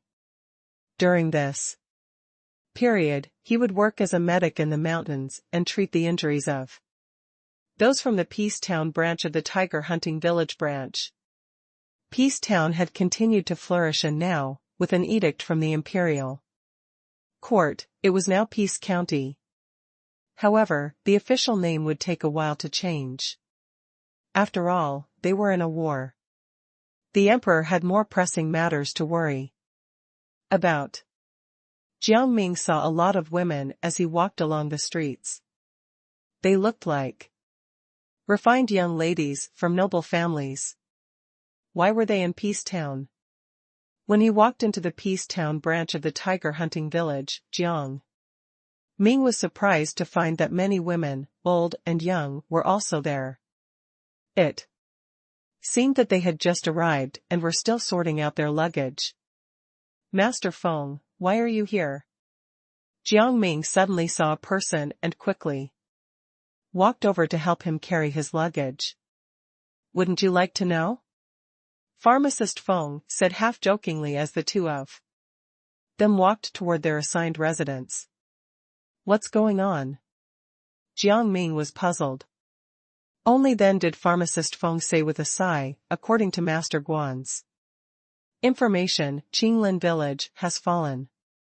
After the village was breached last night, the Green Mountain King announced that their next target would be Great Cloud City. If the city can't be defended, the main branch will also fall. Thus, he sent the old and the vulnerable here to avoid the war. They got the news pretty fast. The Flying Cloud Castle probably let them know, Jiang Ming thought to himself. Was Peace Town spared? He asked, puzzled. There's something you don't know, Pharmacist Feng said faintly. The Green Mountain Army claims to fight for the people. They have always been mindful of civilians. Even when the city was breached, they strictly refrained from plundering and killing innocents. A few counties surrendered without a fight. And the Green Mountain Army kept their promise. They didn't kill a single soldier and only dismissed them. There's no garrison in Peace Town, so the Green Mountain Army won't waste their time here. However, Great Cloud City is different. It's an important barrier to prevent entry to the south. The Imperial Court will definitely guard it heavily. When the time comes, the battle will be intense. Jiang Ming was stunned for a moment. He did not expect the Green Mountain Army to be so righteous and benevolent. However, the next moment, Jiang Ming thought of Wei Yan's evaluation of the Green Mountain Army. They won't be able to do much. Benevolence and righteousness are the best slogans for those in power. However, for the rebel army, it is their fatal weakness. Jiang Ming sighed, but then he thought about it again. This was a good thing for Peace Town. A few days later, the news that the Green Mountain Army had taken down Qinglin village gradually reached the ears of the people of Peace Town. It immediately caused the residents to panic. After all, no matter how well the Green Mountain Army was described, it was still a rebel army. No one could guarantee what it would be like when they reached Peace Town. Unlike the others, the people from the Sure family and the Old Snake gang instantly became haughty. As Mr. Dong walked through the town, his nose was high in the air. When he saw Jiang Ming a few times, Mr. Dong even mocked him for looking unaware. Jiang Ming naturally ignored this. He had no time to waste on small fry like Mr. Dong. The days passed, and in the blink of an eye, it was the new year.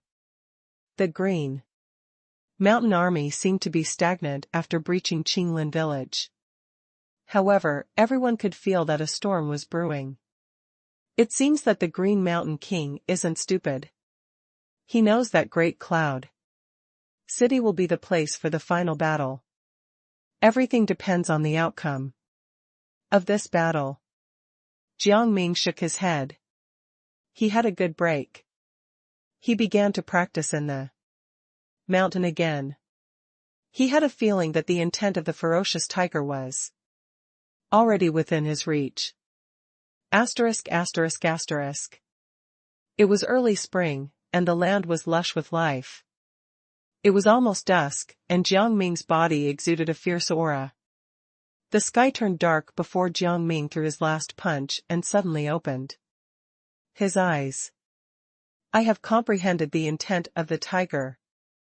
Jiang Ming let out a long roar, startling the birds. From today on, I, Zhang Shan, am a second-class martial artist. It had already been a month since the new year. After his excitement faded, Jiang Ming calmed down and decided to go see what Peace Town was up to. Asterisk asterisk asterisk. Jiang Ming returned to Peace Town in the night. What? Jiang Ming stood on the mountainside near the town and saw a campfire flickering. Has the Green Mountain Army already arrived? Jiang Ming was shocked. I thought they said the war would now affect Peace Town. Jiang Ming's eyes narrowed slightly. After observing the scene for a moment, he continued to go down. He could see that the campfire was clearly a distance away from Peace Town. It seemed that the Green Mountain Army indeed had some principles. But will they stick to their principles until the end? Jiang Ming shook his head. It all depended on the outcome of their next battle.